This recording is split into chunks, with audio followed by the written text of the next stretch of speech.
Anna Karenina by Leo Tolstoy, translated by Constance Garnett. Part 1. Chapter 1. Happy families are all alike. Every unhappy family is unhappy in its own way. Everything was in confusion in the Oblonskys' house. The wife had discovered that the husband was carrying on an intrigue with a French girl who had been a governess in their family, and she had announced to her husband that she could not go on living in the same house with him. This position of affairs had now lasted 3 days, and not only the husband and wife themselves, but all the members of their family and household were painfully conscious of it. Every person in the house felt that there was no sense in their living together, and that the stray people brought together by chance in any inn had more in common with one another than they, the members of the family and household of the Oblonskys. The wife did not leave her own room. The husband had not been at home for 3 days. The children ran wild all over the house. The English governess quarrelled with the housekeeper and wrote to a friend asking her to look out for a new situation for her. The man cook had walked off the day before, just at dinner time. The kitchen maid and the coachman had given warning. 3 days after the quarrel, Prince Stepan Arkadyevitch Oblonsky, Stiva, as he was called in the fashionable world, woke up at his usual hour, that is, at 8 o'clock in the morning, not in his wife's bedroom, but on the leather-covered sofa in his study. He turned over his stout, well-cared-for person on the springy sofa, as though he would sink into a long sleep again. He vigorously embraced the pillow on the other side and buried his face in it. But all at once he jumped up, sat up on the sofa, and opened his eyes. Yes, how was it now? He thought, going over his dream. Now how was it? To be sure, Alabin was giving a dinner at Darmstadt. No, not Darmstadt, but something American. Yes, but then Darmstadt was in America. Yes, Alabin was giving a dinner on glass tables, and the tables sang Il mio tesoro. Not Il mio tesoro, though, but something better. And there were some sort of little decanters on the table, and they were women, too, he remembered. Stepan Arkadyevitch's eyes twinkled gaily, and he pondered with a smile. Yes, it was nice. Very nice. There was a great deal more that was delightful, only there's no putting it into words, or even expressing it in one's thoughts awake. And noticing a gleam of light peeping in beside one of the serge curtains, he cheerfully dropped his feet over the edge of the sofa, and felt about with them for his slippers, a present on his last birthday, worked for him by his wife on gold-coloured morocco. And, as he had done every day for the last 9 years, he stretched out his hand, without getting up, towards the place where his dressing-gown always hung in his bedroom. And thereupon he suddenly remembered that he was not sleeping in his wife's room, but in his study. And why the smile vanished from his face, he knitted his brows. Ooh, he muttered, recalling everything that had happened. And again, every detail of his quarrel with his wife was present to his imagination, all the hopelessness of his position, and worst of all, his own fault. Yes, she won't forgive me, and she can't forgive me. And the most awful thing about it is that it's all my fault, though I'm not to blame. That's the point of the whole situation, he reflected. Oh, he kept repeating in despair, as he remembered the acutely painful sensations caused him by this quarrel. Most unpleasant of all was the first minute when, on coming, happy and good-humoured, from the theatre, with a huge pear in his hand for his wife, he had not found his wife in the drawing-room. To his surprise, had not found her in the study either, and saw her at last in her bedroom with the unlucky letter that revealed everything in her hand. She, his Dolly, forever fussing and worrying over household details, and limited in her ideas, as he considered, was sitting perfectly still with the letter in her hand, looking at him with an expression of horror, despair, and indignation. "What's this? This?" she asked, pointing to the letter. And at this recollection, Stepan Arkadyevitch, as is so often the case, was not so much annoyed at the fact itself as at the way in which he had met his wife's words. There happened to him at that instant what does happen to people when they are unexpectedly caught in something very disgraceful. He did not succeed in adapting his face to the position in which he was placed towards his wife by the discovery of his fault. Instead of being hurt, denying, defending himself, begging forgiveness, instead of remaining indifferent even, anything would have been better than what he did do. His face, utterly involuntarily, reflex spinal action, reflected Stepan Arkadyevitch, who was fond of physiology, utterly involuntarily assumed its habitual, good-humoured, and therefore idiotic smile. This idiotic smile he could not forgive himself. Catching sight of that smile, Dolly shuddered, as though at physical pain, broke out with her characteristic heat into a flood of cruel words, and rushed out of the room. Since then she had refused to see her husband. "It's that idiotic smile that's to blame for it all," thought Stepan Arkadyevitch. "But what's to be done? What's to be done?" he said to himself in despair, and found no answer. Part 1, Chapter 2. Stepan Arkadyevitch was a truthful man in his relations with himself. He was incapable of deceiving himself and persuading himself that he repented of his conduct. He could not at this date repent of the fact that he, a handsome, susceptible man of 34, was not in love with his wife, the mother of 5 living and 2 dead children, and only a year younger than himself. All he repented of was that he had not succeeded better in hiding it from his wife. But he felt all the difficulty of his position, and was sorry for his wife, his children, and himself. Possibly he might have managed to conceal his sins better from his wife, if he had anticipated that the knowledge of them would have had such an effect on her. He had never clearly thought out the subject, but he had vaguely conceived that his wife must long ago have suspected him of being unfaithful to her, and shut her eyes to the fact. He had even supposed that she, a worn-out woman, no longer young or good-looking, and in no way remarkable or interesting, merely a good mother, ought from a sense of fairness to take an indulgent view. It had turned out quite the other way. "Oh, it's awful! Oh dear, awful!" Stepan Arkadyevitch kept repeating to himself, and he could think of nothing to be done. And how well things were going up till now! How well we got on! She was contented and happy in her children. I never interfered with her in anything. I let her manage the children and the house just as she liked. It's true, it's bad, her having been a governess in our house. That's bad. There's something common, vulgar, in flirting with one's governess. But what a governess! He vividly recalled the roguish black eyes of Mademoiselle Roland and her smile. But after all, while she was in the house, I kept myself in hand. And the worst of it all is that she's already.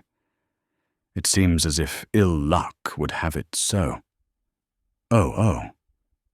But what is to be done? There was no solution, but that universal solution which life gives to all questions, even the most complex and insoluble. That answer is, one must live in the needs of the day, that is, forget oneself. To forget himself in sleep was impossible now, at least till night time. He could not go back now to the music sung by the decanter women, so he must forget himself in the dream of daily life.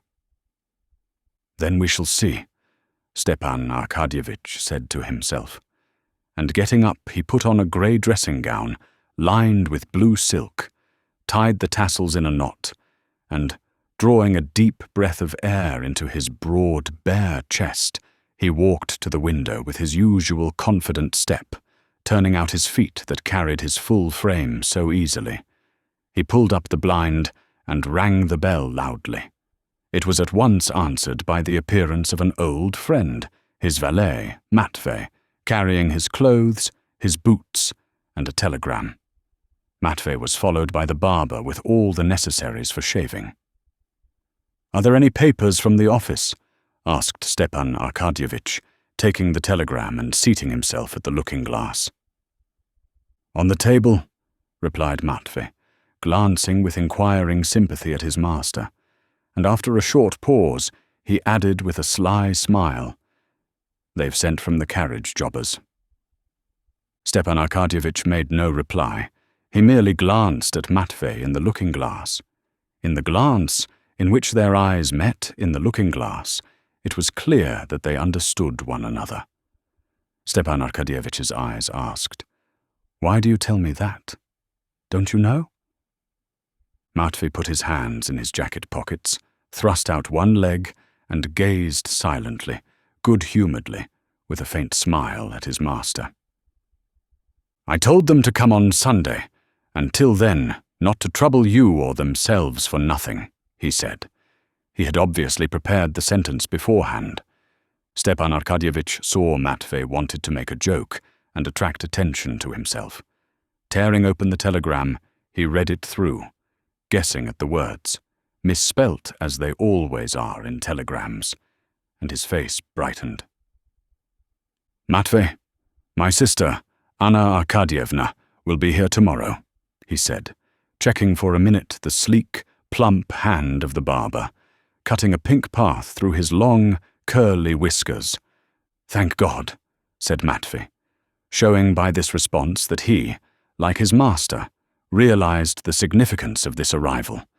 That is, that Anna Arkadyevna, the sister he was so fond of, might bring about a reconciliation between husband and wife. "Alone or with her husband?" inquired Matvey. Stepan Arkadyevitch could not answer, as the barber was at work on his upper lip, and he raised one finger. Matvey nodded at the looking-glass. "Alone. Is the room to be got ready upstairs?" "Inform Darya Alexandrovna where she orders." "Darya Alexandrovna?" Matvey repeated, as though in doubt. "Yes, inform her. Here, take the telegram. Give it to her, and then do what she tells you." "You want to try it on?" Matvey understood, but he only said, "Yes, sir."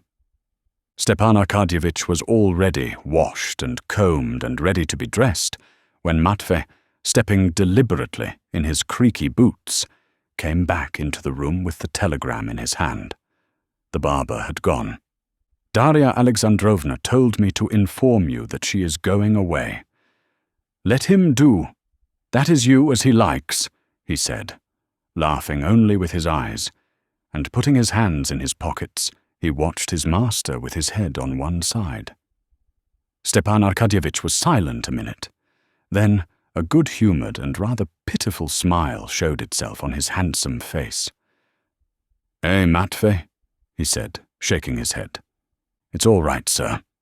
"She will come round," said Matvey. "Come round?" "Yes, sir." "Do you think so? Who's there?" asked Stepan Arkadyevitch, hearing the rustle of a woman's dress at the door.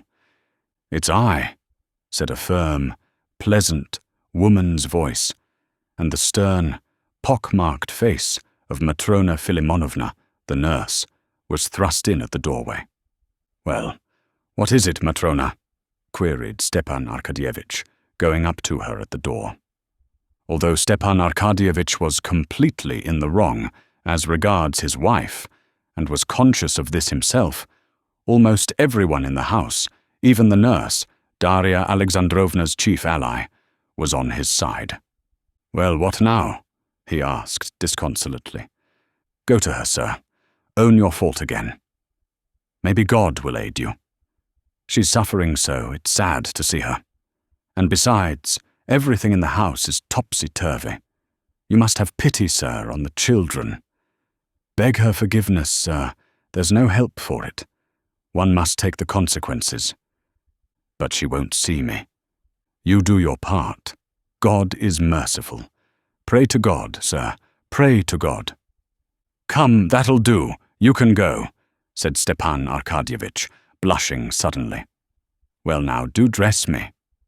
He turned to Matvey and threw off his dressing gown decisively. Matvey was already holding up the shirt like a horse's collar, and, blowing off some invisible speck, he slipped it with obvious pleasure over the well-groomed body of his master. Part 1, Chapter 3.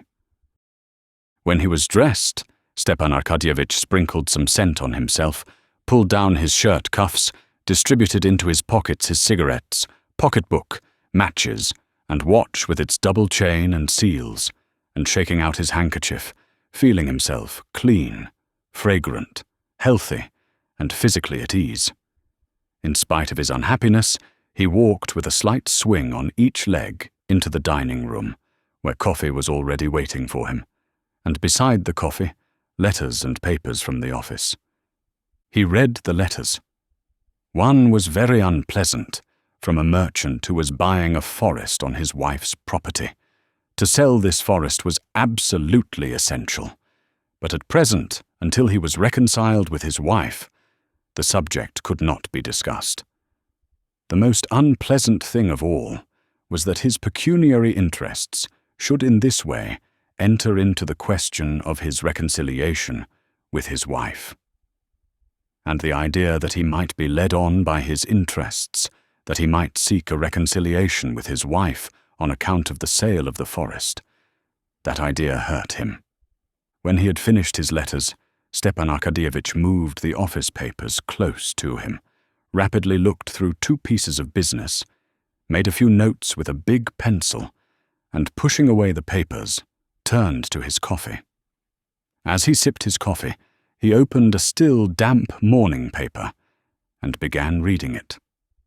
Stepan Arkadyevitch took in and read a liberal paper, not an extreme one, but one advocating the views held by the majority, and in spite of the fact that science, art, and politics had no special interest for him, he firmly held those views on all these subjects which were held by the majority and by his paper, and he only changed them when the majority changed them, or more strictly speaking, he didn't change them, but they imperceptibly changed of themselves within him. Stepan Arkadyevitch had not chosen his political opinions or his views. These political opinions and views had come to him of themselves, just as he didn't choose the shapes of his hat and coat, but simply took those that were being worn. And for him, living in a certain society, owing to the need, ordinarily developed at years of discretion, for some degree of mental activity, to have views was just as indispensable as to have a hat. If there was a reason for his preferring liberal to conservative views, which were held also by many of his circle, it arose not from his considering liberalism more rational, but from its being in closer accordance with his manner of life. The Liberal Party said that in Russia everything is wrong, and certainly Stepan Arkadyevitch had many debts and was decidedly short of money. The Liberal Party said that marriage is an institution quite out of date, and that it needs reconstruction, and family life certainly afforded Stepan Arkadyevitch little gratification and forced him into lying and hypocrisy, which was so repulsive to his nature. The Liberal Party said, or rather allowed it to be understood, that religion is only a curb to keep in check the barbarous classes of the people, and Stepan Arkadyevitch could not get through even a short service without his legs aching from standing up, and could never make out what was the object of all the terrible and high-flown language about another world when life might be so very amusing in this world. And with all this, Stepan Arkadyevitch, who liked to joke, was fond of puzzling a plain man by saying that if he prided himself on his origin, he ought not to stop at Rurik and disown the first founder of his family, the monkey. And so liberalism had become a habit of Stepan Arkadyevitch's, and he liked his newspaper, as he did his cigar after dinner, for the slight fog it diffused in his brain. He read the leading article, in which it was maintained that it was quite senseless in our day to raise an outcry that radicalism was threatening to swallow up all conservative elements, and that the government ought to take measures to crush the revolutionary hydra. That, on the contrary, in our opinion, the danger lies not in that fantastic revolutionary hydra, but in the obstinacy of traditionalism clogging progress, etc., etc. He read another article too, a financial one, which alluded to Bentham and Mill, and dropped some innuendos reflecting on the ministry.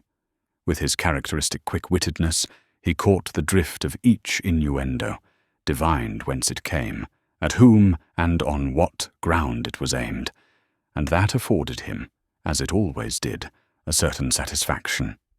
But today that satisfaction was embittered by Matrona Filimonovna's advice and the unsatisfactory state of the household. He read, too, that Count Beist was rumoured to have left for Wiesbaden, and that one need have no more grey hair, and of the sale of a light carriage, and of a young person seeking a situation. But these items of information didn't give him, as usual, a quiet, ironical gratification. Having finished the paper, a second cup of coffee and a roll and butter, he got up, shaking the crumbs of the roll off his waistcoat, and squaring his broad chest, he smiled joyously. Not because there was anything particularly agreeable in his mind. The joyous smile was evoked by a good digestion. But this joyous smile at once recalled everything to him, and he grew thoughtful. Two childish voices. Stepan Arkadyevitch recognized the voices of Grisha, his youngest boy, and Tanya, his eldest girl, were heard outside the door. They were carrying something and dropped it. "I told you not to sit passengers on the roof," said the little girl in English. "There, pick them up." Everything's in confusion, thought Stepan Arkadyevitch. There are the children running about by themselves. And going to the door, he called them. They threw down the box that represented a train and came in to their father. The little girl, her father's favourite, ran up boldly, embraced him, and hung laughingly on his neck, enjoying as she always did the smell of scent that came from his whiskers. At last the little girl kissed his face, which was flushed from his stooping posture, and beaming with tenderness, loosed her hands, and was about to run away again, but her father held her back. "How is Mama?" he asked, passing his hand over his daughter's smooth, soft little neck. "Good morning," he said, smiling to the boy, who had come up to greet him. He was conscious that he loved the boy less, and always tried to be fair, but the boy felt it, and did not respond with a smile to his father's chilly smile. "Mama?" "She's up," answered the girl. Stepan Arkadyevitch sighed. That means that she's not slept again all night, he thought. Well, is she cheerful? The little girl knew that there was a quarrel between her father and mother, and that her mother could not be cheerful, and that her father must be aware of this, and that he was pretending when he asked about it so lightly. And she blushed for her father. He at once perceived it, and blushed too. "I don't know," she said. She did not say we must do our lessons, but she said we were to go for a walk with Miss Hoole to Grandmamma's. "Well, go, Tanya, my darling. Oh, wait a minute, though," he said, still holding her and stroking her soft little hand. He took off the mantelpiece, where he had put it yesterday, a little box of sweets, and gave her two, picking out her favourites, a chocolate and a fondant. "For Grisha?" said the little girl, pointing to the chocolate. "Yes, yes." and still stroking her little shoulder, he kissed her on the roots of her hair and neck, and let her go. "The carriage is ready," said Matvey, "but there's someone to see you with a petition."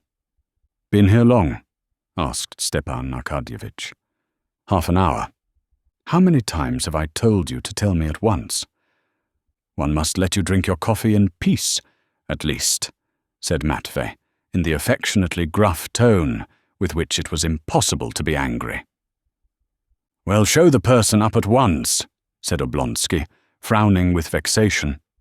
The petitioner, the widow of a staff captain Karenina, came with a request impossible and unreasonable.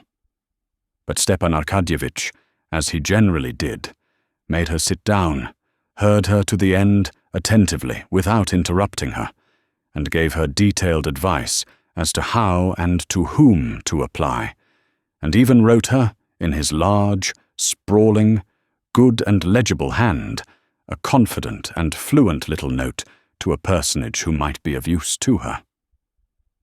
Having got rid of the staff captain's widow, Stepan Arkadyevitch took his hat and stopped to recollect whether he had forgotten anything. It appeared that he had forgotten nothing except what he wanted to forget: his wife. Ah, yes. He bowed his head, and his handsome face assumed a harassed expression. To go or not to go, he said to himself, and an inner voice told him he mustn't go, that nothing could come of it but falsity, that to amend, to set right their relations was impossible, because it was impossible to make her attractive again and able to inspire love, or to make him an old man, not susceptible to love. Except deceit and lying, nothing could come of it now, and deceit and lying were opposed to his nature. "It must be some time, though. It can't go on like this," he said, trying to give himself courage. He squared his chest, took out a cigarette, took 2 whiffs at it, flung it into a mother-of-pearl ashtray, and with rapid steps walked through the drawing-room and opened the other door into his wife's bedroom. Part 1, Chapter 4. Darya Alexandrovna, in a dressing jacket, and with her now scanty, once luxuriant and beautiful hair, fastened up with hairpins on the nape of her neck, with a sunken, thin face and large, startled eyes, which looked prominent from the thinness of her face, was standing among a litter of all sorts of things scattered all over the room, before an open bureau, from which she was taking something. Hearing her husband's steps, she stopped, looking towards the door, and trying assiduously to give her features a severe and contemptuous expression. She felt she was afraid of him, and afraid of the coming interview.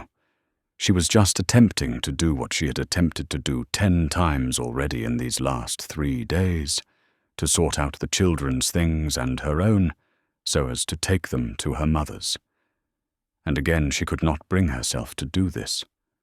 But now again, as each time before, she kept saying to herself that things cannot go on like this, that she must take some step to punish him, put him to shame, avenge on him some little part, at least, of the suffering he had caused her.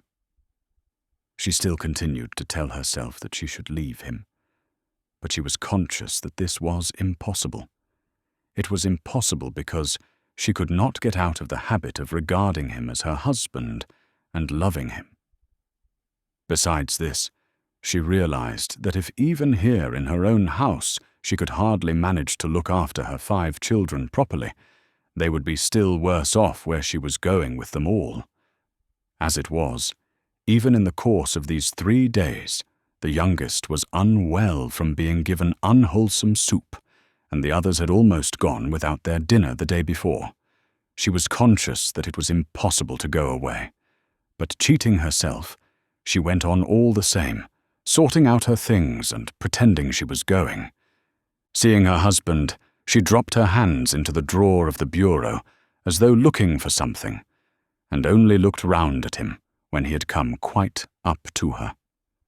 But her face, to which she tried to give a severe and resolute expression, betrayed bewilderment and suffering. "Dolly," he said in a subdued and timid voice. He bent his head towards his shoulder and tried to look pitiful and humble, but for all that, he was radiant with freshness and health. In a rapid glance, she scanned his figure that beamed with health and freshness.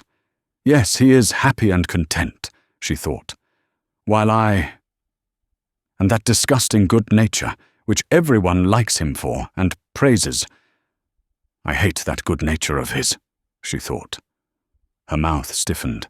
The muscles of the cheek contracted on the right side of her pale, nervous face.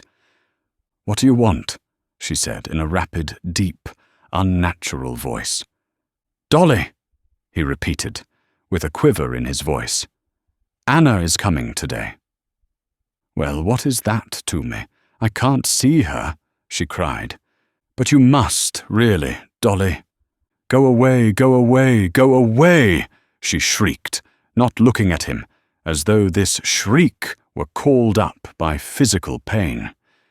Stepan Arkadyevitch could be calm when he thought of his wife. He could hope that she would come round, as Matvey expressed it, and could quietly go on reading his paper and drinking his coffee. But when he saw her tortured, suffering face, heard the tone of her voice, submissive to fate and full of despair, there was a catch in his breath and a lump in his throat, and his eyes began to shine with tears. "My God, what have I done? Dolly, for God's sake, you know—" He could not go on. There was a sob in his throat. She shut the bureau with a slam and glanced at him. "Dolly, what can I say? One thing. Forgive. Remember, cannot 9 years of my life atone for an instant?" She dropped her eyes and listened, expecting what he would say, as it were beseeching him in some way or other to make her believe differently. "Instant of passion?" he said, and would have gone on. But at that word, as at a pang of physical pain, her lips stiffened again, and again the muscles of her right cheek worked. "Go away, go out of the room," she shrieked still more shrilly, "and don't talk to me of your passion and your loathsomeness." She tried to go out, but tottered and clung to the back of a chair to support herself. His face relaxed, his lips swelled, his eyes were swimming with tears. "Dolly," he said, sobbing now, "for mercy's sake, think of the children. They are not to blame. I am to blame, and punish me. Make me expiate my fault. Anything I can do, I am ready to do anything.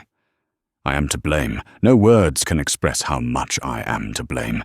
But Dolly, forgive me." She sat down. He listened to her hard, heavy breathing, and he was unutterably sorry for her. She tried several times to begin to speak, but could not. He waited. "You remember the children, Stiva, to play with them. But I remember them, and know that this means their ruin," she said, obviously one of the phrases she had more than once repeated to herself in the course of the last few days. She had called him Stiva, and he glanced at her with gratitude and moved to take her hand, but she drew back from him with aversion. "I think of the children, and for that reason I would do anything in the world to save them. But I don't myself know how to save them. By taking them away from their father, or by leaving them with a vicious father. Yes, a vicious father. Tell me, after what has happened, can we live together? Is that possible? Tell me, is it possible?" she repeated, raising her voice. "After my husband, the father of my children, enters into a love affair with his own children's governess. But what could I do? What could I do?" he kept saying in a pitiful voice, not knowing what he was saying, as his head sank lower and lower. "You are loathsome to me, repulsive," she shrieked, getting more and more heated. "Your tears mean nothing. You have never loved me. You have neither heart nor honorable feeling. You are hateful to me, disgusting, a stranger. Yes, A complete stranger. With pain and wrath, she uttered the word so terrible to herself. Stranger. He looked at her, and the fury expressed in her face alarmed and amazed him. He did not understand how his pity for her exasperated her. She saw in him sympathy for her, but not love. No, she hates me.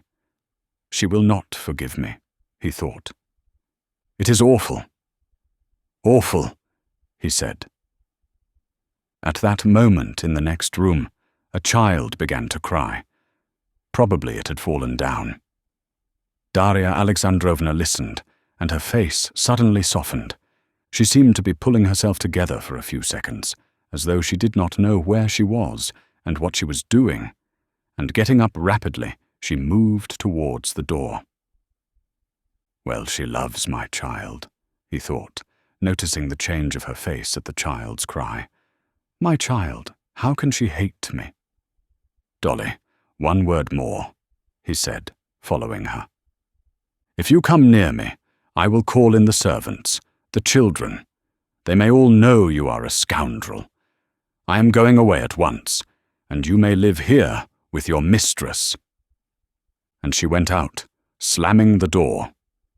Stepan Arkadyevitch sighed, wiped his face, and with a subdued tread walked out of the room.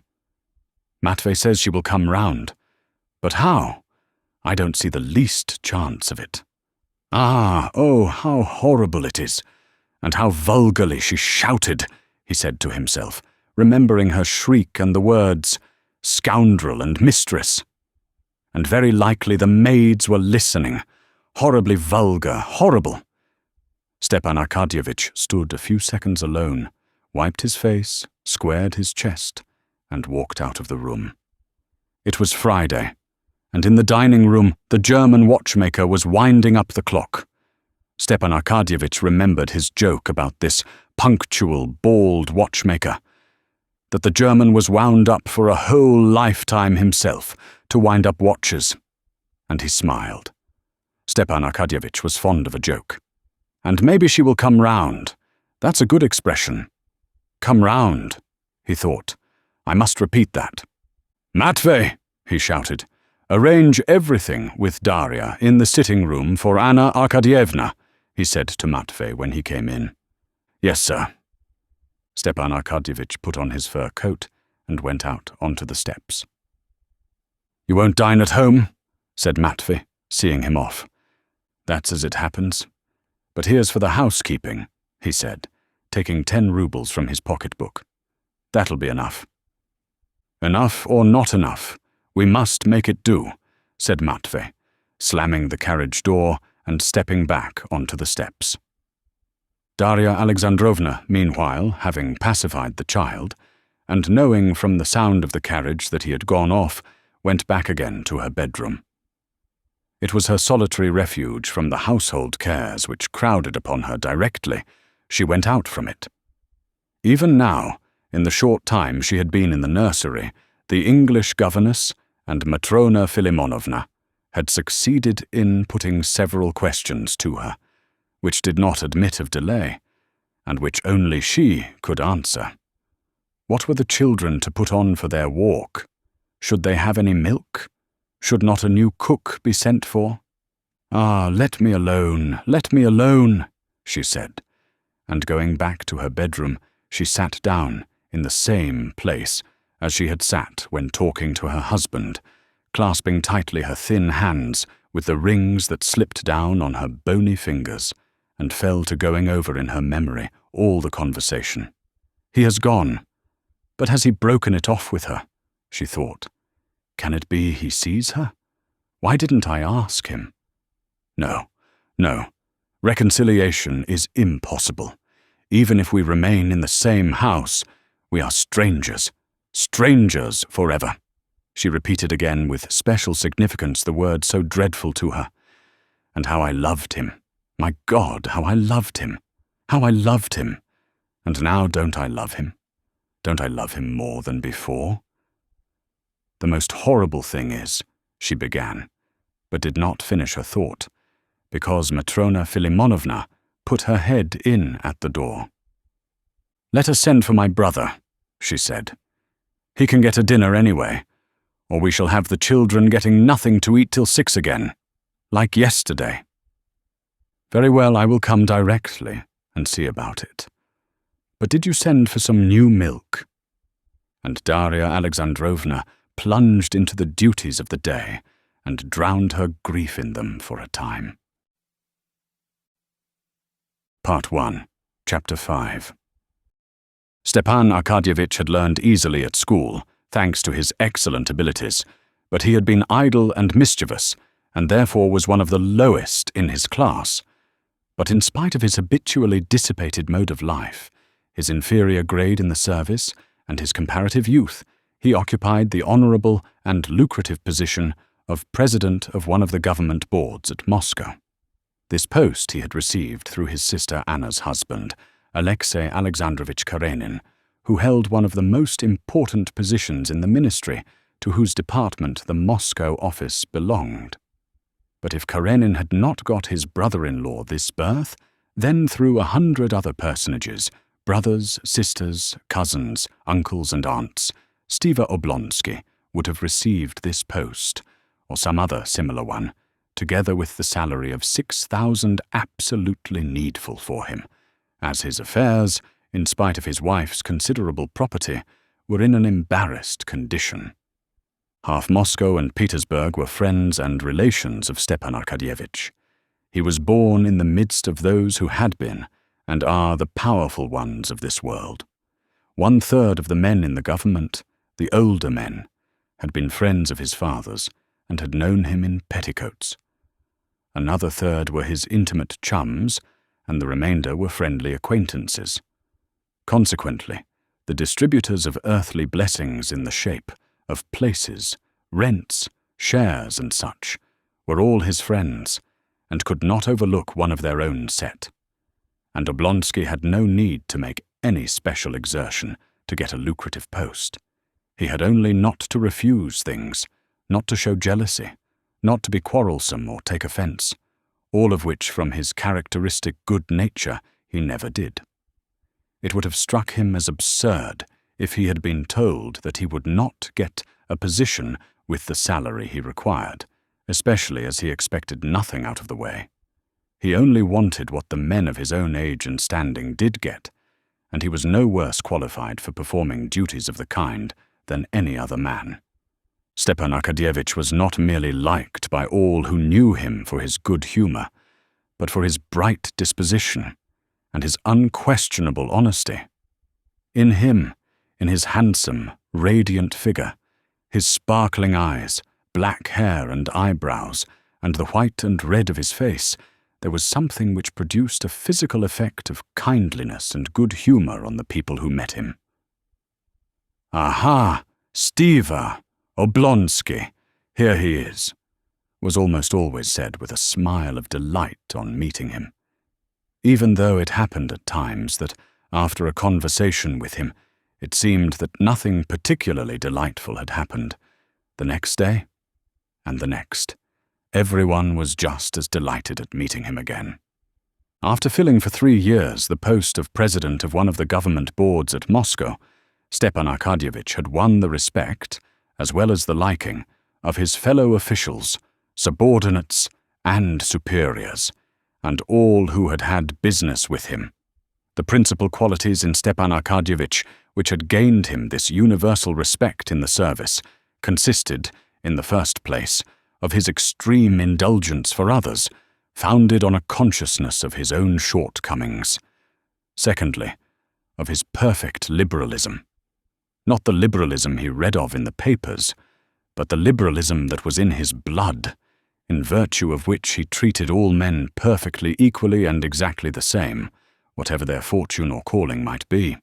And thirdly, the most important point, his complete indifference to the business in which he was engaged, in consequence of which he was never carried away, and never made mistakes. On reaching the offices of the board, Stepan Arkadyevitch, escorted by a deferential porter with a portfolio, went into his little private room, put on his uniform, and went into the boardroom. The clerks and copyists all rose, greeting him with good-humoured deference. Stepan Arkadyevitch moved quickly, as ever, to his place, shook hands with his colleagues, and sat down. He made a joke or two, and talked just as much as was consistent with due decorum, and began work.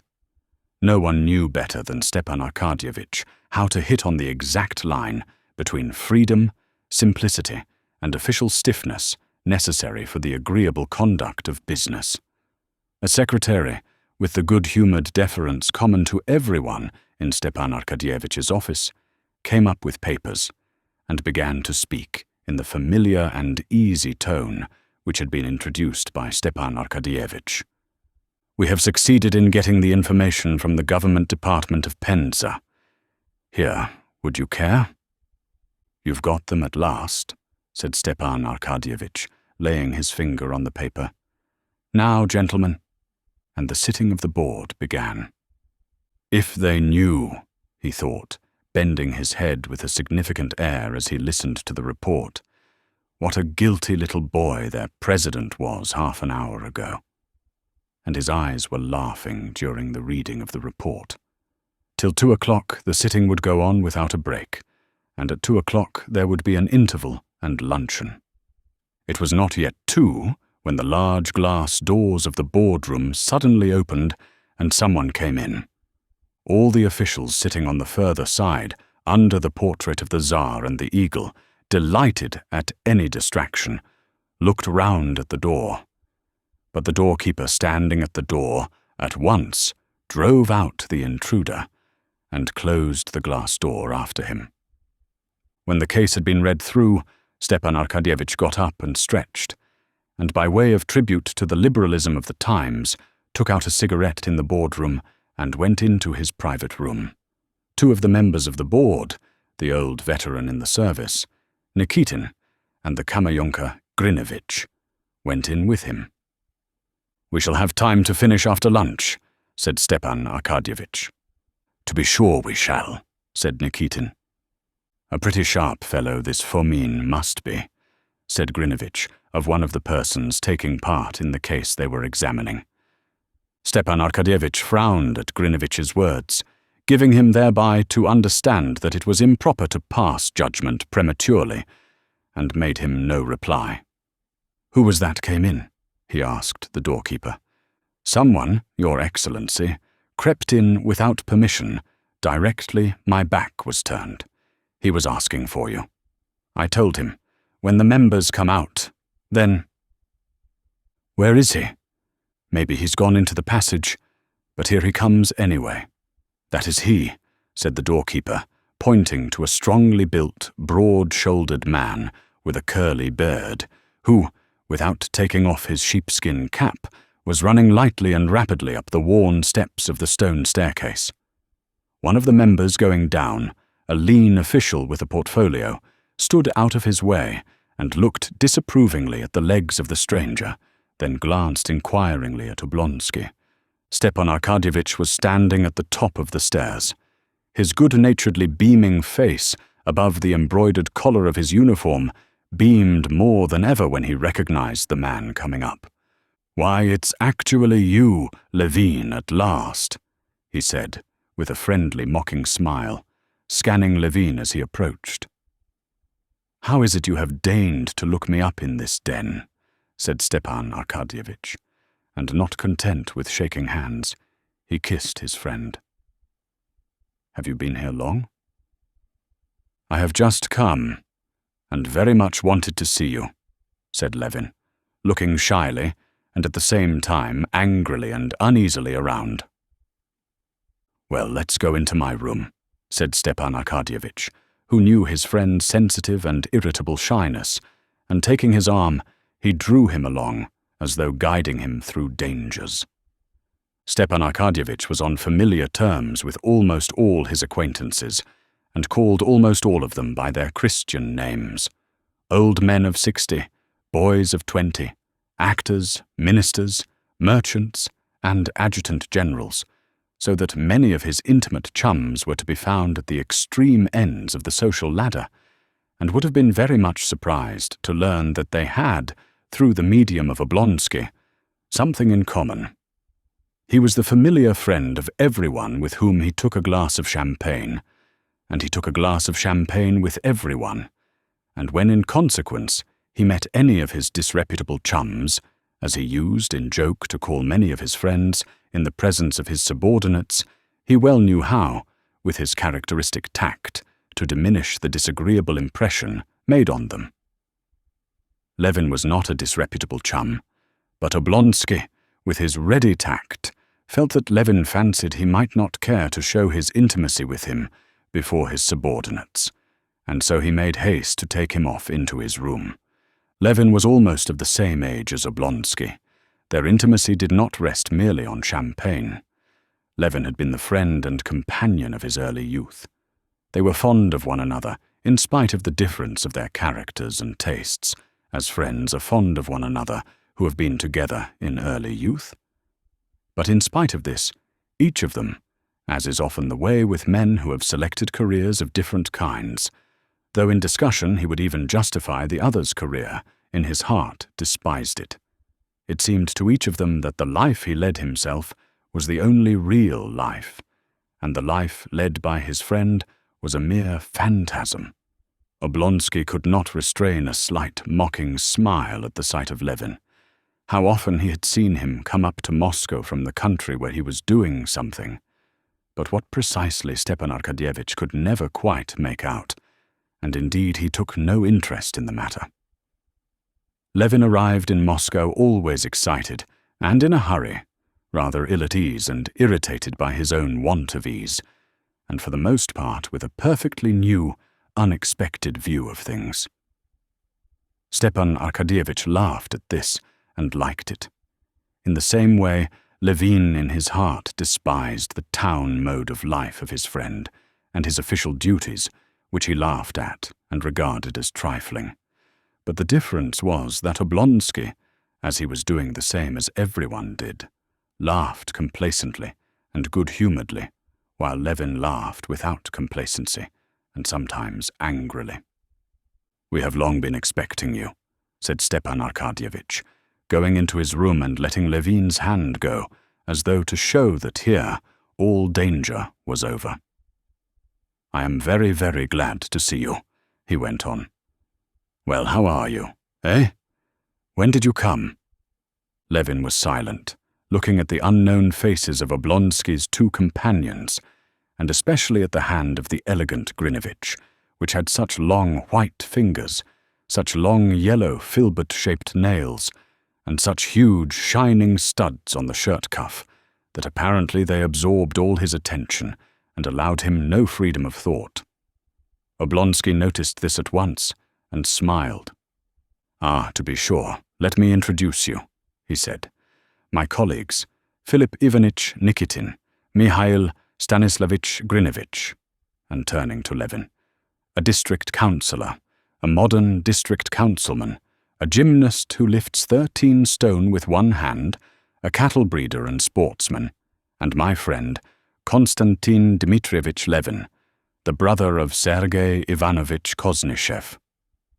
"Delighted," said the veteran. "I have the honor of knowing your brother, Sergei Ivanovich," said Grinovitch, holding out his slender hand with its long nails. Levin frowned, shook hands coldly, and at once turned to Oblonsky. Though he had a great respect for his half-brother, an author well known to all Russia, he could not endure it when people treated him not as Konstantin Levin, but as the brother of the celebrated Koznishev. "No, I am no longer a district councillor. I have quarrelled with them all, and don't go to the meetings any more," he said, turning to Oblonsky. "You've been quick about it," said Oblonsky with a smile. "But how? Why?"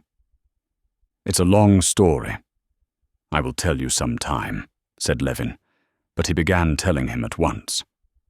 "Well, to put it shortly, I was convinced that nothing was really done by the district councils, or ever could be," he began, as though someone had just insulted him. "On one side, it's a plaything. They play at being a parliament, and I'm neither young enough nor old enough to find amusement in playthings. And on the other side, he stammered, it's a means for the coterie of the district to make money. Formerly they had wardships, courts of justice.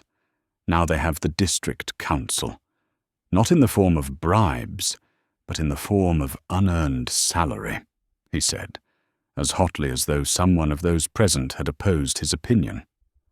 Aha! You're in a new phase again, I see. A conservative, said Stepan Arkadyevitch. However, we can go into that later. Yes, later. But I wanted to see you, said Levin, looking with hatred at Grinovitch's hand. Stepan Arkadyevitch gave a scarcely perceptible smile. How was it you used to say you would never wear European dress again? He said, scanning his new suit, obviously cut by a French tailor. Ah, I see. A new phase.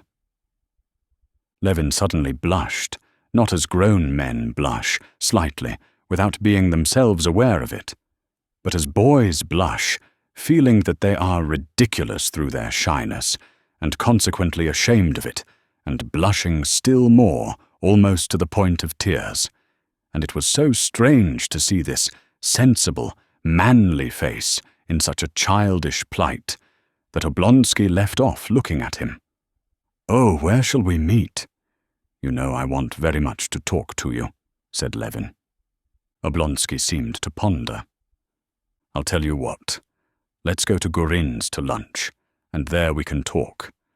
I am free till 3. No, answered Levin after an instant's thought. I have got to go on somewhere else. All right then, let's dine together. Dine together? But I have nothing very particular, only a few words to say, and a question I want to ask you, and we can have a talk afterwards. Well, say the few words, then, at once, and we'll gossip after dinner. Well, it's this, said Levin, but it's of no importance, though. His face all at once took an expression of anger from the effort he was making to surmount his shyness. What are the Shcherbatskys doing? Everything as it used to be, he said. Stepan Arkadyevitch, who had long known that Levin was in love with his sister-in-law, Kitty, gave a hardly perceptible smile, and his eyes sparkled merrily. You said a few words, but I can't answer in a few words because— Excuse me a minute. A secretary came in, with respectful familiarity and the modest consciousness, characteristic of every secretary, of superiority to his chief in the knowledge of their business. He went up to Oblonsky with some papers and began, under pretense of asking a question, to explain some objection. Stepan Arkadyevitch, without hearing him out, laid his hand genially on the secretary's sleeve. No, you do as I told you, he said, softening his words with a smile, and with a brief explanation of his view of the matter, he turned away from the papers and said, So do it that way, if you please, Zahar Nikitich. The secretary retired in confusion. During the consultation with the secretary, Levin had completely recovered from his embarrassment. He was standing with his elbows on the back of a chair, and on his face was a look of ironical attention. I don't understand it, he said. What don't you understand? Said Oblonsky, smiling as brightly as ever, and picking up a cigarette. He expected some queer outburst from Levin. I don't understand what you are doing, said Levin, shrugging his shoulders. How can you do it seriously? Why not? Why, because there's nothing in it. You think so, but we're overwhelmed with work. On paper. But there, you've a gift for it, added Levin. That's to say, you think there's a lack of something in me. Perhaps so, said Levin. But all the same, I admire your grandeur, and am proud that I've a friend in such a great person. You've not answered my question, though, he went on, with a desperate effort, looking Oblonsky straight in the face. Oh, that's all very well. You wait a bit and you'll come to this yourself. It's very nice for you to have over 6,000 acres in the Karenina district, and such muscles, and the freshness of a girl of 12. Still, you'll be one of us one day. Yes, as to your question, there is no change, but it's a pity you've been away so long." "Oh, why so?" Levin queried, panic-stricken. "Oh, nothing," responded Oblonsky. "We'll talk it over. But what's brought you up to town?" "Oh, we'll talk about that, too, later on," said Levin, reddening again up to his ears. "All right, I see," said Stepan Arkadyevitch. "I should ask you to come to us, you know. But my wife's not quite the thing. But I tell you what. If you want to see them, they're sure now to be at the Zoological Gardens from 4 to 5. Kitty skates. You drive along there, and I'll come and fetch you, and we'll go and dine somewhere together." "Capital. So goodbye till then." "Now mind, you'll forget, I know you, or rush off home to the country," Stepan Arkadyevitch called out, laughing. "No, truly." And Levin went out of the room, only when he was in the doorway, remembering that he had forgotten to take leave of Oblonsky's colleagues. "That gentleman must be a man of great energy," said Grinovitch, when Levin had gone away. "Yes, my dear boy," said Stepan Arkadyevitch, nodding his head. "He's a lucky fellow. Over 6,000 acres in the Karenina district. Everything before him. And what youth and vigor. Not like some of us. You have a great deal to complain of, haven't you, Stepan Arkadyevitch?" "Ah, yes, I'm in a poor way, a bad way," said Stepan Arkadyevitch with a heavy sigh. Part 1, Chapter 6. When Oblonsky asked Levin what had brought him to town, Levin blushed and was furious with himself for blushing, because he could not answer, "I have come to make your sister-in-law an offer," though that was precisely what he had come for. The families of the Levins and the Shtcherbatskys were old, noble Moscow families, and had always been on intimate and friendly terms. This intimacy had grown still closer during Levin's student days. He had both prepared for the university with the young Prince Shtcherbatsky, the brother of Kitty and Dolly, and had entered at the same time with him. In those days, Levin used often to be in the Shtcherbatskys' house, and he was in love with the Shtcherbatsky household.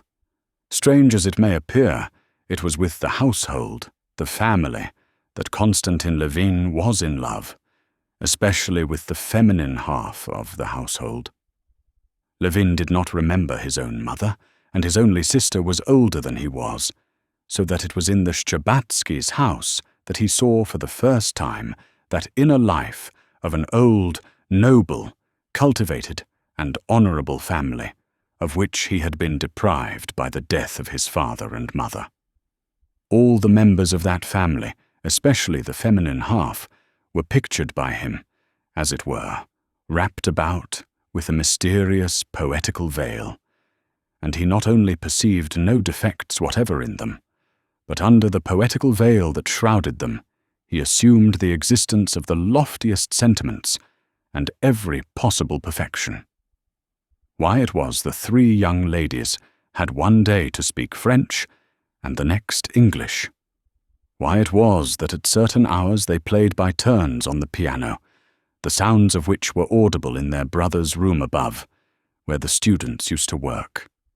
Why they were visited by those professors of French literature, of music, of drawing, of dancing.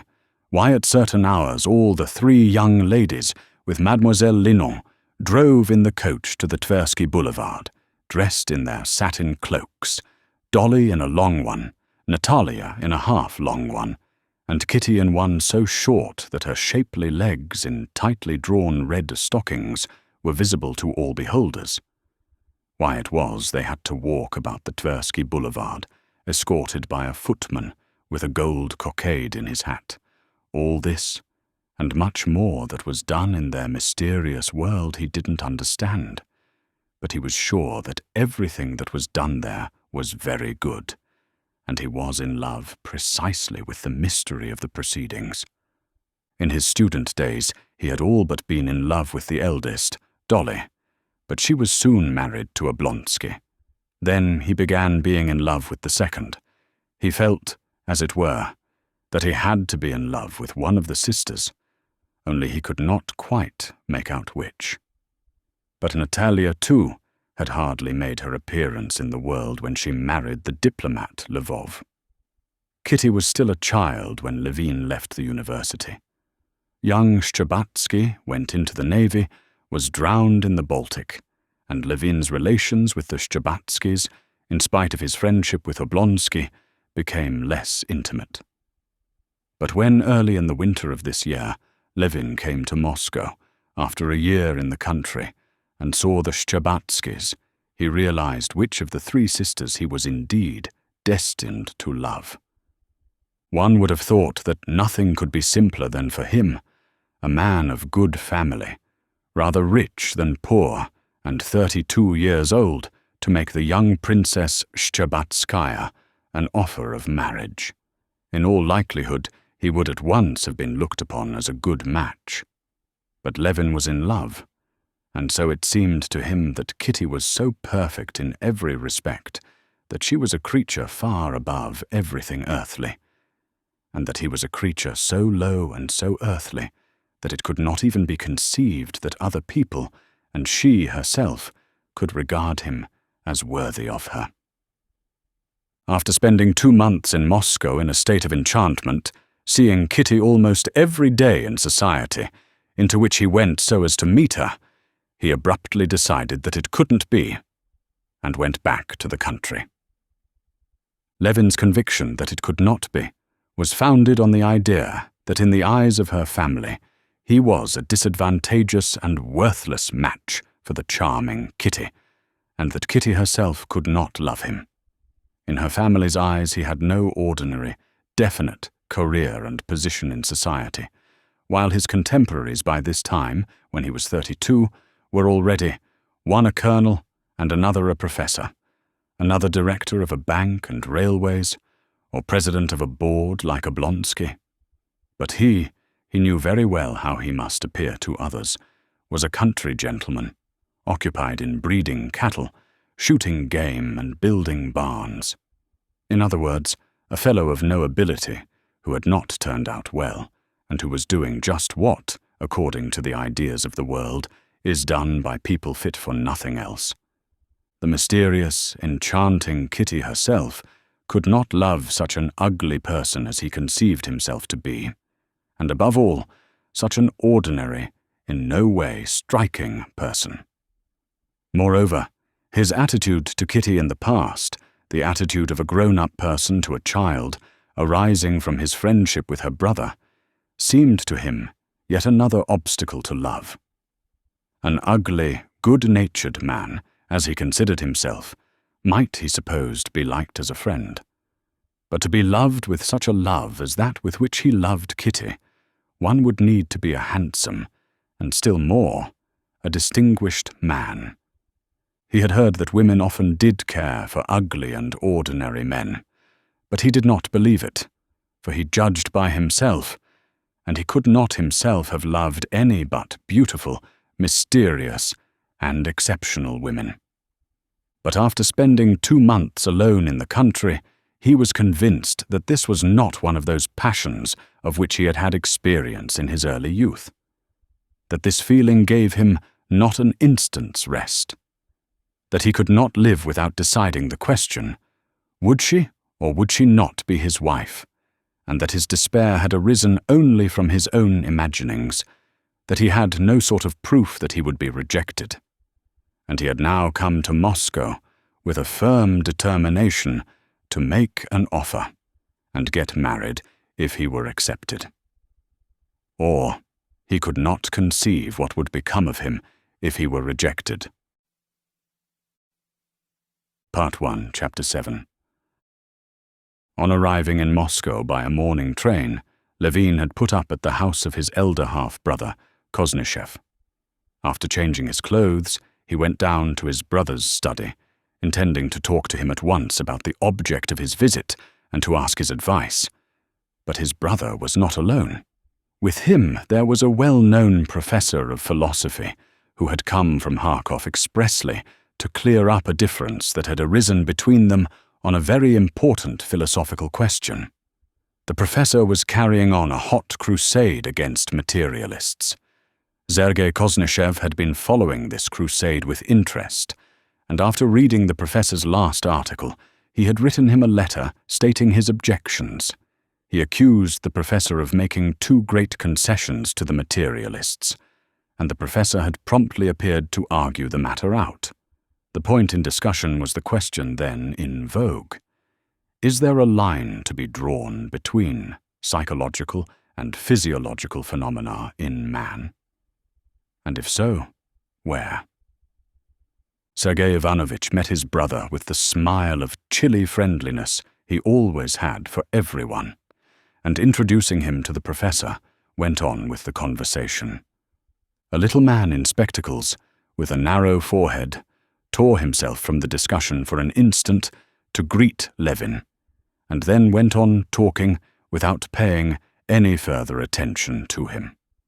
Levin sat down to wait till the professor should go, but he soon began to get interested in the subject under discussion. Levin had come across the magazine articles about which they were disputing, and had read them, interested in them, as a development of the first principles of science, familiar to him as a natural science student at the university. But he had never connected these scientific deductions as to the origin of man as an animal, as to reflex action, biology, and sociology, with those questions as to the meaning of life and death to himself, which had of late been more and more often in his mind. As he listened to his brother's argument with the professor, he noticed that they connected these scientific questions with those spiritual problems, that at times they almost touched on the latter. But every time they were close upon what seemed to him the chief point, they promptly beat a hasty retreat and plunged again into a sea of subtle distinctions, reservations, quotations, allusions, and appeals to authorities, and it was with difficulty that he understood what they were talking about. "I cannot admit it," said Sergei Ivanovich, with his habitual clearness, precision of expression, and elegance of phrase. "I cannot in any case agree with Kais that my whole conception of the external world has been derived from perceptions. The most fundamental idea, the idea of existence, has not been received by me through sensation. Indeed, there is no special sense organ for the transmission of such an idea.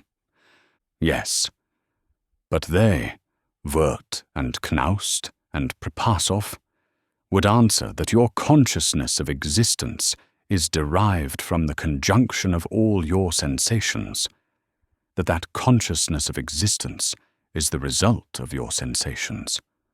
Wirth, indeed, says plainly that, assuming there are no sensations, it follows that there is no idea of existence." "I maintain the contrary," began Sergei Ivanovich. But here it seemed to Levin that just as they were close upon the real point of the matter, they were again retreating, and he made up his mind to put a question to the professor. "According to that, if my senses are annihilated, if my body is dead, I can have no existence of any sort?" he queried. The professor, in annoyance, and, as it were, mental suffering at the interruption, looked round at the strange inquirer, more like a bargeman than a philosopher, and turned his eyes upon Sergei Ivanovich, as though to ask, "What's one to say to him?" But Sergei Ivanovich, who had been talking with far less heat and one-sidedness than the professor, and who had sufficient breadth of mind to answer the professor, and at the same time to comprehend the simple and natural point of view from which the question was put, smiled and said, "That question we have no right to answer as yet." "We have not the requisite data," chimed in the professor, and he went back to his argument. "No," he said, I would point out the fact that if, as Pripasov directly asserts, perception is based on sensation, then we are bound to distinguish sharply between these two conceptions. Levin listened no more and simply waited for the professor to go. Part 1, Chapter 8. When the professor had gone, Sergei Ivanovich turned to his brother. "Delighted that you've come. For some time, is it? How's your farming getting on?" Levin knew that his elder brother took little interest in farming, and only put the question in deference to him, and so he only told him about the sale of his wheat and money matters. Levin had meant to tell his brother of his determination to get married, and to ask his advice. He had indeed firmly resolved to do so. But after seeing his brother, listening to his conversation with the professor, hearing afterwards the unconsciously patronizing tone in which his brother questioned him about agricultural matters, their mother's property had not been divided, and Levin took charge of both their shares. Levin felt that he could not, for some reason, begin to talk to him of his intention of marrying. He felt that his brother would not look at it as he would have wished him to.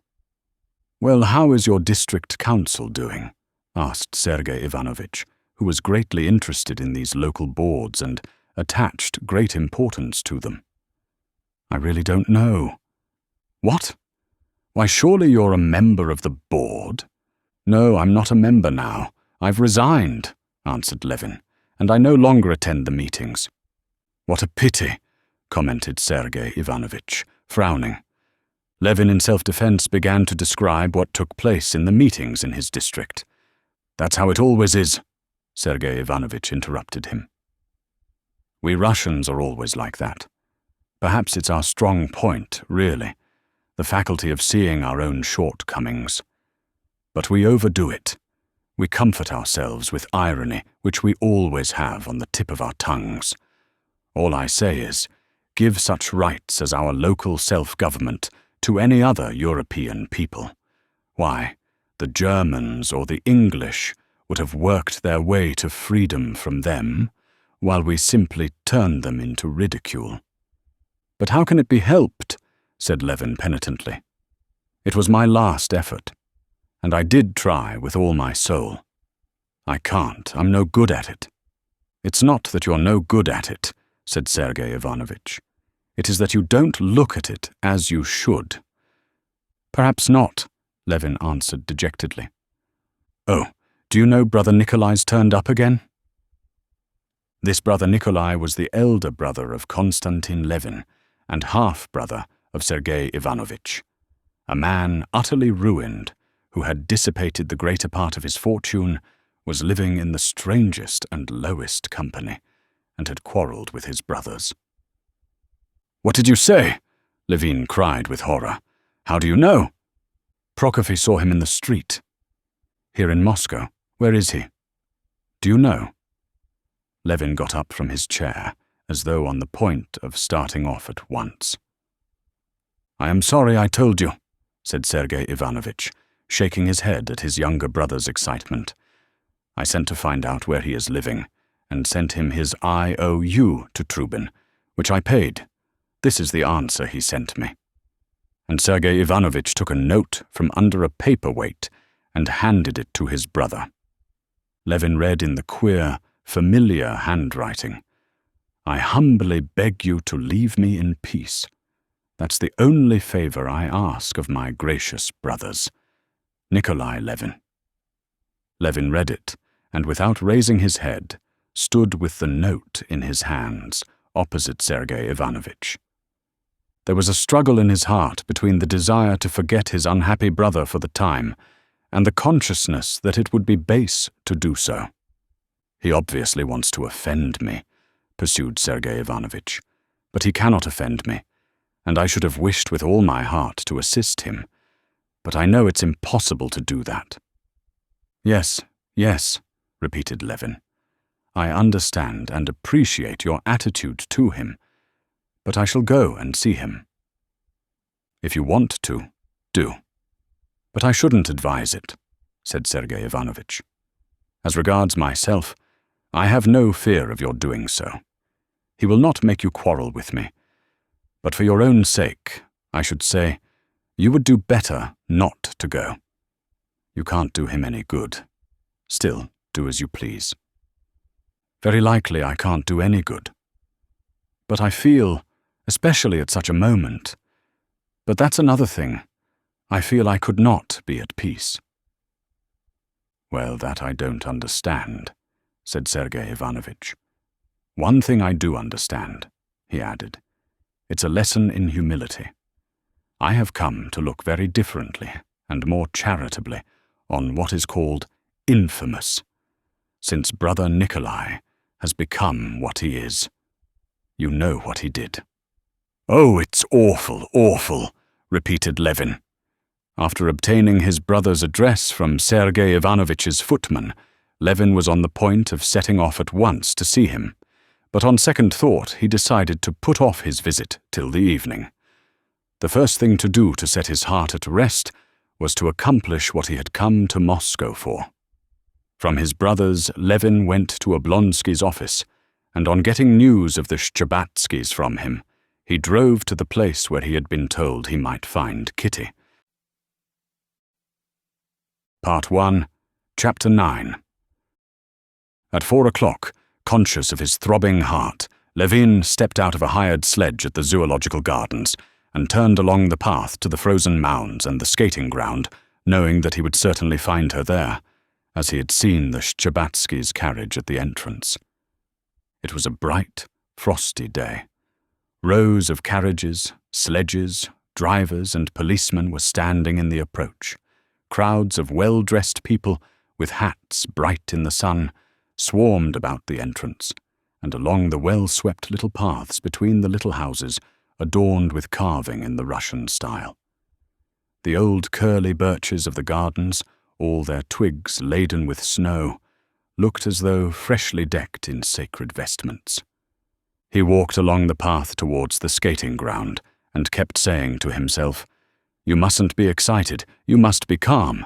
What's the matter with you? What do you want? Be quiet, stupid," he conjured his heart.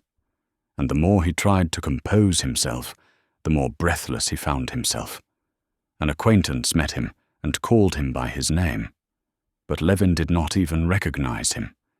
He went towards the mounds, whence came the clank of the chains of sledges as they slipped down or were dragged up, the rumble of the sliding sledges, and the sounds of merry voices. He walked on a few steps, and the skating ground lay open before his eyes, and at once, amidst all the skaters, he knew her. He knew she was there by the rapture and the terror that seized on his heart. She was standing talking to a lady at the opposite end of the ground. There was apparently nothing striking either in her dress or her attitude, but for Levin she was as easy to find in that crowd as a rose among nettles. Everything was made bright by her. She was the smile that shed light on all round her. Is it possible I can go over there on the ice? Go up to her? He thought. The place where she stood seemed to him a holy shrine, unapproachable, and there was one moment when he was almost retreating, so overwhelmed was he with terror. He had to make an effort to master himself, and to remind himself that people of all sorts were moving about her, and that he too might come there to skate. He walked down, for a long while, avoiding looking at her as at the sun, but seeing her as one does the sun, without looking. On that day of the week and at that time of day, people of one set, all acquainted with one another, used to meet on the ice. There were crack skaters there, showing off their skill, and learners clinging to chairs with timid, awkward movements, boys and elderly people skating with hygienic motives. They seemed to Levin an elect band of blissful beings because they were here, near her. All the skaters, it seemed, with perfect self-possession, skated towards her, skated by her, even spoke to her, and were happy, quite apart from her, enjoying the capital ice and the fine weather. Nikolai Shcherbatsky, Kitty's cousin, in a short jacket and tight trousers, was sitting on a garden seat with his skates on. Seeing Levin, he shouted to him, "Ah, the first skater in Russia. Been here long? First-rate ice. Do put your skates on." "I haven't got my skates," Levin answered, marveling at this boldness and ease in her presence, and not for 1 second losing sight of her, though he didn't look at her. He felt as though the sun were coming near him. She was in a corner, and turning out her slender feet in their high boots with obvious timidity, she skated towards him. A boy in Russian dress, desperately waving his arms and bowed down to the ground, overtook her. She skated a little uncertainly. Taking her hands out of the little muff that hung on a cord, she held them ready for emergency, and looking towards Levin, whom she had recognized, she smiled at him, and at her own fears. When she had got round the turn, she gave herself a push-off with one foot and skated straight up to Shcherbatsky. Clutching at his arm, she nodded, smiling, to Levin. She was more splendid than he had imagined her. When he thought of her, he could call up a vivid picture of her to himself, especially the charm of that little fair head, so freely set on the shapely girlish shoulders, and so full of childish brightness and good humour. The childishness of her expression, together with the delicate beauty of her figure, made up her special charm, and that he fully realized. But what always struck him in her as something unlooked for was the expression of her eyes, soft, serene, and truthful, and above all, her smile, which always transported Levin to an enchanted world, where he felt himself softened and tender, as he remembered himself in some days of his early childhood. "Have you been here long?" she said, giving him her hand. "Thank you," she added, as he picked up the handkerchief that had fallen out of her muff. I've not long. Today, I arrived," answered Levin, in his emotion not at once understanding her question. "I was meaning to come and see you," he said. And then, recollecting with what intention he was trying to see her, he was promptly overcome with confusion and blushed. "I didn't know you could skate, and skate so well." She looked at him earnestly, as though wishing to make out the cause of his confusion. "Your praise is worth having. The tradition is kept up here that you are the best of skaters," she said, with her little black-gloved hand, brushing a grain of hoarfrost off her muff. "Yes, I used once to skate with passion. I wanted to reach perfection." "You do everything with passion, I think," she said, smiling. "I should so like to see how you skate. Put on skates, and let us skate together." Skate together? Can that be possible? Thought Levin, gazing at her. "I'll put them on directly," he said, and he went off to get skates. "It's a long while since we've seen you here, sir," said the attendant, supporting his foot and screwing on the heel of the skate. "Except you? There's none of the gentlemen first-rate skaters. Will that be all right?" said he, tightening the strap. "Oh, yes, yes." "Make haste, please," answered Levin, with difficulty restraining the smile of rapture which would overspread his face. "Yes," he thought, "this now is life. This is happiness. Together," she said. "Let us skate together. Speak to her now. But that's just why I'm afraid to speak, because I'm happy now, happy in hope, anyway. And then? But I must, away with weakness." Levin rose to his feet, took off his overcoat, and scurrying over the rough ice round the hut, came out on the smooth ice and skated without effort, as it were, by simple exercise of will, increasing and slackening speed and turning his course. He approached with timidity, but again her smile reassured him. She gave him her hand, and they set off side by side, going faster and faster, and the more rapidly they moved, the more tightly she grasped his hand. "With you I should soon learn. I somehow feel confidence in you," she said to him. "And I have confidence in myself when you are leaning on me," he said, but was at once panic-stricken at what he had said, and blushed. And indeed, no sooner had he uttered these words, when all at once, like the sun going behind a cloud, her face lost all its friendliness, and Levin detected the familiar change in her expression that denoted the working of thought. A crease showed on her smooth brow. "Is there anything troubling you? Though I've no right to ask such a question," he added hurriedly. "Oh, why so?" "No, I have nothing to trouble me," she responded coldly, and she added immediately, "You haven't seen Mademoiselle Linon, have you?" "Not yet." "Go and speak to her. She likes you so much." "What's wrong? I have offended her. Lord help me," thought Levin, and he flew towards the old Frenchwoman with the grey ringlets, who was sitting on a bench. Smiling and showing her false teeth, she greeted him as an old friend. "Yes, you see we're growing up," she said to him, glancing towards Kitty, "and growing old.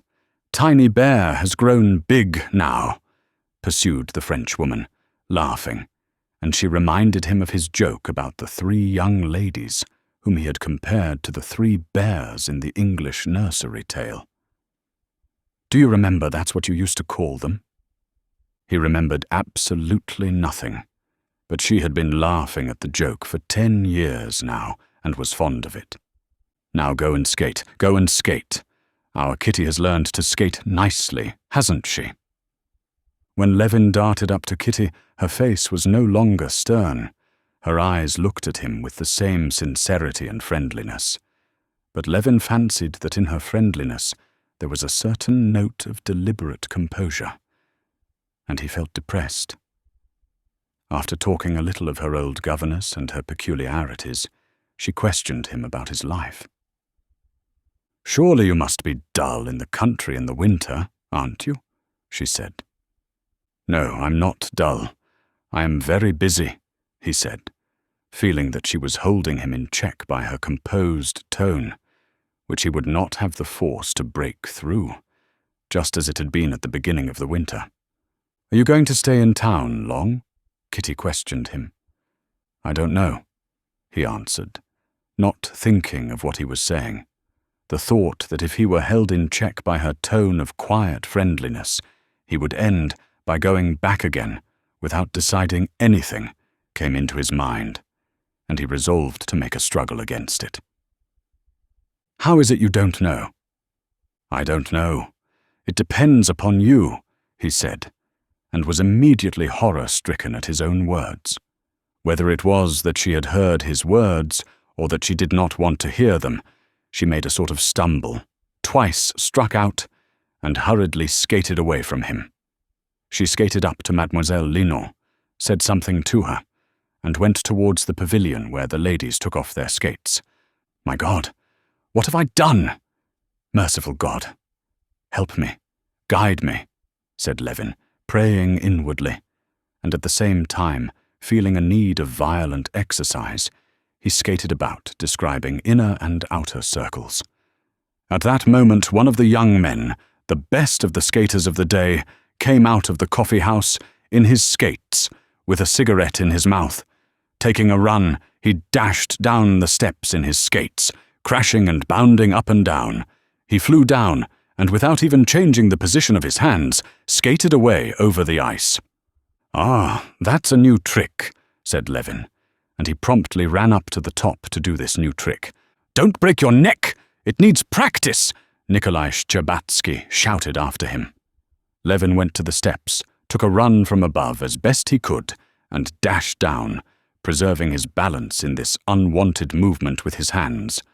On the last step, he stumbled, but barely touching the ice with his hand, with a violent effort recovered himself and skated off, laughing. "How splendid! How nice he is!" Kitty was thinking at that time as she came out of the pavilion with Mademoiselle Linon, and looked towards him with a smile of quiet affection, as though he were a favourite brother. "And can it be my fault? Can I have done anything wrong? They talk of flirtation. I know it's not he that I love, but still I am happy with him, and he's so jolly." Only why did he say that? She mused. Catching sight of Kitty going away, and her mother meeting her at the steps, Levin, flushed from his rapid exercise, stood still and pondered a minute. He took off his skates and overtook the mother and daughter at the entrance of the gardens.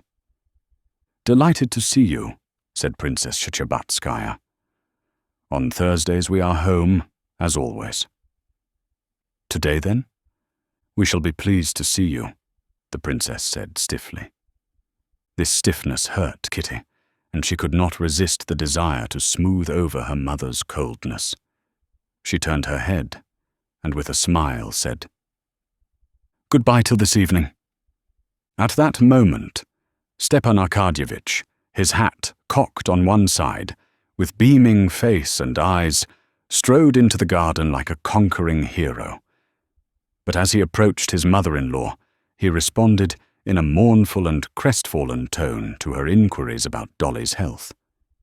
After a little subdued and dejected conversation with his mother-in-law, he threw out his chest again and put his arm in Levin's. "Well, shall we set off?" he asked. "I've been thinking about you all this time, and I'm very, very glad you've come," he said, looking him in the face with a significant air. "Yes, come along," answered Levin in ecstasy, hearing unceasingly the sound of that voice saying, "Goodbye till this evening," and seeing the smile with which it was said. "To the England or the Hermitage? I don't mind which." "All right, then, the England," said Stepan Arkadyevitch, selecting that restaurant because he owed more there than at the Hermitage, and consequently considered it mean to avoid it. "Have you got a sledge? That's first rate, for I sent my carriage home." The friends hardly spoke all the way.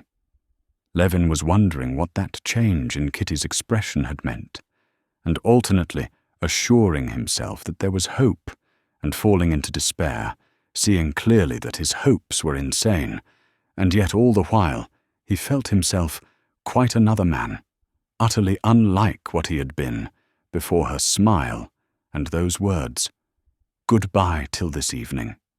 Stepan Arkadyevitch was absorbed during the drive in composing the menu of the dinner.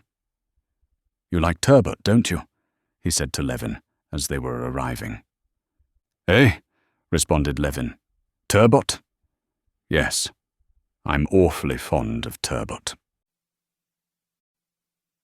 Part 1, Chapter 10. When Levin went into the restaurant with Oblonsky, he could not help noticing a certain peculiarity of expression, as it were, a restrained radiance, about the face and whole figure of Stepan Arkadyevitch.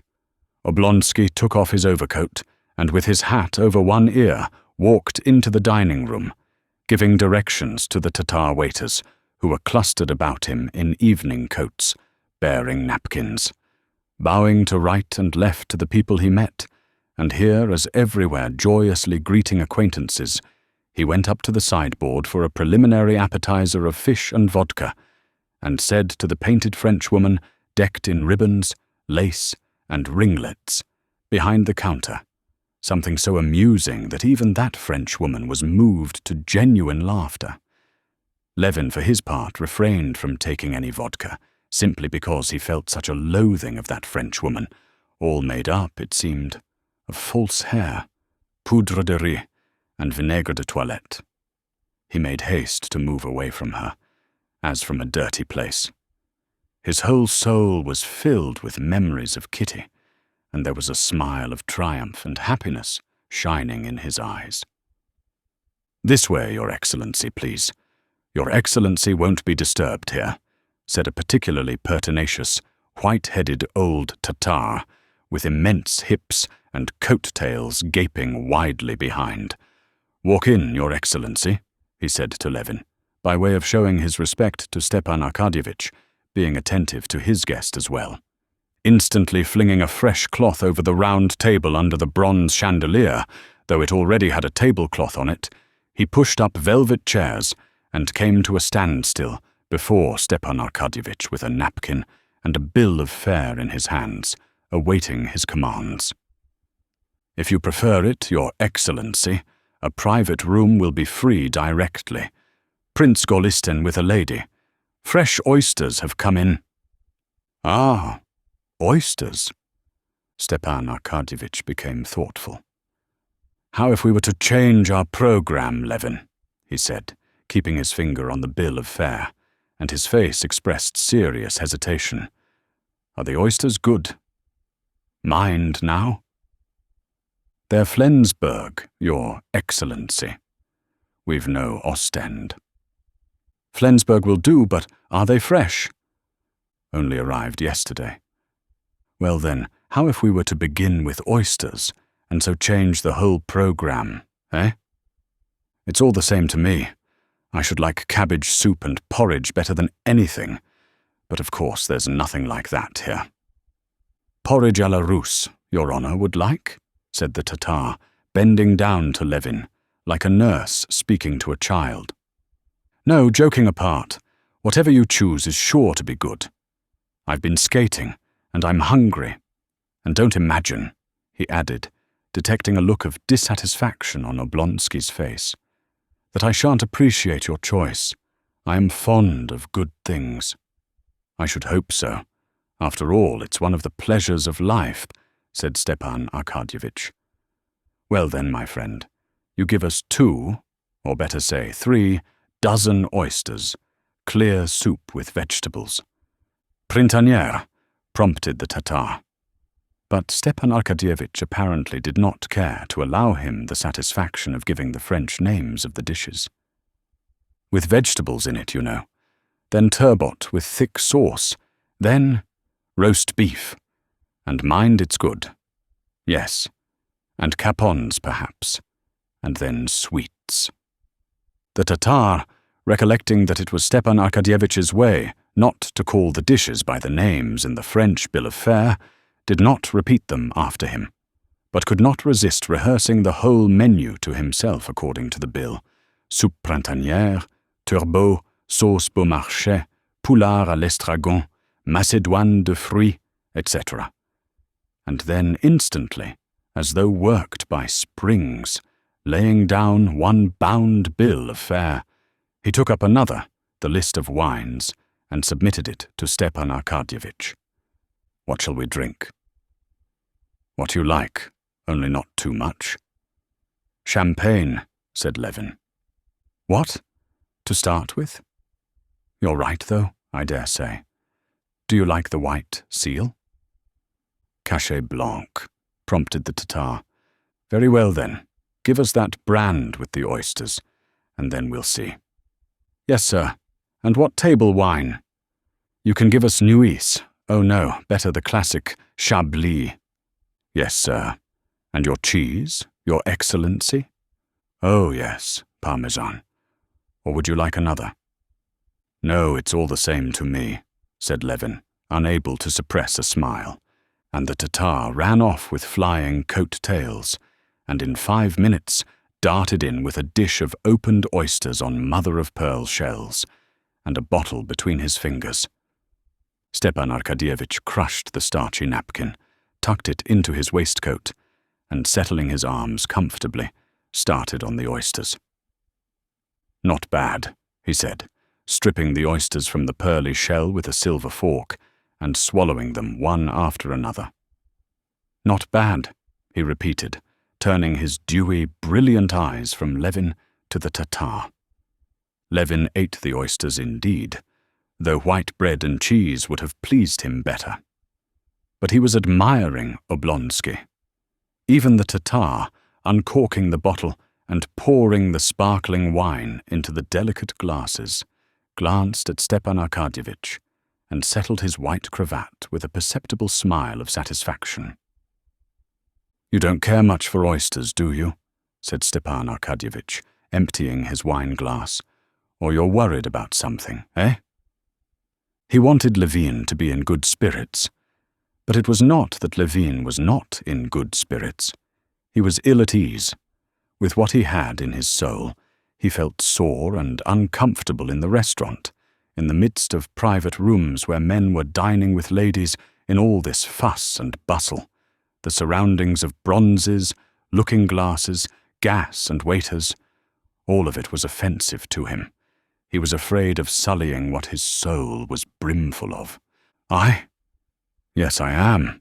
But besides, all this bothers me," he said. "You can't conceive how queer it all seems to a country person like me, as queer as that gentleman's nails I saw at your place." "Yes, I saw how much interested you were in poor Grinovitch's nails," said Stepan Arkadyevitch, laughing. "It's too much for me," responded Levin. "Do try, now, and put yourself in my place. Take the point of view of a country person.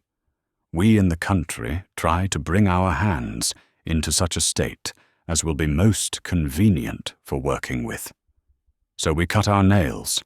Sometimes we turn up our sleeves. And here people purposely let their nails grow as long as they will, and link on small saucers by way of studs, so that they can do nothing with their hands." Stepan Arkadyevitch smiled gaily. "Oh yes, that's just a sign that he has no need to do coarse work. His work is with the mind."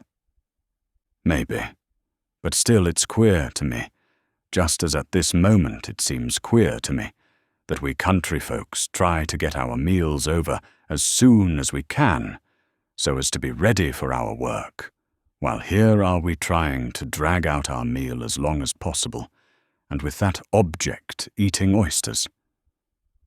"Why, of course," objected Stepan Arkadyevitch, "but that's just the aim of civilization, to make everything a source of enjoyment." "Well, if that's its aim, I'd rather be a savage." "And so you are a savage. All you Levins are savages." Levin sighed. He remembered his brother Nikolai, and felt ashamed and sore, and he scowled. But Oblonsky began speaking of a subject which at once drew his attention. "Oh, I say, are you going tonight to our people? The Shtcherbatskys, I mean?" he said, his eyes sparkling significantly as he pushed away the empty rough shells and drew the cheese towards him. "Yes, I shall certainly go," replied Levin, though I fancied the princess was not very warm in her invitation. "What nonsense! That's her manner. Come, boy, the soup. That's her manner. Grande dame," said Stepan Arkadyevitch. "I'm coming too, but I have to go to the Countess Bonina's rehearsal. Come, isn't it true that you're a savage? How do you explain the sudden way in which you vanished from Moscow? The Shtcherbatskys were continually asking me about you, as though I ought to know. The only thing I know is that you always do what no one else does." "Yes," said Levin, slowly and with emotion. "You're right. I am a savage. Only my savageness is not in having gone away, but in coming now. Now I have come." "Oh, what a lucky fellow you are," broke in Stepan Arkadyevitch, looking into Levin's eyes. "Why?" "I know a gallant steed by tokens sure, and by his eyes I know a youth in love," declaimed Stepan Arkadyevitch. "Everything is before you." "Why, is it over for you already?" "No, not over exactly, but the future is yours, and the present is mine, and the present, well, it's not all that it might be." "How so?" "Oh, things go wrong.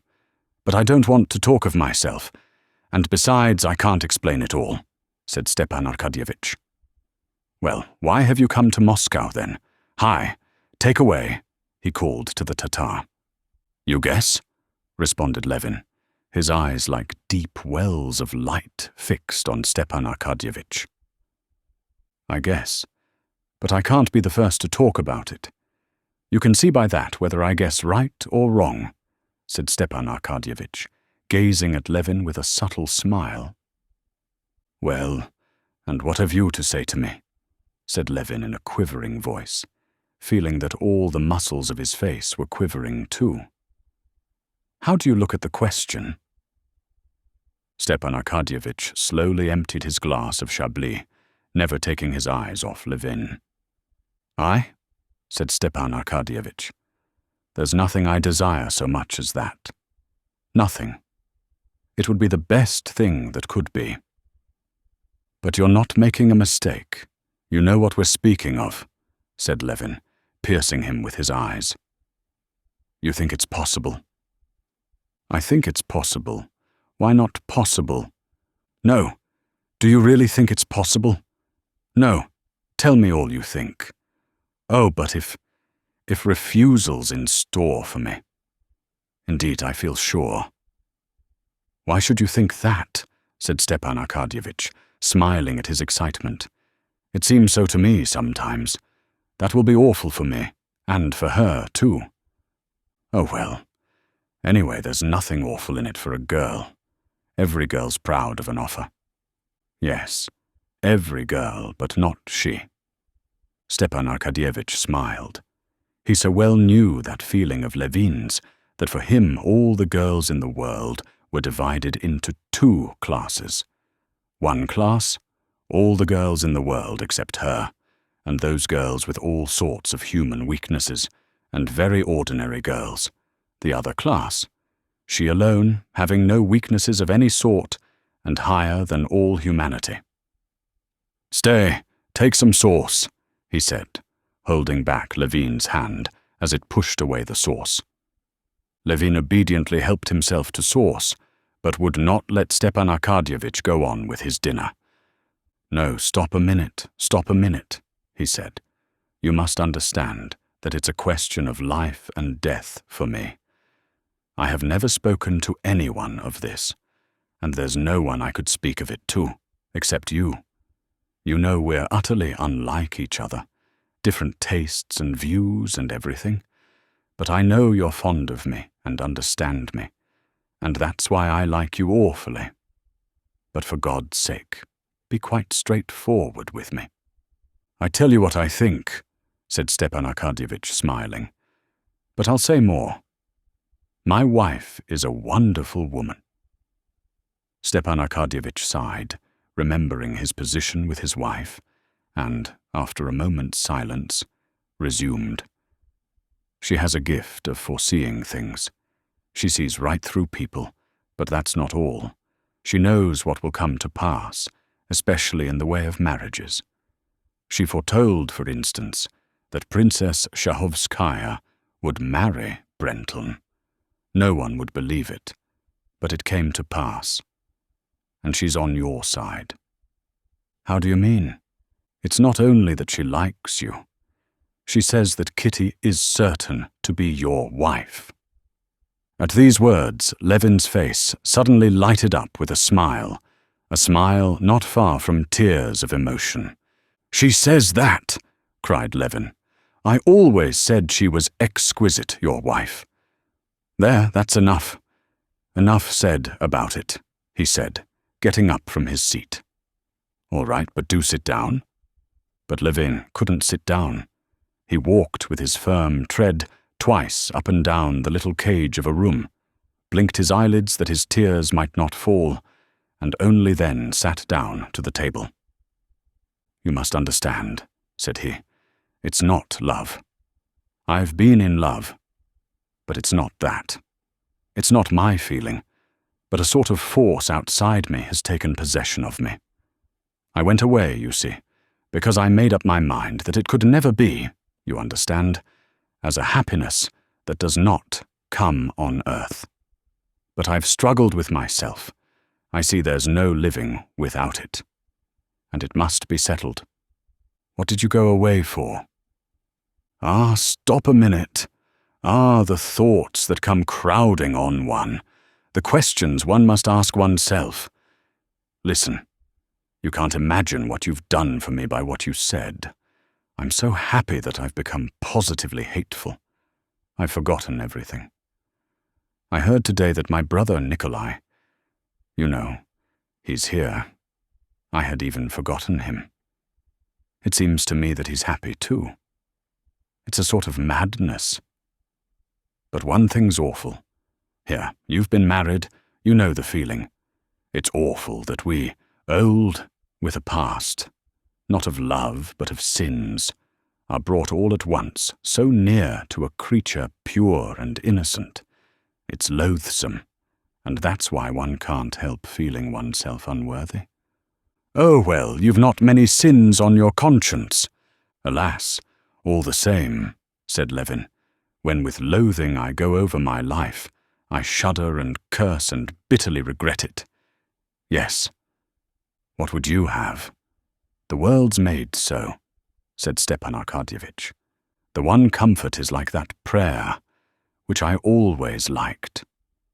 Forgive me not according to my unworthiness, but according to thy loving kindness. That's the only way she can forgive me. Part 1, Chapter 11. Levin emptied his glass, and they were silent for a while. There's one other thing I ought to tell you. Do you know Vronsky? Stepan Arkadyevitch asked Levin. No, I don't. Why do you ask? Give us another bottle, Stepan Arkadyevitch directed the Tatar, who was filling up their glasses and fidgeting round them just when he was not wanted. Why you ought to know Vronsky is that he's one of your rivals. Who's Vronsky? Said Levin, and his face was suddenly transformed from the look of childlike ecstasy which Oblonsky had just been admiring to an angry and unpleasant expression. Vronsky is one of the sons of Count Kirill Ivanovich Vronsky, and one of the finest specimens of the gilded youth of Petersburg.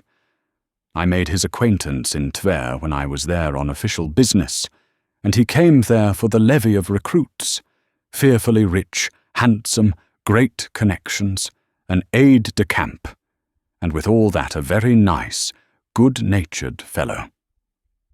But he's more than simply a good-natured fellow, as I've found out here. He's a cultivated man, too, and very intelligent. He's a man who'll make his mark.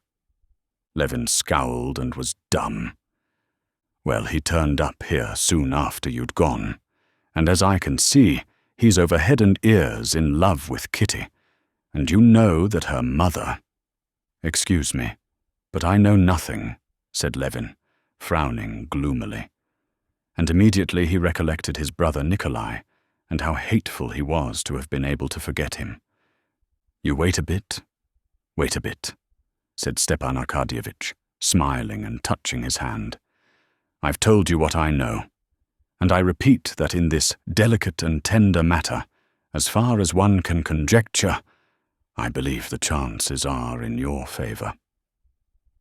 Levin dropped back in his chair. His face was pale.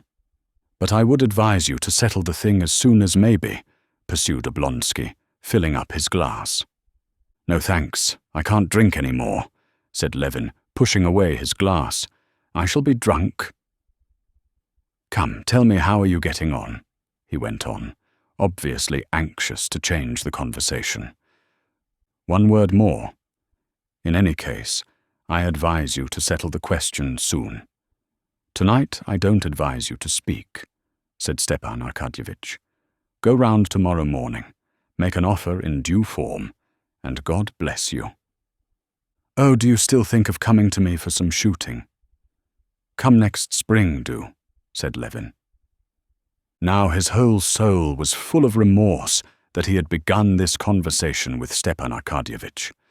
A feeling such as his was profaned by talk of the rivalry of some Petersburg officer, of the suppositions and the counsels of Stepan Arkadyevitch. Stepan Arkadyevitch smiled. He knew what was passing in Levin's soul. I'll come some day, he said. But women, my boy, they're the pivot everything turns upon. Things are in a bad way with me. Very bad. And it's all through women. Tell me frankly now, he pursued, picking up a cigar and keeping one hand on his glass. "Give me your advice."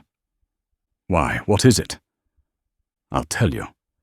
Suppose you're married, you love your wife, but you're fascinated by another woman. Excuse me, but I'm absolutely unable to comprehend how. Just as I can't comprehend how I could now, after my dinner, go straight to a baker's shop and steal a roll." Stepan Arkadyevitch's eyes sparkled more than usual. "Why not? A roll will sometimes smell so good, one can't resist it. Himmlisch ist's, wenn ich bezwungen meine irdische Begier. Aber doch wenn's nicht gelungen, hatt ich auch recht hübsch Pläsier." As he said this, Stepan Arkadyevitch smiled subtly. Levin, too, could not help smiling. "Yes, but joking apart," resumed Stepan Arkadyevitch, "you must understand that the woman is a sweet, gentle, loving creature, poor and lonely, and has sacrificed everything. Now, when the thing's done, don't you see, can one possibly cast her off? Even supposing one parts from her, so as not to break up one's family life. Still, can one help feeling for her, setting her on her feet, softening her lot? Well, you must excuse me there. You know, to me all women are divided into two classes. At least, no, truer to say, there are women and there are. I've never seen exquisite fallen beings, and I never shall see them, but such creatures as that painted Frenchwoman at the counter with the ringlets are vermin to my mind, and all fallen women are the same. But the Magdalene? Ah, drop that. Christ would never have said those words if he had known how they would be abused. Of all the gospel, those words are the only ones remembered. However, I'm not saying so much what I think as what I feel. I have a loathing for fallen women. You're afraid of spiders, and I of these vermin. Most likely you've not made a study of spiders and don't know their character. And so it is with me. It's very well for you to talk like that. It's very much like that gentleman in Dickens who used to fling all difficult questions over his right shoulder. But to deny the facts is no answer. What's to be done? You tell me that? What's to be done? Your wife gets older, while you're full of life. Before you've time to look round, you feel that you can't love your wife with love, however much you may esteem her. And then all at once, love turns up, and you're done for, Stepan Arkadyevitch said, with weary despair. Levin half smiled. "Yes, you're done for," resumed Oblonsky. "But what's to be done?" "Don't steal rolls." Stepan Arkadyevitch laughed outright. "Oh, moralist, but you must understand, there are two women. One insists only on her rights, and those rights are your love, which you can't give her, and the other sacrifices everything for you and asks for nothing. What are you to do? How are you to act? There's a fearful tragedy in it. If you care for my profession of faith as regards that, I'll tell you that I don't believe there was any tragedy about it. And this is why. To my mind, love, both the sorts of love, which you remember Plato defines in his Banquet, served as the test of men. Some men only understand one sort, and some only the other. And those who only know the non-Platonic love have no need to talk of tragedy. In such love there can be no sort of tragedy. I'm much obliged for the gratification, my humble respects. That's all the tragedy. And in Platonic love there can be no tragedy, because in that love all is clear and pure, because... At that instant, Levin recollected his own sins and the inner conflict he had lived through, and he added unexpectedly, "But perhaps you are right. Very likely. I don't know. It's this, don't you see? said Stepan Arkadyevitch. "You're very much all of a piece. That's your strong point and your failing. You have a character that's all of a piece, and you want the whole of life to be of a piece too. But that's not how it is. You despise public official work because you want the reality to be invariably corresponding all the while with the aim. And that's not how it is. You want a man's work too, always to have a defined aim, and love and family life always to be undivided. And that's not how it is. All the variety, all the charm, all the beauty of life is made up of light and shadow." Levin sighed and made no reply. He was thinking of his own affairs and did not hear Oblonsky. And suddenly both of them felt that though they were friends, though they had been dining and drinking together, which should have drawn them closer, yet each was thinking only of his own affairs, and they had nothing to do with one another. Oblonsky had more than once experienced this extreme sense of aloofness instead of intimacy coming on after dinner, and he knew what to do in such cases. "Bill," he called, and he went into the next room, where he promptly came across an aide-de-camp of his acquaintance and dropped into conversation with him about an actress and her protector. And at once in the conversation with the aide-de-camp, Oblonsky had a sense of relaxation and relief after the conversation with Levin, which always put him to too great a mental and spiritual strain.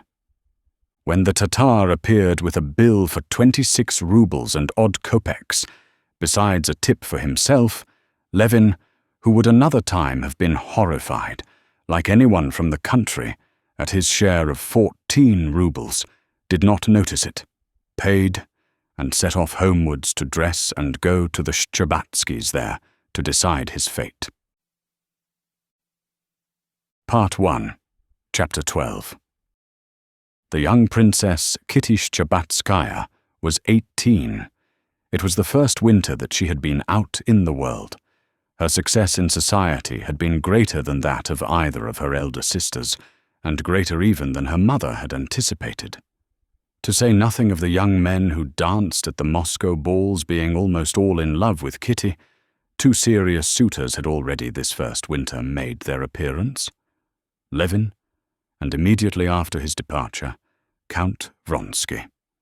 Levin's appearance at the beginning of the winter, his frequent visits, and evident love for Kitty had led to the first serious conversations between Kitty's parents as to her future, and to disputes between them. The prince was on Levin's side. He said he wished for nothing better for Kitty. The princess, for her part, going round the question in the manner peculiar to women, maintained that Kitty was too young, that Levin had done nothing to prove that he had serious intentions, that Kitty felt no great attraction to him, and other side issues.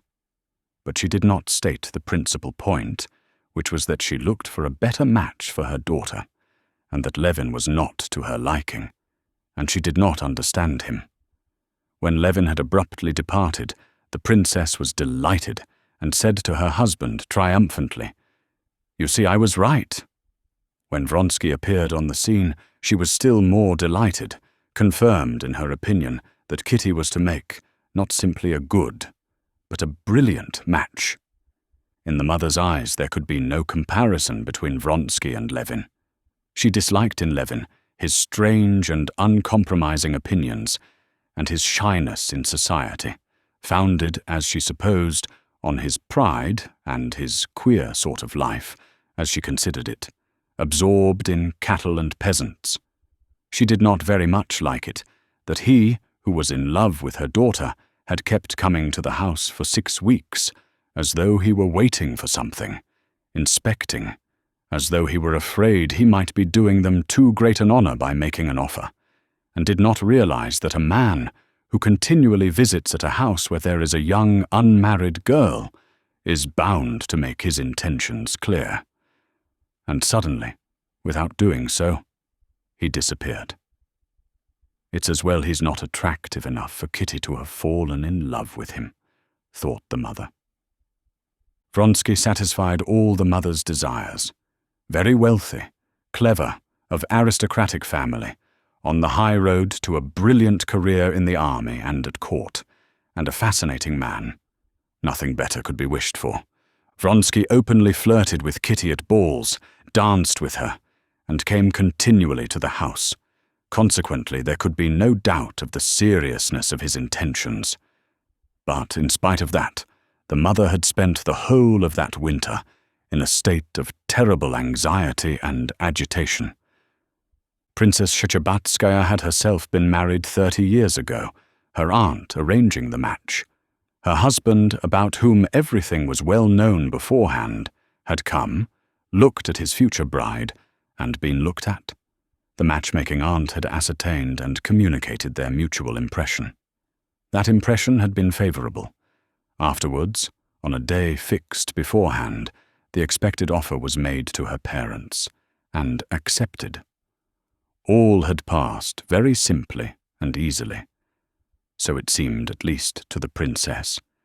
But over her own daughters, she had felt how far from simple and easy is the business, apparently so commonplace, of marrying off one's daughters.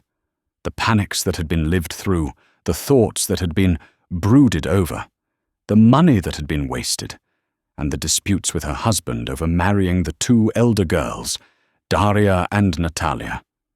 Now, since the youngest had come out, she was going through the same terrors, the same doubts, and still more violent quarrels with her husband than she had over the elder girls. The old prince, like all fathers indeed, was exceedingly punctilious on the score of the honor and reputation of his daughters. He was irrationally jealous over his daughters, especially over Kitty, who was his favorite. At every turn he had scenes with the princess for compromising her daughter. The princess had grown accustomed to this already with her other daughters, but now she felt that there was more ground for the prince's touchiness. She saw that of late years much was changed in the manners of society, that a mother's duties had become still more difficult. She saw that girls of Kitty's age formed some sort of clubs, went to some sort of lectures, mixed freely in men's society, drove about the streets alone. Many of them did not curtsy. And, what was the most important thing, all the girls were firmly convinced that to choose their husbands was their own affair, and not their parents'.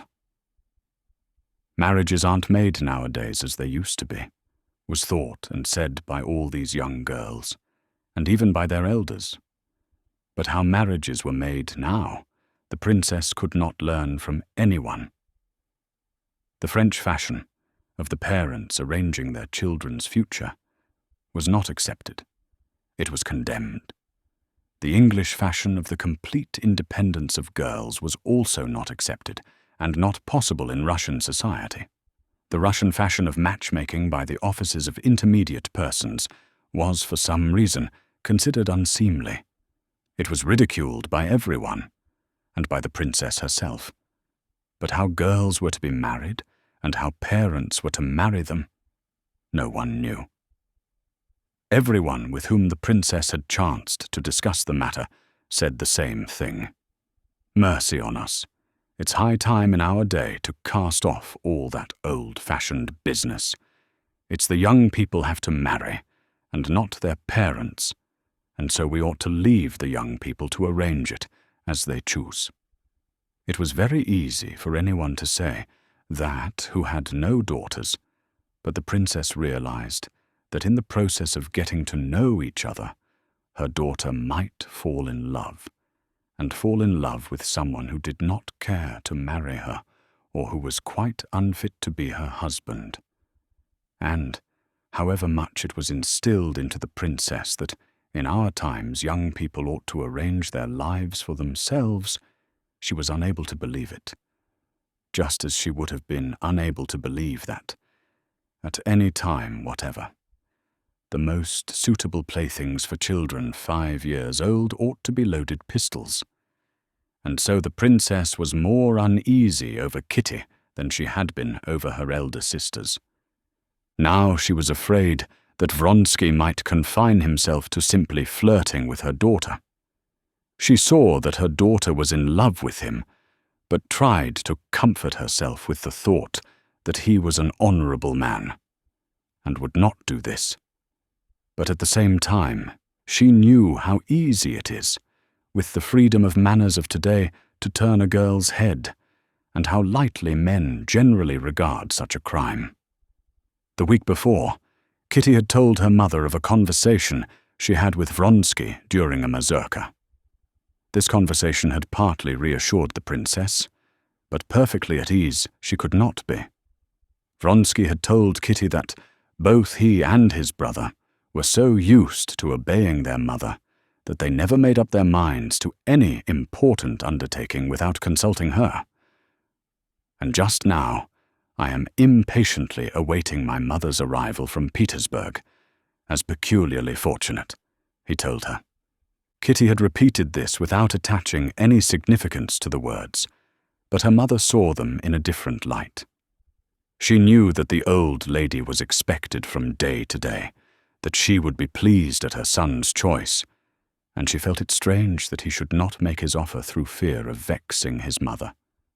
However, she was so anxious for the marriage itself, and still more for relief from her fears, that she believed it was so. Bitter as it was for the princess to see the unhappiness of her eldest daughter, Dolly, on the point of leaving her husband, her anxiety over the decision of her youngest daughter's fate engrossed all her feelings. Today, with Levine's reappearance, a fresh source of anxiety arose. She was afraid that her daughter, who had at one time, as she fancied, a feeling for Levine, might, from extreme sense of honor, refuse Vronsky, and that Levine's arrival might generally complicate and delay the affair so near being concluded. "Why, has he been here long?" the princess asked about Levin as they returned home. "He came today, Mama." "There's one thing I want to say," began the princess, and from her serious and alert face, Kitty guessed what it would be. "Mama," she said, flushing hotly and turning quickly to her, "please, please don't say anything about that. I know all about it." She wished for what her mother wished for, but the motives of her mother's wishes wounded her. "I only want to say that to raise hopes." "Mama, darling, for goodness sake, don't talk about it. It's so horrible to talk about it." "I won't," said her mother, seeing the tears in her daughter's eyes. "But one thing, my love, you promised me you would have no secrets from me." "You won't?" "Never, Mama. None," answered Kitty, flushing a little and looking her mother straight in the face. "But there's no use in my telling you anything, and if I wanted to, I don't know what to say or how. I don't know." No, she could not tell an untruth with those eyes, thought the mother, smiling at her agitation and happiness. The princess smiled that what was taking place just now in her soul seemed to the poor child so immense and so important. Part 1, Chapter 13. After dinner, and till the beginning of the evening, Kitty was feeling a sensation akin to the sensation of a young man before a battle. Her heart throbbed violently, and her thoughts would not rest on anything. She felt that this evening, when they would both meet for the first time, would be a turning point in her life. And she was continually picturing them to herself, at one moment each separately, and then both together. When she mused on the past, she dwelt with pleasure, with tenderness, on the memories of her relations with Levin. The memories of childhood and of Levin's friendship with her dead brother gave a special poetic charm to her relations with him. His love for her, of which she felt certain, was flattering and delightful to her, and it was pleasant for her to think of Levin. In her memories of Vronsky, there always entered a certain element of awkwardness, though he was in the highest degree well-bred and at ease, as though there were some false note. Not in Vronsky, he was very simple and nice, but in herself, while with Levin she felt perfectly simple and clear. But on the other hand, directly she thought of the future with Vronsky, there arose before her a perspective of brilliant happiness.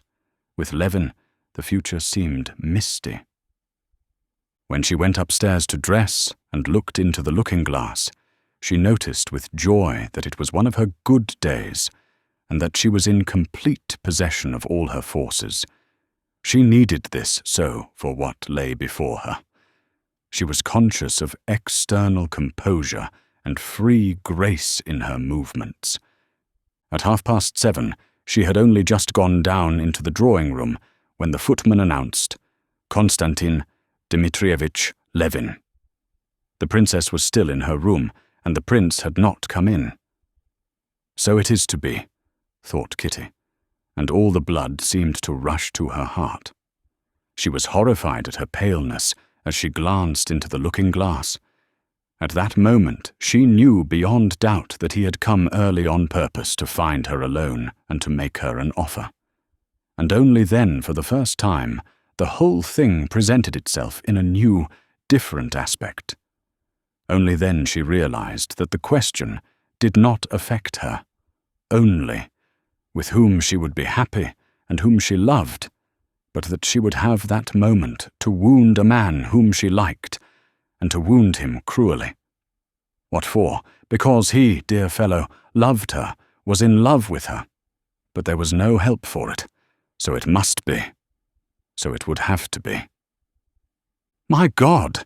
Shall I myself really have to say it to him? She thought. Can I tell him I don't love him? That will be a lie. What am I to say to him? That I love someone else? No, that's impossible. I'm going away, I'm going away. She had reached the door when she heard his step. No, it's not honest. What have I to be afraid of?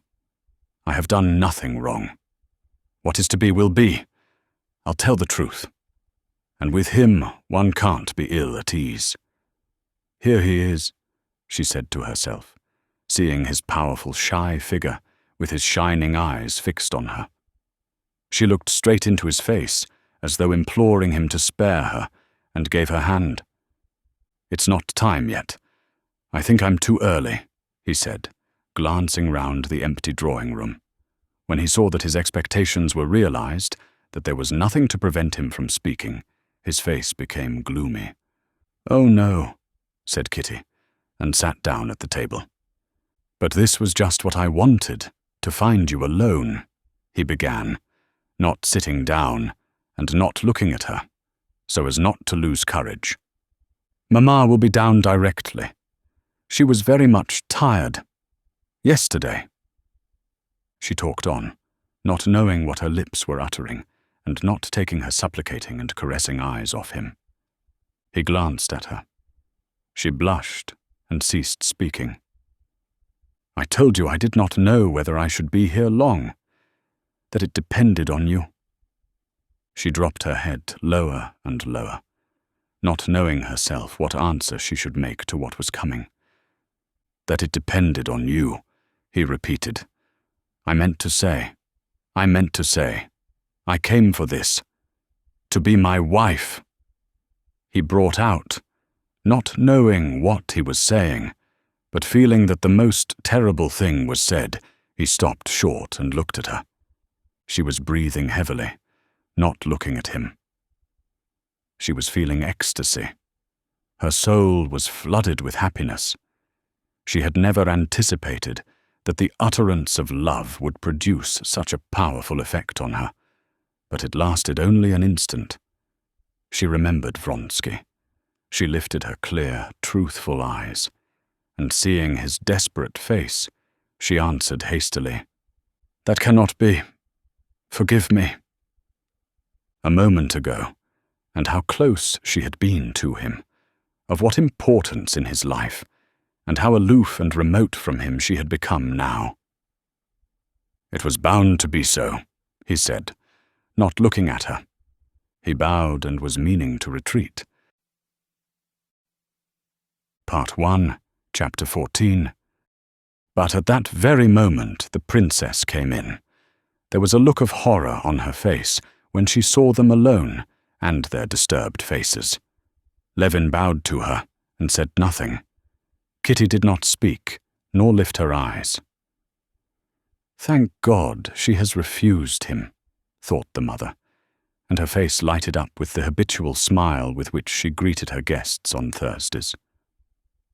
She sat down and began questioning Levin about his life in the country.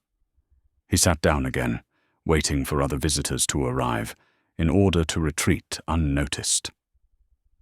5 minutes later there came in a friend of Kitty's, married the preceding winter, Countess Nordston.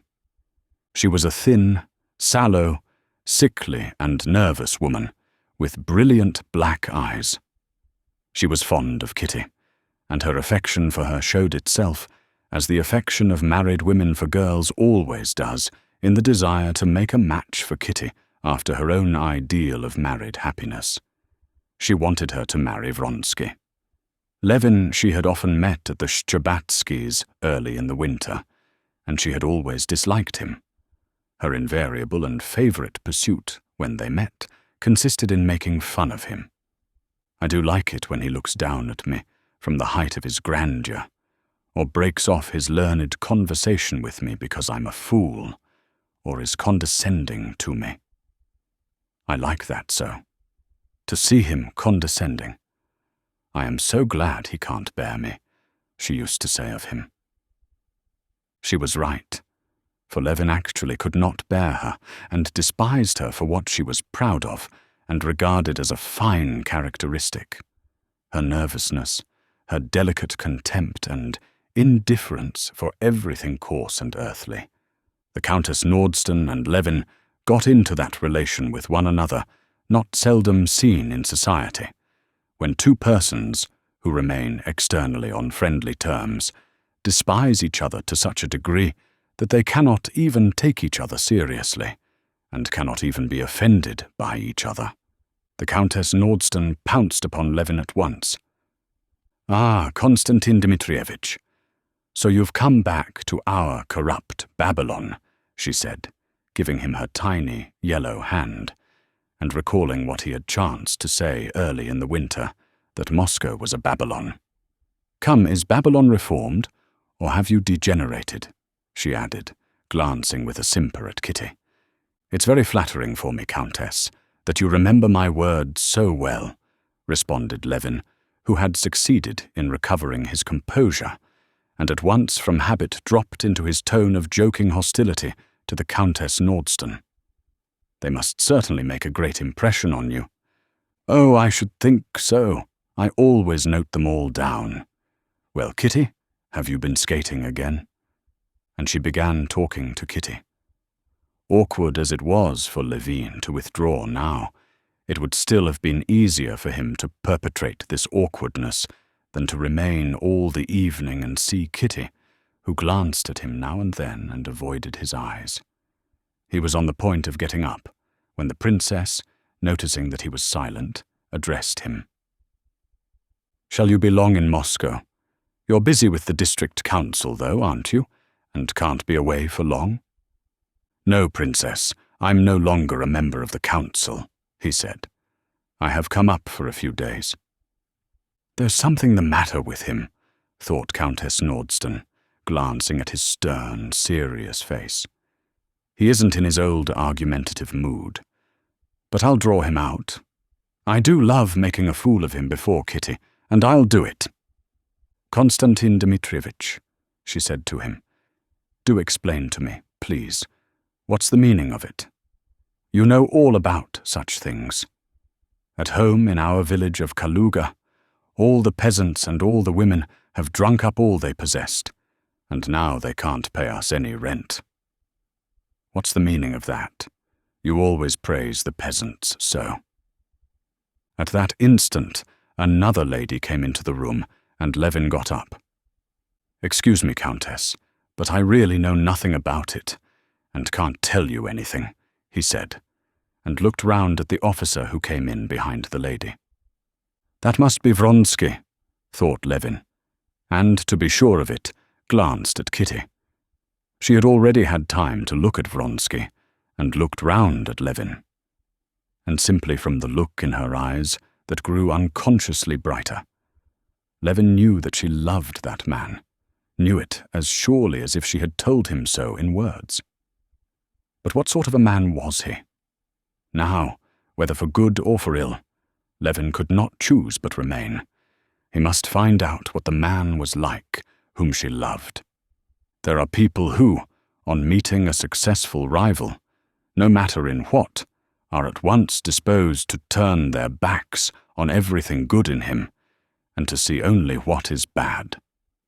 There are people, on the other hand, who desire above all to find in that lucky rival the qualities by which he has outstripped them, and seek with a throbbing ache at heart only what is good.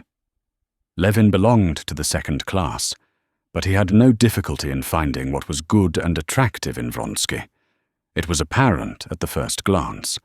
Vronsky was a squarely built, dark man, not very tall, with a good-humored, handsome, and exceedingly calm and resolute face. Everything about his face and figure, from his short-cropped black hair and freshly shaven chin down to his loosely fitting, brand-new uniform, was simple and at the same time elegant. Making way for the lady who had come in, Vronsky went up to the princess and then to Kitty. As he approached her, his beautiful eyes shone with a specially tender light, and with a faint, happy, and modestly triumphant smile, so it seemed to Levin, bowing carefully and respectfully over her, he held out his small, broad hand to her. Greeting and saying a few words to everyone, he sat down without once glancing at Levin, who had never taken his eyes off him. "Let me introduce you," said the princess, indicating Levin. "Konstantin Dmitrievich Levin, Count Alexei Kirillovich Vronsky."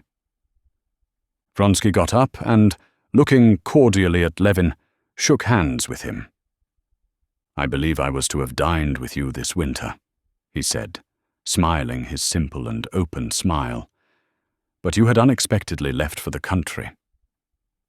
Konstantin Dmitrievich despises and hates town and us townspeople, said Countess Nordston. "My words must make a deep impression on you, since you remember them so well," said Levin, and suddenly conscious that he had said just the same thing before, he reddened. Vronsky looked at Levin and Countess Nordston and smiled. "Are you always in the country?" he inquired. "I should think it must be dull in the winter." "It's not dull if one has work to do. Besides, one's not dull by oneself," Levin replied abruptly. "I am fond of the country," said Vronsky, noticing, and affecting not to notice, Levin's tone.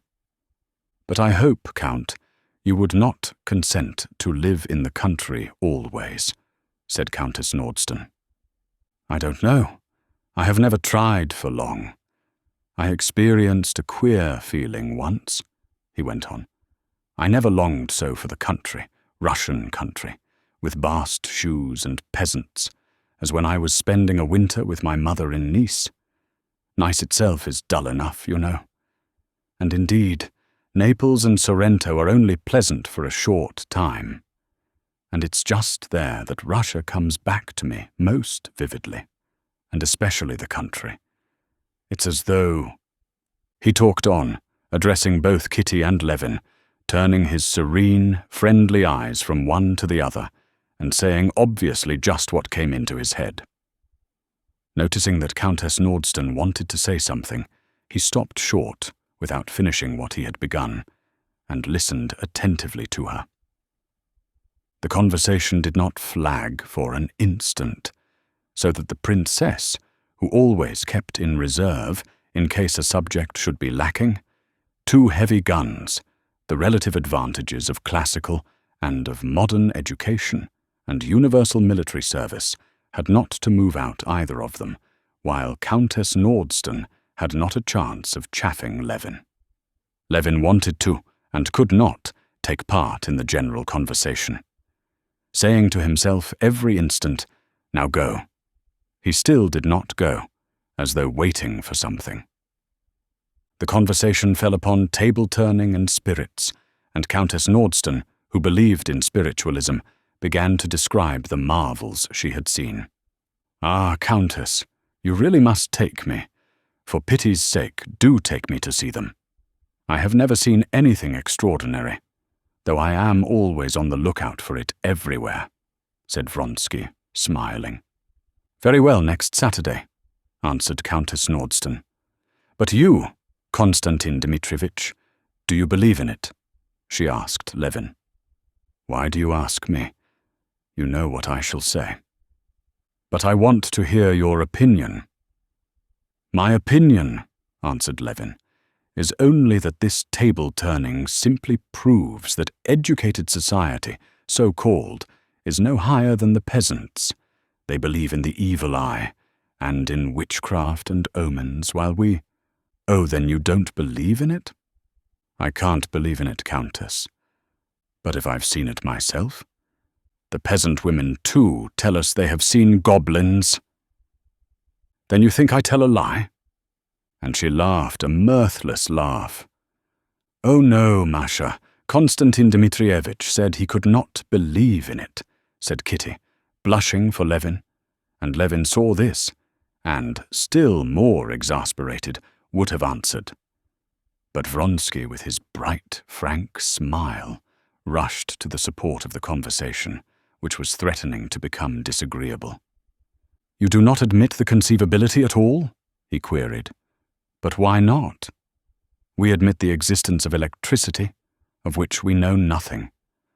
Why should there not be some new force, still unknown to us, which—" "When electricity was discovered," Levin interrupted hurriedly, "it was only the phenomenon that was discovered, and it was unknown from what it proceeded, and what were its effects, and ages passed before its applications were conceived. But the spiritualists have begun with tables writing for them, and spirits appearing to them, and have only later started saying that it is an unknown force." Vronsky listened attentively to Levin, as he always did listen, obviously interested in his words. "Yes, but the spiritualists say, we don't know at present what this force is, but there is a force, and these are the conditions in which it acts. Let the scientific men find out what the force consists in. No, I don't see why there should not be a new force. If it—" "Why, because with electricity," Levin interrupted again, "every time you rub tar against wool, a recognized phenomenon is manifested. But in this case, it does not happen every time, and so it follows it is not a natural phenomenon." Feeling probably that the conversation was taking a tone too serious for a drawing-room, Vronsky made no rejoinder, but by way of trying to change the conversation, he smiled brightly and turned to the ladies. "Do let us try at once, Countess," he said, but Levin would finish saying what he thought. "I think," he went on, "that this attempt of the spiritualists to explain their marvels as some sort of new natural force is most futile. They boldly talk of spiritual force, and then try to subject it to material experiment." Everyone was waiting for him to finish, and he felt it. "And I think you would be a first-rate medium," said Countess Nordston.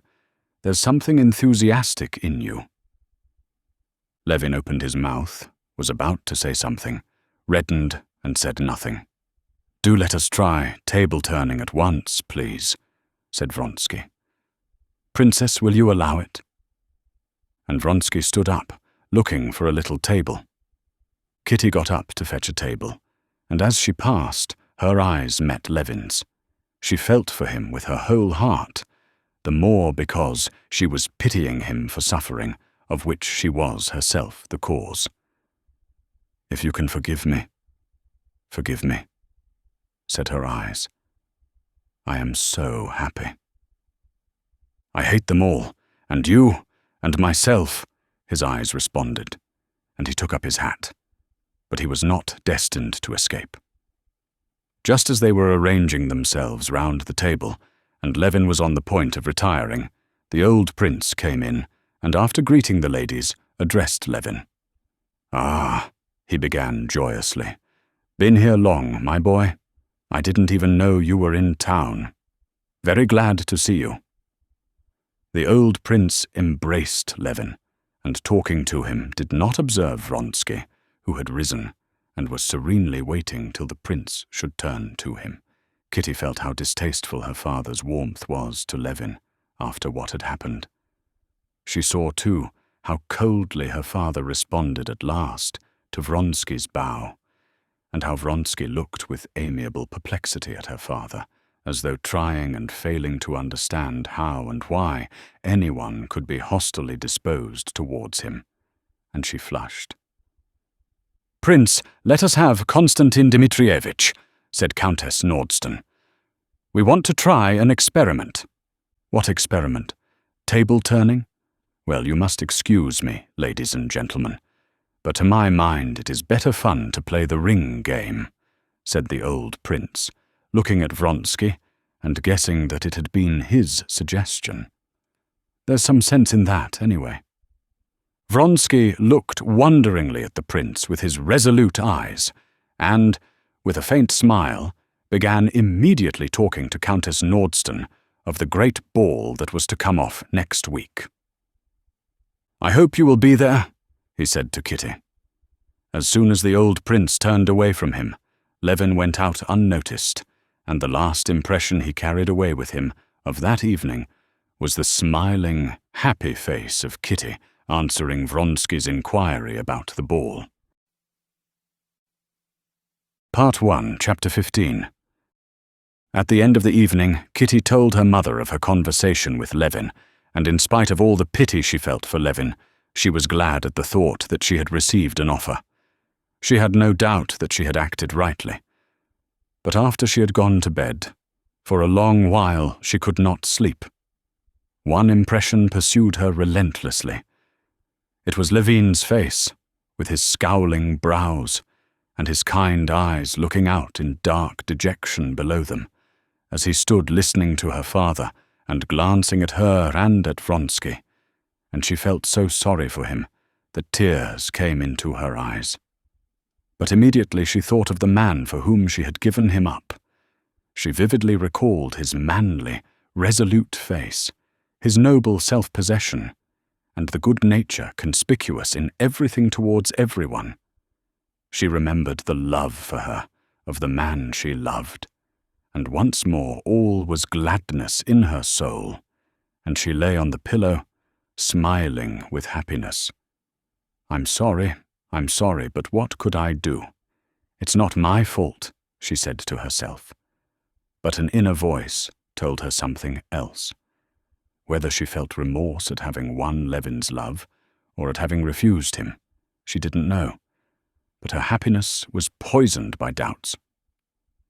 "Lord, have pity on us! Lord, have pity on us! Lord, have pity on us!" she repeated to herself, till she fell asleep. Meanwhile, there took place below, in the prince's little library, one of the scenes so often repeated between the parents on account of their favorite daughter. "What? I'll tell you what!" shouted the prince, waving his arms, and at once wrapping his squirrel-lined dressing gown round him again. "That you've no pride, no dignity, that you're disgracing, ruining your daughter by this vulgar, stupid matchmaking. But really, for mercy's sake, Prince, what have I done?" said the princess, almost crying. She, pleased and happy after her conversation with her daughter, had gone to the prince to say good night as usual, and though she had no intention of telling him of Levin's offer and Kitty's refusal, still she hinted to her husband that she fancied things were practically settled with Vronsky, and that he would declare himself so soon as his mother arrived. And thereupon, at those words, the prince had all at once flown into a passion and began to use unseemly language. "What have you done? I'll tell you what. First of all, you're trying to catch an eligible gentleman, and all Moscow will be talking of it, and with good reason. If you have evening parties, invite everyone. Don't pick out the possible suitors. Invite all the young bucks.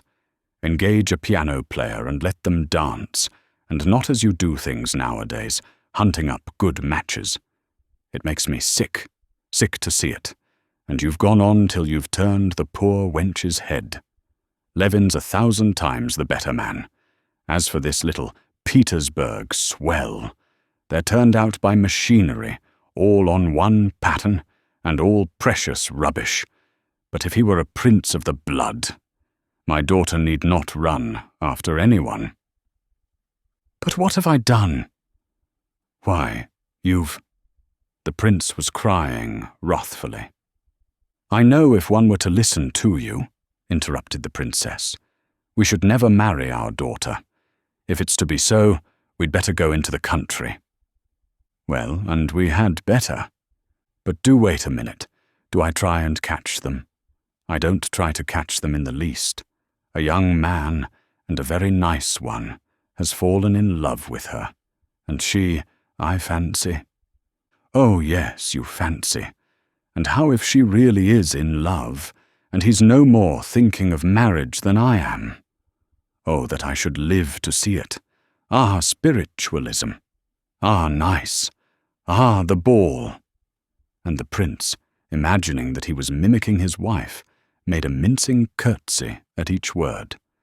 And this is how we're preparing wretchedness for Kitty. And she's really got the notion into her head. But what makes you suppose so? I don't suppose. I know. We have eyes for such things, though womenfolk haven't. I see a man who has serious intentions, that's Levin. And I see a peacock, like this featherhead, who's only amusing himself. Oh, well, when once you get an idea into your head, well, you'll remember my words, but too late, just as with Dolly. Well, we won't talk of it. The princess stopped him, recollecting her unlucky Dolly. By all means, and good night. And signing each other with the cross, the husband and wife parted with a kiss, feeling that they each remained of their own opinion. The princess had at first been quite certain that that evening had settled Kitty's future, and that there could be no doubt of Vronsky's intentions, but her husband's words had disturbed her. And returning to her own room, in terror before the unknown future, she, too, like Kitty, repeated several times in her heart, Lord, have pity. Lord, have pity. Lord, have pity. Part 1, Chapter 16. Vronsky had never had a real home life. His mother had been in her youth a brilliant society woman who had had, during her married life, and still more afterwards, many love affairs notorious in the whole fashionable world. His father he scarcely remembered, and he had been educated in the Corps of Pages. Leaving the school very young as a brilliant officer, he had at once got into the circle of wealthy Petersburg army men. Although he did go more or less into Petersburg society, his love affairs had always hitherto been outside it. In Moscow he had for the first time felt, after his luxurious and coarse life at Petersburg, all the charm of intimacy with a sweet and innocent girl of his own rank who cared for him. It never even entered his head that there could be any harm in his relations with Kitty. At balls he danced principally with her. He was a constant visitor at their house. He talked to her as people commonly do talk in society, all sorts of nonsense, but nonsense to which he could not help attaching a special meaning in her case. Although he said nothing to her that he could not have said before everybody, he felt that she was becoming more and more dependent upon him, and the more he felt this, the better he liked it, and the tenderer was his feeling for her. He did not know that his mode of behavior in relation to Kitty had a definite character, that it is courting young girls with no intention of marriage, and that such courting is one of the evil actions common among brilliant young men such as he was. It seemed to him that he was the first who had discovered this pleasure, and he was enjoying his discovery. If he could have heard what her parents were saying that evening, if he could have put himself at the point of view of the family, and have heard that Kitty would be unhappy if he did not marry her, he would have been greatly astonished, and would not have believed it. He could not believe that what gave such great and delicate pleasure to him, and above all to her, could be wrong. Still less could he have believed that he ought to marry. Marriage had never presented itself to him as a possibility. He not only disliked family life, but a family, and especially a husband, was, in accordance with the views general in the bachelor world in which he lived, conceived as something alien, repellent, and, above all, ridiculous.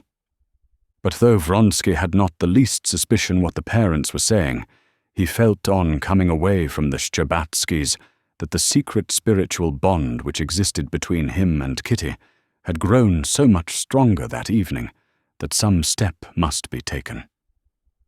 But what step could and ought to be taken, he could not imagine. What is so exquisite, he thought, as he returned from the Shtcherbatskys, carrying away with him, as he always did, a delicious feeling of purity and freshness, arising partly from the fact that he had not been smoking for a whole evening, and with it a new feeling of tenderness at her love for him. What is so exquisite is that not a word has been said by me or by her, but we understand each other so well in this unseen language of looks and tones that this evening more clearly than ever she told me she loves me, and how secretly, simply, and most of all, how trustfully. I feel myself better, purer. I feel that I have a heart, and that there is a great deal of good in me. Those sweet, loving eyes.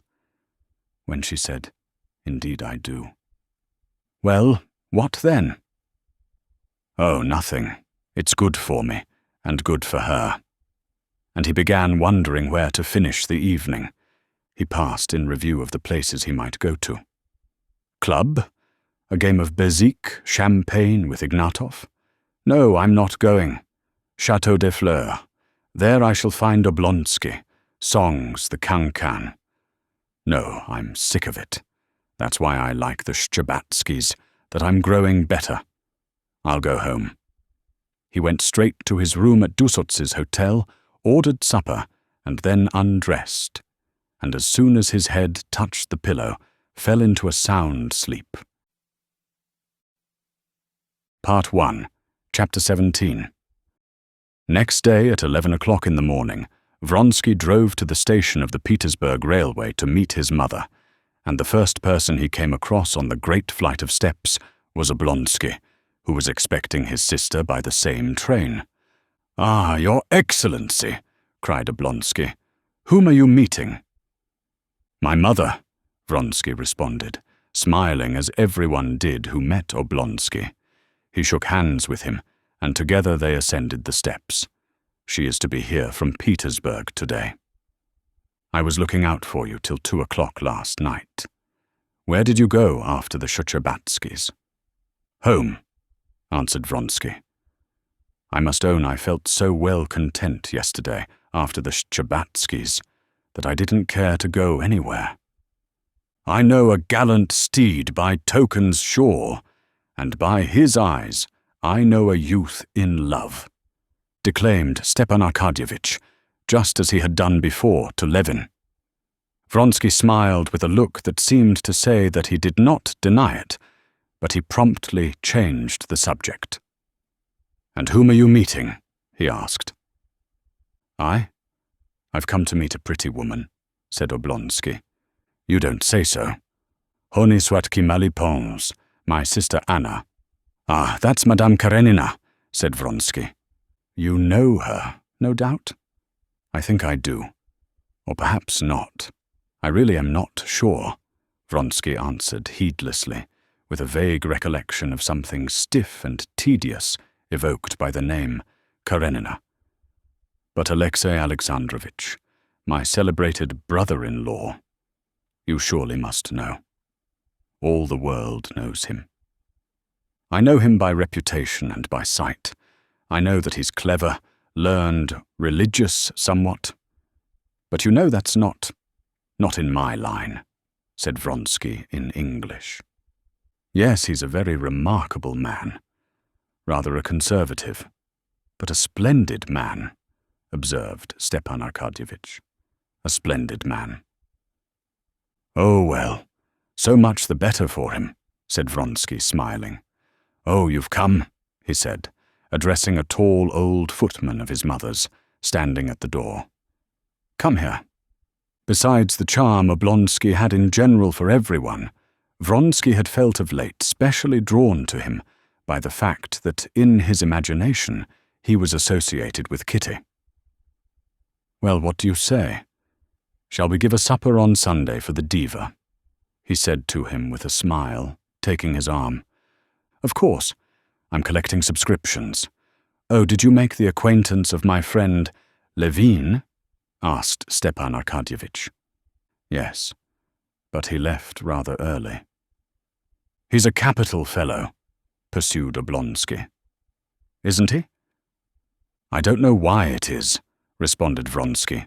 In all Moscow people, present company of course excepted, he put in jestingly. There's something uncompromising. They are all on the defensive, lose their tempers, as though they all want to make one feel something. Yes, that's true. It is so, said Stepan Arkadyevitch, laughing good-humouredly.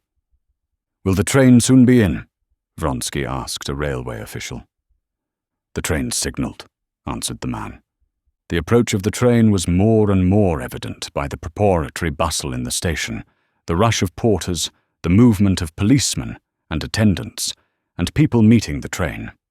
Through the frosty vapour could be seen workmen in short sheepskins and soft felt boots crossing the rails of the curving line. The hiss of the boiler could be heard on the distant rails, and the rumble of something heavy. No, said Stepan Arkadyevitch, who felt a great inclination to tell Vronsky of Levin's intentions in regard to Kitty. No, you've not got a true impression of Levin. He's a very nervous man, and is sometimes out of humour, it's true, but then he is often very nice. He's such a true, honest nature, and a heart of gold. But yesterday there were special reasons, pursued Stepan Arkadyevitch, with a meaning smile, totally oblivious of the genuine sympathy he had felt the day before for his friend, and feeling the same sympathy now, only for Vronsky. Yes, there were reasons why he could not help being either particularly happy or particularly unhappy. Vronsky stood still and asked directly, How so? Do you mean he made your belle-sœur an offer yesterday? Maybe, said Stepan Arkadyevitch. I fancied something of the sort yesterday. Yes, if he went away early, and was out of humour too, it must mean it. He's been so long in love, and I'm very sorry for him. So that's it? I should imagine, though, she might reckon on a better match, said Vronsky, drawing himself up and walking about again. Though I don't know him, of course, he added. Yes, that is a hateful position. That's why most fellows prefer to have to do with Claras. If you don't succeed with them, it only proves that you've not enough cash. But in this case, one's dignity's at stake. But here's the train. The engine had already whistled in the distance. A few instants later, the platform was quivering, and with puffs of steam hanging low in the air from the frost, the engine rolled up, with the lever of the middle wheel rhythmically moving up and down, and the stooping figure of the engine driver covered with frost. Behind the tender, setting the platform more and more slowly swaying, came the luggage van with a dog whining in it. At last the passenger carriages rolled in, oscillating before coming to a standstill. A smart guard jumped out, giving a whistle, and after him one by one the impatient passengers began to get down, an officer of the guards, holding himself erect and looking severely about him, a nimble little merchant with a satchel, smiling gaily, a peasant with a sack over his shoulder. Vronsky, standing beside Oblonsky, watched the carriages and the passengers, totally oblivious of his mother. What he had just heard about Kitty excited and delighted him. Unconsciously, he arched his chest, and his eyes flashed. He felt himself a conqueror. "Countess Vronskaya is in that compartment," said the smart guard, going up to Vronsky. The guard's words roused him and forced him to think of his mother and his approaching meeting with her. He did not in his heart respect his mother, and without acknowledging it to himself, he did not love her, though in accordance with the ideas of the set in which he lived, and with his own education, he could not have conceived of any behavior to his mother not in the highest degree respectful and obedient, and the more externally obedient and respectful his behavior, the less in his heart he respected and loved her. Part 1, Chapter 18. Vronsky followed the guard to the carriage, and at the door of the compartment he stopped short to make room for a lady who was getting out. With the insight of a man of the world, from one glance at this lady's appearance, Vronsky classified her as belonging to the best society. He begged pardon and was getting into the carriage, but felt he must glance at her once more. Not that she was very beautiful, not on account of the elegance and modest grace which were apparent in her whole figure, but because in the expression of her charming face, as she passed close by him, there was something peculiarly caressing and soft. As he looked round, she too turned her head. Her shining grey eyes, that looked dark from the thick lashes, rested with friendly attention on his face, as though she were recognizing him, and then promptly turned away to the passing crowd, as though seeking someone. In that brief look, Vronsky had time to notice the suppressed eagerness which played over her face, and flitted between the brilliant eyes and the faint smile that curved her red lips. It was as though her nature was so brimming over with something that against her will it showed itself now in the flash of her eyes, and now in her smile. Deliberately she shrouded the light in her eyes, but it shone against her will in the faintly perceptible smile. Vronsky stepped into the carriage. His mother, a dried-up old lady with black eyes and ringlets, screwed up her eyes, scanning her son, and smiled slightly with her thin lips. Getting up from the seat and handing her maid a bag, she gave her little wrinkled hand to her son to kiss, and lifting his head from her hand, kissed him on the cheek. "You got my telegram? Quite well?" "Thank God." "You had a good journey?" said her son, sitting down beside her, and involuntarily listening to a woman's voice outside the door. He knew it was the voice of the lady he had met at the door. "All the same, I don't agree with you," said the lady's voice. "It's the Petersburg view, madam." "Not Petersburg, but simply feminine," she responded. "Well, well, allow me to kiss your hand." "Goodbye, Ivan Petrovitch. And could you see if my brother is here, and send him to me?" said the lady in the doorway, and stepped back again into the compartment. "Well, have you found your brother?" said Countess Vronskaya, addressing the lady. Vronsky understood now that this was Madame Karenina. "Your brother is here," he said, standing up. "Excuse me, I did not know you, and indeed, our acquaintance was so slight," said Vronsky, bowing, "that no doubt you do not remember me." "Oh no," said she. "I should have known you because your mother and I have been talking, I think of nothing but you all the way." As she spoke, she let the eagerness that would insist on coming out show itself in her smile. And still no sign of my brother. "Do call him, Alexei," said the old countess. Vronsky stepped out onto the platform and shouted, "Oblonsky, here!" Madame Karenina, however, did not wait for her brother, but catching sight of him, she stepped out with her light, resolute step.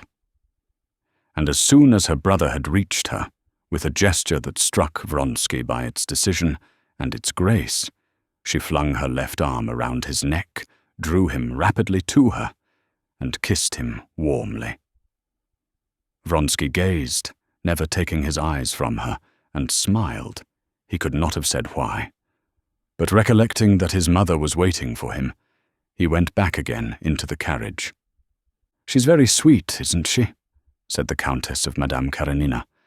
"Her husband put her with me, and I was delighted to have her. We've been talking all the way. And so you, I hear. Vous filez le parfait amour. Tant mieux, mon cher. Tant mieux."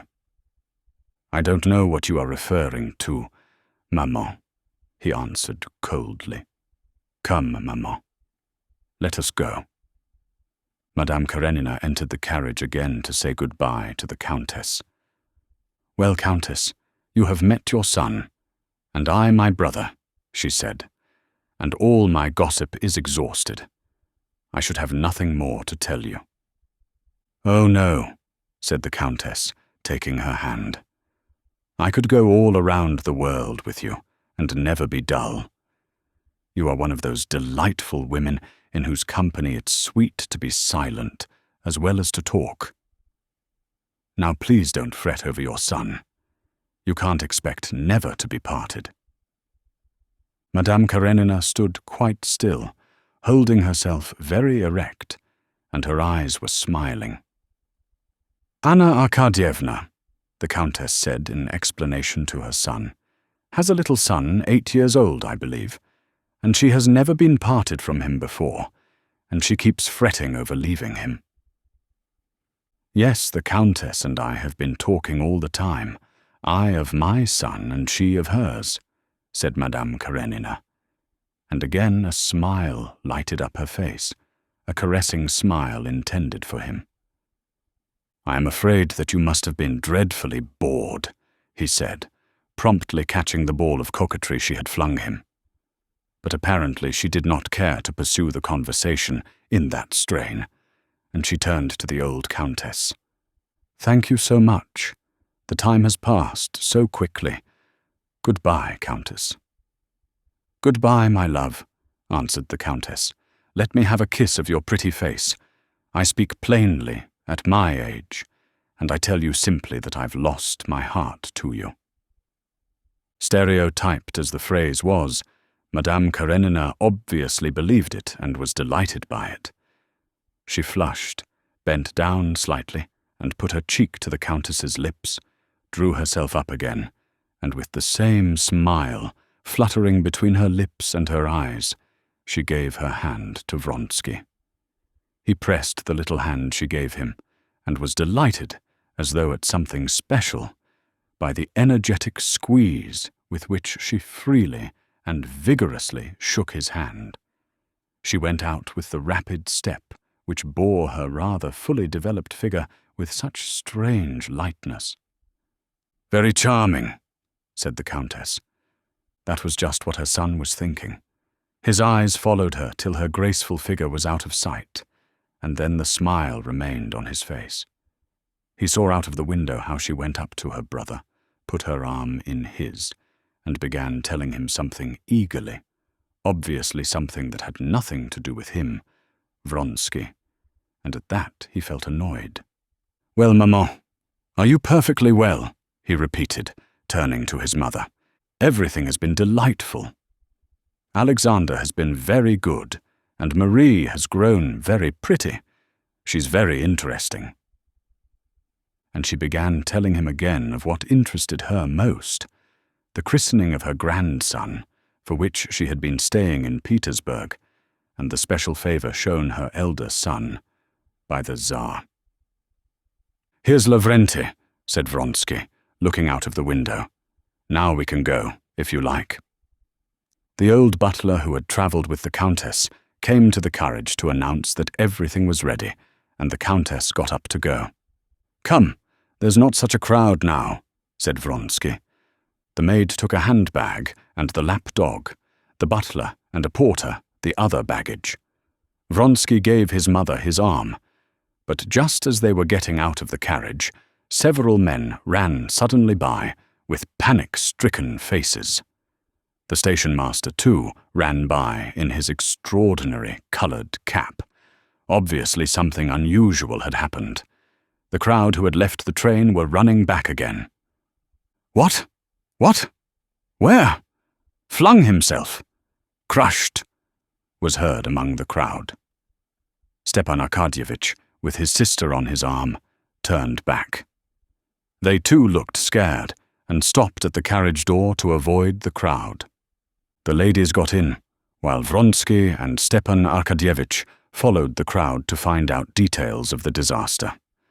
A guard, either drunk or too much, muffled up in the bitter frost, had not heard the train moving back and had been crushed. Before Vronsky and Oblonsky came back, the ladies heard the facts from the butler. Oblonsky and Vronsky had both seen the mutilated corpse. Oblonsky was evidently upset. He frowned and seemed ready to cry. "Ah, how awful! Ah, Anna, if you had seen it! Ah, how awful!" he said. Vronsky did not speak. His handsome face was serious, but perfectly composed. "Oh, if you had seen it, Countess," said Stepan Arkadyevitch, and his wife was there. It was awful to see her.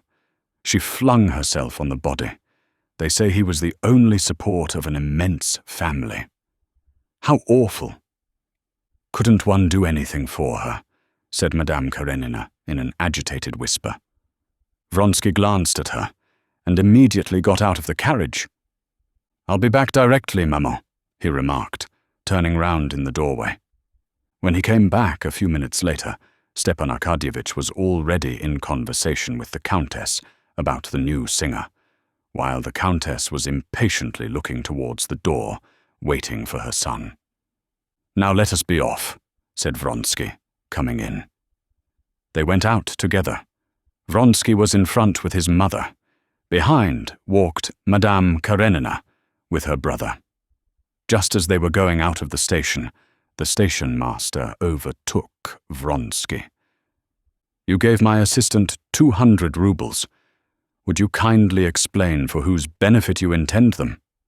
"For the widow," said Vronsky, shrugging his shoulders. "I should have thought there was no need to ask." "You gave that," cried Oblonsky, behind, and pressing his sister's hand, he added, very nice. Isn't he a splendid fellow? Goodbye, Countess." And he and his sister stood still, looking for her maid.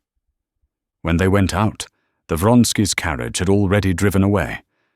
People coming in were still talking of what happened. "What a horrible death," said a gentleman passing by. "They say he was cut in 2 pieces." "On the contrary, I think it's the easiest, instantaneous," observed another. "How is it they don't take proper precautions?" said a third. Madame Karenina seated herself in the carriage, and Stepan Arkadyevitch saw with surprise that her lips were quivering, and she was with difficulty restraining her tears. "What is it, Anna?" he asked, when they had driven a few hundred yards. "It's an omen of evil," she said. "What nonsense!" said Stepan Arkadyevitch. "You've come, that's the chief thing. You can't conceive how I'm resting my hopes on you." "Have you known Vronsky long?" she asked. "Yes. You know we're hoping he will marry Kitty." "Yes?"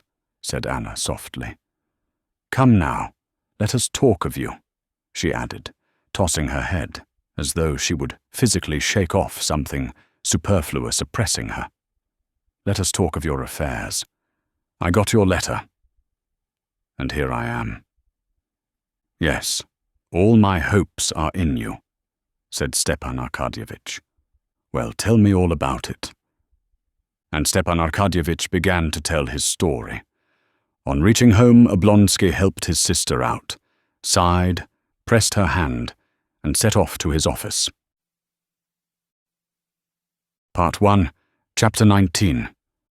When Anna went into the room, Dolly was sitting in the little drawing room with a white-headed, fat little boy, already like his father, giving him a lesson in French reading. As the boy read, He kept twisting and trying to tear off a button that was nearly off his jacket. His mother had several times taken his hand from it, but the fat little hand went back to the button again.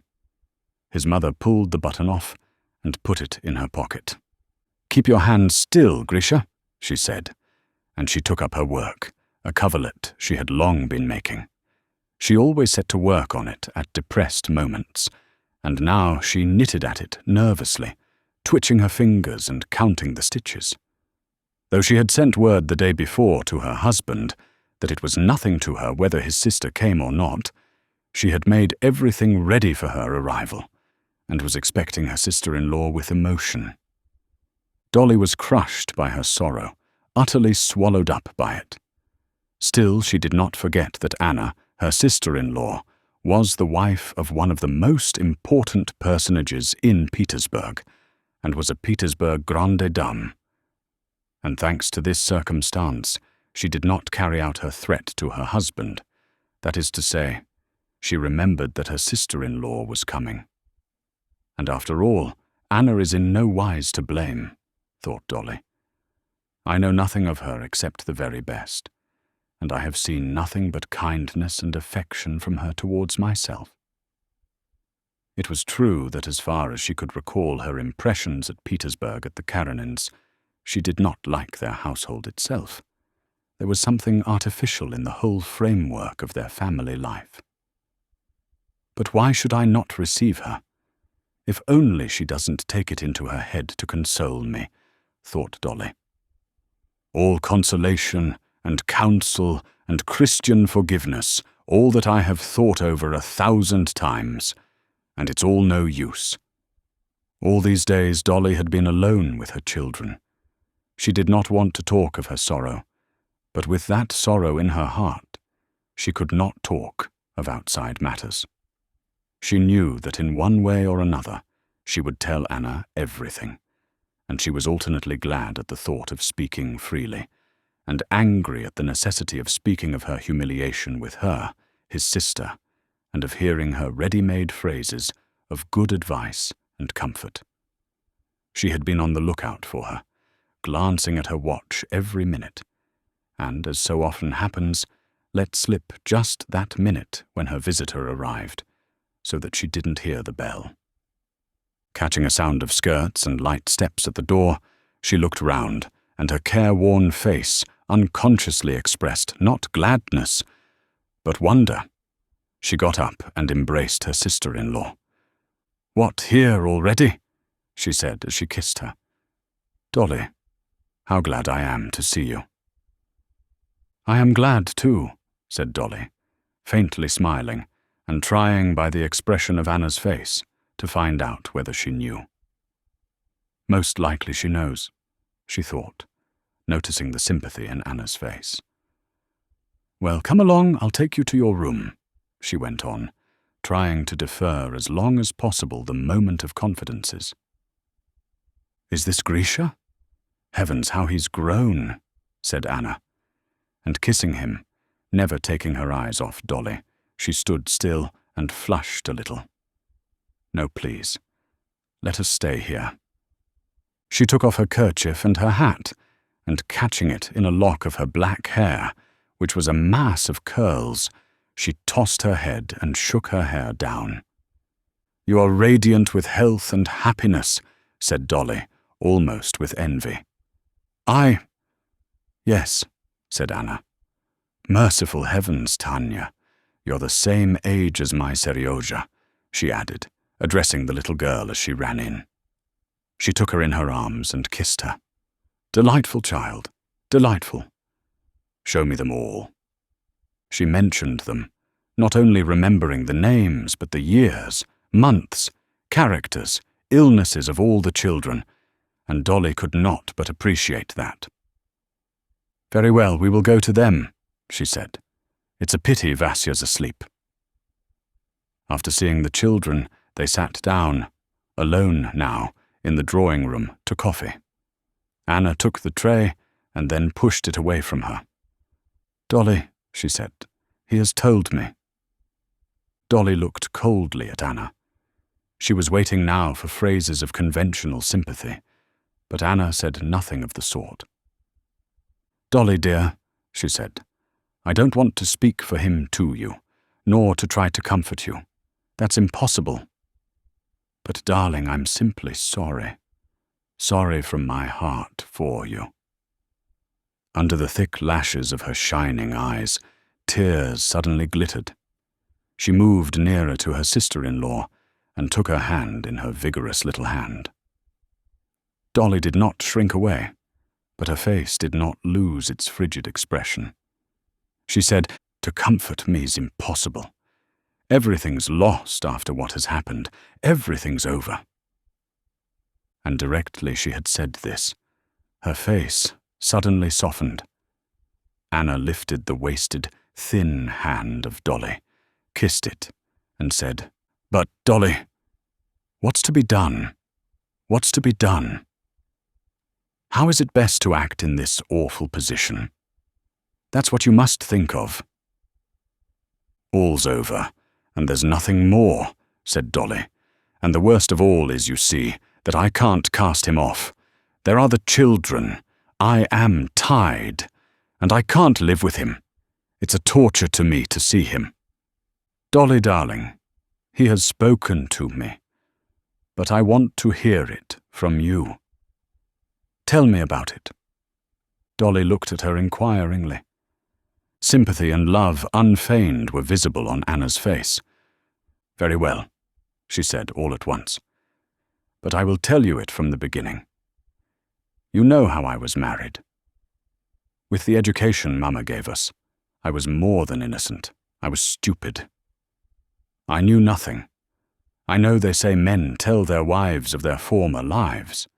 But Stiver," she corrected herself, "Stepan Arkadyevitch told me nothing. You'll hardly believe it. But till now I imagined that I was the only woman he had known. So I lived 8 years. You must understand that I was so far from suspecting infidelity.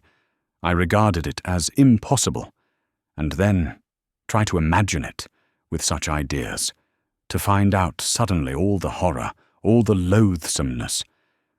You must try and understand me. To be fully convinced of one's happiness, and all at once," continued Dolly, holding back her sobs, "to get a letter, his letter to his mistress, my governess. No, it's too awful." She hastily pulled out her handkerchief and hid her face in it. "I can understand being carried away by feeling," she went on after a brief silence, "but deliberately, slyly deceiving me. And with whom? To go on being my husband together with her. It's awful. You can't understand." "Oh, yes. I understand. I understand.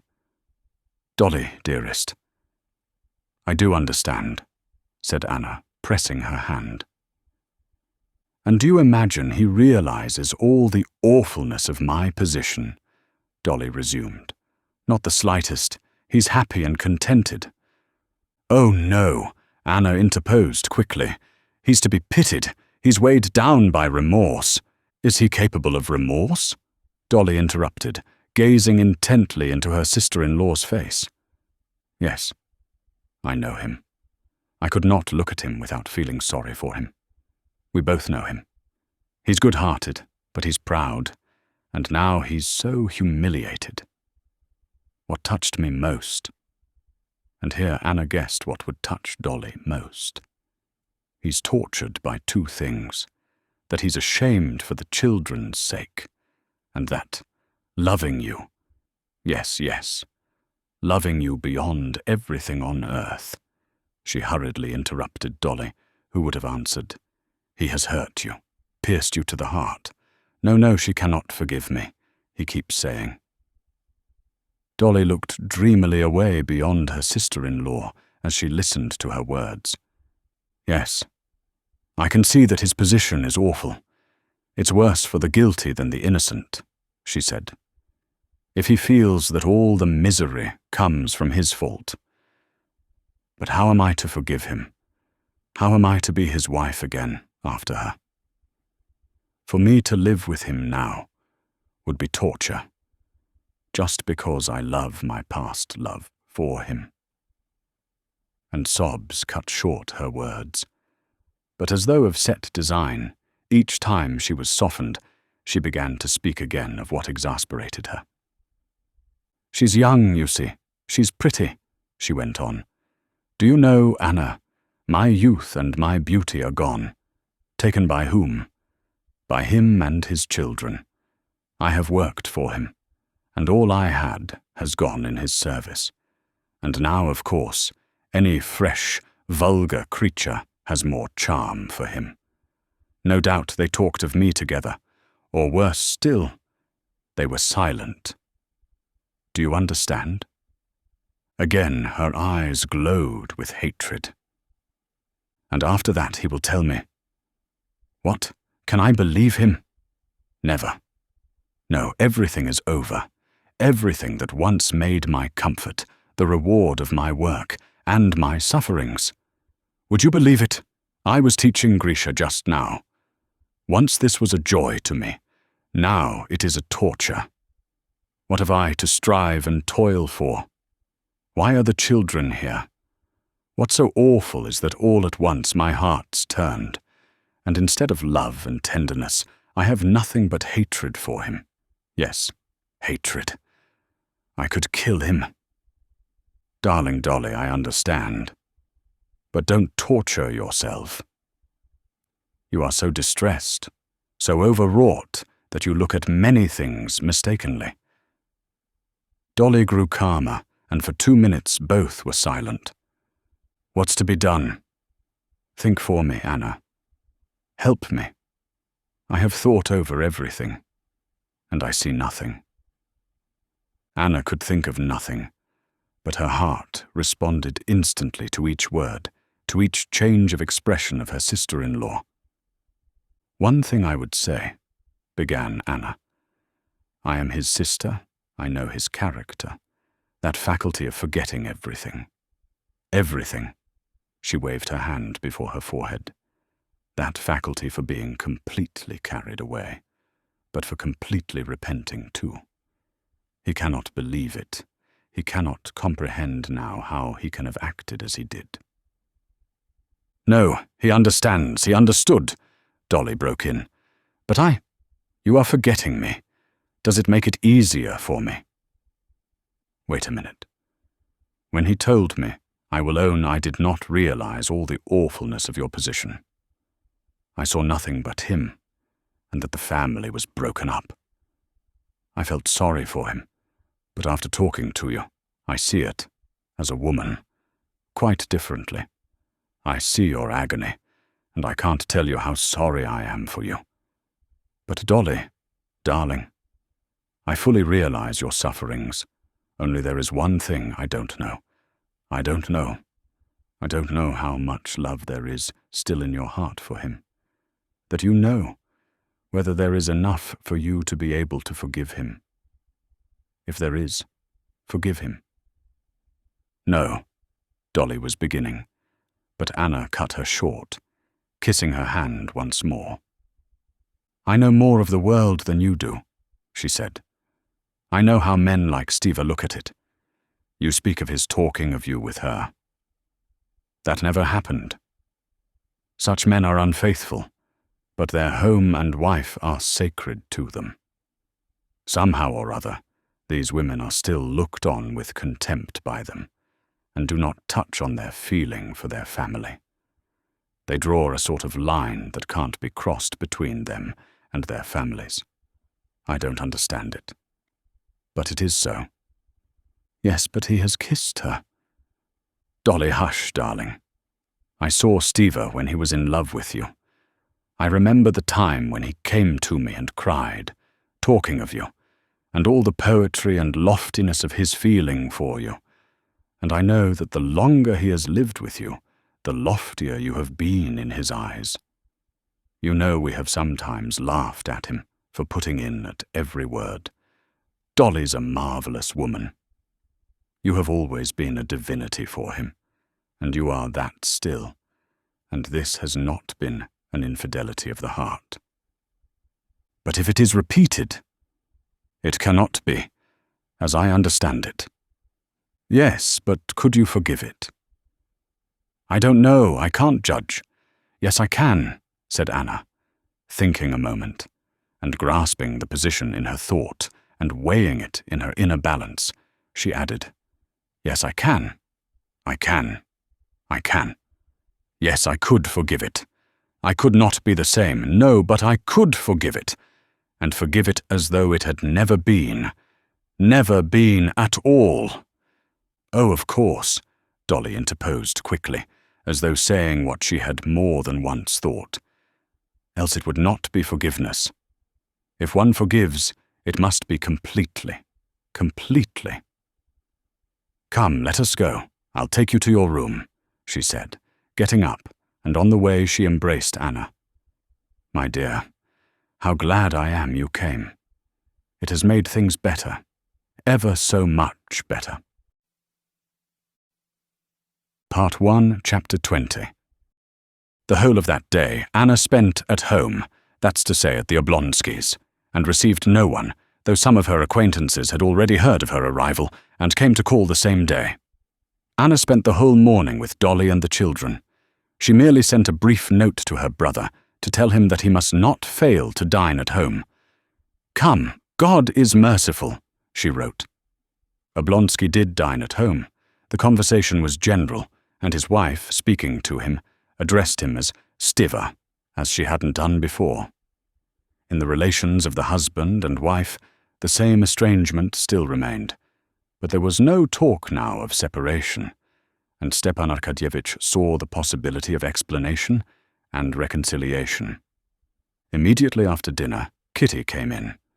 She knew Anna Arkadyevna, but only very slightly, and she came now to her sisters with some trepidation at the prospect of meeting this fashionable Petersburg lady, whom everyone spoke so highly of. But she made a favorable impression on Anna Arkadyevna. She saw that at once. Anna was unmistakably admiring her loveliness and her youth. Before Kitty knew where she was, she found herself not merely under Anna's sway, but in love with her, as young girls do fall in love with older and married women. Anna was not like a fashionable lady, nor the mother of a boy of 8 years old. In the elasticity of her movements, the freshness and the unflagging eagerness which persisted in her face and broke out in her smile and her glance, she would rather have passed for a girl of 20, had it not been for a serious and, at times, mournful look in her eyes, which struck and attracted Kitty. Kitty felt that Anna was perfectly simple and was concealing nothing, but that she had another higher world of interests inaccessible to her, complex and poetic. After dinner, when Dolly went away to her own room, Anna rose quickly and went up to her brother, who was just lighting a cigar. "Stiver," she said to him, winking gaily, crossing him and glancing towards the door. "Go and God help you." He threw down the cigar, understanding her, and departed through the doorway. When Stepan Arkadyevitch had disappeared, she went back to the sofa where she had been sitting, surrounded by the children. Either because the children saw that their mother was fond of this aunt, or that they felt a special charm in her themselves, the two elder ones, and the younger following their lead, as children so often do, had clung about their new aunt since before dinner, and would not leave her side. And it had become a sort of game among them to sit as close as possible to their aunt, to touch her, hold her little hand, kiss it, play with her ring, or even touch the flounce of her skirt. "Come, come, as we were sitting before," said Anna Arkadyevna, sitting down in her place. And again Grisha poked his little face under her arm and nestled with his head on her gown, beaming with pride and happiness. "And when is your next ball?" she asked Kitty. "Next week, and a splendid ball. One of those balls where one always enjoys oneself." "Why, are there balls where one always enjoys oneself?"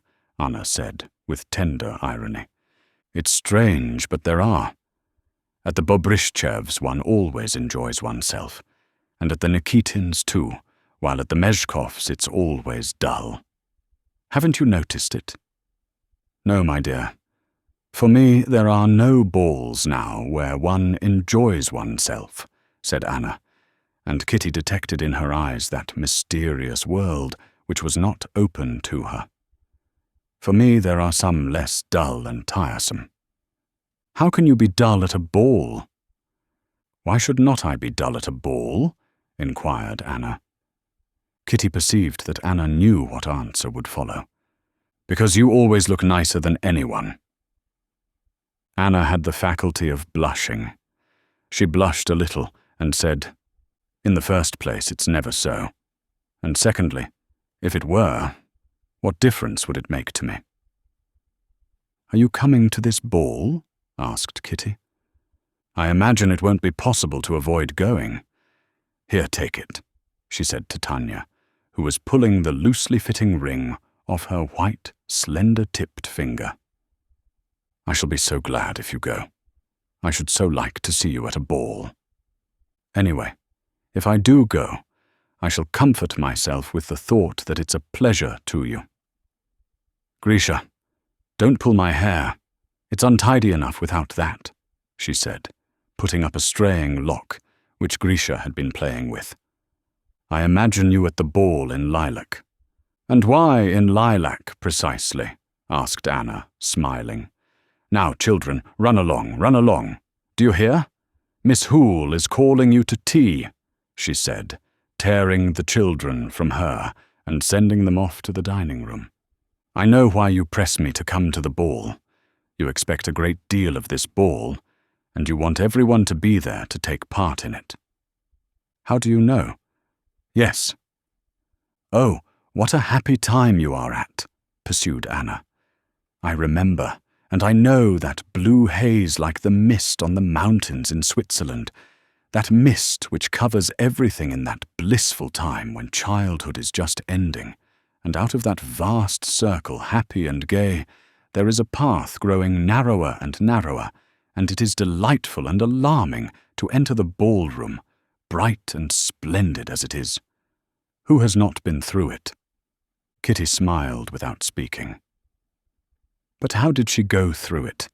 How I should like to know all her love story, thought Kitty, recalling the unromantic appearance of Alexey Alexandrovitch, her husband. "I know something. Stiva told me, and I congratulate you. I liked him so much," Anna continued. "I met Vronsky at the railway station." "Oh, was he there?" asked Kitty, blushing. "What was it Stiva told you?" "Stiva gossiped about it all, and I should be so glad. I travelled yesterday with Vronsky's mother," she went on, "and his mother talked without a pause of him. He's her favourite. I know mothers are partial, but—" "What did his mother tell you?" "Oh, a great deal. And I know that he's her favourite. Still, one can see how chivalrous he is. Well, for instance, she told me that he had wanted to give up all his property to his brother, that he had done something extraordinary when he was quite a child, saved a woman out of the water. He's a hero, in fact," said Anna, smiling and recollecting the 200 roubles he had given at the station. But she did not tell Kitty about the 200 roubles. For some reason, it was disagreeable to her to think of it. She felt that there was something that had to do with her in it, and something that ought not to have been. "She pressed me very much to go and see her," Anna went on, "and I shall be glad to go to see her tomorrow. Stiva is staying a long while in Dolly's room, thank God," Anna added, changing the subject, and getting up, Kitty fancied, displeased with something. "No, I'm first!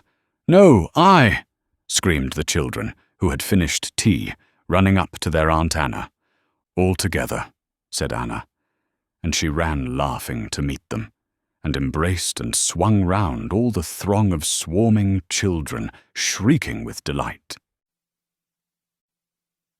Part 1, Chapter 21. Dolly came out of her room to the tea of the grown-up people, Stepan Arkadyevitch did not come out. He must have left his wife's room by the other door. "I am afraid you'll be cold upstairs," observed Dolly, addressing Anna. "I want to move you downstairs, and we shall be nearer." "Oh, please, don't trouble about me," answered Anna, looking intently into Dolly's face, trying to make out whether there had been a reconciliation or not. "It will be lighter for you here," answered her sister-in-law. "I assure you that I sleep everywhere, and always like a marmot." "What's the question?" inquired Stepan Arkadyevitch, coming out of his room and addressing his wife. From his tone, both Kitty and Anna knew that a reconciliation had taken place. "I want to move Anna downstairs, but we must hang up blinds. No one knows how to do it. I must see to it myself," answered Dolly, addressing him. "God knows whether they are fully reconciled," thought Anna, hearing her tone, cold and composed. "Oh, nonsense, Dolly, always making difficulties," answered her husband. "Come, I'll do it all if you like." "Yes, they must be reconciled," thought Anna. "I know how you do everything," answered Dolly. "You tell Matvey to do what can't be done, and go away yourself, leaving him to make a muddle of everything." And her habitual, mocking smile curved the corners of Dolly's lips as she spoke. Full reconciliation. Full, thought Anna. Thank God.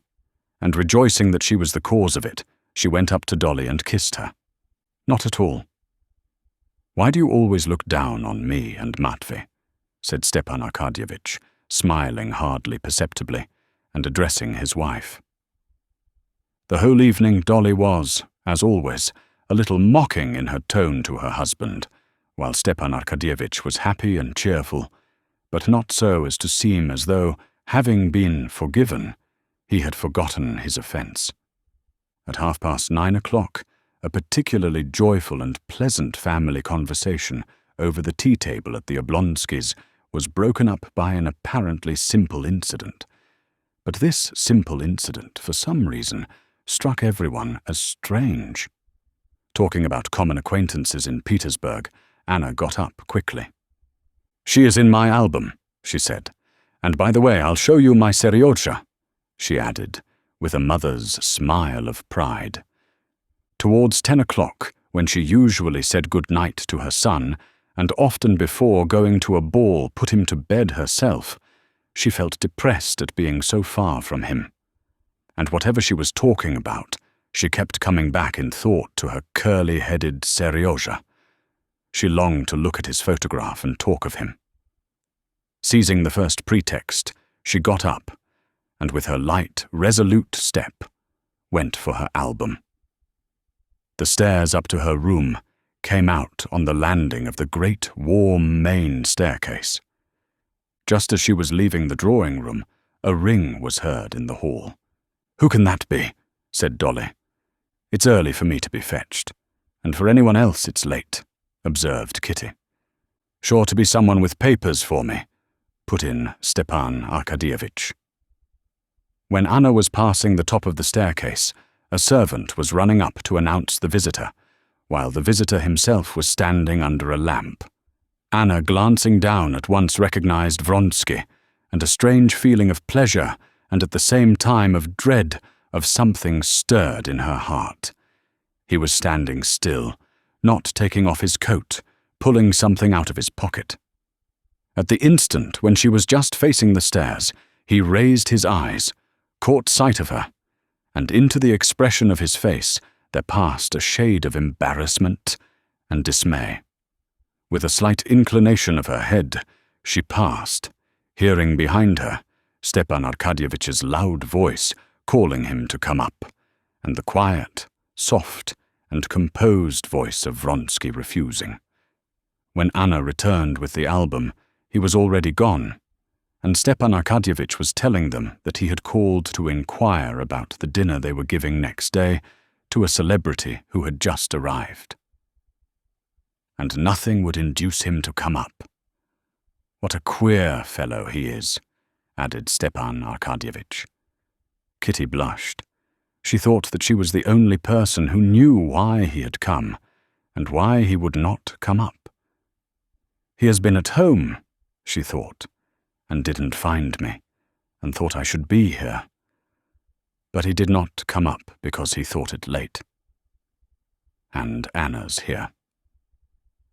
All of them looked at each other, saying nothing, and began to look at Anna's album. There was nothing either exceptional or strange in a man's calling at 9:30 on a friend to inquire details of a proposed dinner party and not coming in, but it seemed strange to all of them. Above all, it seemed strange and not right to Anna. Part 1, Chapter 22. The ball was only just beginning as Kitty and her mother walked up the great staircase, flooded with light and lined with flowers and footmen in powder and red coats. From the rooms came a constant, steady hum, as from a hive, and the rustle of movement. And while on the landing between trees they gave last touches to their hair and dresses before the mirror, they heard from the ballroom the careful, distinct notes of the fiddles of the orchestra beginning the first waltz. A little old man in civilian dress, arranging his grey curls before another mirror and diffusing an odour of scent, stumbled against them on the stairs and stood aside, evidently admiring Kitty, whom he did not know. A beardless youth, one of those society youths whom the old Prince Shtcherbatsky called young bucks, in an exceedingly open waistcoat, straightening his white tie as he went, bowed to them, and after running by, came back to ask Kitty for a quadrille. As the first quadrille had already been given to Vronsky, she had to promise this youth the second. An officer, buttoning his glove, stood aside in the doorway, and stroking his moustache, admired rosy Kitty. Although her dress, her coiffure, and all the preparations for the ball had cost Kitty great trouble and consideration, at this moment she walked into the ballroom in her elaborate tulle dress over a pink slip as easily and simply as though all the rosettes and lace, all the minute details of her attire, had not cost her or her family a moment's attention, as though she had been born in that tulle and lace, with her hair done up high on her head, and a rose and 2 leaves on the top of it. When, just before entering the ballroom, the princess, her mother, tried to turn right side out of the ribbon of her sash, Kitty had drawn back a little. She felt that everything must be right of itself, and graceful, and nothing could need setting straight. It was one of Kitty's best days. Her dress was not uncomfortable anywhere. Her lace berth did not droop anywhere. Her rosettes were not crushed nor torn off. Her pink slippers with high, hollowed-out heels did not pinch, but gladdened her feet, and the thick rolls of fair chignon kept up on her head as if they were her own hair. All the 3 buttons buttoned up without tearing on the long glove that covered her hand without concealing its lines. The black velvet of her locket nestled with special softness round her neck. That velvet was delicious. At home, looking at her neck in the looking-glass, Kitty had felt that that velvet was speaking. About all the rest there might be a doubt, but the velvet was delicious. Kitty smiled here too, at the ball, when she glanced at it in the glass. Her bare shoulders and arms gave Kitty a sense of chill marble, a feeling she particularly liked. Her eyes sparkled, and her rosy lips could not keep from smiling from the consciousness of her own attractiveness. She had scarcely entered the ballroom and reached the throng of ladies, all tulle, ribbons, lace, and flowers, waiting to be asked to dance. Kitty was never one of that throng. When she was asked for a waltz, and asked by the best partner, the first star in the hierarchy of the ballroom, a renowned director of dances, a married man, handsome and well-built, Yegorushka Kosunsky. He had only just left the Countess Bonina, with whom he had danced the first half of the waltz, and, scanning his kingdom, that is to say, a few couples who had started dancing, he caught sight of Kitty, entering, and flew up to her with that peculiar, easy amble which is confined to directors of balls. Without even asking her if she cared to dance, he put out his arm to encircle her slender waist. She looked round for someone to give her fan to, and their hostess, smiling to her, took it. "How nice you've come in good time," he said to her, embracing her waist. "Such a bad habit to be late." Bending her left hand, she laid it on his shoulder, and her little feet in their pink slippers began swiftly, lightly, and rhythmically moving over the slippery floor in time to the music. "It's a rest to waltz with you," he said to her, as they fell into the first slow steps of the waltz. "It's exquisite, such lightness, precision." He said to her the same thing he said to almost all his partners whom he knew well. She smiled at his praise and continued to look about the room over his shoulder. She was not like a girl at her first ball, for whom all faces in the ballroom melt into one vision of fairyland. And she was not a girl who had gone the stale round of balls till every face in the ballroom was familiar and tiresome. But she was in the middle stage between these two. She was excited, and at the same time she had sufficient self-possession to be able to observe. In the left corner of the ballroom she saw the cream of society gathered together. There, incredibly naked, was the beauty Lydie, Korsunski's wife. There was the lady of the house. There shone the bald head of Krivin, always to be found where the best people were. In that direction gazed the young men, not venturing to approach. There, too, she descried Stiver, and there she saw the exquisite figure and head of Anna in a black velvet gown. And he was there. Kitty had not seen him since the evening she refused Levin. With her long-sighted eyes, she knew him at once, and was even aware that he was looking at her. "Another turn, eh? You're not tired?" said Korsunski, a little out of breath. "No, thank you." "Where shall I take you?" "Madame Karenina's here, I think. Take me to her." "Wherever you command." And Korsunski began waltzing with measured steps straight towards the group in the left corner, continually saying, "Pardon, mesdames. Pardon, pardon, mesdames," and steering his course through the sea of lace, tulle, and ribbon, and not disarranging a feather. He turned his partner sharply round, so that her slim ankles in light transparent stockings were exposed to view, and her train floated out in fan shape and covered Krivin's knees. Korsunski bowed, set straight his open shirt front, and gave her his arm to conduct her to Anna Arkadyevna. Kitty, flushed, took her train from Krivin's knees, and, a little giddy, looked round, seeking Anna. Anna was not in lilac, as Kitty had so urgently wished, but in a black, low-cut velvet gown, showing her full throat and shoulders that looked as though carved in old ivory, and her rounded arms with tiny, slender wrists. The whole gown was trimmed with Venetian guipure. On her head, among her black hair, her own, with no false additions, was a little wreath of pansies, and a bouquet of the same in the black ribbon of her sash, among white lace. Her coiffure was not striking.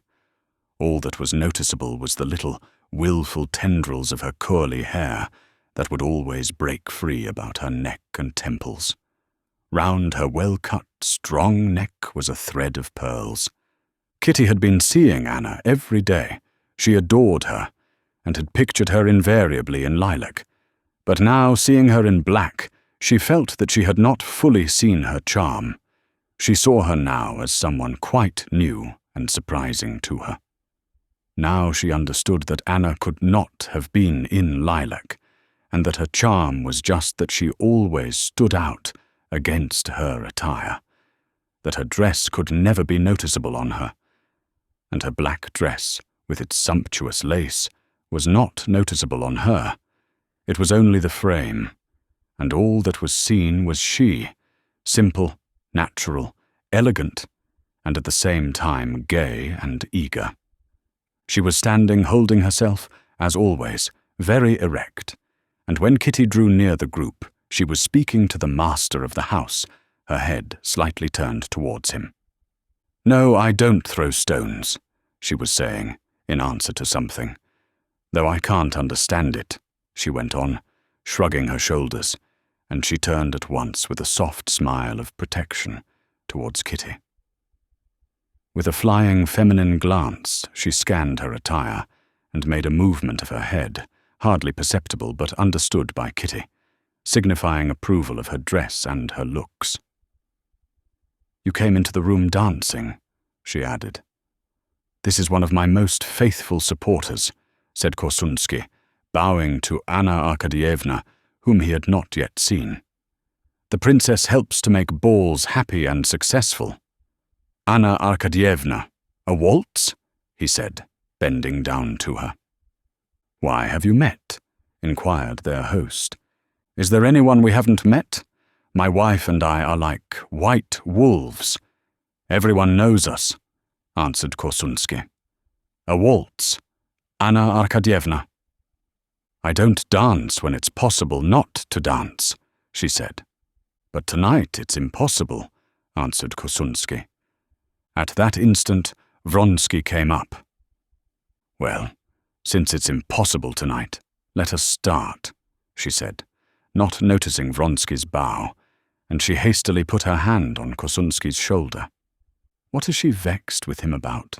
thought Kitty, discerning that Anna had intentionally not responded to Vronsky's bow. Vronsky went up to Kitty, reminding her of the first quadrille, and expressing his regret that he had not seen her all this time. Kitty gazed in admiration at Anna waltzing, and listened to him. She expected him to ask her for a waltz, but he did not, and she glanced wonderingly at him.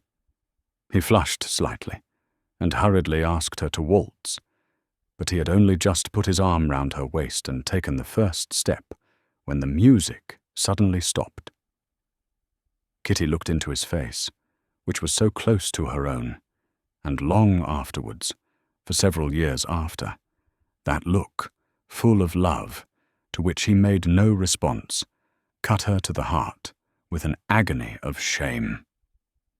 "Pardon! Pardon! Waltz! Waltz!" shouted Korsunsky from the other side of the room, and seizing the first young lady he came across, he began dancing himself.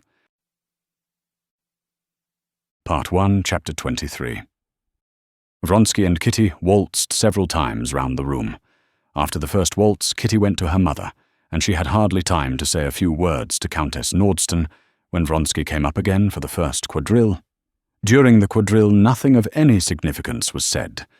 There was disjointed talk between them of the Korsunskys, husband and wife, whom he described very amusingly as delightful children at 40, and of the future town theatre, and only once the conversation touched her to the quick when he asked her about Levin, whether he was here, and added that he liked him so much. But Kitty did not expect much from the quadrille. She looked forward with a thrill at her heart to the mazurka. She fancied that in the mazurka everything must be decided. The fact that he did not, during the quadrille, ask her for the mazurka did not trouble her. She felt sure she would dance the mazurka with him, as she had done at former balls, and refused 5 young men, saying she was engaged for the mazurka. The whole ball up to the last quadrille was for Kitty an enchanted vision of delightful colours, sounds and motions.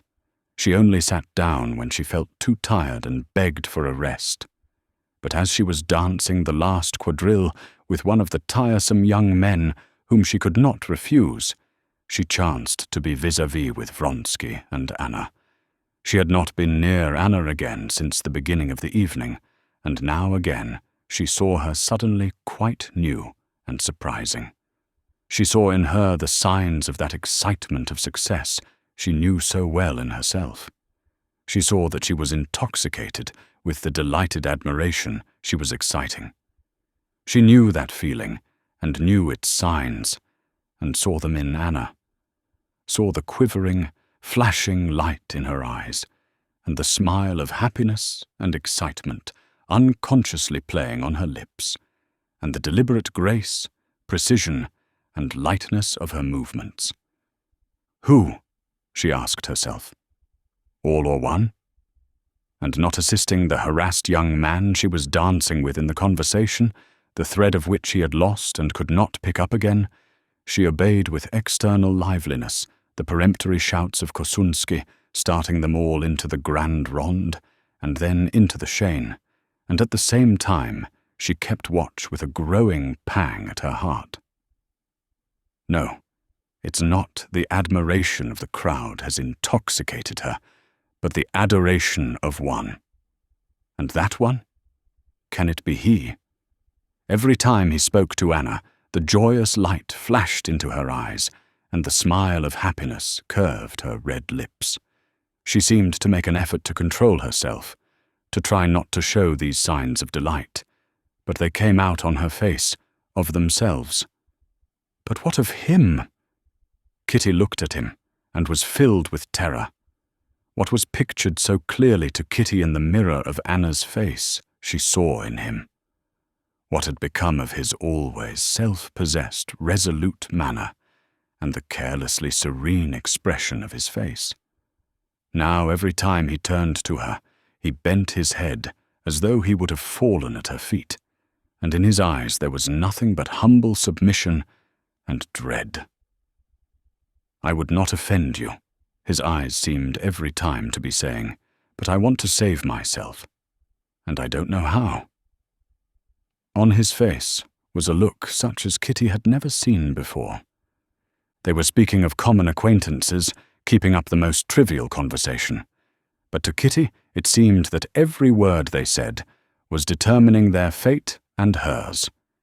And strange it was that they were actually talking of how absurd Ivan Ivanovitch was with his French, and how the Aletsky girl might have made a better match, yet these words had all the while consequence for them, and they were feeling just as Kitty did. The whole ball, the whole world, everything seemed lost in fog in Kitty's soul. Nothing but the stern discipline of her bringing up supported her, and forced her to do what was expected of her, that is, to dance, to answer questions, to talk, even to smile. But before the mazurka, when they were beginning to rearrange the chairs and a few couples moved out of the smaller rooms into the big room, a moment of despair and horror came for Kitty. She had refused 5 partners, and now she was not dancing the mazurka. She had not even a hope of being asked for it, because she was so successful in society that the idea would never occur to anyone that she had remained disengaged till now. She would have to tell her mother she felt ill and go home, but she had not the strength to do this. She felt crushed. She went to the furthest end of the little drawing-room and sank into a low chair. Her light, transparent skirts rose like a cloud about her slender waist. One bare, thin, soft, girlish arm, hanging listlessly, was lost in the folds of her pink tunic.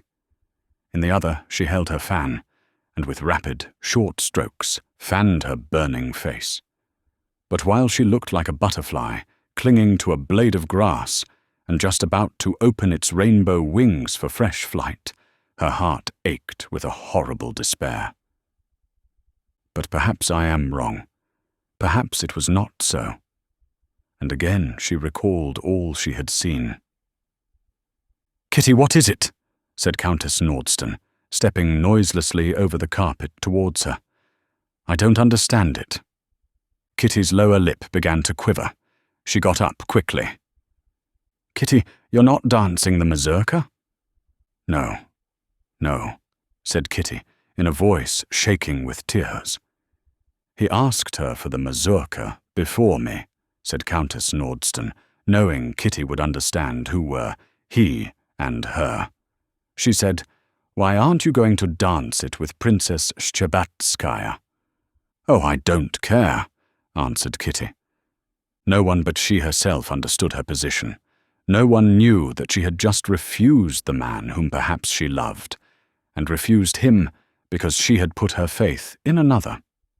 Countess Nordston found Kosunsky, with whom she was to dance the mazurka, and told him to ask Kitty. Kitty danced in the first couple, and luckily for her she had not to talk, because Kosunsky was all the time running about directing the figure. Vronsky and Anna sat almost opposite her.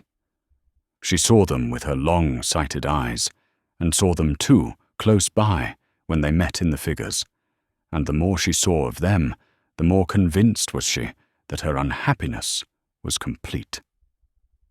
She saw that they felt themselves alone in that crowded room.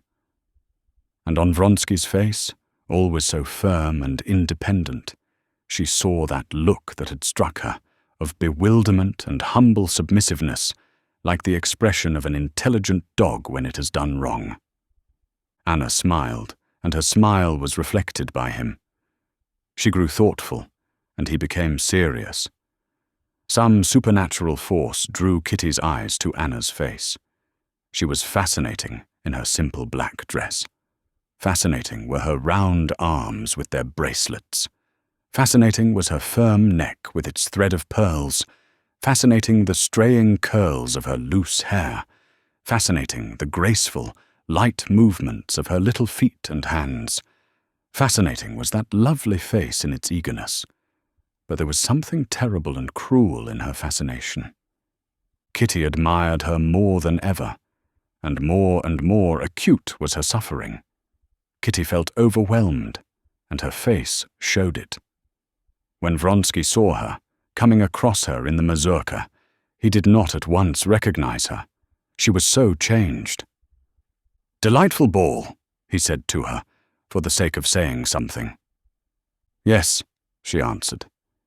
In the middle of the mazurka, repeating a complicated figure, newly invented by Kosunsky, Anna came forward into the center of the circle, chose 2 gentlemen, and summoned a lady and Kitty.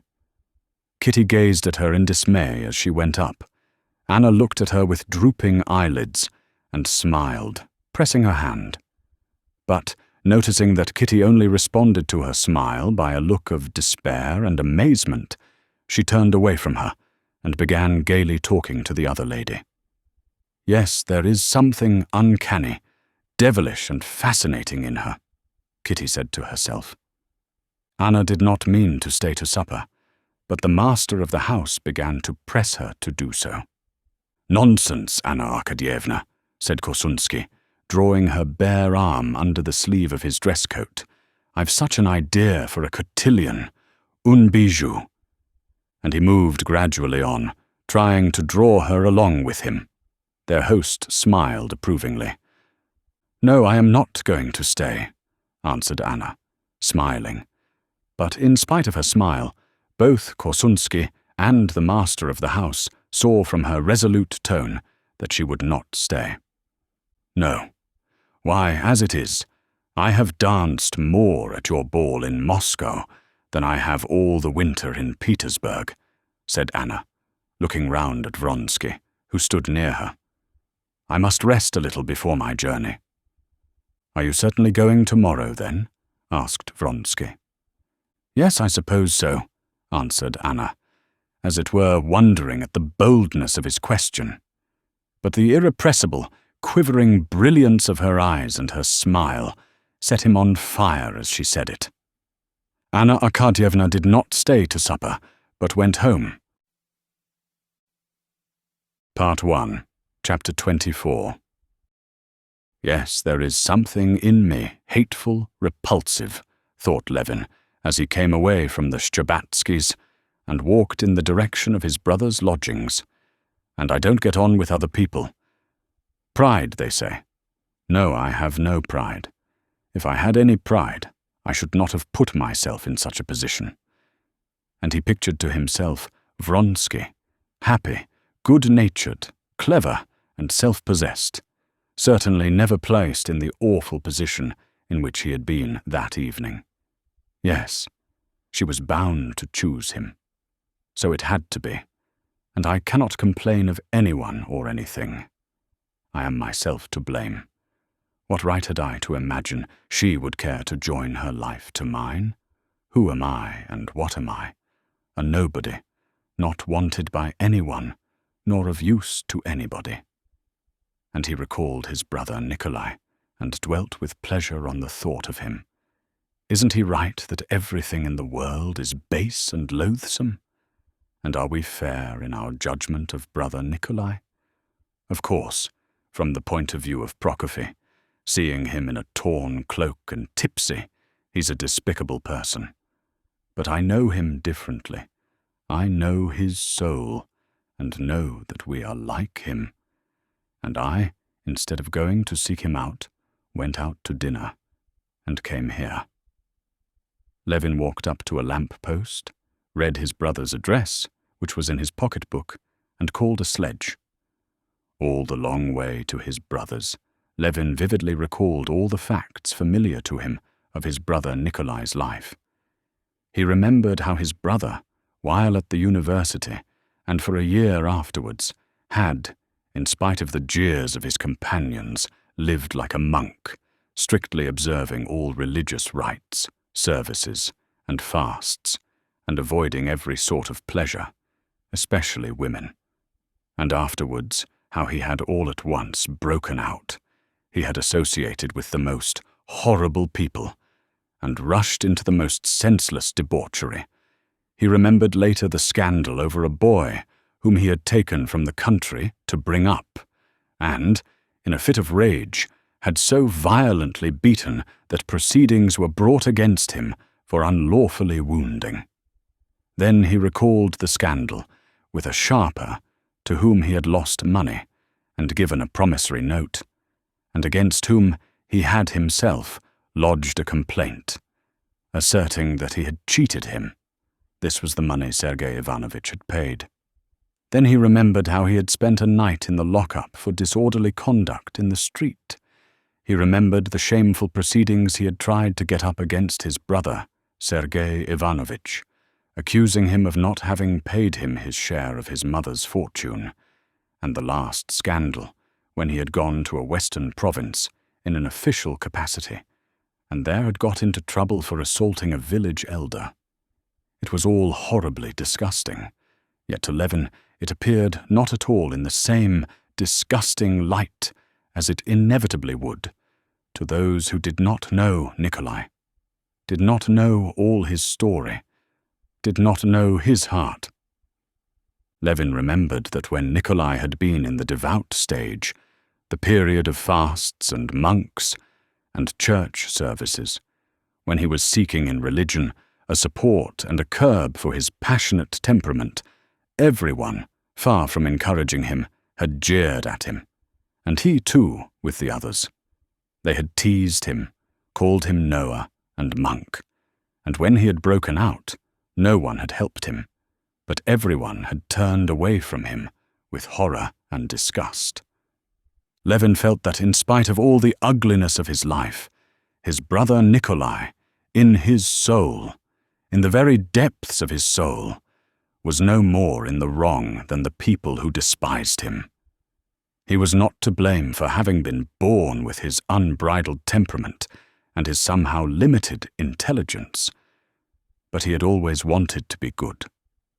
I will tell him everything, without reserve, and I will make him speak without reserve too, and I'll show him that I love him, and so understand him, Levin resolved to himself, as towards 11 o'clock he reached the hotel of which he had the address.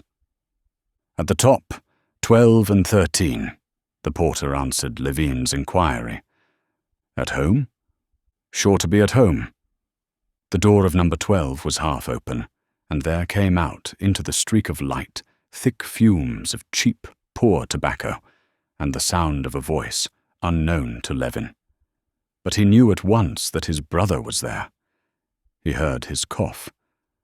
As he went in the door, the unknown voice was saying, "It all depends with how much judgment and knowledge the thing's done." Konstantin Levin looked in at the door and saw that the speaker was a young man with an immense shock of hair, wearing a Russian jerkin, and that a pock-marked woman in a woolen gown, without collar or cuffs, was sitting on the sofa. His brother was not to be seen. Constantine felt a sharp pang at his heart at the thought of the strange company in which his brother spent his life. No one had heard him, and Constantine, taking off his galoshes, listened to what the gentleman in the jerkin was saying. He was speaking of some enterprise. "Well, the devil flay them, the privileged classes," his brother's voice responded, with a cough. "Masha, get us some supper and some wine if there's any left, or else go and get some."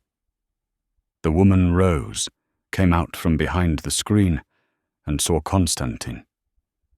"There's some gentleman, Nikolai Dmitrievitch," she said. "Whom do you want?" said the voice of Nikolai Levin, angrily.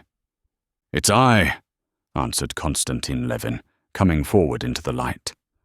"Who's I?" Nikolai's voice said again, still more angrily. He could be heard getting up hurriedly, stumbling against something, and Levin saw, facing him in the doorway, the big, scared eyes, and the huge, thin, stooping figure of his brother. So familiar, and yet astonishing in its weirdness and sickliness. He was even thinner than 3 years before, when Constantine Levin had seen him last. He was wearing a short coat, and his hands and big bones seemed huger than ever. His hair had grown thinner, the same straight mustaches hid his lips, the same eyes gazed strangely and naively at his visitor. "Ah, Kostya!" he exclaimed suddenly, recognizing his brother, and his eyes lit up with joy. But the same second he looked round at the young man, and gave the nervous jerk of his head and neck that Constantine knew so well, as if his neckband hurt him, and a quite different expression, wild, suffering, and cruel, rested on his emaciated face. "I wrote to you and Sergei Ivanovitch both that I don't know you and don't want to know you. What is it you want?" He was not at all the same as Constantine had been fancying him. The worst and most tiresome part of his character, what made all relations with him so difficult, had been forgotten by Constantine Levin when he thought of him. And now, when he saw his face, and especially that nervous twitching of his head, he remembered it all. "I didn't want to see you for anything," he answered timidly. "I've simply come to see you." His brother's timidity obviously softened Nikolai. His lips twitched. "Oh, so that's it," he said. "Well, come in, sit down. Like some supper? Masha, bring supper for 3. No, stop a minute. Do you know who this is?" he said, addressing his brother and indicating the gentleman in the jerkin. "This is Mr. Kritsky, my friend from Kiev. A very remarkable man. He's persecuted by the police, of course, because he's not a scoundrel." And he looked round in the way he always did at everyone in the room. Seeing that the woman standing in the doorway was moving to go, he shouted to her, "Wait a minute," I said. And with the inability to express himself, the incoherence that Constantine knew so well, he began, with another look round at everyone, to tell his brother Kritsky's story. How he had been expelled from the university for starting a benefit society for the poor students and Sunday schools, and how he had afterwards been a teacher in a peasant school, and how he had been driven out of that too, and had afterwards been condemned for something. "You're of the Kiev University," said Constantine Levin to Kritsky, to break the awkward silence that followed. "Yes, I was of Kiev," Kritsky replied angrily, his face darkening. "And this woman," Nikolai Levin interrupted him, pointing to her, "is the partner of my life, Maria Nikolaevna. I took her out of a bad house," and he jerked his neck, saying this, "but I love her and respect her. And anyone who wants to know me," he added, raising his voice and knitting his brows, "I beg to love her and respect her. She's just the same as my wife, just the same. So now you know whom you've to do with. And if you think you're lowering yourself, well, here's the floor. There's the door. And again, his eyes travelled inquiringly over all of them. Why I should be lowering myself, I don't understand. Then, Masha, tell them to bring supper. 3 portions, spirits, and wine. No, wait a minute. No, it doesn't matter. Go along. Part 1, Chapter 25. So you see, pursued Nikolai Levin, painfully wrinkling his forehead and twitching. It was obviously difficult for him to think of what to say and do. Here, do you see? He pointed to some sort of iron bars, fastened together with strings, lying in a corner of the room. Do you see that? That's the beginning of a new thing we're going into. It's a productive association. Constantine scarcely heard him. He looked into his sickly, consumptive face, and he was more and more sorry for him, and he could not force himself to listen to what his brother was telling him about the association. He saw that this association was a mere anchor to save him from self-contempt. Nikolai Levin went on talking. You know that capital oppresses the labourer. The labourers with us, the peasants, bear all the burden of labour, and are so placed that however much they work, they can't escape from their position of beasts of burden. All the profits of labour, on which they might improve their position and gain leisure for themselves, and after that education, all the surplus values are taken from them by the capitalists, and society's so constituted that the harder they work, the greater the profit of the merchants and landowners, while they stay beasts of burden to the end. And that state of things must be changed, he finished up, and he looked questioningly at his brother. Yes, of course, said Constantine, looking at the patch of red that had come out on his brother's projecting cheekbones. And so we're founding a locksmiths' association, where all the production and profit and the chief instruments of production will be in common. Where is the association to be? Asked Konstantin Levin. In the village of Vozdrem, Kazan government. But why in a village? In the villages, I think, there is plenty of work as it is. Why a locksmiths' association in a village? Why? Because the peasants are just as much slaves as they ever were, and that's why you and Sergei Ivanovich don't like people to try and get them out of their slavery, said Nikolai Levin, exasperated by the objection. Konstantin Levin sighed, looking meanwhile about the cheerless and dirty room. This sigh seemed to exasperate Nikolai still more. I know your and Sergei Ivanovich's aristocratic views. I know that he applies all the power of his intellect to justify existing evils. No, and what do you talk of Sergei Ivanovich for? Said Levin, smiling. Sergei Ivanovich, I'll tell you what for. Nikolai Levin shrieked suddenly at the name of Sergei Ivanovich. I'll tell you what for. But what's the use of talking? There's only one thing. What did you come to me for? You look down on this, and you're welcome too. And go away. In God's name, go away, he shrieked, getting up from his chair.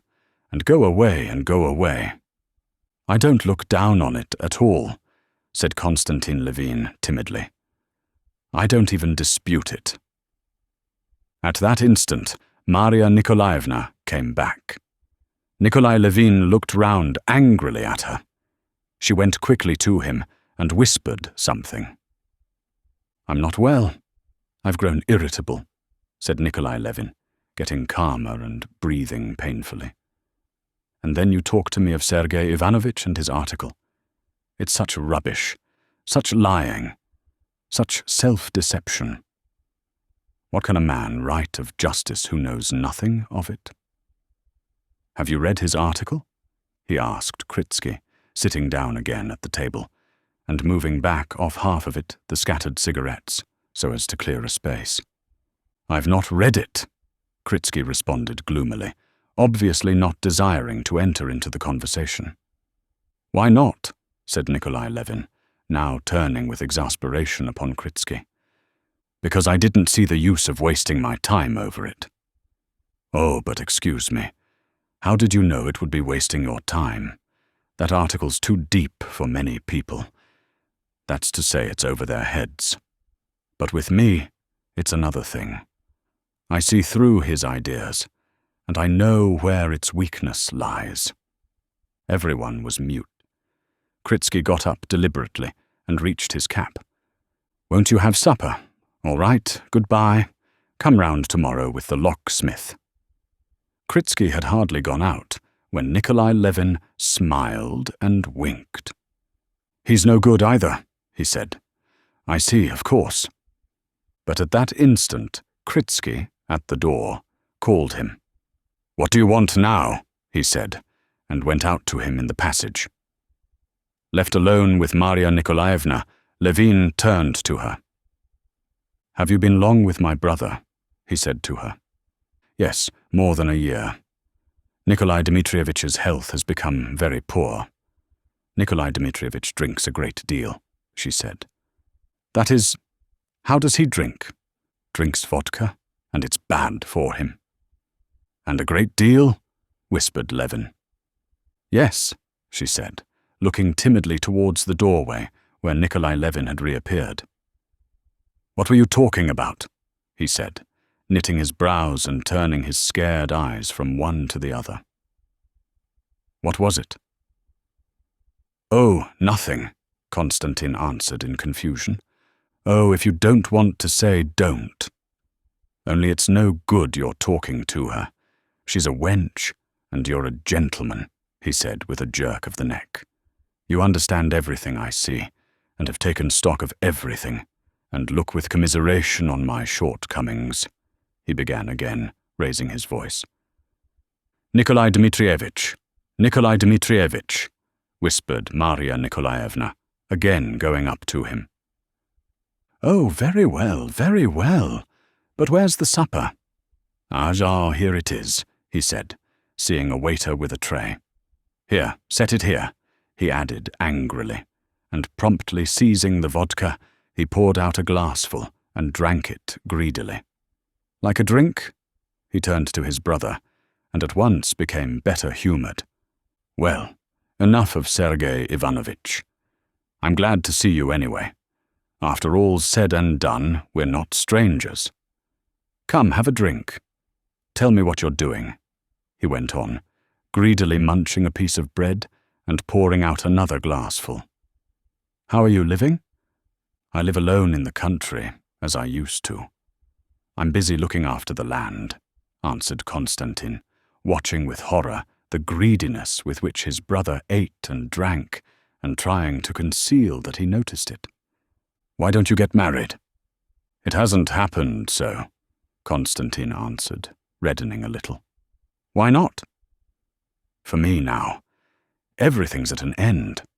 I've made a mess of my life. But this I've said, and I say still, that if my share had been given me when I needed it, my whole life would have been different." Konstantin made haste to change the conversation. "Do you know your little Vanya's with me, a clerk in the counting-house at Pokrovsko?"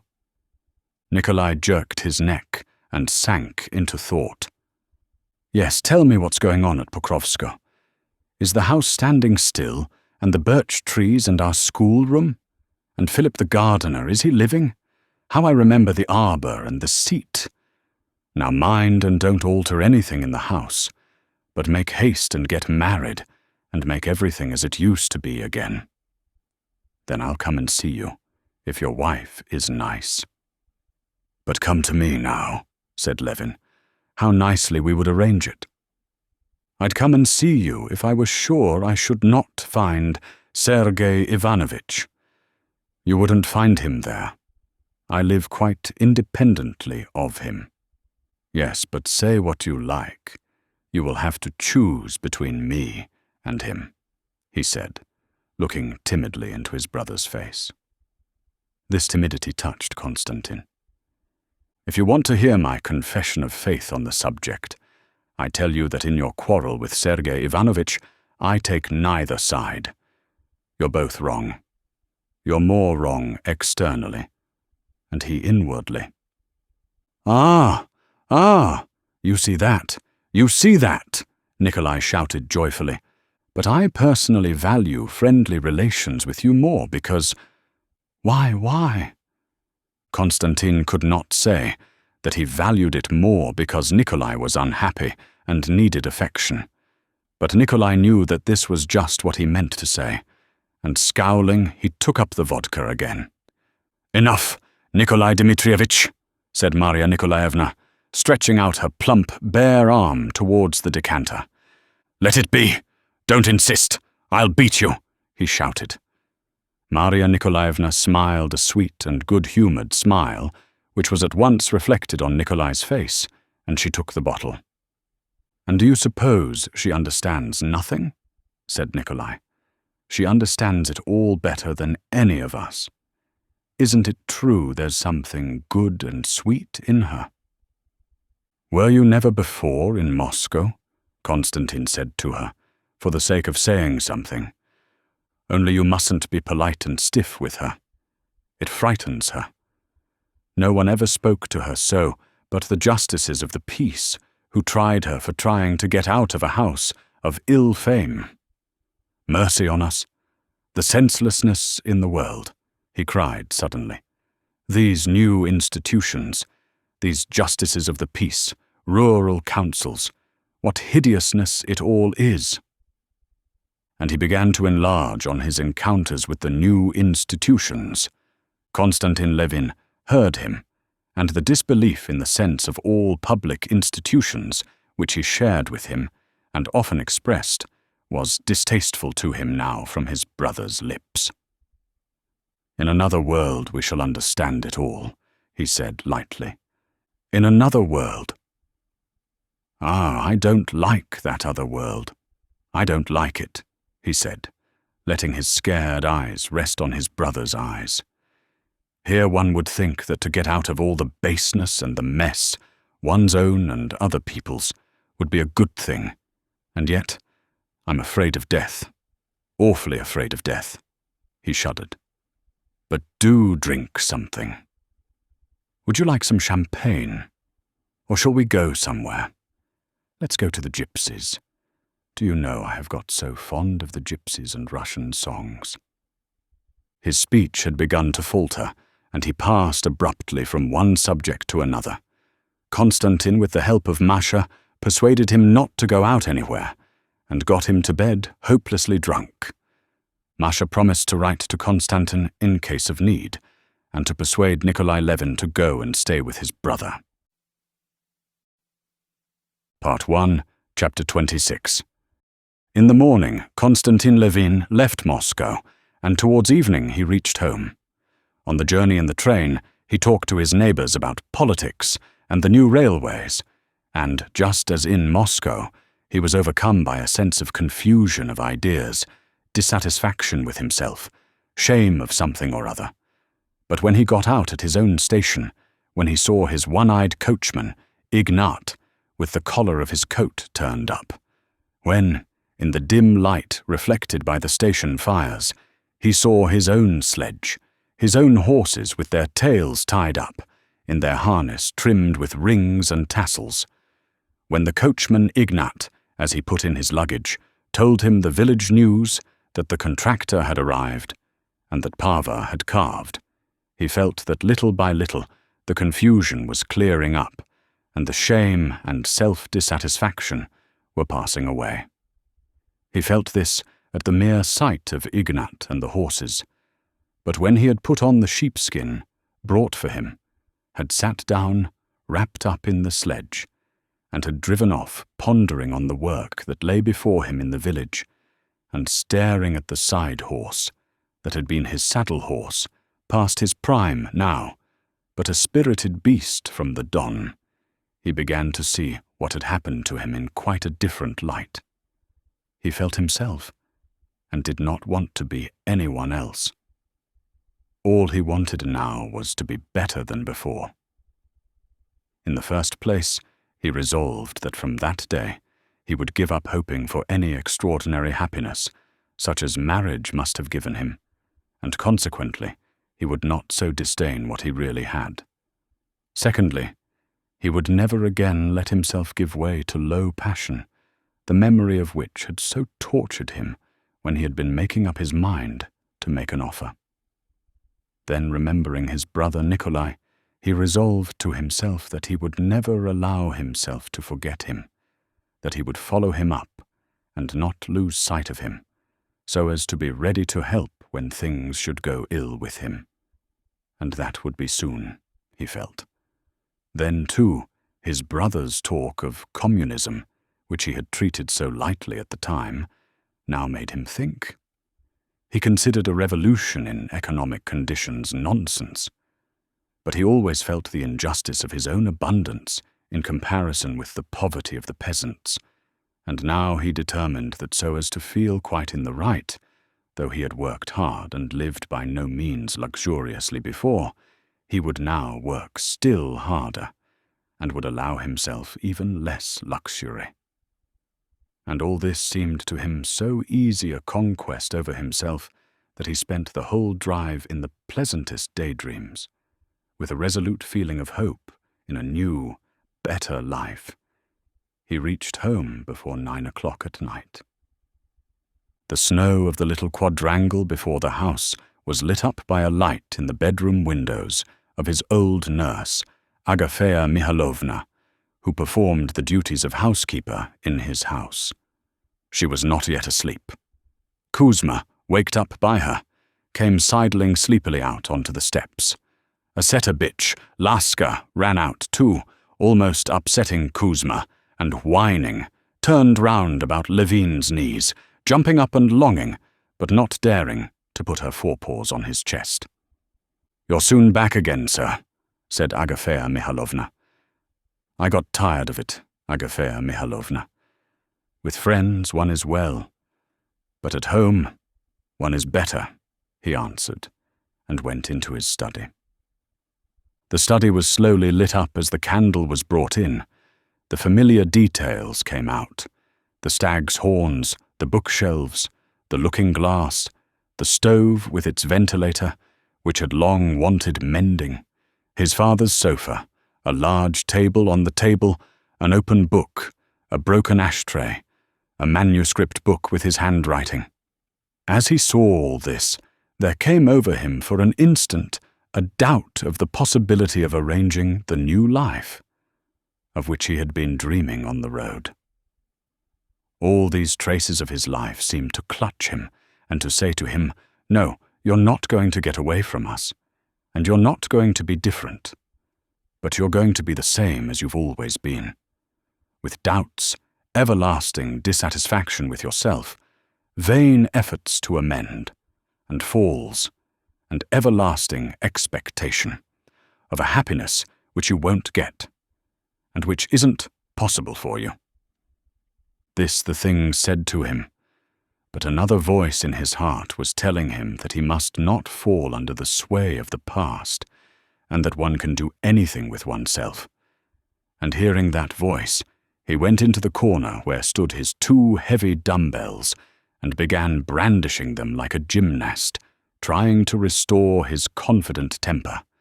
There was a creak of steps at the door. He hastily put down the dumbbells.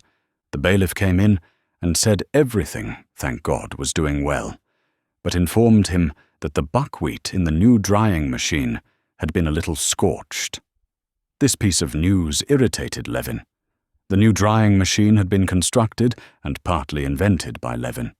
The bailiff had always been against the drying machine, and now it was with suppressed triumph that he announced that the buckwheat had been scorched.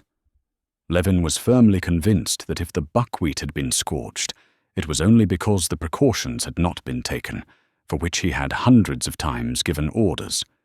He was annoyed, and reprimanded the bailiff. But there had been an important and joyful event. Pava, his best cow, an expensive beast, bought at a show, had calved. "Kuzma, give me my sheepskin, and you tell them to take a lantern. I'll come and look at her," he said to the bailiff. The cowhouse for the more valuable cows was just behind the house. Walking across the yard, passing a snowdrift by the lilac tree, he went into the cowhouse.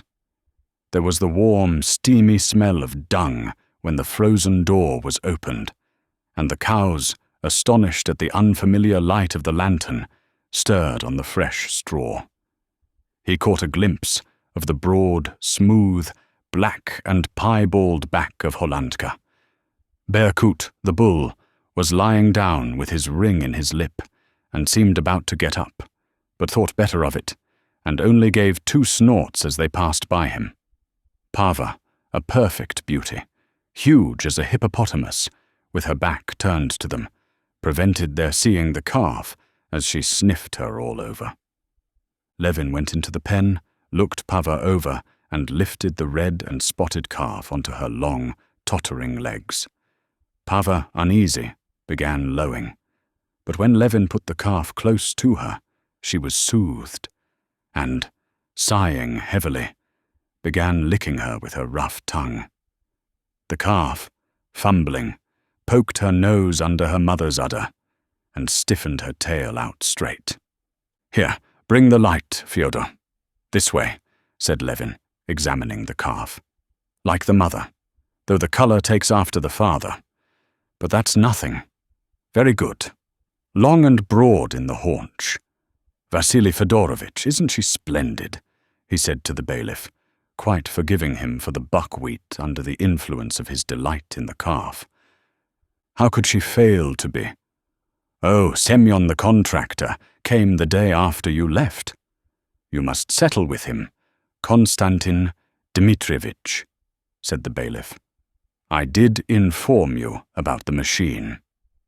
This question was enough to take Levin back to all the details of his work on the estate, which was on a large scale and complicated. He went straight from the cow-house to the counting-house, and after a little conversation with the bailiff and Semyon the contractor, he went back to the house and straight upstairs to the drawing-room. Part 1, Chapter 27. The house was big and old-fashioned, and Levin, though he lived alone, had the whole house heated and used. He knew that this was stupid. He knew that it was positively not right, and contrary to his present new plans. But this house was a whole world to Levin. It was the world in which his father and mother had lived and died. They had lived just the life that to Levin seemed the ideal of perfection, and that he had dreamed of beginning with his wife, his family. Levin scarcely remembered his mother. His conception of her was for him a sacred memory, and his future wife was bound to be in his imagination a repetition of that exquisite, holy ideal of a woman that his mother had been. He was so far from conceiving of love for woman, apart from marriage, that he positively pictured to himself first the family, and only secondarily the woman who would give him a family. His ideas of marriage were, consequently, quite unlike those of the great majority of his acquaintances, for whom getting married was one of the numerous facts of social life. For Levin, it was the chief affair of life, on which its whole happiness turned, and now he had to give up that. When he had gone into the little drawing-room where he always had tea, and had settled himself in his armchair with a book, and Agafea Mihalovna had brought him tea, and with her usual, "Well, I'll stay a while, sir," had taken a chair in the window, he felt that, however strange it might be, he had not parted from his daydreams, and that he could not live without them. Whether with her or with another, still it would be. He was reading a book, and thinking of what he was reading, and stopping to listen to Agafea Mihalovna, who gossiped away without flagging, and yet with all that, all sorts of pictures of family life and work in the future rose disconnectedly before his imagination. He felt that in the depth of his soul something had been put in its place, settled down, and laid to rest. He heard Agafea Mihalovna talking of how Prohor had forgotten his duty to God, and with the money Levin had given him to buy a horse, had been drinking without stopping, and had beaten his wife till he'd half killed her. He listened, and read his book, and recalled the whole train of ideas suggested by his reading. It was Tyndall's treatise on heat.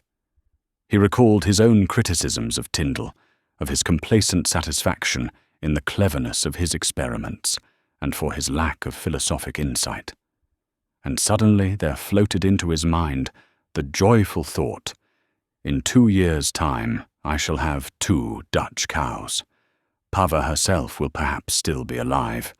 A dozen young daughters of Berkut and the 3 others. How lovely.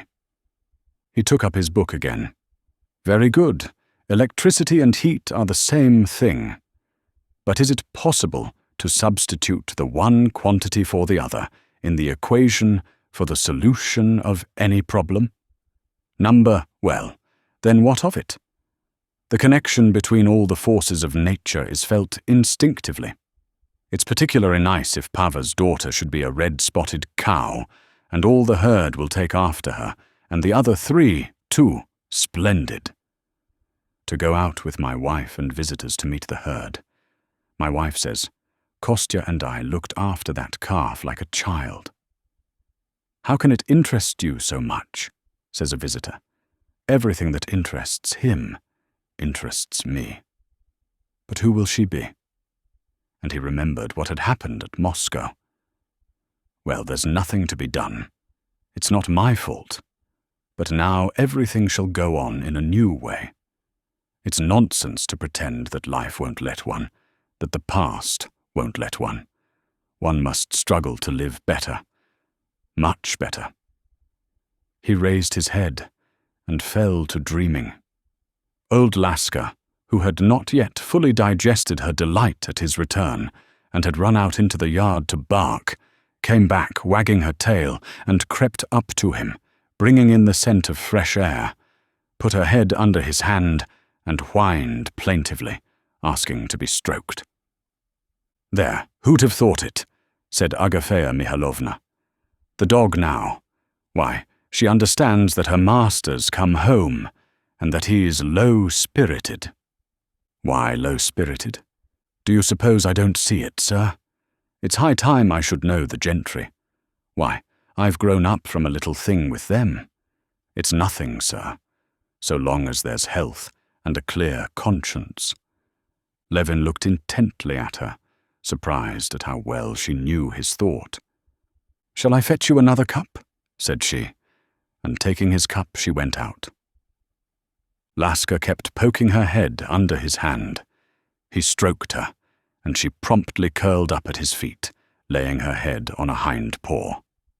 And in token of all now being well and satisfactory, she opened her mouth a little, smacked her lips, and settling her sticky lips more comfortably about her old teeth, she sank into blissful repose.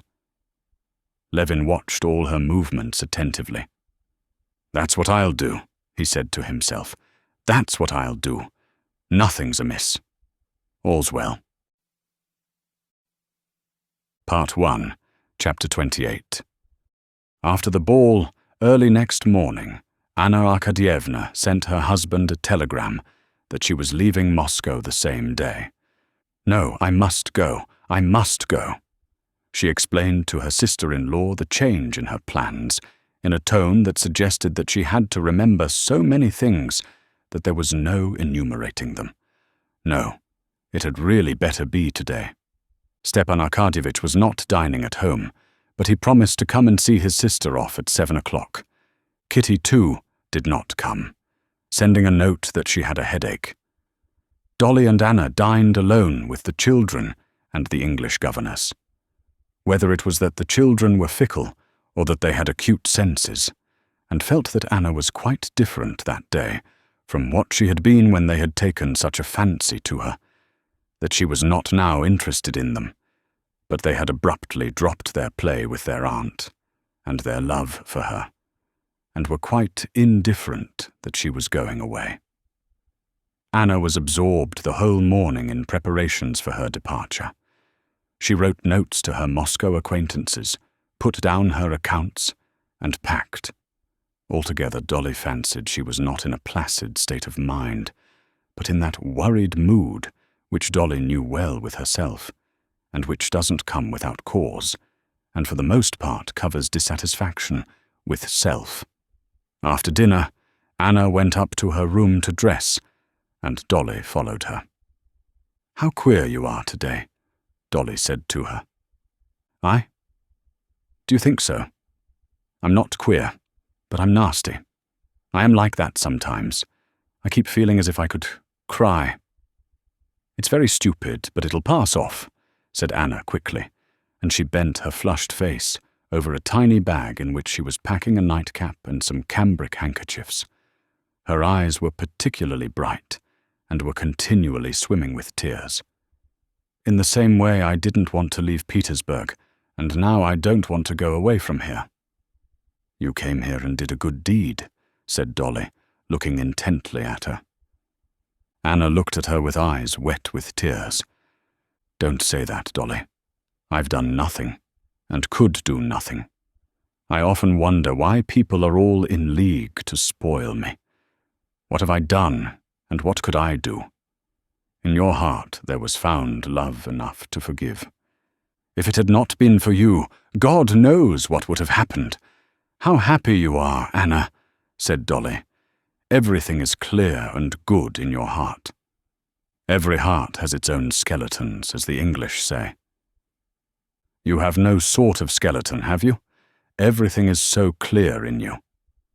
"I have," said Anna suddenly, and unexpectedly after her tears, a sly, ironical smile curved her lips. "Come, he's amusing anyway, your skeleton, and not depressing," said Dolly, smiling. "No, he's depressing. Do you know why I'm going today instead of tomorrow? It's a confession that weighs on me."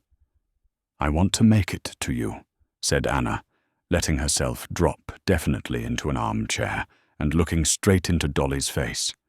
And to her surprise, Dolly saw that Anna was blushing up to her ears, up to the curly black ringlets on her neck. "Yes," Anna went on. "Do you know why Kitty didn't come to dinner? She's jealous of me. I have spoiled. I've been the cause of that ball being a torture to her instead of a pleasure. But truly, it's not my fault, or only my fault a little bit," she said, daintily drawling the words, "a little bit."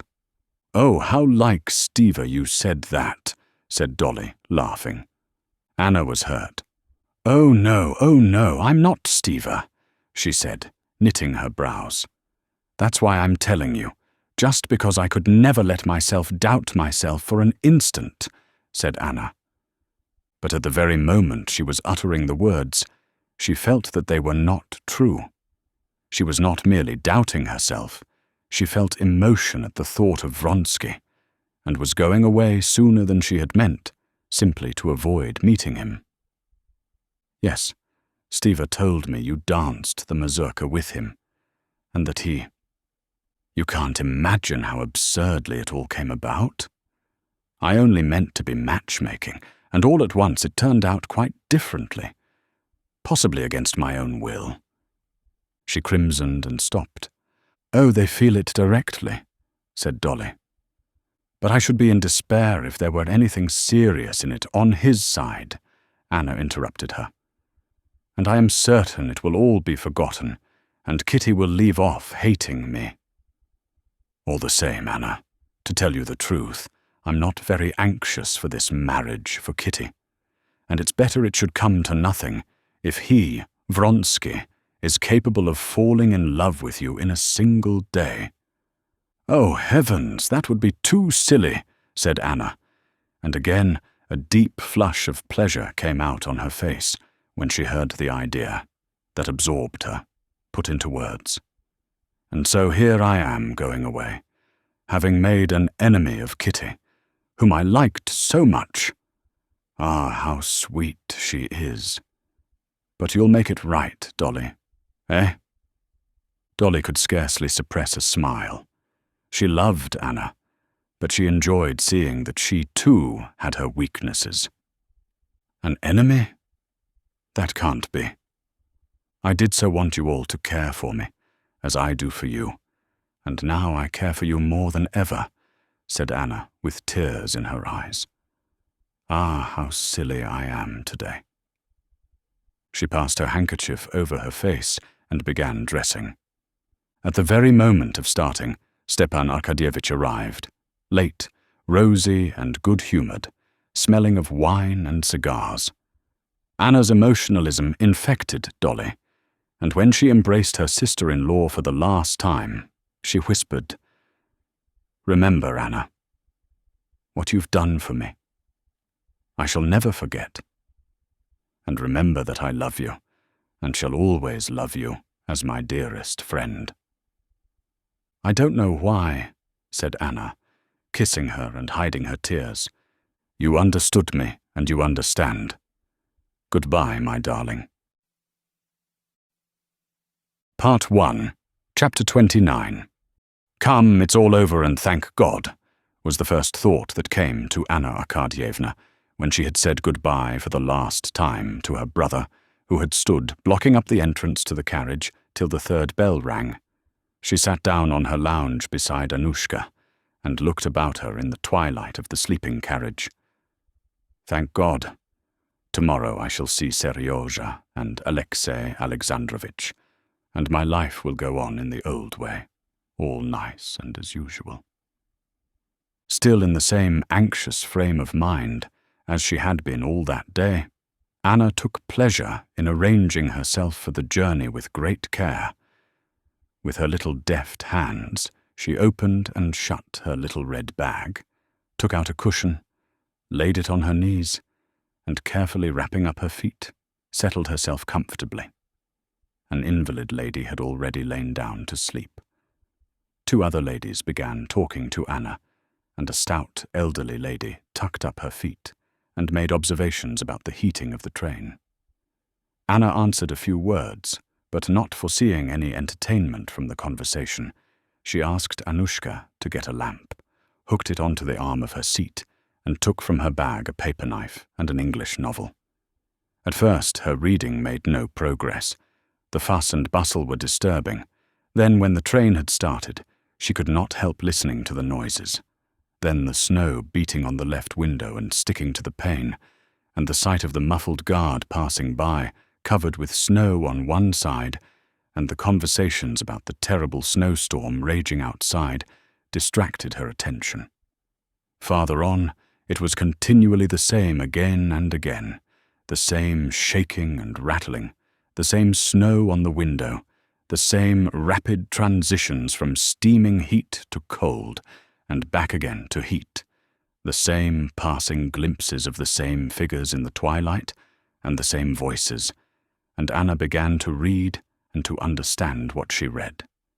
Anushka was already dozing, the red bag on her lap, clutched by her broad hands in gloves, of which one was torn.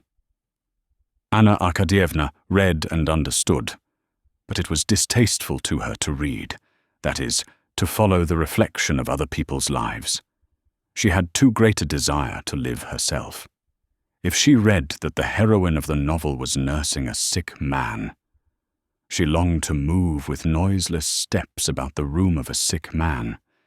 If she read of a member of Parliament making a speech, she longed to be delivering the speech. If she read of how Lady Mary had ridden after the hounds and had provoked her sister-in-law and had surprised everyone by her boldness, she too wished to be doing the same. But there was no chance of doing anything, and twisting the smooth paper knife in her little hands, she forced herself to read.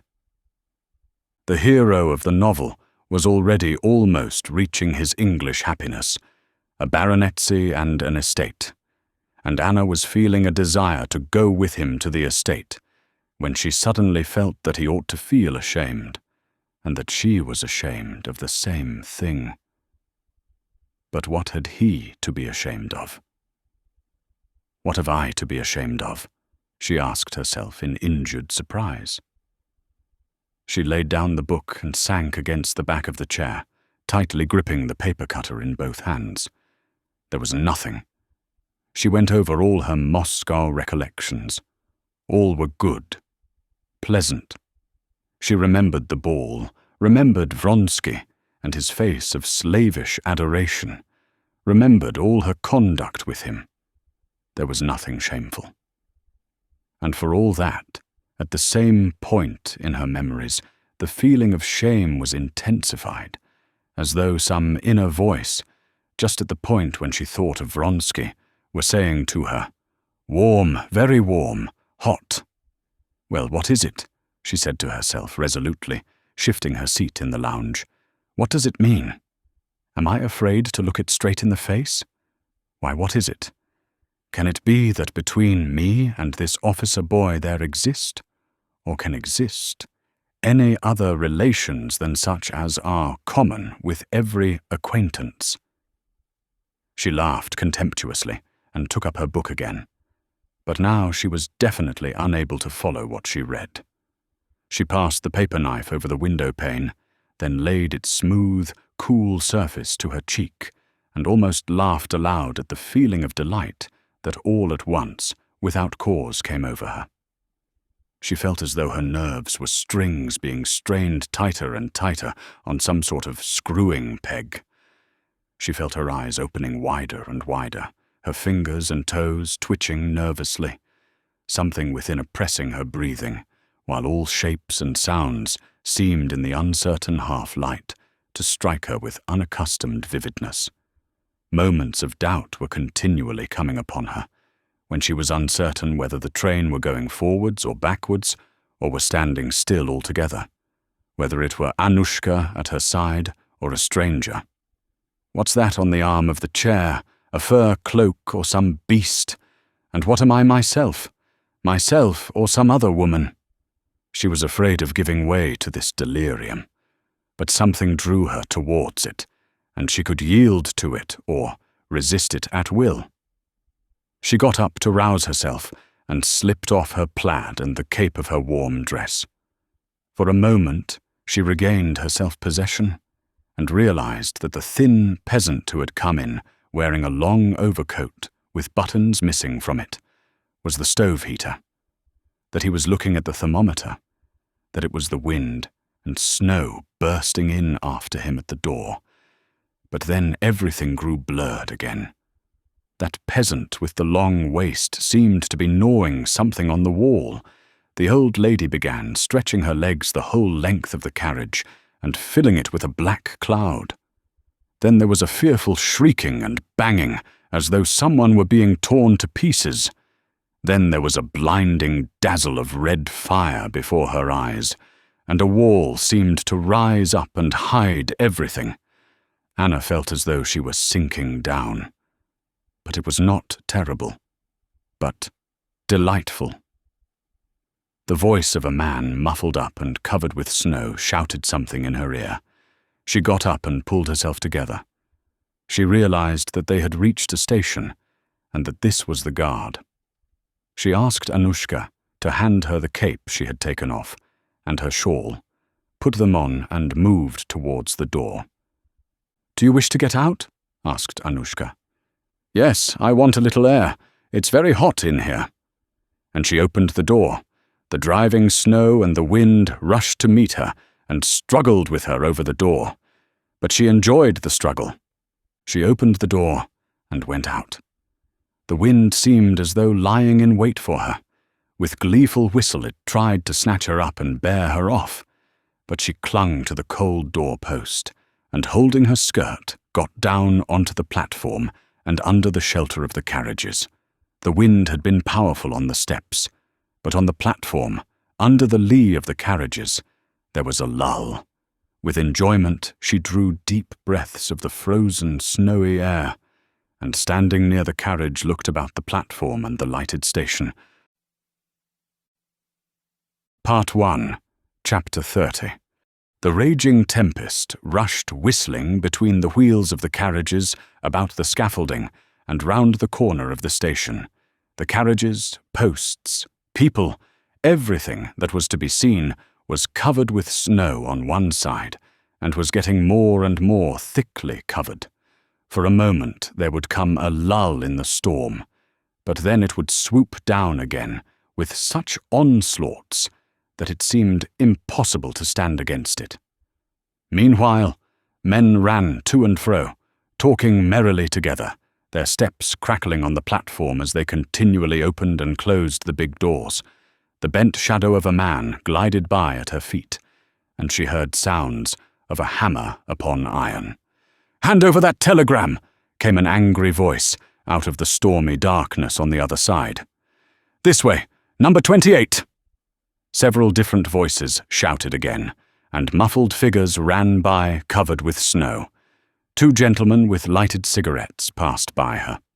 She drew one more deep breath of the fresh air, and had just put her hand out of her muff to take hold of the doorpost and get back into the carriage, when another man in a military overcoat, quite close beside her, stepped between her and the flickering light of the lamp-post. She looked round, and the same instant recognized Vronsky's face.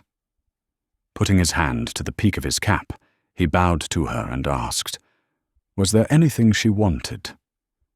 Could he be of any service to her? She gazed rather a long while at him without answering, and, in spite of the shadow in which he was standing, she saw, or fancied she saw, both the expression of his face and his eyes. It was again that expression of reverential ecstasy which had so worked upon her the day before. More than once she had told herself during the past few days, and again only a few moments before, that Vronsky was for her only one of the hundreds of young men, forever exactly the same, that are met everywhere, that she would never allow herself to bestow a thought upon him. But now, at the first instant of meeting him, she was seized by a feeling of joyful pride. She had no need to ask why he had come. She knew as certainly as if he had told her that he was here to be where she was. "I didn't know you were going. What are you coming for?"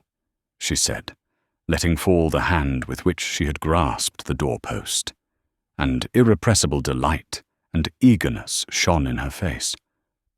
"What am I coming for?" he repeated, looking straight into her eyes. "You know that I have come to be where you are," he said. "I can't help it." At that moment the wind, as it were, surmounting all obstacles, sent the snow flying from the carriage roofs and clanked some sheet of iron it had torn off, while the hoarse whistle of the engine roared in front, plaintively and gloomily. All the awfulness of the storm seemed to her more splendid now. He had said what her soul longed to hear, though she feared it with her reason. She made no answer, and in her face he saw conflict. "Forgive me if you dislike what I said," he said humbly. He had spoken courteously, deferentially, yet so firmly, so stubbornly, that for a long while she could make no answer. "It's wrong what you say, and I beg you, if you're a good man, to forget what you've said." "As I forget it," she said at last. "Not one word, not one gesture of yours shall could I, ever forget." "Enough! Enough!" she cried, trying assiduously to give a stern expression to her face, into which he was gazing greedily, and clutching at the cold doorpost, she clambered up the steps and got rapidly into the corridor of the carriage. But in the little corridor she paused, going over in her imagination what had happened. Though she could not recall her own words or his, she realized instinctively that the momentary conversation had brought them fearfully closer, and she was panic-stricken and blissful at it. After standing still a few seconds, she went into the carriage and sat down in her place. The overstrained condition which had tormented her before did not only come back, but was intensified, and reached such a pitch that she was afraid every minute that something would snap within her from the excessive tension.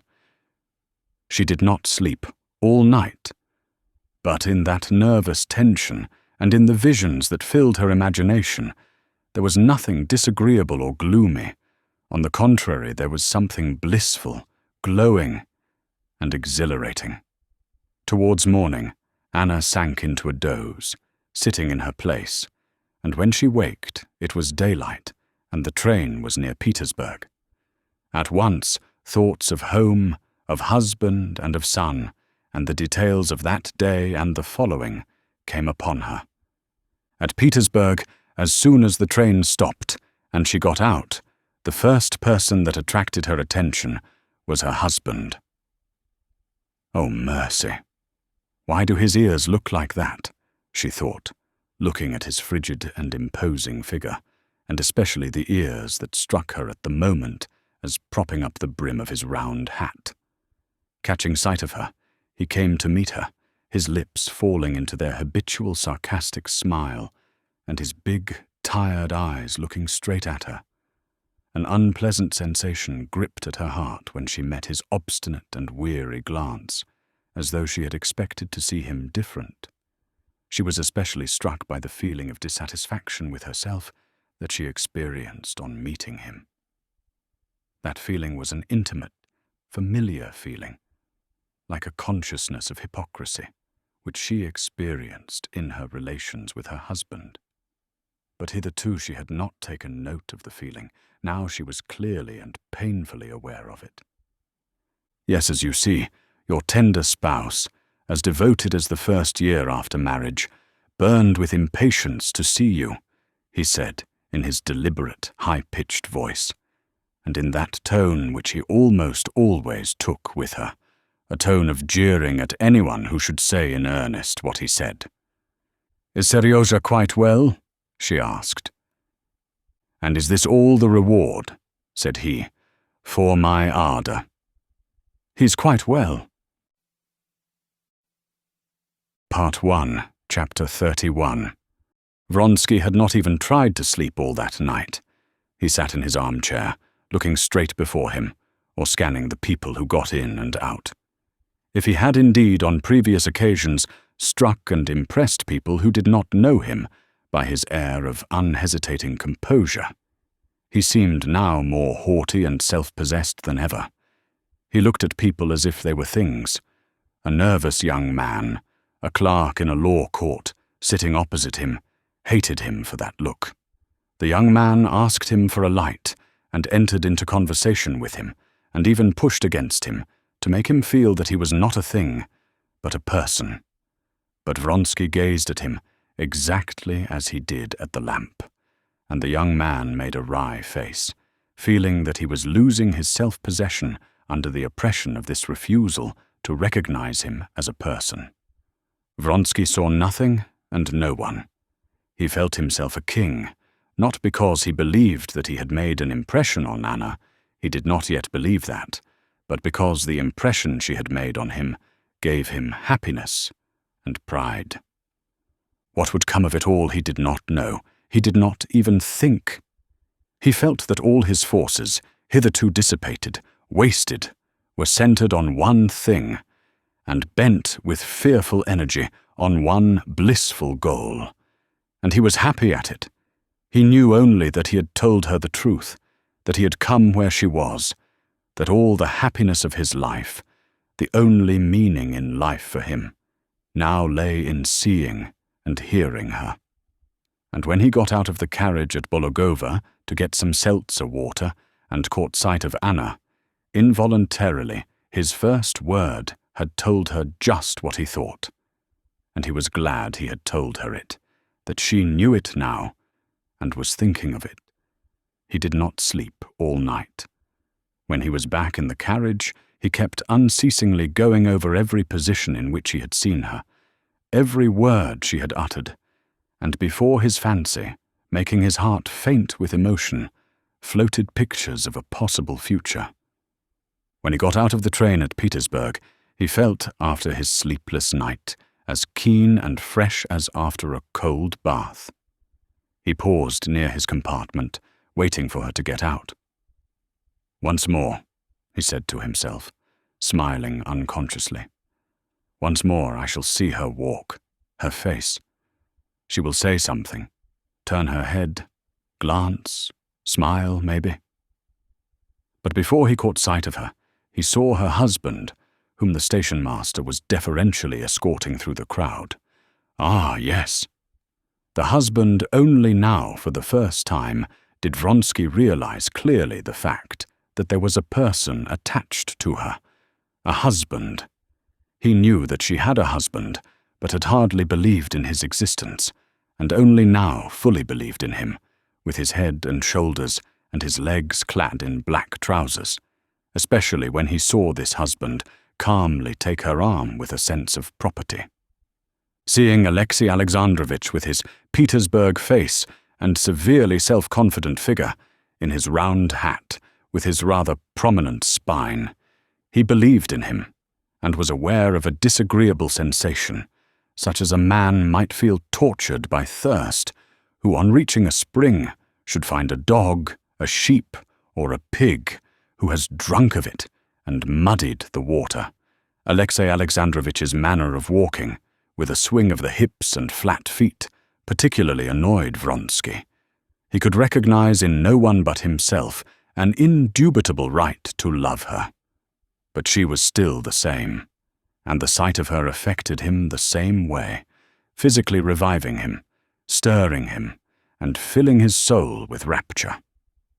He told his German valet, who ran up to him from the second class, to take his things and go on, and he himself went up to her. He saw the first meeting between the husband and wife, and noted with a lover's insight the signs of slight reserve with which she spoke to her husband. No, she does not love him, and cannot love him, he decided to himself. At the moment when he was approaching Anna Arkadyevna, he noticed too with joy that she was conscious of his being near, and looked round, and seeing him, turned again to her husband. "Have you passed a good night?" he asked, bowing to her and her husband together, and leaving it up to Alexei Alexandrovitch to accept the bow on his own account, and to recognize it or not, as he might see fit. "Thank you, very good," she answered. Her face looked weary, and there was not that play of eagerness in it, peeping out in her smile and her eyes. But for a single instant, as she glanced at him, there was a flash of something in her eyes. And although the flash died away at once, he was happy for that moment. She glanced at her husband to find out whether he knew Vronsky. Alexei Alexandrovitch looked at Vronsky with displeasure, vaguely recalling who this was.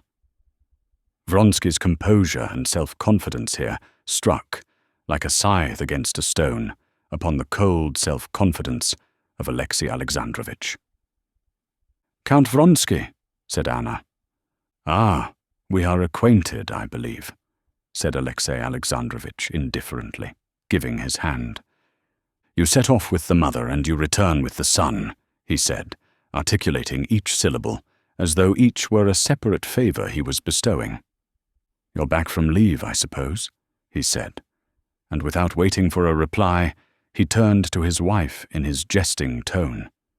Well, were a great many tears shed at Moscow at parting.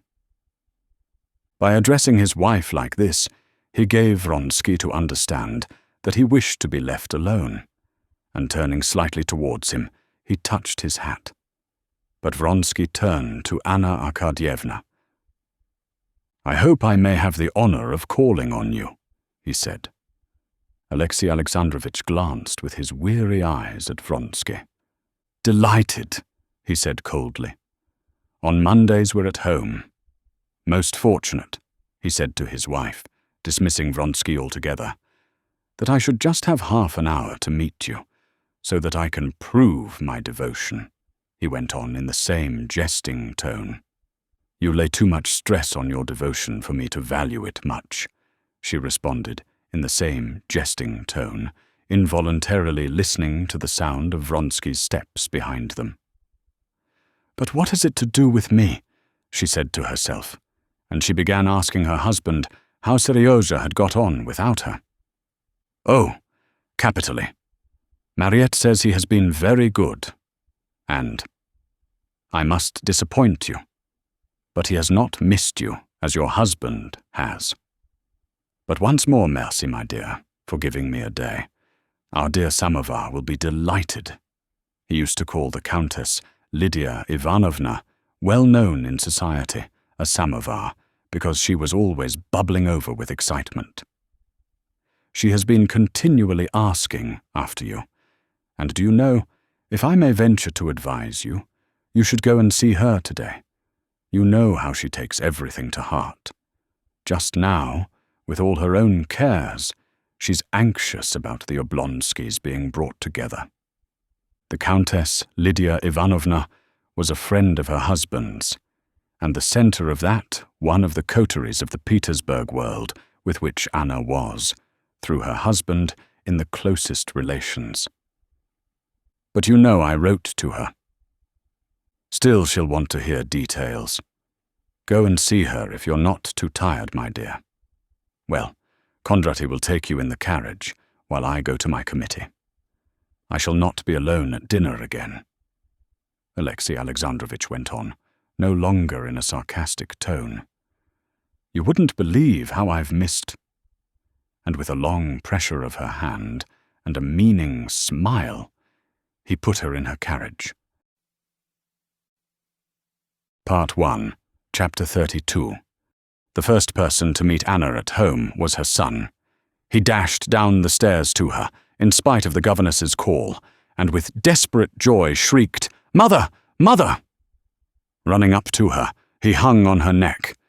"I told you it was Mother," he shouted to the governess. "I knew." And her son, like her husband, aroused in Anna a feeling akin to disappointment. She had imagined him better than he was in reality. She had to let herself drop down to the reality, to enjoy him as he really was. But even as he was charming, with his fair curls, his blue eyes, and his plump, graceful little legs in tightly pulled-up stockings. Anna experienced almost physical pleasure in the sensation of his nearness and his caresses, and moral soothing when she met his simple, confiding, and loving glance, and heard his naive questions. Anna took out the presents Dolly's children had sent him, and told her son what sort of little girl was Tanya at Moscow, and how Tanya could read, and even taught the other children. "Why am I not so nice as she?" asked Seryozha. "To me you're nicer than anyone in the world." "I know that," said Seryozha, smiling. Anna had not had time to drink her coffee when the Countess Lydia Ivanovna was announced. The Countess Lydia Ivanovna was a tall, stout woman, with an unhealthily sallow face and splendid, pensive black eyes. Anna liked her, but today she seemed to be seeing her for the first time with all her defects. "Well, my dear, so you took the olive branch?" inquired Countess Lydia Ivanovna, as soon as she came into the room. "Yes, it's all over, but it was all much less serious than we had supposed," answered Anna. "My belle sœur is in general too hasty." But Countess Lydia Ivanovna, though she was interested in everything that did not concern her, had a habit of never listening to what interested her. She interrupted Anna. "Yes, there's plenty of sorrow and evil in the world. I am so worried today." "Oh, why?" asked Anna, trying to suppress a smile.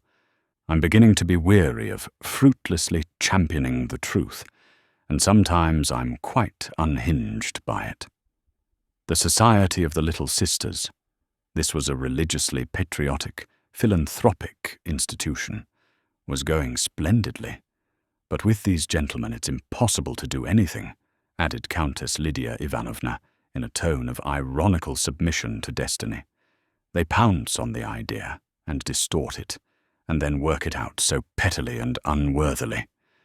2 or 3 people, your husband among them, understand all the importance of the thing, but the others simply drag it down. Yesterday, Pravdin wrote to me. Pravdin was a well-known panslavist abroad, and Countess Lydia Ivanovna described the purport of his letter. Then the Countess told her of more disagreements and intrigues against the work of the unification of the churches, and departed in haste, as she had that day to be at the meeting of some society, and also at the Slavonic Committee. It was all the same before, of course. But why was it I didn't notice it before? Anna asked herself. Or has she been very much irritated today? It's really ludicrous. Her object is doing good. She a Christian, yet she's always angry, and she always has enemies, and always enemies in the name of Christianity and doing good. After Countess Lydia Ivanovna, another friend came, the wife of a chief secretary, who told her all the news of the town. At 3 o'clock she too went away, promising to come to dinner. Alexey Alexandrovich was at the ministry. Anna, left alone, spent the time till dinner in assisting at her son's dinner. He dined apart from his parents, and in putting her things in order, and in reading and answering the notes and letters which had accumulated on her table. The feeling of causeless shame which she had felt on the journey, and her excitement too, had completely vanished. In the habitual conditions of her life, she felt again resolute and irreproachable. She recalled with wonder her state of mind on the previous day. What was it? Nothing. Vronsky said something silly, which it was easy to put a stop to, and I answered as I ought to have done. To speak of it to my husband would be unnecessary and out of the question. To speak of it would be to attach importance to what has no importance.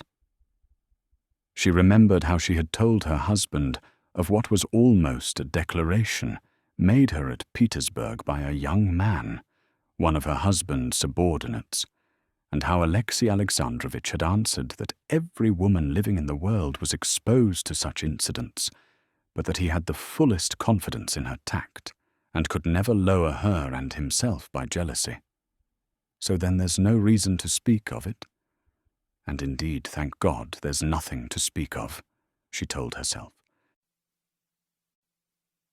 Part 1, Chapter 33. Alexey Alexandrovich came back from the meeting of the ministers at 4 o'clock, but as often happened, he had not time to come in to her. He went into his study to see the people waiting for him with petitions, and to sign some papers brought him by his chief secretary. At dinner time, there were always a few people dining with the Karenins, there arrived an old lady, a cousin of Alexey Alexandrovich, the chief secretary of the department and his wife, and a young man who had been recommended to Alexey Alexandrovich for the service.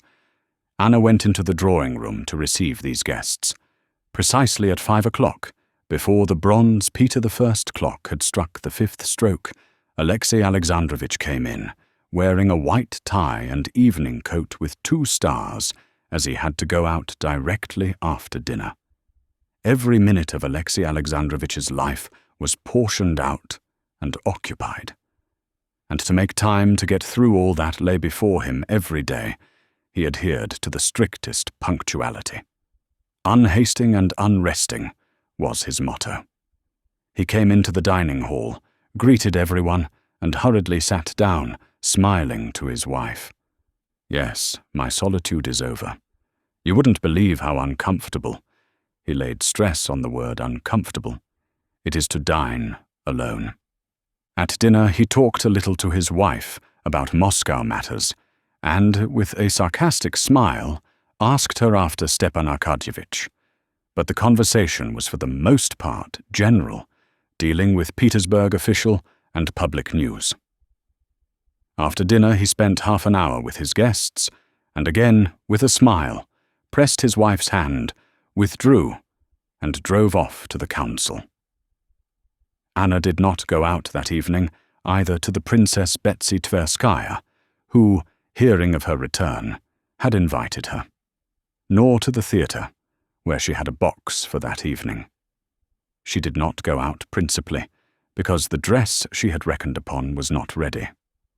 Altogether, Anna, on turning, after the departure of her guests, to the consideration of her attire, was very much annoyed. She was generally a mistress of the art of dressing well without great expense, and before leaving Moscow, she had given her dressmaker 3 dresses to transform. The dresses had to be altered so that they could not be recognized, and they ought to have been ready 3 days before. It appeared that 2 dresses had not been done at all, while the other one had not been altered as Anna had intended. The dressmaker came to explain, declaring that it would be better as she had done it, and Anna was so furious that she felt ashamed when she thought of it afterwards.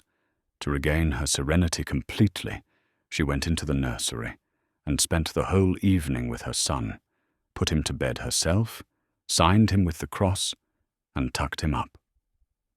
She was glad she had not gone out anywhere, and had spent the evening so well. She felt so light-hearted and serene. She saw so clearly that all that had seemed to her so important on her railway journey was only one of the common, trivial incidents of fashionable life, and that she had no reason to feel ashamed before anyone else or before herself. Anna sat down at the hearth with an English novel and waited for her husband.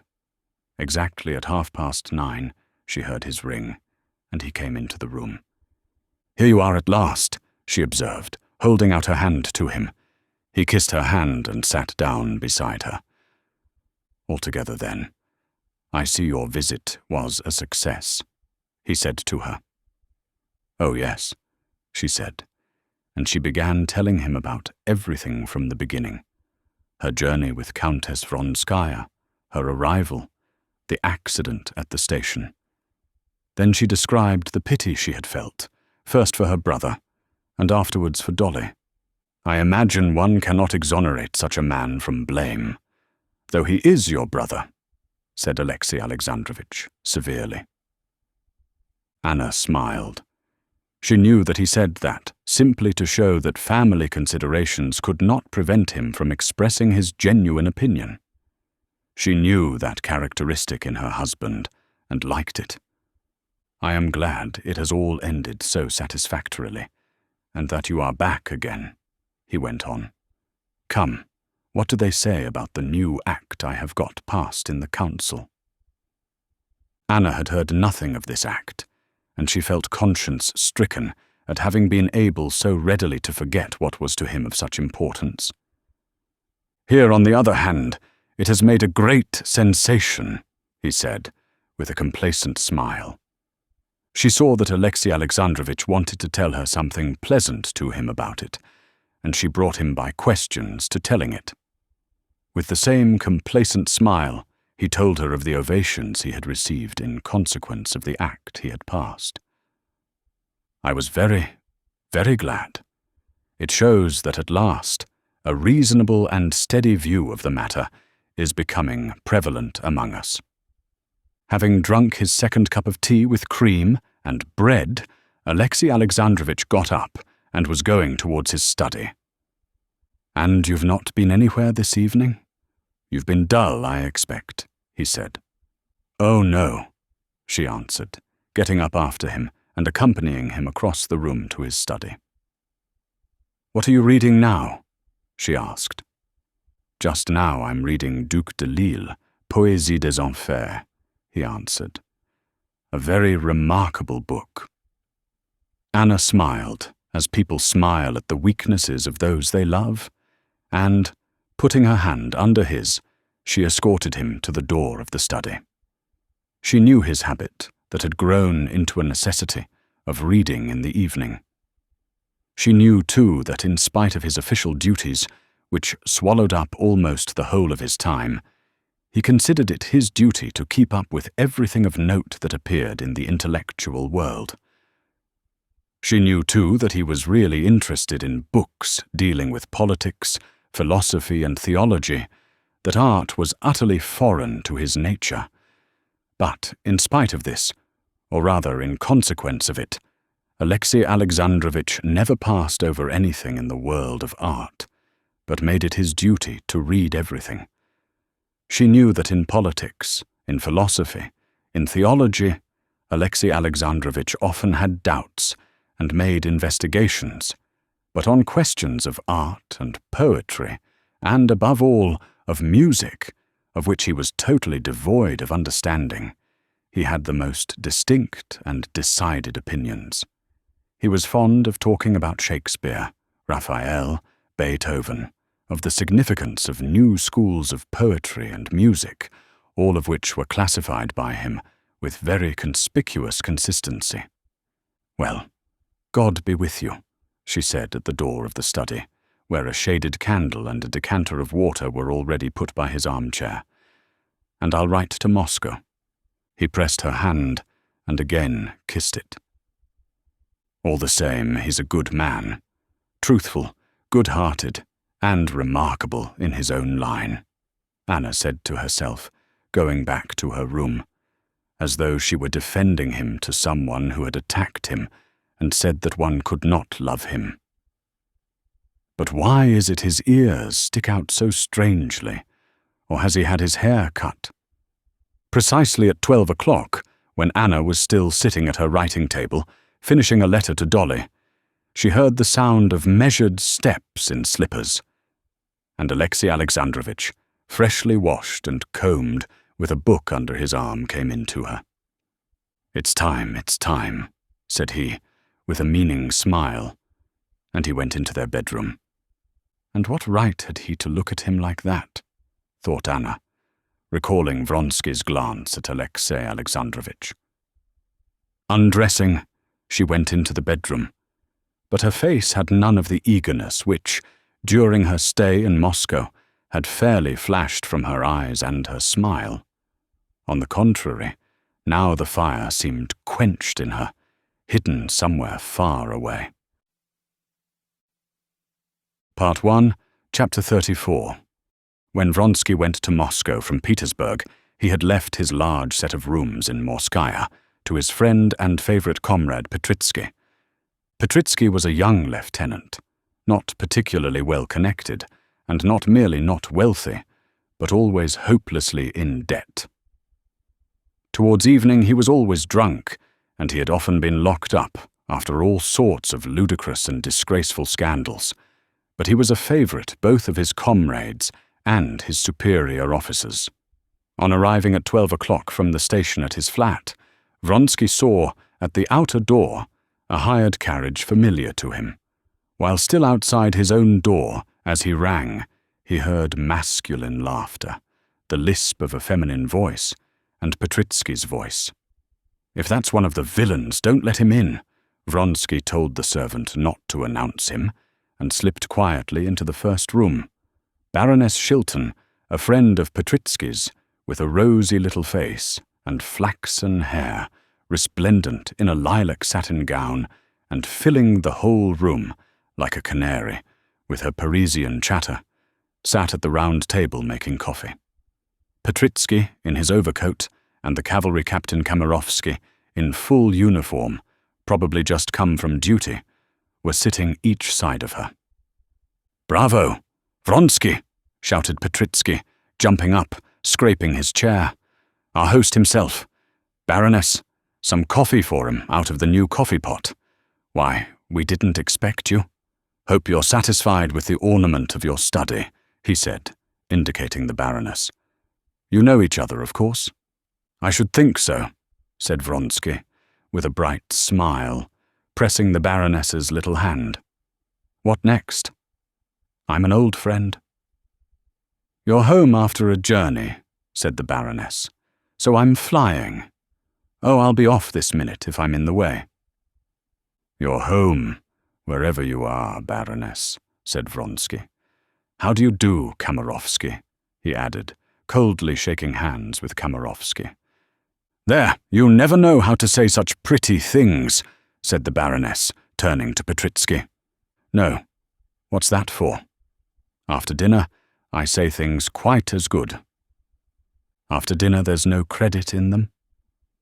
"Well then, I'll make you some coffee, so go and wash and get ready," said the Baroness, sitting down again and anxiously turning the screw in the new coffee pot.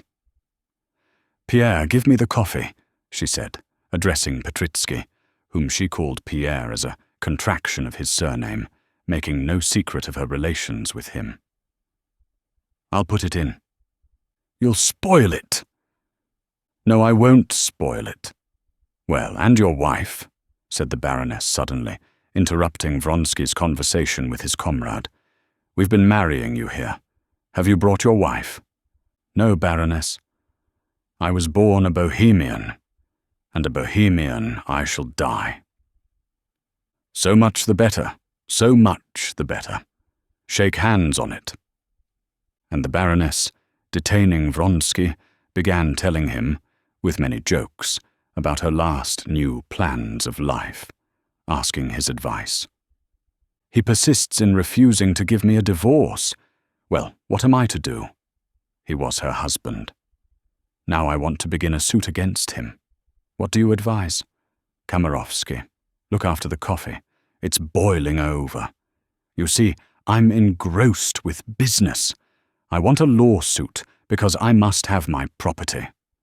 Do you understand the folly of it, that on the pretext of my being unfaithful to him," she said contemptuously, "he wants to get the benefit of my fortune?"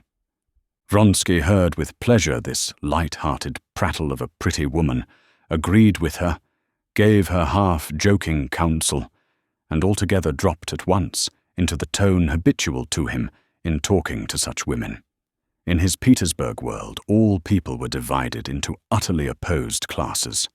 One, the lower class, vulgar, stupid, and above all, ridiculous people who believe that one husband ought to live with the one wife whom he has lawfully married, that a girl should be innocent, a woman modest, and a man manly, self-controlled, and strong, that one ought to bring up one's children, earn one's bread, and pay one's debts, and various similar absurdities. This was the class of old-fashioned and ridiculous people. But there was another class of people, the real people. To this class they all belonged, and in it the great thing was to be elegant, generous, plucky, gay, to abandon oneself without a blush to every passion, and to laugh at everything else. For the first moment only, Vronsky was startled after the impression of a quite different world that he had brought with him from Moscow. But immediately, as though slipping his feet into old slippers, he dropped back into the light-hearted, pleasant world he had always lived in. The coffee was never really made, but spluttered over everyone and boiled away, doing just what was required of it, that is, providing much cause for much noise and laughter, and spoiling a costly rug and the Baroness's gown. Well, now goodbye, or you'll never get washed, and I shall have on my conscience the worst sin a gentleman can commit. So you would advise a knife to his throat? To be sure, and manage that your hand may not be far from his lips. He'll kiss your hand, and all will end satisfactorily, answered Vronsky. So at the Français. And with a rustle of her skirts, she vanished. Kamerovsky got up too, and Vronsky, not waiting for him to go, shook hands and went off to his dressing-room. While he was washing, Petritsky described to him in brief outlines his position, as far as it had changed since Vronsky had left Petersburg. No money at all. His father said he wouldn't give him any and pay his debts. His tailor was trying to get him locked up, and another fellow, too, was threatening to get him locked up. The colonel of the regiment had announced that if these scandals did not cease, he would have to leave. As for the Baroness, he was sick to death of her, especially since she'd taken to offering continually to lend him money. But he had found a girl. He'd show her to Vronsky, a marvel, exquisite in the strict Oriental style. Genre of the slave Rebecca, don't you know? He'd had a row, too, with Berkoshoff, and was going to send seconds to him, but of course it would come to nothing. Altogether, everything was supremely amusing and jolly, and, not letting his comrade enter into further details of his position, Petritsky proceeded to tell him all the interesting news. As he listened to Petritsky's familiar stories in the familiar setting of the rooms he had spent the last 3 years in, Vronsky felt a delightful sense of coming back to the careless Petersburg life that he was used to. "Impossible!" he cried, letting down the pedal of the washing basin in which he had been soothing his healthy red neck. "Impossible!" he cried at the news that Laura had flung over Fertinghoff and had made up to Milef. "And is he as stupid and pleased as ever? Well, and how's Buzulukov?" "Oh, there is a tale about Buzulukov. Simply lovely," cried Petritsky. "You know his weakness for balls, and he never misses a single court ball.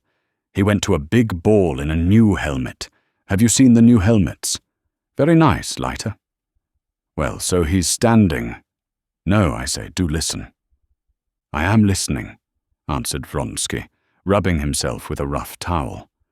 "Up comes the Grand Duchess with some ambassador or other, and, as ill luck would have it, she begins talking to him about the new helmets. The Grand Duchess positively wanted to show the new helmet to the ambassador. They see our friend standing there." Petritsky mimicked how he was standing with the helmet. "The Grand Duchess asked him to give her the helmet. He doesn't give it to her. What do you think of that? Well, everyone's winking at him, nodding, frowning. Give it to her, do. He doesn't give it to her. He's mute as a fish. Only picture it. Well, what's his name? Whatever he was, tries to take the helmet from him. He won't give it up. He pulls it from him and hands it to the Grand Duchess. 'Here, Your Highness,' says he, 'is the new helmet.' She turned the helmet the other side up, and, just picture it, plop went a pear and sweetmeats out of it. 2 pounds of sweetmeats. He'd been storing them up, the darling." Vronsky burst into roars of laughter, and long afterwards, when he was talking of other things, he broke out into his healthy laugh, showing his strong, close rows of teeth when he thought of the helmet. Having heard all the news, Vronsky, with the assistance of his valet, got into his uniform and went off to report himself. He intended, when he had done that, to drive to his brother's and to Betsy's, and to pay several visits with a view to beginning to go into that society where he might meet Madame Karenina. As he always did in Petersburg, he left home not meaning to return till late at night. Part 2, Chapter 1. At the end of the winter, in the Shchebatskys' house, a consultation was being held, which was to pronounce on the state of Kitty's health and the measures to be taken to restore her failing strength. She had been ill, and as spring came on she grew worse. The family doctor gave her cod liver oil, then iron, then nitrate of silver. But as the first and the second and the third were alike in doing no good, and as his advice, when spring came, was to go abroad, a celebrated physician was called in. The celebrated physician, a very handsome man, still youngish, asked to examine the patient. He maintained, with peculiar satisfaction, it seemed, that maiden modesty is a mere relic of barbarism, and that nothing could be more natural than for a man still youngish to handle a young girl naked. He thought it natural because he did it every day, and felt and thought, as it seemed to him, no harm as he did it, and consequently he considered modesty in the girl not merely as a relic of barbarism, but also as an insult to himself. There was nothing for it but to submit, since, although all the doctors had studied in the same school, had read the same books, and learned the same science, and though some people said this celebrated doctor was a bad doctor in the princess's household and circle, it was for some reason accepted that this celebrated doctor alone had some special knowledge, and that he alone could save Kitty. After a careful examination and sounding of the bewildered patient, dazed with shame, the celebrated doctor, having scrupulously washed his hands, was standing in the drawing-room talking to the prince. The prince frowned and coughed, listening to the doctor. As a man who had seen something of life, and neither a fool nor an invalid, he had no faith in medicine, and in his heart was furious at the whole farce, especially as he was perhaps the only one who fully comprehended the cause of Kitty's illness. Conceited blockhead, he thought, as he listened to the celebrated doctor's chatter about his daughter's symptoms.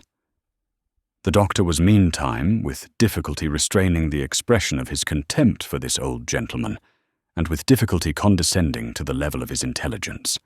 He perceived that it was no good talking to the old man, and that the principal person in the house was the mother. Before her, he decided to scatter his pearls. At that instant, the princess came into the drawing-room with the family doctor. The prince withdrew, trying not to show how ridiculous he thought the whole performance. The princess was distracted and did not know what to do. She felt she had sinned against Kitty. "Well, doctor, decide our fate," said the princess. "Tell me everything." "Is there hope?" she meant to say, but her lips quivered, and she could not utter the question.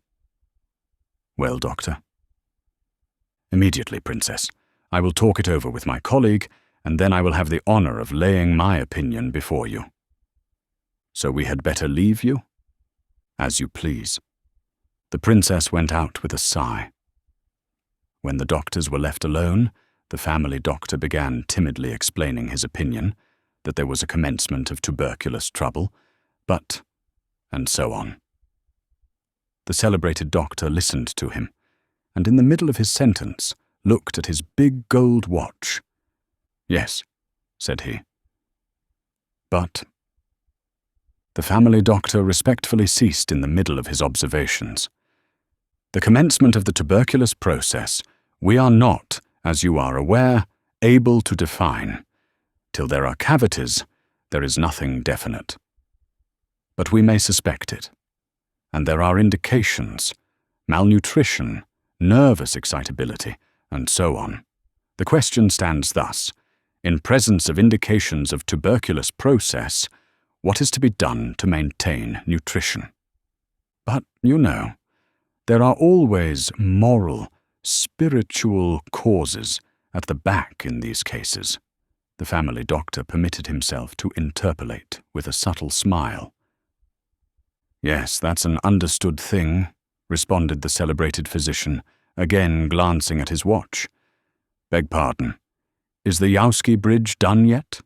Or shall I have to drive around?" he asked. "Ah, it is. Oh well, then I can do it in 20 minutes.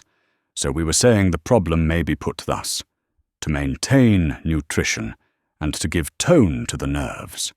The one is in close connection with the other. One must attack both sides at once."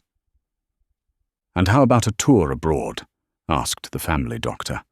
"I've no liking for foreign tours, and take note, if there is an early stage of tuberculous process of which we cannot be certain, a foreign tour will be of no use. What is wanted is means of improving nutrition, and not for lowering it." And the celebrated doctor expounded his plan of treatment with sodan waters, a remedy obviously prescribed primarily on the ground that they could do no harm. The family doctor listened attentively and respectfully.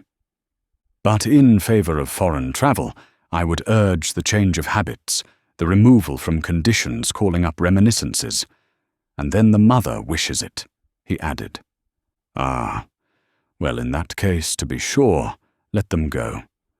Only those German quacks are mischievous. They ought to be persuaded. Well, let them go, then." He glanced once more at his watch. "Oh, time's up already," and he went to the door. The celebrated doctor announced to the princess, a feeling of what was due from him dictated his doing so, that he ought to see the patient once more. "What, another examination?" cried the mother with horror. "Oh no, only a few details, princess. Come this way." And the mother, accompanied by the doctor, went into the drawing-room to Kitty. Wasted and flushed, with a peculiar glitter in her eyes, Left there by the agony of shame she had been put through, Kitty stood in the middle of the room. When the doctor came in, she flushed crimson, and her eyes filled with tears. All her illness and treatment struck her as a thing so stupid, ludicrous even. Doctoring her seemed to her as absurd as putting together the pieces of a broken vase. Her heart was broken. Why would they try to cure her with pills and powders? But she could not grieve her mother, especially as her mother considered herself to blame. "May I trouble you to sit down, Princess?" the celebrated doctor said to her. He sat down with a smile, facing her, felt her pulse, and again began asking her tiresome questions. She answered him, and all at once got up, furious. "Excuse me, doctor, but there is really no object in this. This is the third time you've asked me the same thing." The celebrated doctor did not take offense. "Nervous irritability," he said to the princess when Kitty had left the room. However, I had finished, and the doctor began scientifically explaining to the princess, as an exceptionally intelligent woman, the condition of the young princess, and concluded by insisting on the drinking of the waters, which were certainly harmless. At the question, should they go abroad? The doctor plunged into deep meditation, as though resolving a weighty problem. Finally, his decision was pronounced. They were to go abroad, but to put no faith in foreign quacks, and to apply to him in any need. It seemed as though some piece of good fortune had come to pass after the doctor had gone. The mother was much more cheerful when she went back to her daughter, and Kitty pretended to be more cheerful. She had often, almost always, to be pretending now. "Really, I'm quite well, Mamma, but if you want to go abroad, let's go," she said, and trying to appear interested in the proposed tour, she began talking of the preparations for the journey. Part 2, Chapter 2. Soon after the doctor, Dolly had arrived. She knew that there was to be a consultation that day, and though she was only just up after her confinement, she had another baby, a little girl, born at the end of the 80s, Winter. Though she had trouble and anxiety enough of her own, she had left her tiny baby and a sick child to come and hear Kitty's fate, which was to be decided that day. "Well, well," she said, coming into the drawing room without taking off her hat. "You're all in good spirits. Good news, then?" They tried to tell her what the doctor had said, but it appeared that though the doctor had talked distinctly enough, and at great length, it was utterly impossible to report what he had said. The only point of interest was that it was settled they should go abroad. Dolly could not help sighing. Her dearest friend, her sister, was going away, and her life was not a cheerful one. Her relations with Stepan Arkadyevitch, after their reconciliation, had become humiliating.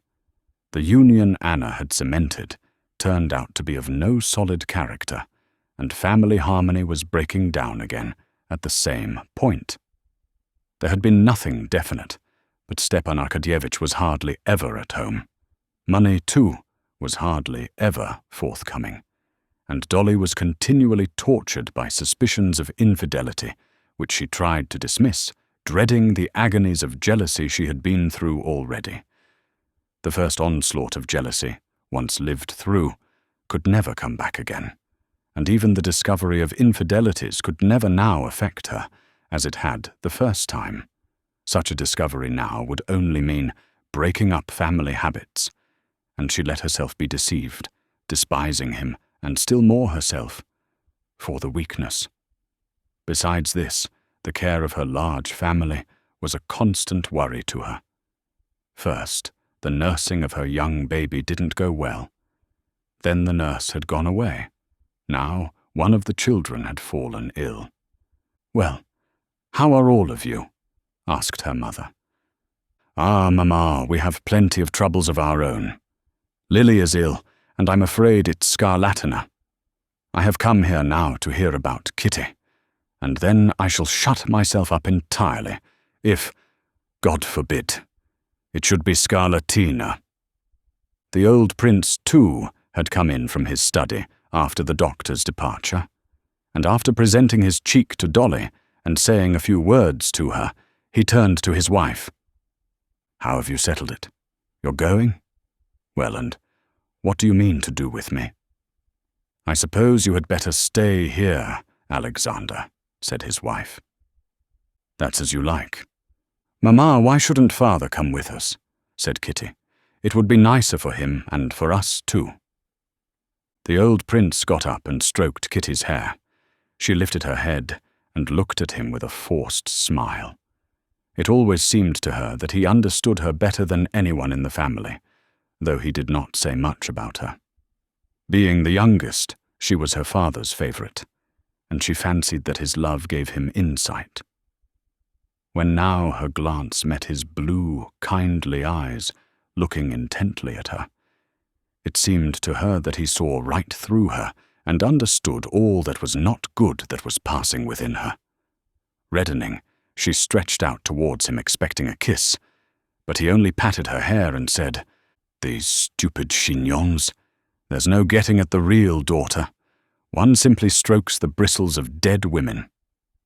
"Well, Dolinka," he turned to his elder daughter, "what's your young buck about, hey?" "Nothing, father," answered Dolly, understanding that her husband was meant. "He's always out. I scarcely ever see him." She could not resist adding with a sarcastic smile, "Why, hasn't he gone into the country yet? To see about selling that forest?" "No, he's still getting ready for the journey." "Oh, that's it," said the prince. "And so am I to be getting ready for a journey too.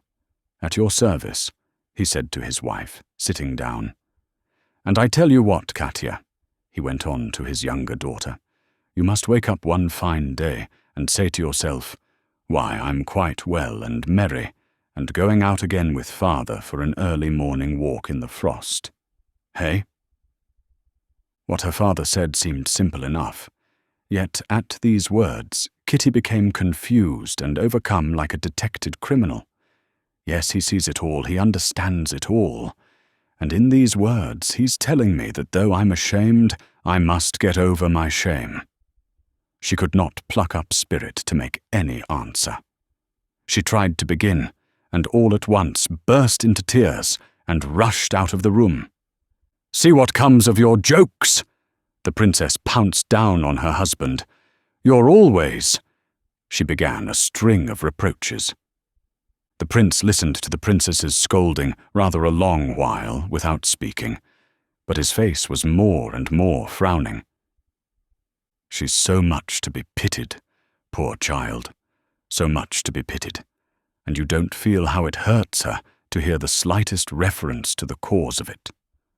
"Ah, to be so mistaken in people," said the princess, and by the change in her tone, both Dolly and the prince knew she was speaking of Vronsky. "I don't know why there aren't laws against such base, dishonorable people." "Ah, I can't bear to hear you," said the prince gloomily, getting up from his low chair and seeming anxious to get away, yet stopping in the doorway. "There are laws, madam, and since you've challenged me to it, I'll tell you who's to blame for it all.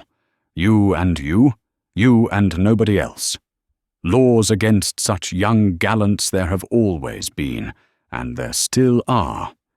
Yes, if there has been nothing that ought not to have been, old as I am, I'd have called him out to the barrier, the young dandy.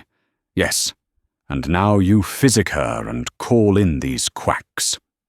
The prince apparently had plenty more to say, but as soon as the princess heard his tone, she subsided at once and became penitent, as she always did on serious occasions. "Alexander, Alexander," she whispered, moving to him and beginning to weep. As soon as she began to cry, the prince too calmed down. He went up to her. "There, that's enough, that's enough. You're wretched too, I know. It can't be helped. There's no great harm done. God is merciful. Thanks, he said, not knowing what he was saying as he responded to the tearful kiss of the princess that he felt on his hand, and the prince went out of the room. Before this, as soon as Kitty went out of the room in tears, Dolly, with her motherly family instincts, had promptly perceived that here a woman's work lay before her, and she prepared to do it. She took off her hat and, morally speaking, tucked up her sleeves and prepared for action. While her mother was attacking her father, she tried to restrain her mother, so far as filial reverence would allow. During the prince's outburst, she was silent. She felt ashamed for her mother and tender towards her father for so quickly being kind again. But when her father left them, she made ready for what was the chief thing needful, to go to Kitty and console her. I'd been meaning to tell you something for a long while, Mama. Did you know that Levine meant to make Kitty an offer when he was here the last time? He told Stiva so. Well, what then? I don't understand. So did Kitty perhaps refuse him? She didn't tell you so? No, she has said nothing to me, either of one or the other. She's too proud. But I know it's all on account of the other. Yes, but suppose she has refused Levin. And she wouldn't have refused him if it hadn't been for the other, I know. And then he has deceived her so horribly. It was too terrible for the princess to think how she had sinned against her daughter, and she broke out angrily. Oh, I really don't understand. Nowadays they will all go their own way, and mothers haven't a word to say in anything. And then, Mama, I'll go up to her. Well, do. Did I tell you not to? Said her mother. Part 2, Chapter 3. When she went into Kitty's little room, a pretty, pink little room, full of knickknacks in vieux sacs, as fresh and pink and white and gay as Kitty herself had been 2 months ago, Dolly remembered how they had decorated the room the year before together, with what love and gaiety. Her heart turned cold when she saw Kitty sitting on a low chair near the door, her eyes fixed immovably on a corner of the rug. Kitty glanced at her sister, and the cold, rather ill-tempered expression of her face did not change. I'm just going now, and I shall have to keep in, and you won't be able to come to see me, said Dolly, sitting down beside her. I want to talk to you. What about? Kitty asked swiftly, lifting her head in dismay.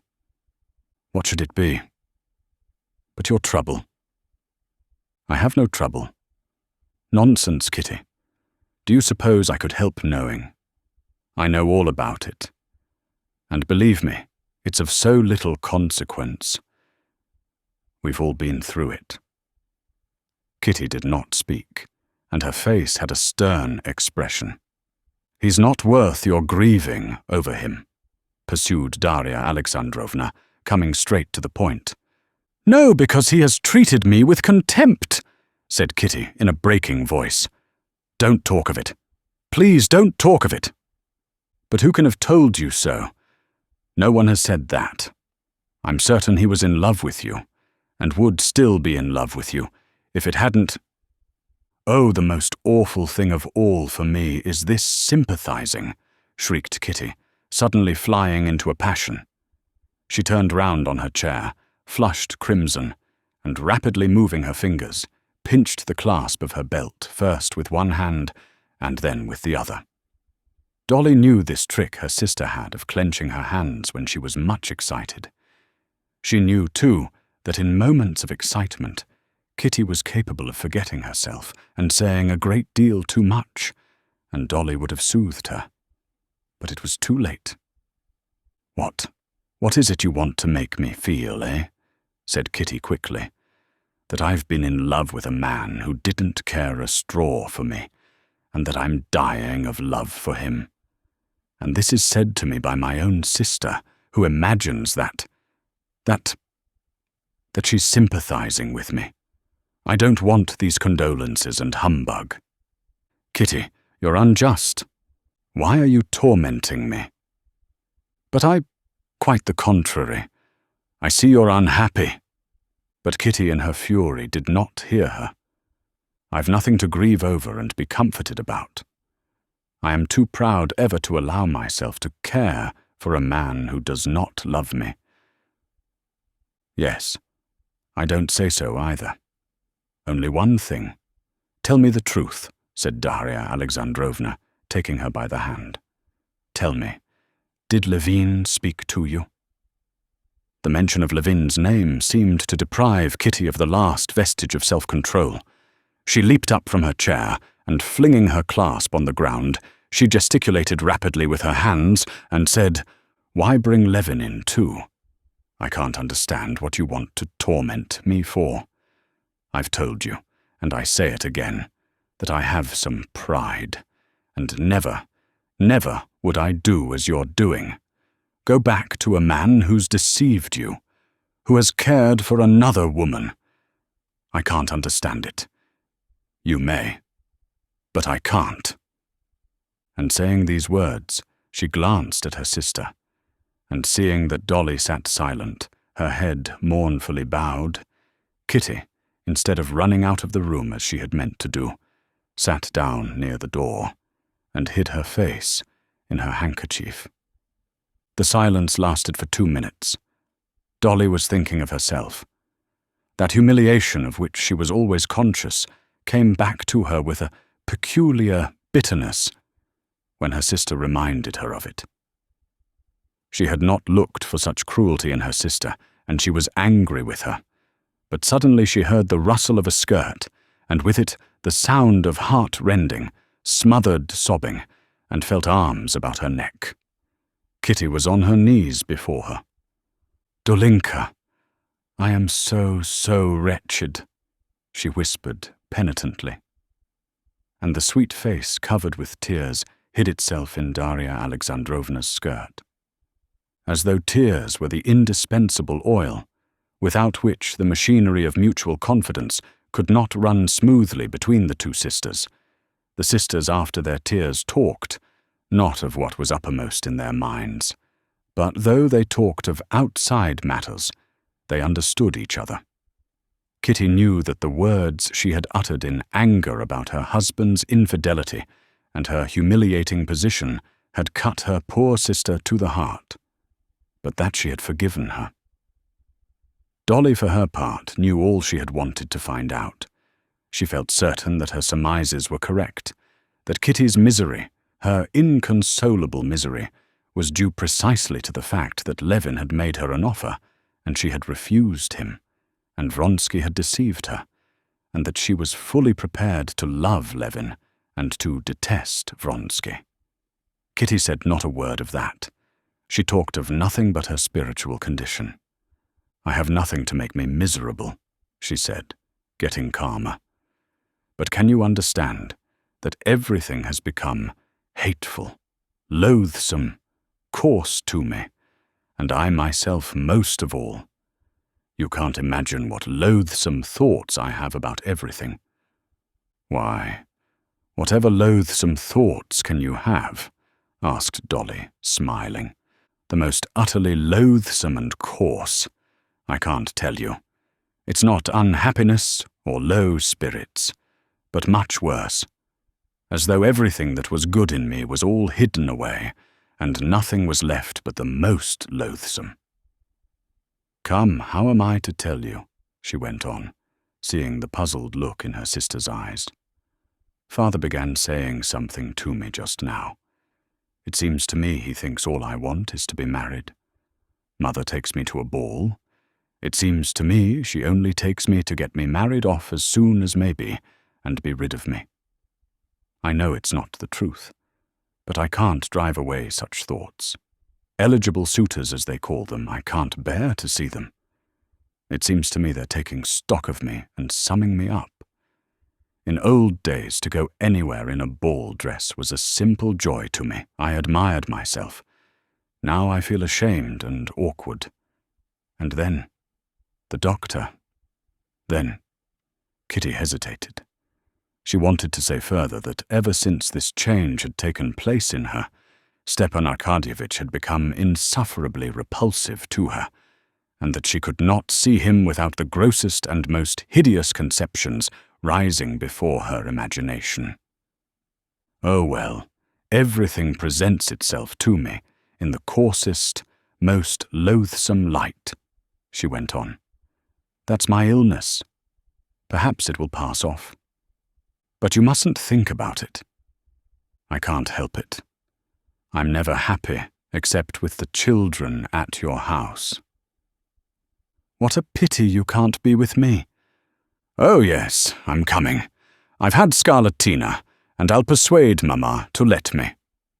Kitty insisted on having her way, and went to stay at her sister's, and nursed the children all through the scarlatina, for scarlatina it turned out to be. The two sisters brought all the 6 children successfully through it, but Kitty was no better in health, and in Lent the Shtcherbatskys went abroad. Part 2, Chapter 4. The highest Petersburg society is essentially one. In it everyone knows everyone else, everyone even visits everyone else. But this great set has its subdivisions. Anna Arkadyevna Karenina had friends and close ties in 3 different circles of this highest society. One circle was her husband's government official set, consisting of his colleagues and subordinates, brought together in the most various and capricious manner, and belonging to different social strata. Anna found it difficult now to recall the feeling of almost awe-stricken reverence which she had at first entertained for these persons. Now she knew all of them, as people know one another in a country town. She knew their habits and weaknesses, and where the shoe pinched each one of them. She knew their relations with one another and with the head authorities, knew who was for whom, and how each one maintained his position, and where they agreed and disagreed. But the circle of political, masculine interests had never interested her, in spite of Countess Lydia Ivanovna's influence, and she avoided it. Another little set with which Anna was in close relations was the one by means of which Alexei Alexandrovitch had made his career. The center of this circle was the Countess Lydia Ivanovna. It was a set made up of elderly, ugly, benevolent and godly women, and clever, learned and ambitious men. One of the clever people belonging to the set had called it the conscience of Petersburg society. Alexei Alexandrovitch had the highest esteem for this circle, and Anna, with her special gift for getting on with everyone, had, in the early days of her life in Petersburg, made friends in this circle also.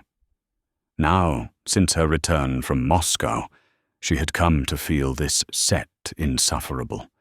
It seemed to her that both she and all of them were insincere, and she felt so bored and ill at ease in that world that she went to see the Countess Lydia Ivanovna as little as possible. The third circle with which Anna had ties was preeminently the fashionable world, the world of balls, of dinners, of sumptuous dresses, the world that hung on to the court with one hand, so as to avoid sinking to the level of the demi-monde. For the demi-monde, the members of that fashionable world believed that they despised, though their tastes were not merely similar, but in fact identical. Her connection with this circle was kept up through Princess Betsy Tverskaya, her cousin's wife, who had an income of 120,000 rubles, and who had taken a great fancy to Anna ever since she first came out, showed her much attention, and drew her into her set, making fun of Countess Lydia Ivanovna's coterie.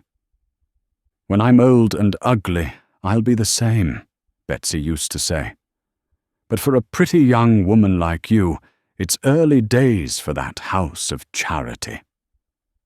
Anna had at first avoided as far as she could Princess Tverskaya's world, because it necessitated an expenditure beyond her means, and besides, in her heart, she preferred the first circle. But since her visit to Moscow, she had done quite the contrary. She avoided her serious-minded friends and went out into the fashionable world. There she met Vronsky and experienced an agitating joy at those meetings.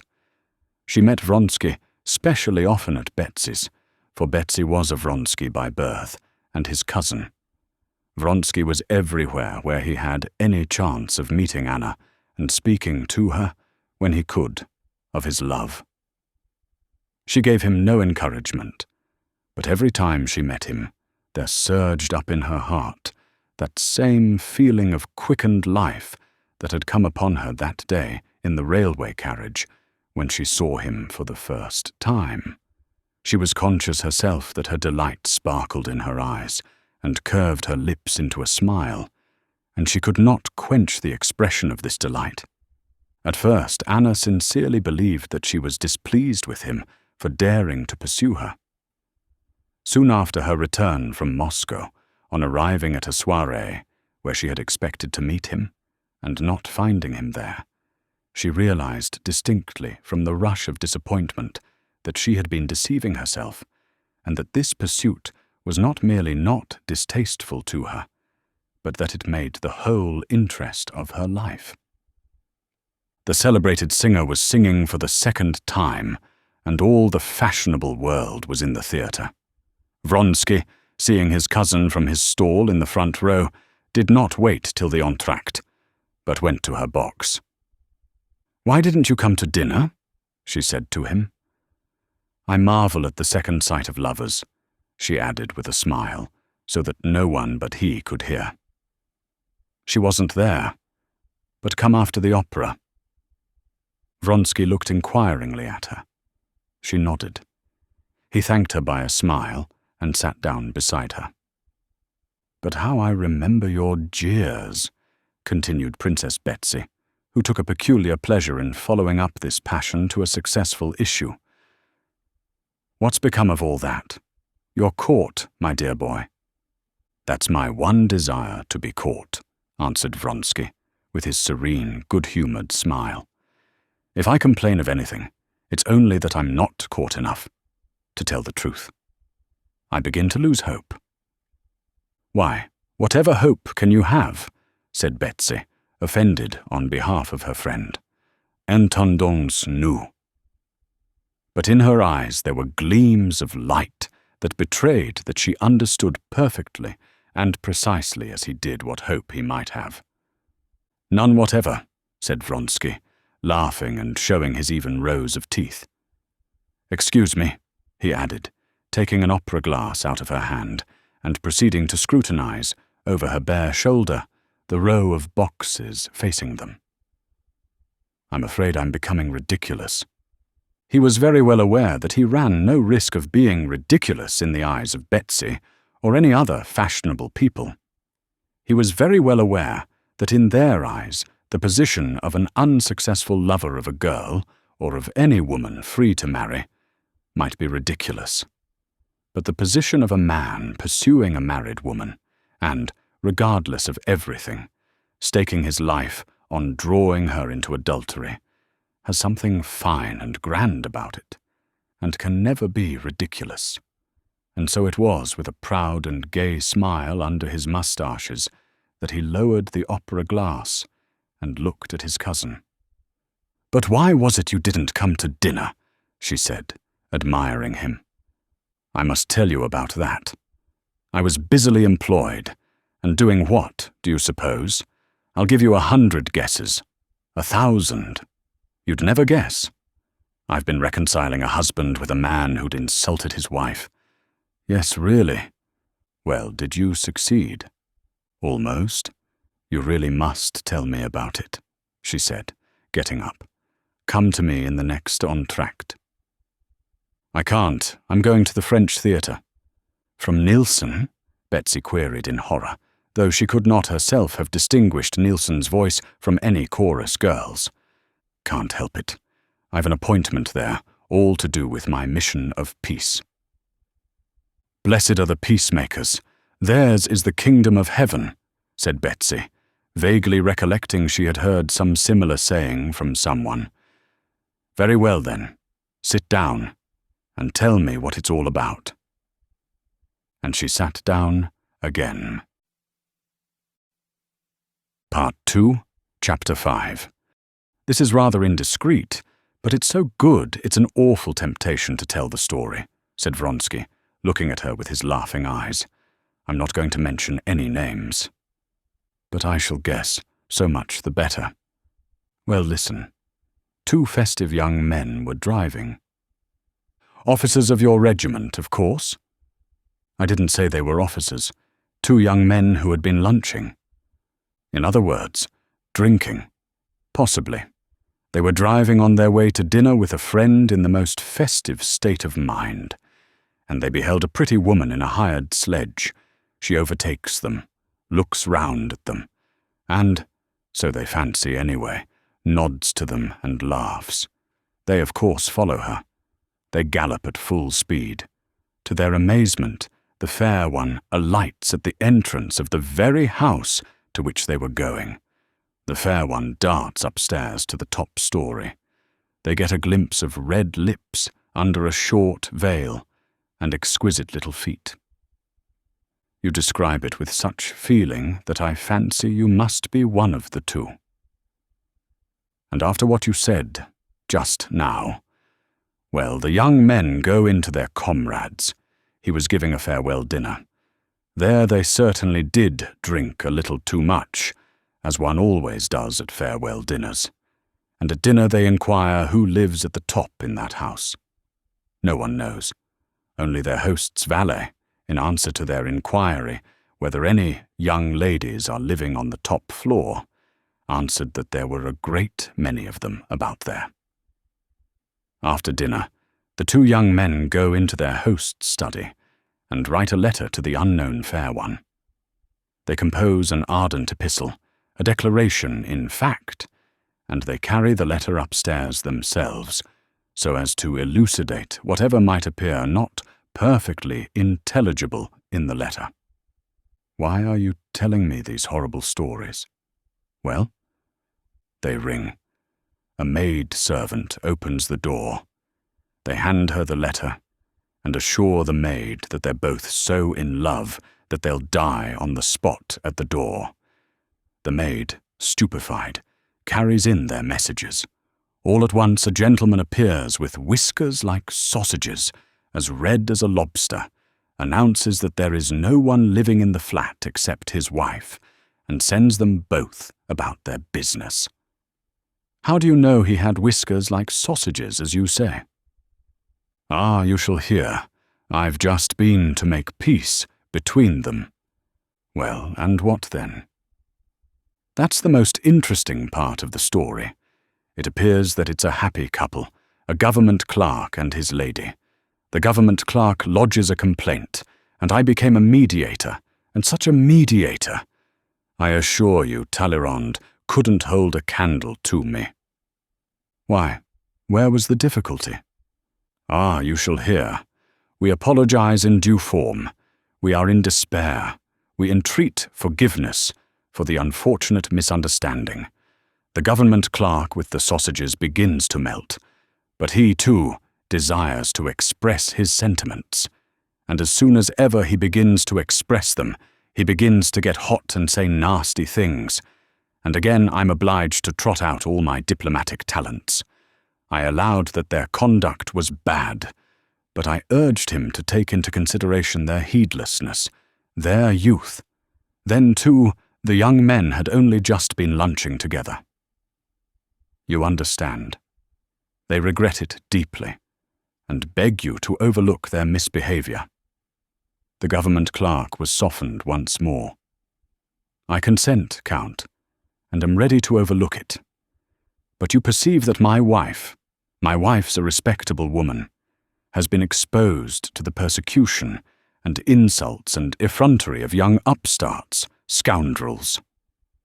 And you must understand, the young upstarts are present all the while, and I have to keep the peace between them.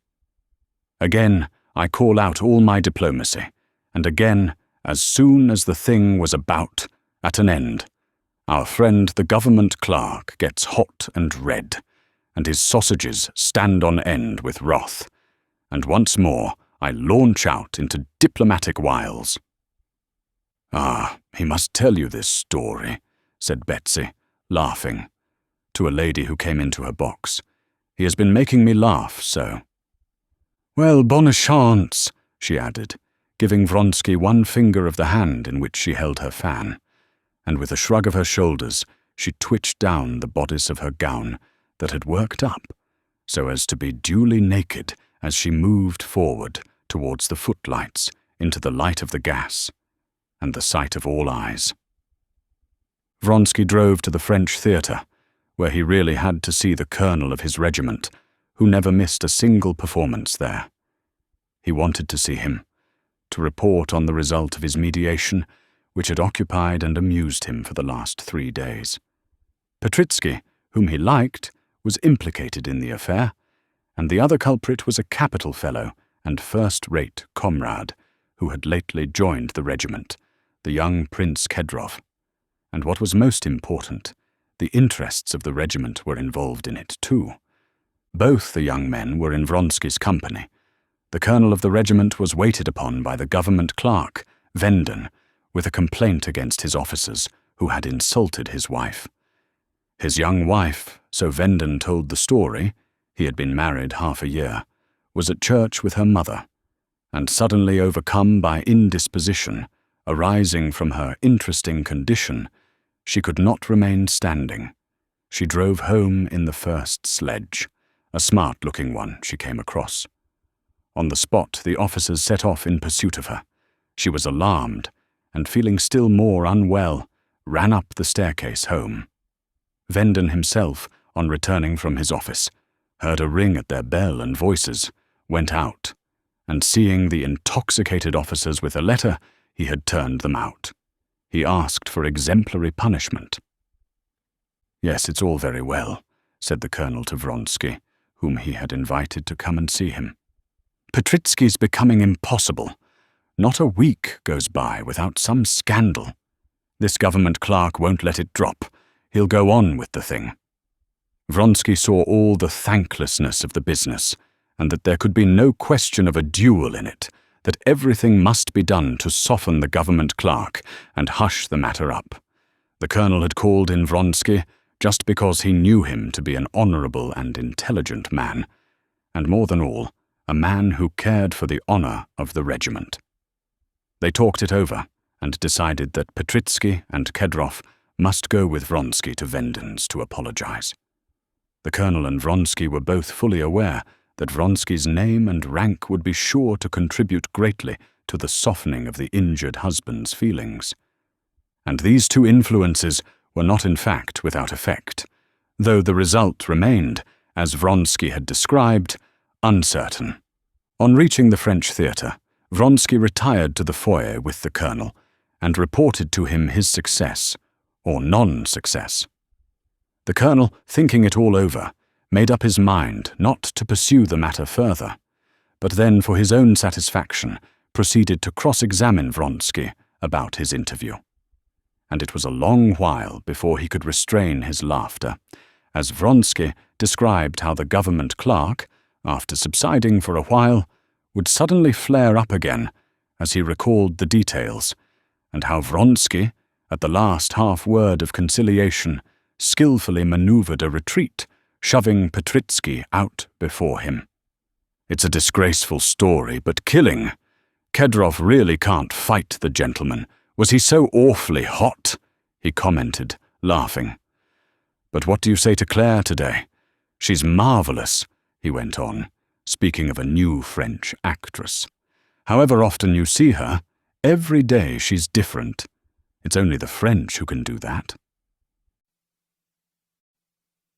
Part 2, Chapter 6. Princess Betsy drove home from the theatre without waiting for the end of the last act. She had only just time to go into her dressing room, sprinkle her long, pale face with powder, rub it, set her dress to rights, and order tea in the big drawing-room, when one after another carriages drove up to her huge house in Bolshaya Morskaya. Her guests stepped out at the wide entrance, and the stout porter, who used to read the newspapers in the mornings behind the glass door, to the edification of the passers-by, noiselessly opened the immense door, letting the visitors pass by him into the house. Almost at the same instant, the hostess, with freshly arranged coiffure and freshened face, walked in at one door and her guests at the other door of the drawing-room, a large room with dark walls, downy rugs, and a brightly lighted table, gleaming with the light of candles, white cloth, silver samovar, and transparent china tea-things. The hostess sat down at the table and took off her gloves. Chairs were set with the aid of footmen, moving almost imperceptibly about the room. The party settled itself, divided into two groups, one round the samovar near the hostess, the other at the opposite end of the drawing-room, round the handsome wife of an ambassador in black velvet, with sharply defined black eyebrows. In both groups, conversation wavered, as it always does, for the first few minutes, broken up by meetings, greetings, offers of tea, and as it were, feeling about for something to rest upon. She's exceptionally good as an actress. One can see she's studied Kaulbach, said a diplomatic attaché in the group round the ambassador's wife. Did you notice how she fell down? Oh, please, don't let us talk about Nilsson. No one can possibly say anything new about her, said a fat, red-faced, flaxen-headed lady, without eyebrows and chignon, wearing an old silk dress. This was Princess Myakaya, noted for her simplicity and the roughness of her manners, and nicknamed Enfant Terrible. Princess Myakaya, sitting in the middle between the two groups and listening to both, took part in the conversation, first of one and then of the other. 3 people have used that very phrase about Kaulbach to me today already, just as though they had made a compact about it. And I can't see why they liked that remark so. The conversation was cut short by this observation, and a new subject had to be thought of again. Do tell me something amusing, but not spiteful, said the ambassador's wife, a great proficient in the art of that elegant conversation called by the English small talk. She addressed the attaché, who was at a loss now what to begin upon. They say that that's a difficult task, that nothing's amusing that isn't spiteful, he began with a smile. But I'll try. Get me a subject. It all lies in the subject. If a subject's given me, it's easy to spin something round it. I often think that the celebrated talkers of the last century would have found it difficult to talk cleverly now. Everything clever is so stale. That has been said long ago, the ambassador's wife interrupted him, laughing. The conversation began amiably, but just because it was too amiable, it came to a stop again. They had to have recourse to the sure, never-failing topic, gossip. Don't you think there's something Louis XV about Tushkevich? He said, glancing towards a handsome, fair-haired young man standing at the table. Oh, yes. He's in the same style as the drawing-room, and that's why it is he's so often here.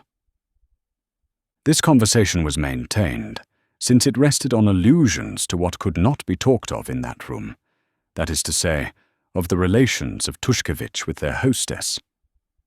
Round the samovar and the hostess, the conversation had been, meanwhile, vacillating in just the same way between 3 inevitable topics: the latest piece of public news, the theatre, and scandal.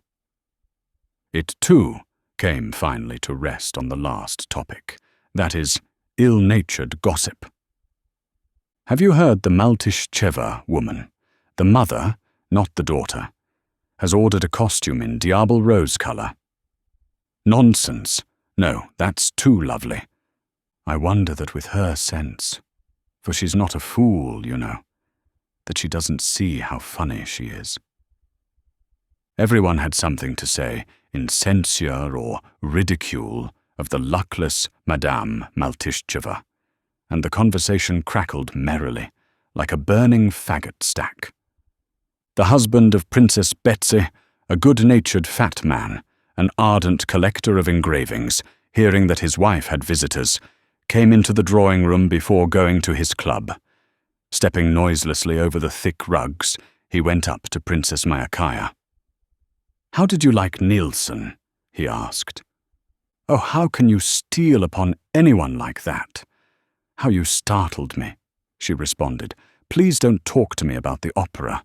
You know nothing about music. I'd better meet you on your own ground and talk about your majolica and engravings. Come now, what treasure have you been buying lately at the old curiosity shops?" "Would you like me to show you? But you don't understand such things." "Oh, do show me.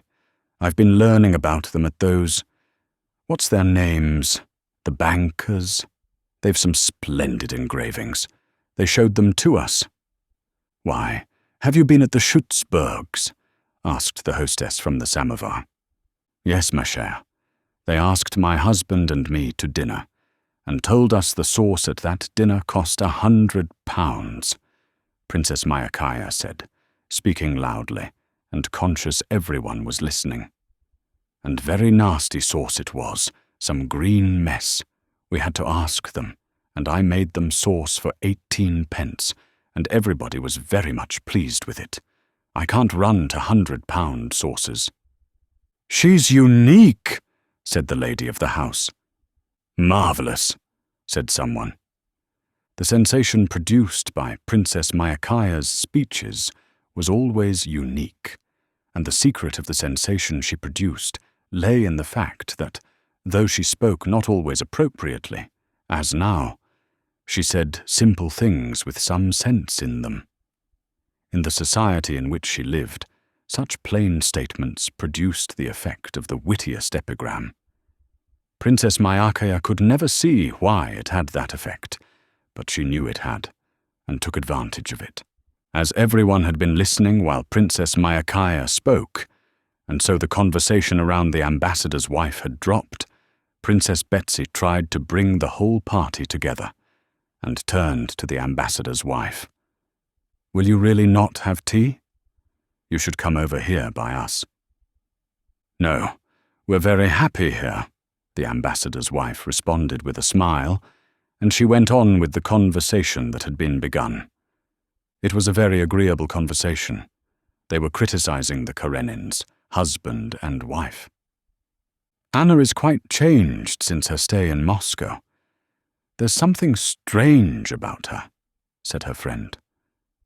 "The great change is that she brought back with her the shadow of Alexei Vronsky," said the ambassador's wife. "Well, what of it? There's a fable of Grimm's about a man without a shadow, a man who's lost his shadow, and that's his punishment for something. I never could understand how it was a punishment.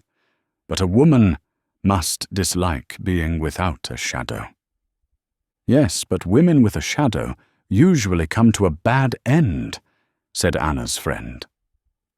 "Bad luck to your tongue," said Princess Myakaya suddenly. "Madame Karenina's a splendid woman. I don't like her husband, but I like her very much." "Why don't you like her husband? He's such a remarkable man," said the ambassador's wife. "My husband says there are few statesmen like him in Europe." "And my husband tells me just the same, but I don't believe it," said Princess Myakaya. "If our husbands didn't talk to us, we should see the facts as they are. Alexei Alexandrovitch, to my thinking, is simply a fool. I say it in a whisper. But doesn't it really make everything clear? Before, when I was told to consider him clever, I kept looking for his ability, and thought myself a fool for not seeing it. But directly I said, 'He's a fool,' though only in a whisper, everything's explained, isn't it? How spiteful you are today." "Not a bit. I'd no other way out of it. One of the two had to be a fool, and well, you know one can't say that of oneself. No one is satisfied with his fortune, and everyone is satisfied with his wit." The attaché repeated the French saying. That's just it. Just it. Princess Myakaya turned to him. But the point is that I won't abandon Anna to your mercies. She's so nice, so charming. How can she help it if they're all in love with her and follow her about like shadows? Oh, I had no idea of blaming her for it, Anna's friend said in self-defense. If no one follows us about like a shadow, that's no proof that we've any right to blame her.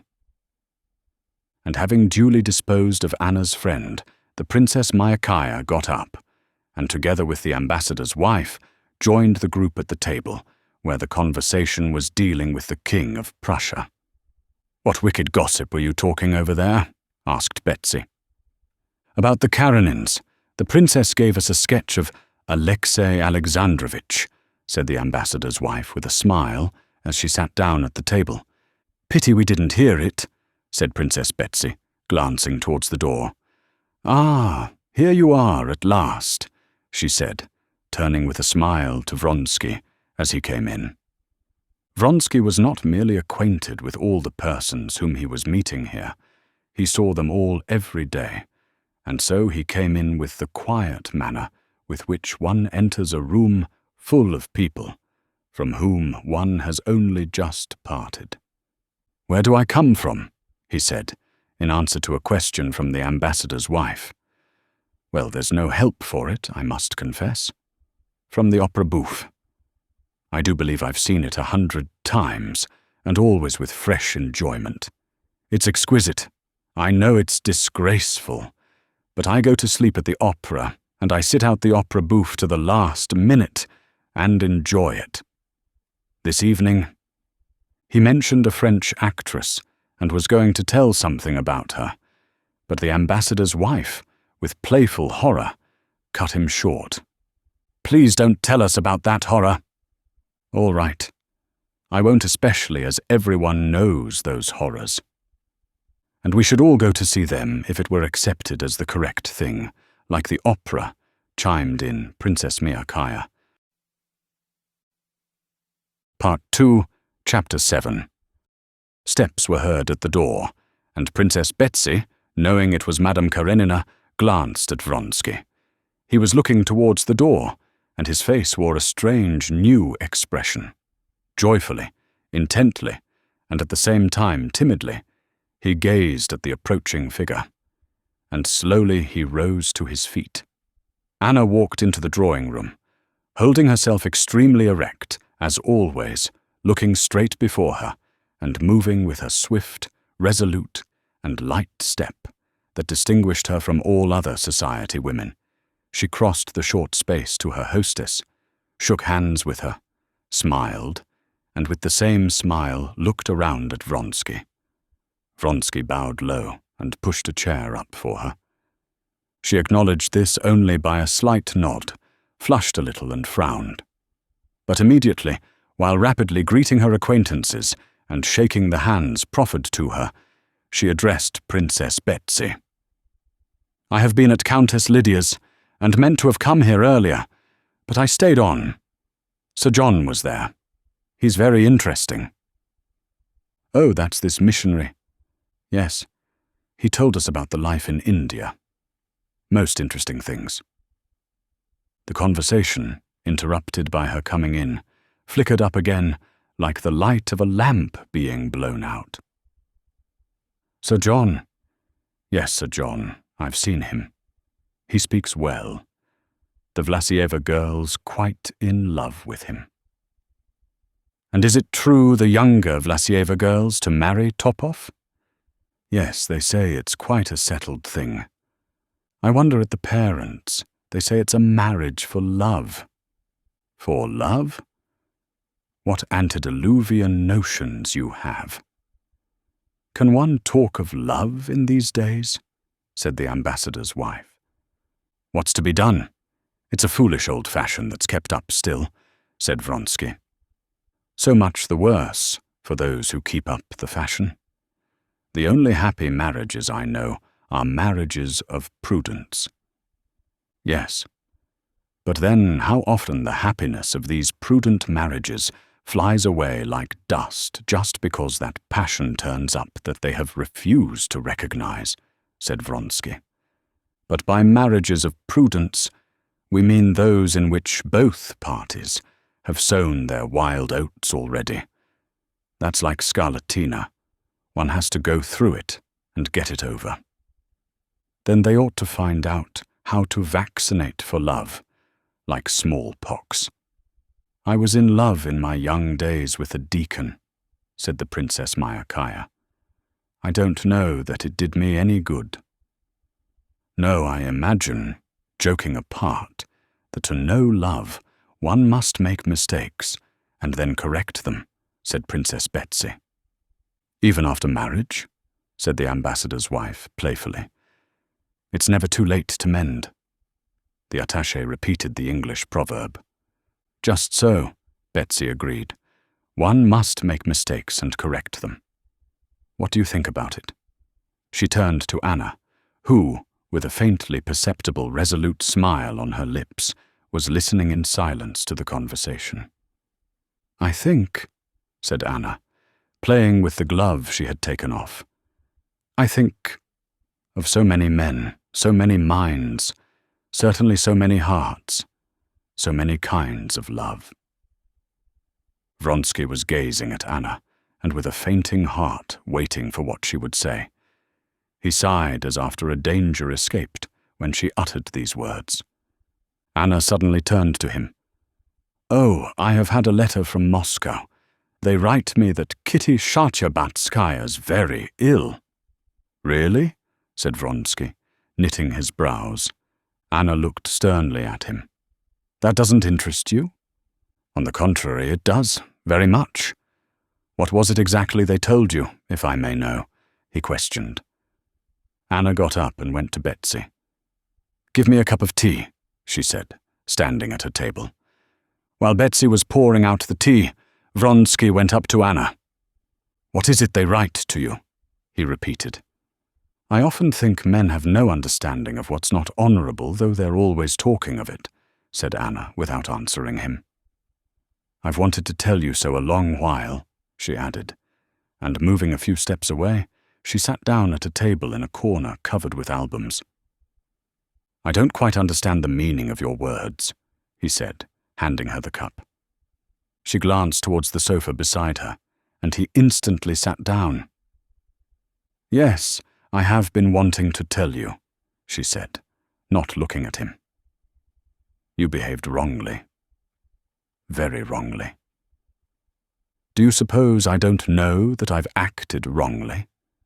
But who was the cause of my doing so? What do you say that to me for? She said, glancing severely at him. You know what for, he answered boldly and joyfully, meeting her glance and not dropping his eyes. Not he, but she was confused. That only shows you have no heart, she said. But her eyes said that she knew he had a heart, and that was why she was afraid of him. What you spoke of just now was a mistake, and not love. Remember that I have forbidden you to utter that word, that hateful word, said Anna, with a shudder. But at once she felt that by that very word, forbidden, she had shown that she acknowledged certain rights over him, and by that very fact was encouraging him to speak of love. I have long meant to tell you this, she went on, looking resolutely into his eyes, and hot all over from the burning flush on her cheeks. I've come on purpose this evening, knowing I should meet you. I have come to tell you that this must end. I have never blushed before anyone, and you force me to feel to blame for something. He looked at her, and was struck by a new spiritual beauty in her face. What do you wish of me? He said simply and seriously. I want you to go to Moscow and ask for Kitty's forgiveness, she said. You don't wish that? He said.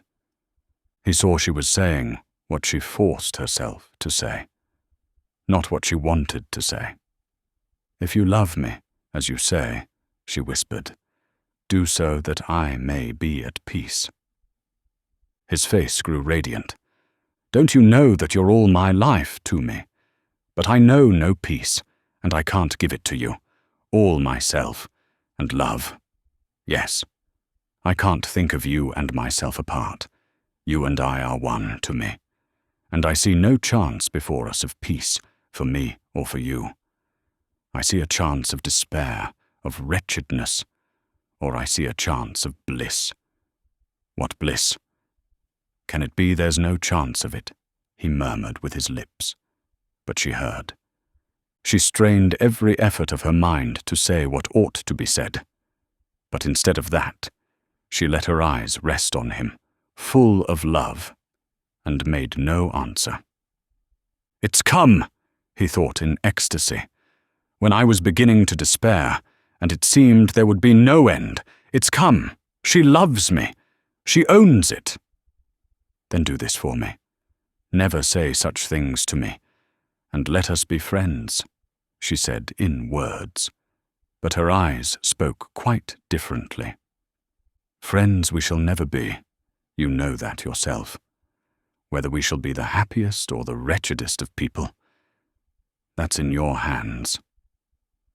She would have said something, but he interrupted her. "I ask one thing only.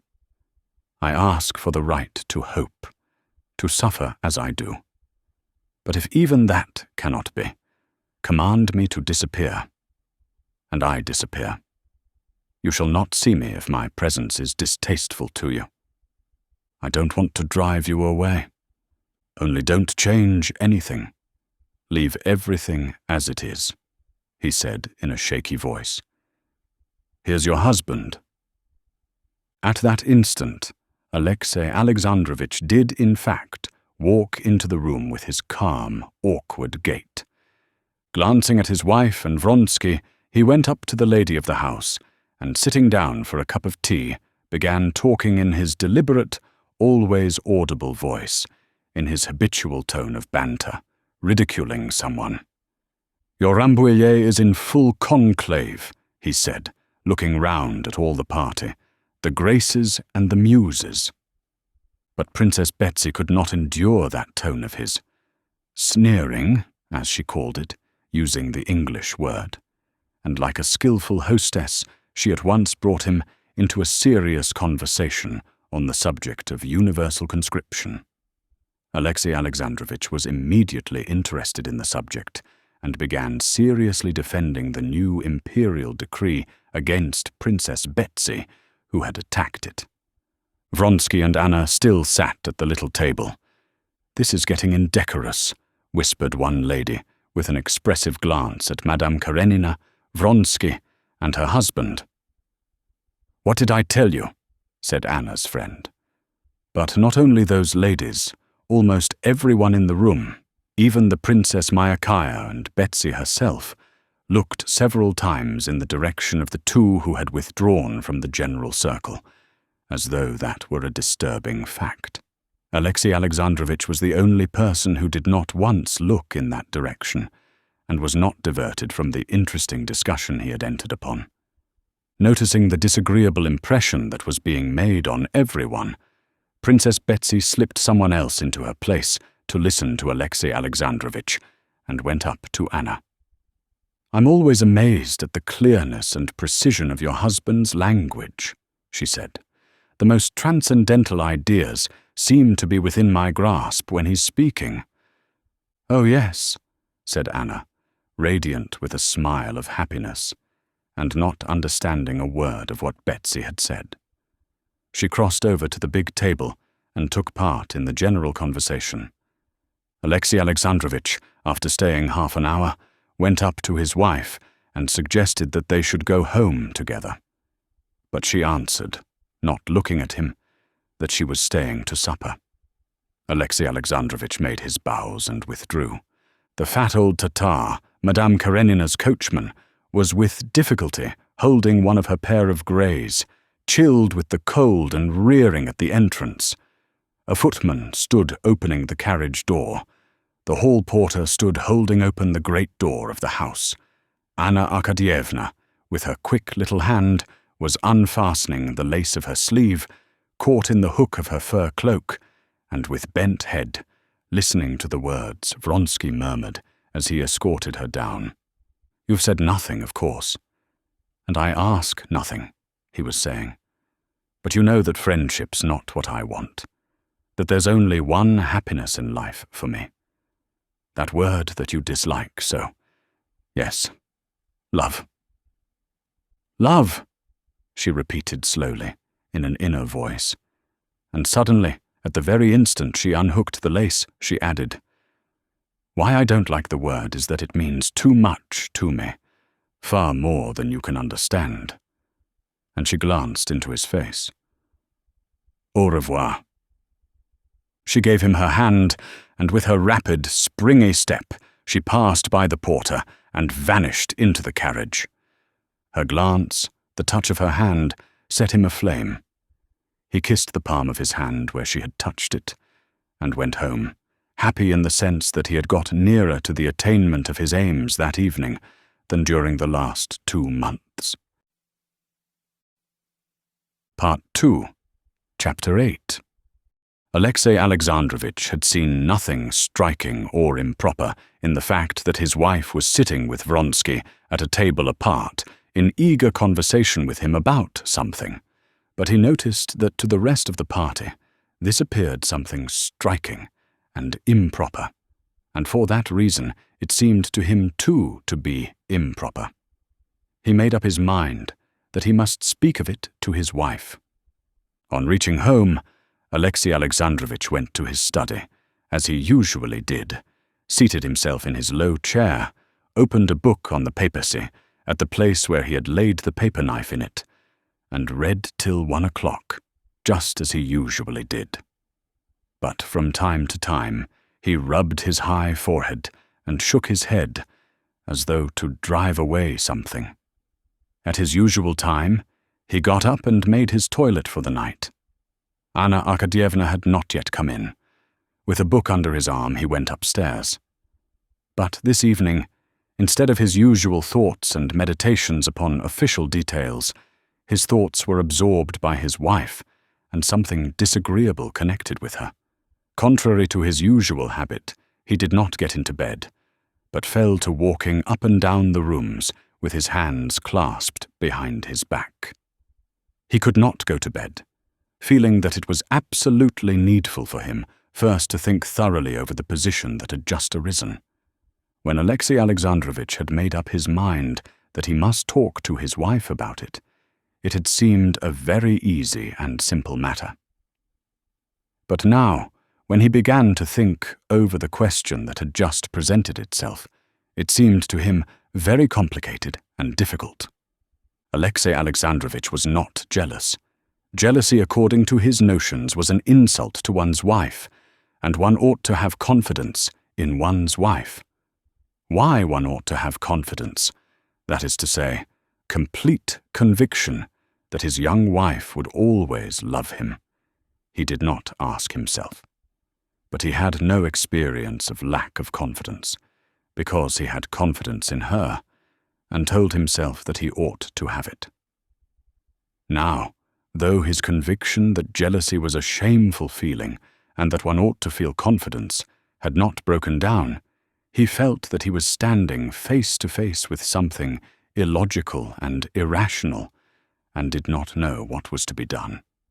Alexey Alexandrovitch was standing face to face with life, with the possibility of his wife's loving someone other than himself, and this seemed to him very irrational and incomprehensible because it was life itself.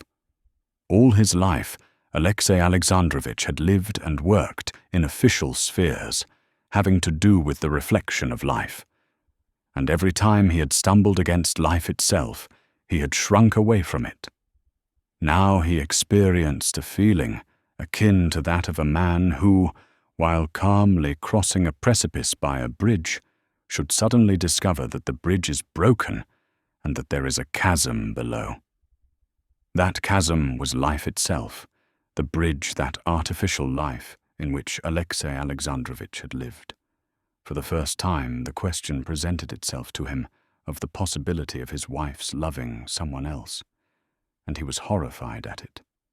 He did not undress, but walked up and down with his regular tread over the resounding parquet of the dining room, where one lamp was burning, over the carpet of the dark drawing room, in which the light was reflected on the big new portrait of himself hanging over the sofa, and across her boudoir, where 2 candles burned, lighting up the portraits of her parents and woman friends, and the pretty knick-knacks of her writing table that he knew so well.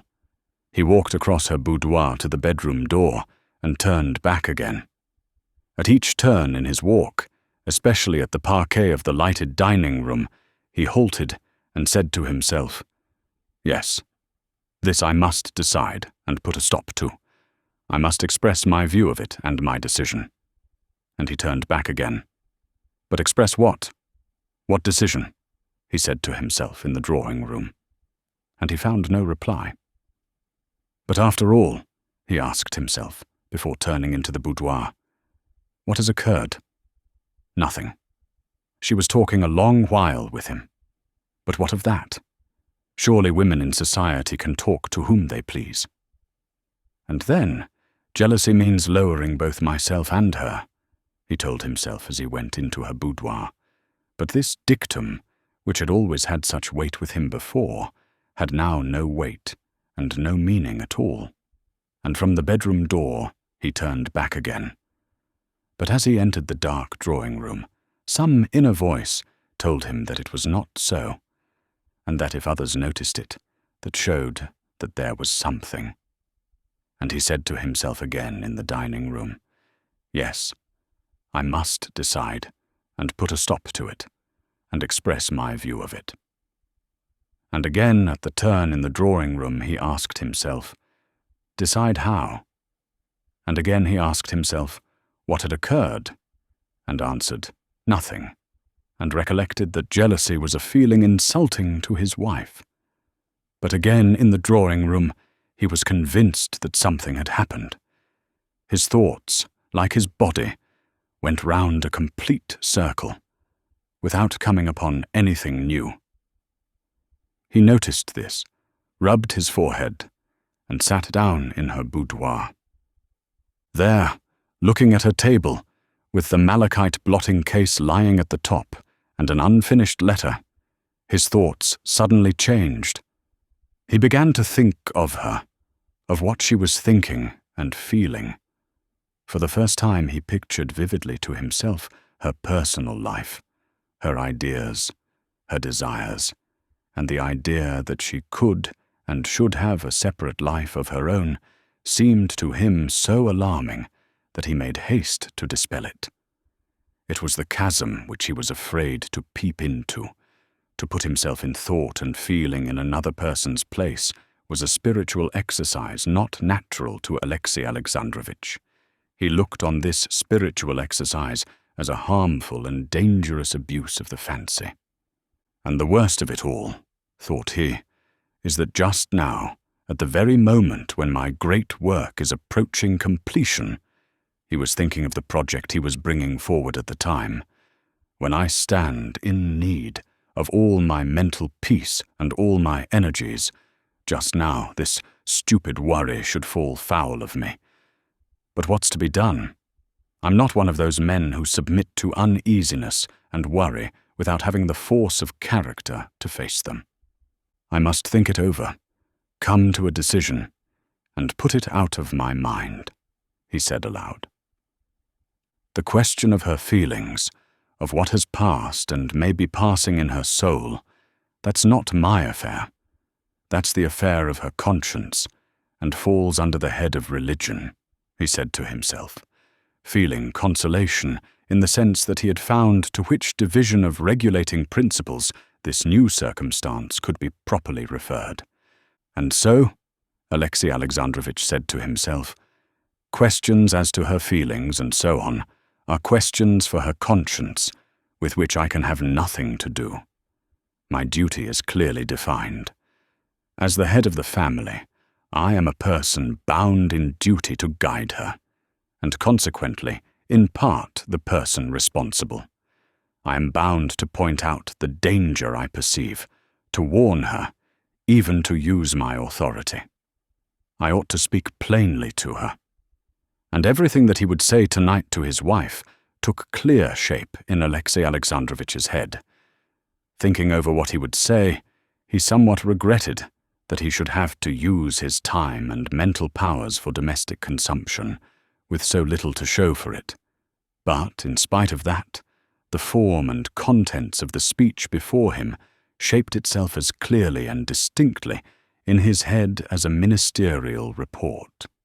I must say, and express fully the following points. First, exposition of the value to be attached to public opinion and to decorum. Secondly, exposition of religious significance of marriage.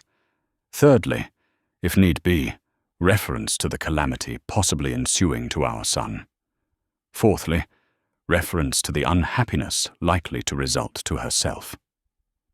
And, interlacing his fingers, Alexey Alexandrovitch stretched them, and the joints of the fingers cracked. This trick, a bad habit, the cracking of his fingers, always soothed him, and gave precision to his thoughts, so needful to him at this juncture. There was the sound of a carriage driving up to the front door. Alexey Alexandrovitch halted in the middle of the room. A woman's step was heard, mounting the stairs. Alexey Alexandrovitch, ready for his speech, stood compressing his crossed fingers, waiting to see if the crack would not come again. One joint cracked. Already, from the sound of light steps on the stairs, he was aware that she was close, and though he was satisfied with his speech, he felt frightened of the explanation confronting him. Part 2, Chapter 9. Anna came in with hanging head, playing with the tassels of her hood. Her face was brilliant and glowing, but this glow was not one of brightness. It suggested the fearful glow of a conflagration in the midst of a dark night. On seeing her husband, Anna raised her head and smiled, as though she had just waked up. "You're not in bed? What a wonder," she said, letting fall her hood, and without stopping, she went on into the dressing room. "It's late, Alexey Alexandrovitch," she said, when she had gone through the doorway. "Anna, it's necessary for me to have a talk with you." "With me?" she said, wonderingly. She came out from behind the door of the dressing room and looked at him. "Why, what is it?" "What about?" she asked, sitting down. "Well, let's talk, if it's so necessary. But it would be better to get to sleep." Anna said what came to her lips, and marveled, hearing herself, at her own capacity for lying. How simple and natural were her words, and how likely that she was simply sleepy. She felt herself clad in an impenetrable armor of falsehood. She felt that some unseen force had come to her aid and was supporting her. "Anna, I must warn you," he began. "Warn me?" she said. "Of what?" She looked at him so simply, so brightly, that anyone who did not know her as her husband knew her could not have noticed anything unnatural, either in the sound or the sense of her words. But to him, knowing her, knowing that whenever he went to bed 5 minutes later than usual, she noticed it, and asked him the reason. To him, knowing that every joy, every pleasure and pain that she felt, she communicated to him at once. To him, now to see that she did not care to notice his state of mind, that she did not care to say a word about herself, meant a great deal. He saw that the inmost recesses of her soul, that had always hitherto lain open before him, were closed against him. More than that, he saw from her tone that she was not even perturbed at that, but as it was said straight out to him, "Yes, it's shut up, and so it must be, and will be in future." Now he experienced a feeling such as a man might have, returning home and finding his own house locked up. But perhaps the key may yet be found, thought Alexey Alexandrovitch. "I want to warn you," he said in a low voice. that through thoughtlessness and lack of caution you may cause yourself to be talked about in society. Your too animated conversation this evening with Count Vronsky," he enunciated the name firmly and with deliberate emphasis, "attracted attention." He talked and looked at her laughing eyes, which frightened him now with their impenetrable look, and as he talked, he felt all the uselessness and idleness of his words.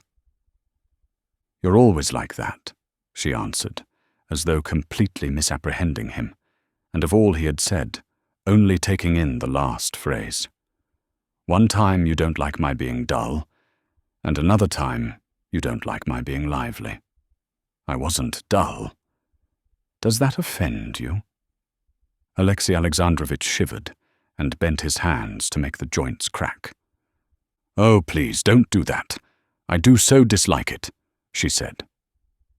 "Anna, is this you?" said Alexey Alexandrovitch, quietly making an effort over himself and restraining the motion of his fingers. "But what is it all about?" she said, with such genuine and droll wonder. "What do you want of me?" Alexey Alexandrovitch paused and rubbed his forehead and his eyes. He saw that instead of doing as he had intended, that is to say, warning his wife against a mistake in the eyes of the world, he had unconsciously become agitated over what was the affair of her conscience, and was struggling against the barrier he fancied between them. "This is what I meant to say to you," he went on coldly and composedly, "and I beg you to listen to it. I consider jealousy, as you know, a humiliating and degrading feeling, and I shall never allow myself to be influenced by it. But there are certain rules of decorum which cannot be disregarded with impunity. This evening it was not I observed it, but judging by the impression made on the company, everyone observed that your conduct and deportment were not altogether what could be desired." "I positively don't understand," said Anna, shrugging her shoulders. "He doesn't care," she thought. "But other people noticed it, and that's what upsets him. You're not well, Alexey Alexandrovitch," she added, and she got up and would have gone towards the door, but he moved forward as though he would stop her. His face was ugly and forbidding, as Anna had never seen him. She stopped, and bending her head back and on one side, began with her rapid hand taking out her hairpins.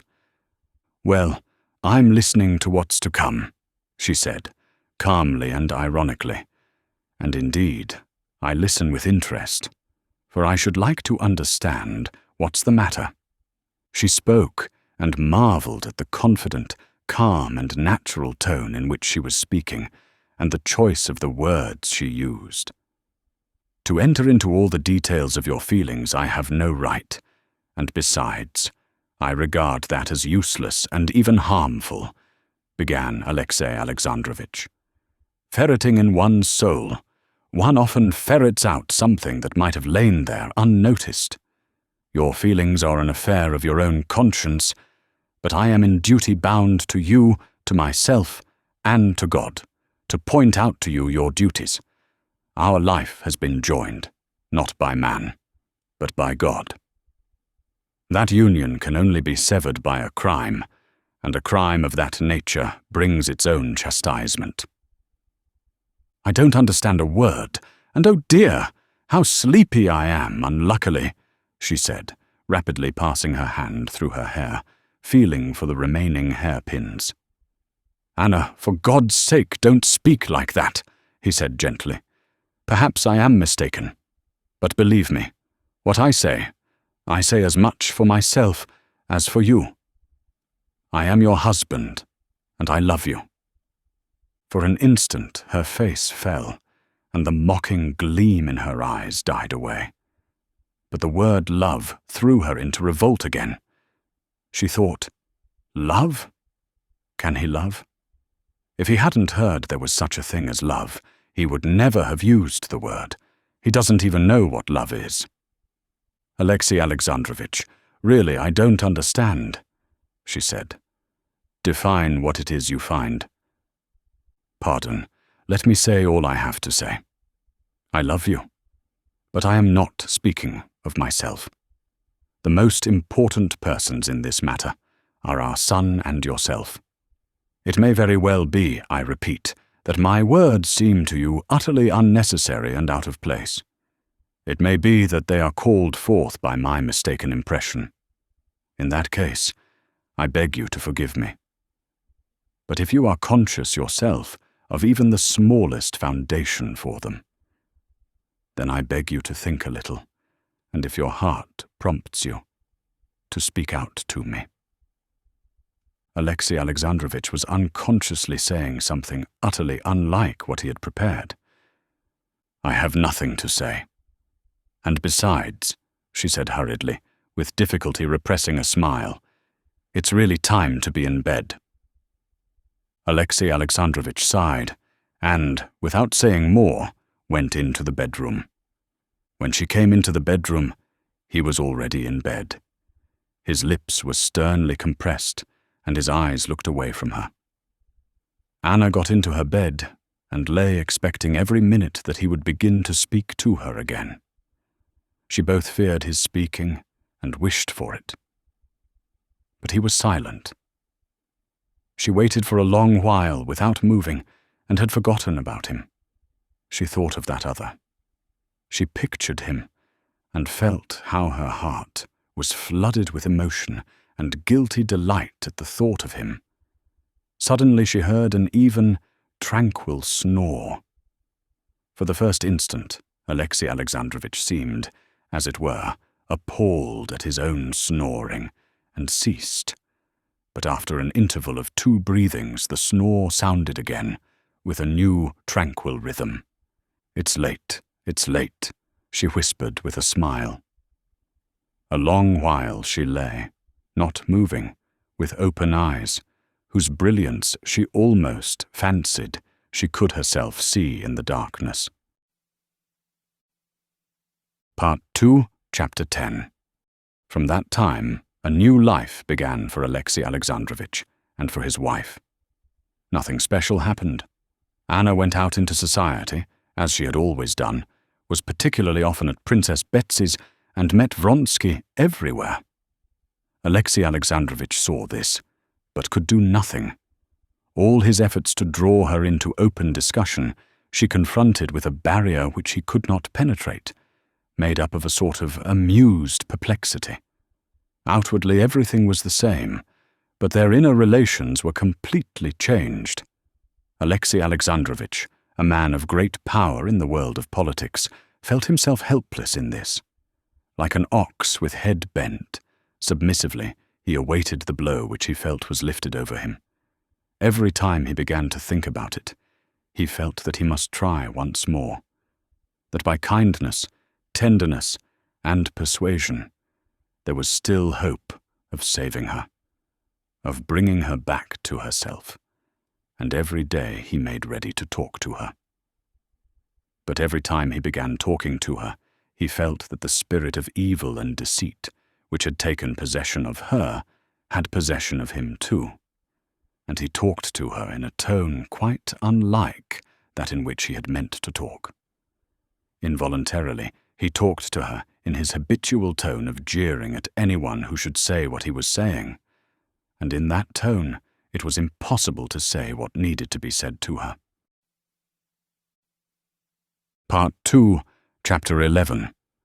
That which for Vronsky had been almost a whole year the one absorbing desire of his life, replacing all his old desires, that which for Anna had been an impossible, terrible, and even for that reason, more entrancing dream of bliss, that desire had been fulfilled.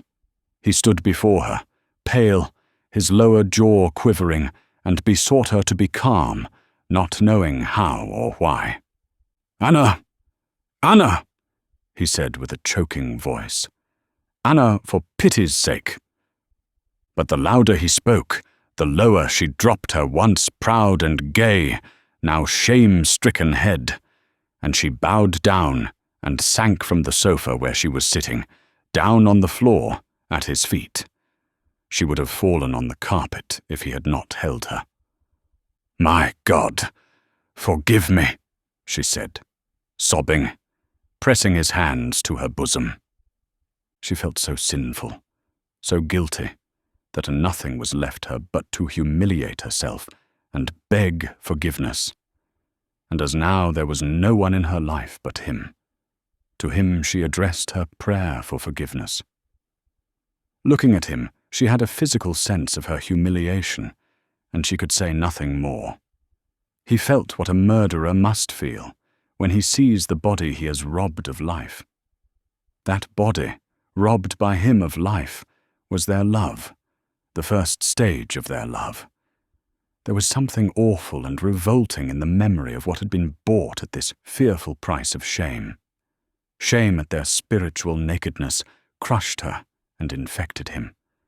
But in spite of all the murderer's horror before the body of his victim, he must hack it to pieces, hide the body, must use what he has gained by his murder.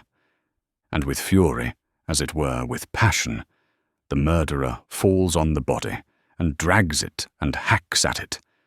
So he covered her face and shoulders with kisses. She held his hand and did not stir. Yes, these kisses, that is what has been bought by this shame. Yes, and one hand, which will always be mine, the hand of my accomplice. She lifted up that hand and kissed it. He sank on his knees and tried to see her face, but she hid it and said nothing. At last, as though making an effort over herself, she got up and pushed him away. Her face was still as beautiful, but it was only the more pitiful for that. All is over, she said. I have nothing but you. Remember that. I can never forget what is my whole life. For one instant of this happiness, she said with horror and loathing, and her horror unconsciously infected him. For pity's sake, not a word more. She rose quickly and moved away from him.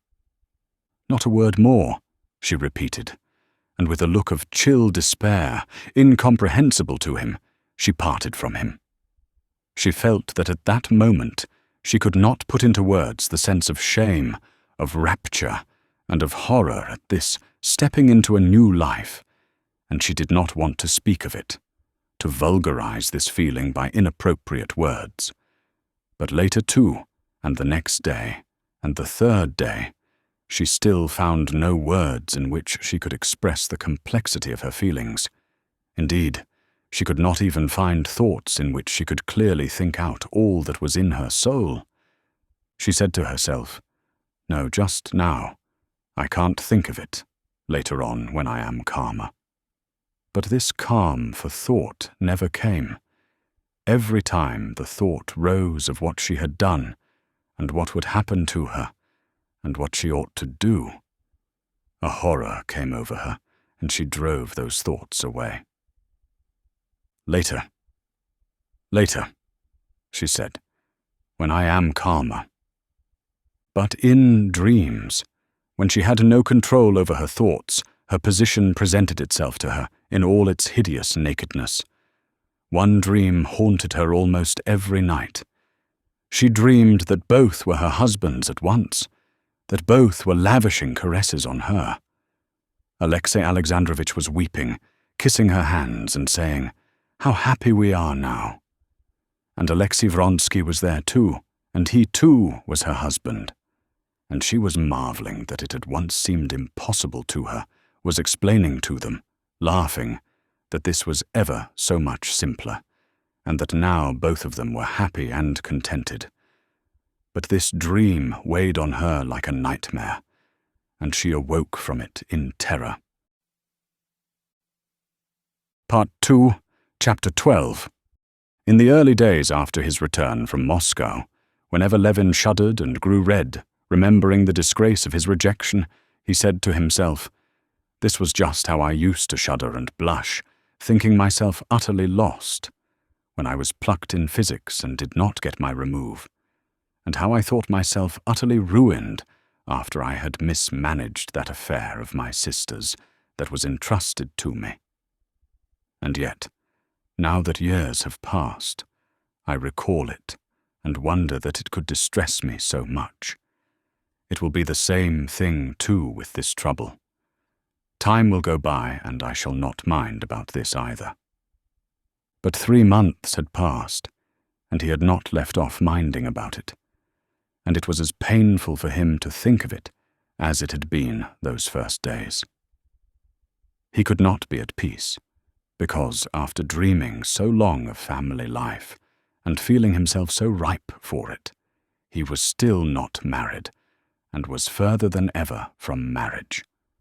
He was painfully conscious himself, as were all about him, that at his years it is not well for man to be alone.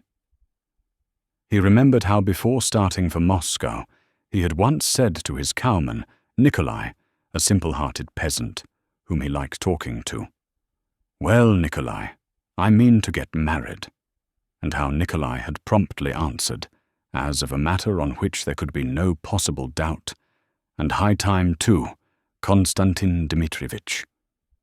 But marriage had now become further off than ever. The place was taken, and whenever he tried to imagine any of the girls he knew in that place, he felt that it was utterly impossible. Moreover, the recollection of the rejection and the part he had played in the affair tortured him with shame. However often he told himself that he was in no wise to blame in it. That recollection, like other humiliating reminiscences of a similar kind, made him twinge and blush.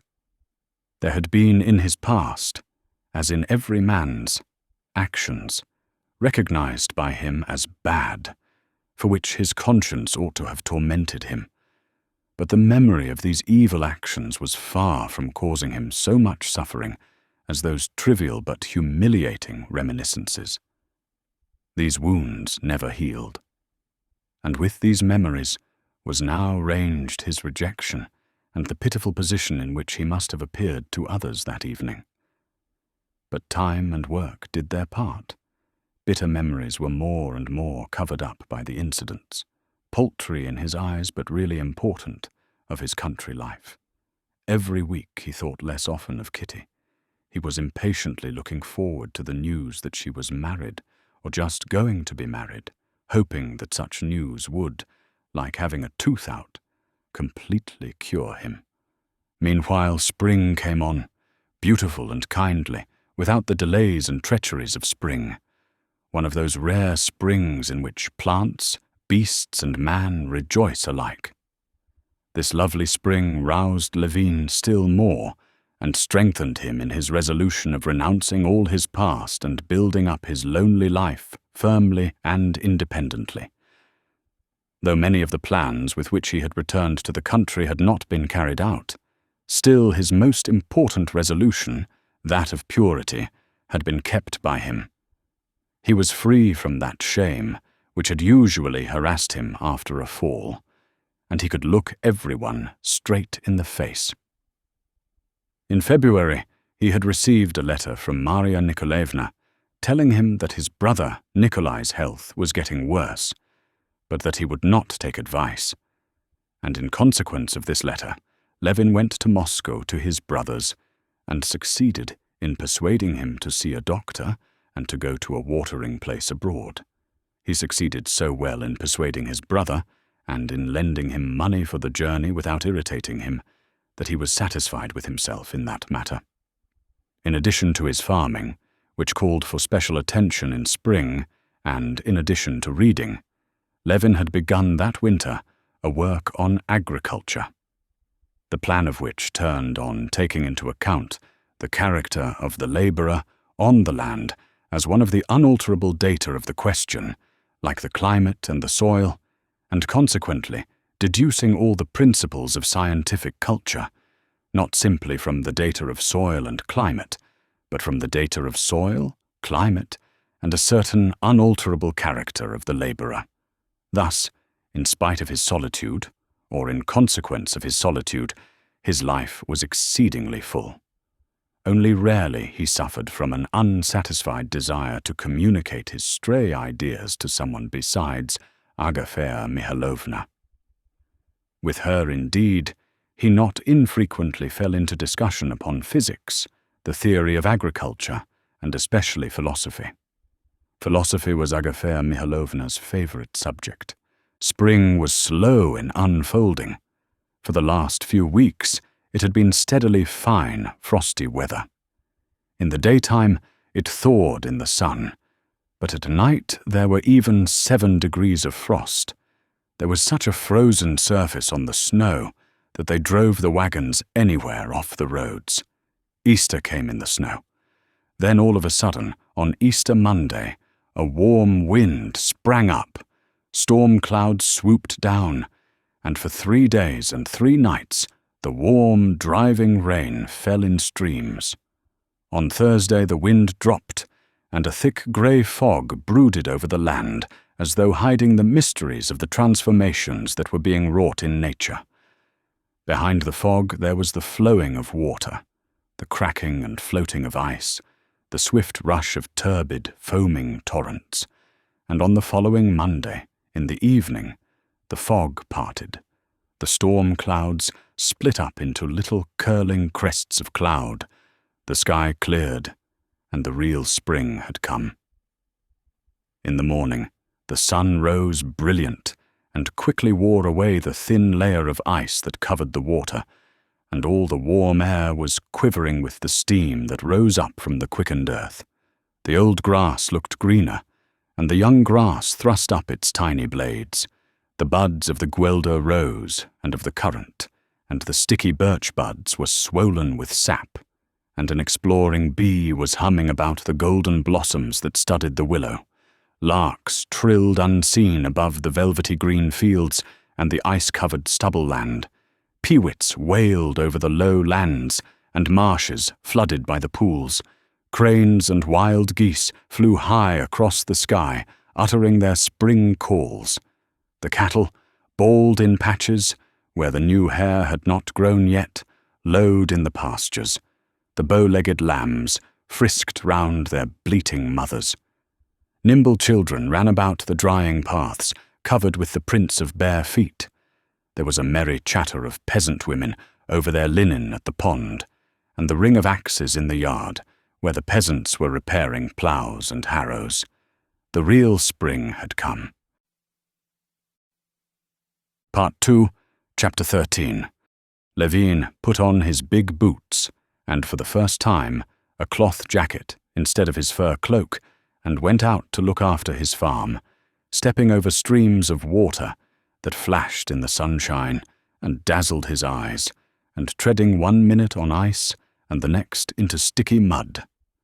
Spring is the time of plans and projects, and, as he came out into the farmyard, Levin, like a tree in spring that knows not what form will be taken by the young shoots and twigs imprisoned in its swelling buds, hardly knew what undertakings he was going to begin upon now in the farm work that was so dear to him. But he felt that he was full of the most splendid plans and projects. First of all he went to the cattle. The cows had been let out into their paddock, and their smooth sides were already shining with their new, sleek, spring coats. They basked in the sunshine and lowed to go to the meadow. Levin gazed admiringly at the cows he knew so intimately, to the minutest detail of their condition, and gave orders for them to be driven out into the meadow, and the calves to be let into the paddock. The herdsmen ran gaily to get ready for the meadow. The cowherd girls, picking up their petticoats, ran splashing through the mud with bare legs, still white, not yet brown from the sun, waving brushwood in their hands, chasing the calves that frolicked in the mirth of spring. After admiring the young ones of that year, who were particularly fine, the early calves were the size of a peasant's cow, and Pava's daughter, at 3 months old, was as big as a yearling, Levin gave orders for a trough to be brought out, and for them to be fed in the paddock. But it appeared that as the paddock had not been used during the winter, the hurdles made in the autumn for it were broken. He sent for the carpenter, who, according to his orders, ought to have been at work at the thrashing machine. but it appeared that the carpenter was repairing the harrows, which ought to have been repaired before Lent. This was very annoying to Levin. It was annoying to come upon that everlasting slovenliness in the farm work against which he had been striving with all his might for so many years. The hurdles, as he ascertained, being not wanted in winter, had been carried to the cart-horse's stable, and there, broken as they were of light construction, only meant for feeding calves. Moreover, it was apparent also that the harrows and all the agricultural implements, which he had directed to be looked over and repaired in the winter, for which very purpose he had hired 3 carpenters, had not been put into repair, and the harrows were being repaired when they ought to have been harrowing the field. Levin sent for his bailiff, but immediately went off himself to look for him. The bailiff, beaming all over, like everyone that day, in a sheepskin bordered with astrachan, came out of the barn, twisting a bit of straw in his hands. "Why isn't the carpenter at the thrashing machine?" "Oh, I meant to tell you yesterday. The harrows want repairing. Here it's time they got to work in the fields." "But what were they doing in the winter, then?" "But what did you want the carpenter for?" "Where are the hurdles for the calves' paddock?" "I ordered them to be got ready. What would you have with those peasants?" said the bailiff with a wave of his hand. "It's not those peasants, but this bailiff," said Levin, getting angry. "Why, what do I keep you for?" he cried. But, bethinking himself that this would not help matters, he stopped short in the middle of a sentence, and merely sighed. "Well, what do you say?" "Can sowing begin?" he asked, after a pause. "Behind Turkin tomorrow or the next day they might begin." "And the clover?" "I've sent for Seely and Mishka. They're sowing. Only I don't know if they'll manage to get through. It's so slushy." "How many acres?" "About 15. "Why not sow all?" cried Levin. That they were only sowing the clover on 15 acres, not on all the 45, was still more annoying to him. Clover, as he knew, both from books and from his own experience, never did well except when it was sown as early as possible, almost in the snow. And yet Levin could never get this done. "There's no one to send. What would you have with such a set of peasants? 3 haven't turned up. And there's Semyon."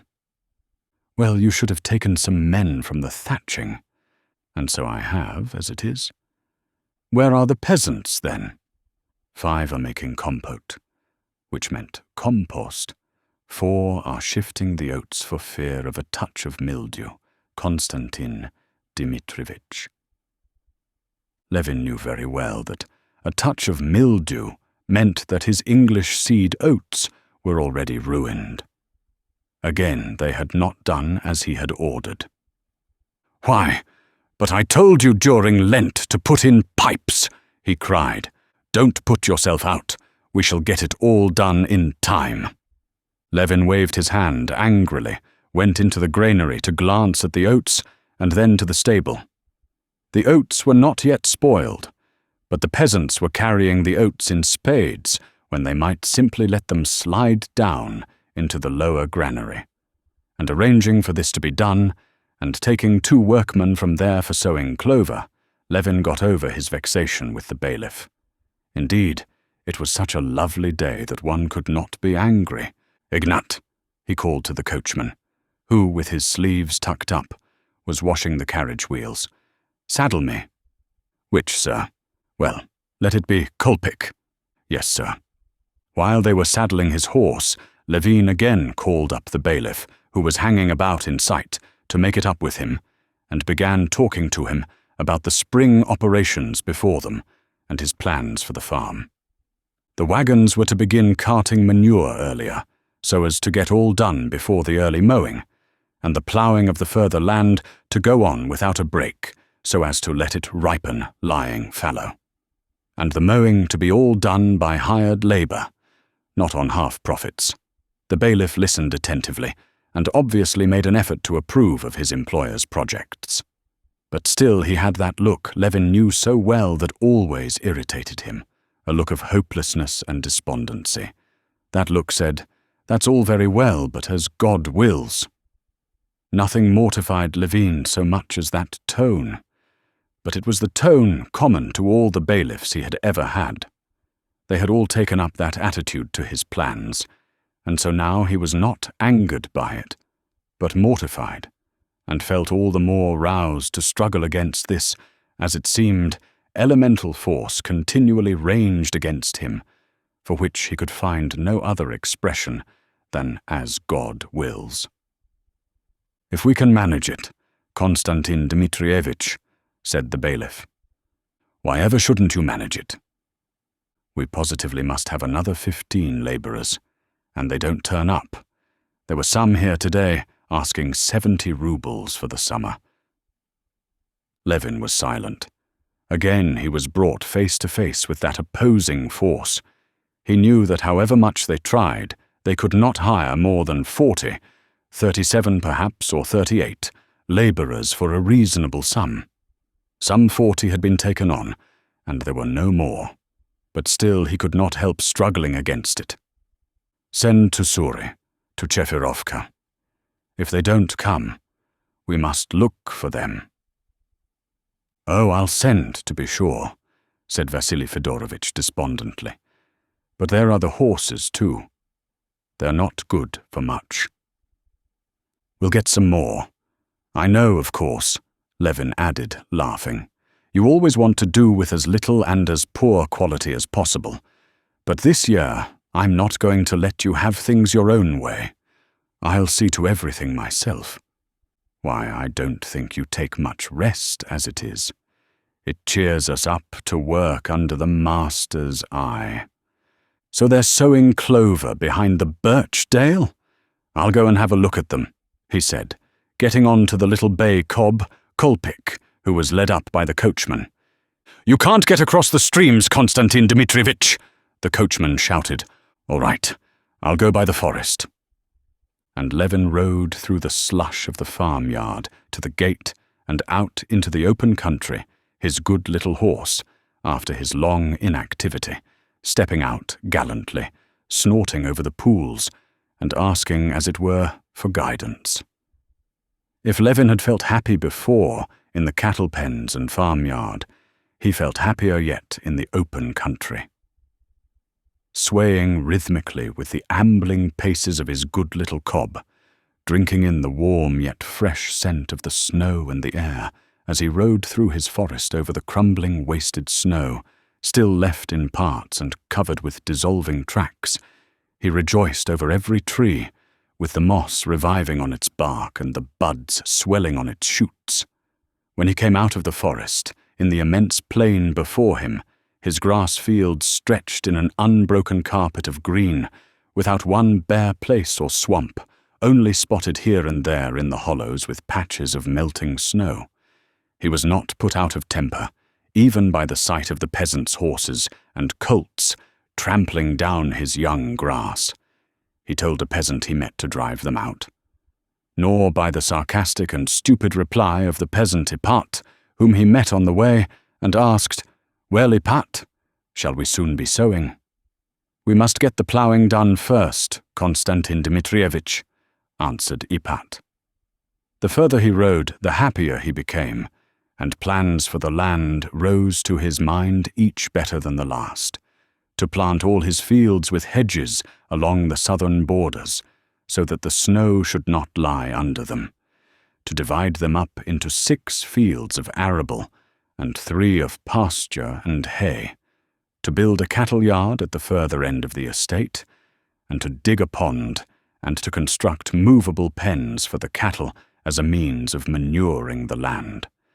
And then 800 acres of wheat, 300 of potatoes and 400 of clover, and not 1 acre exhausted.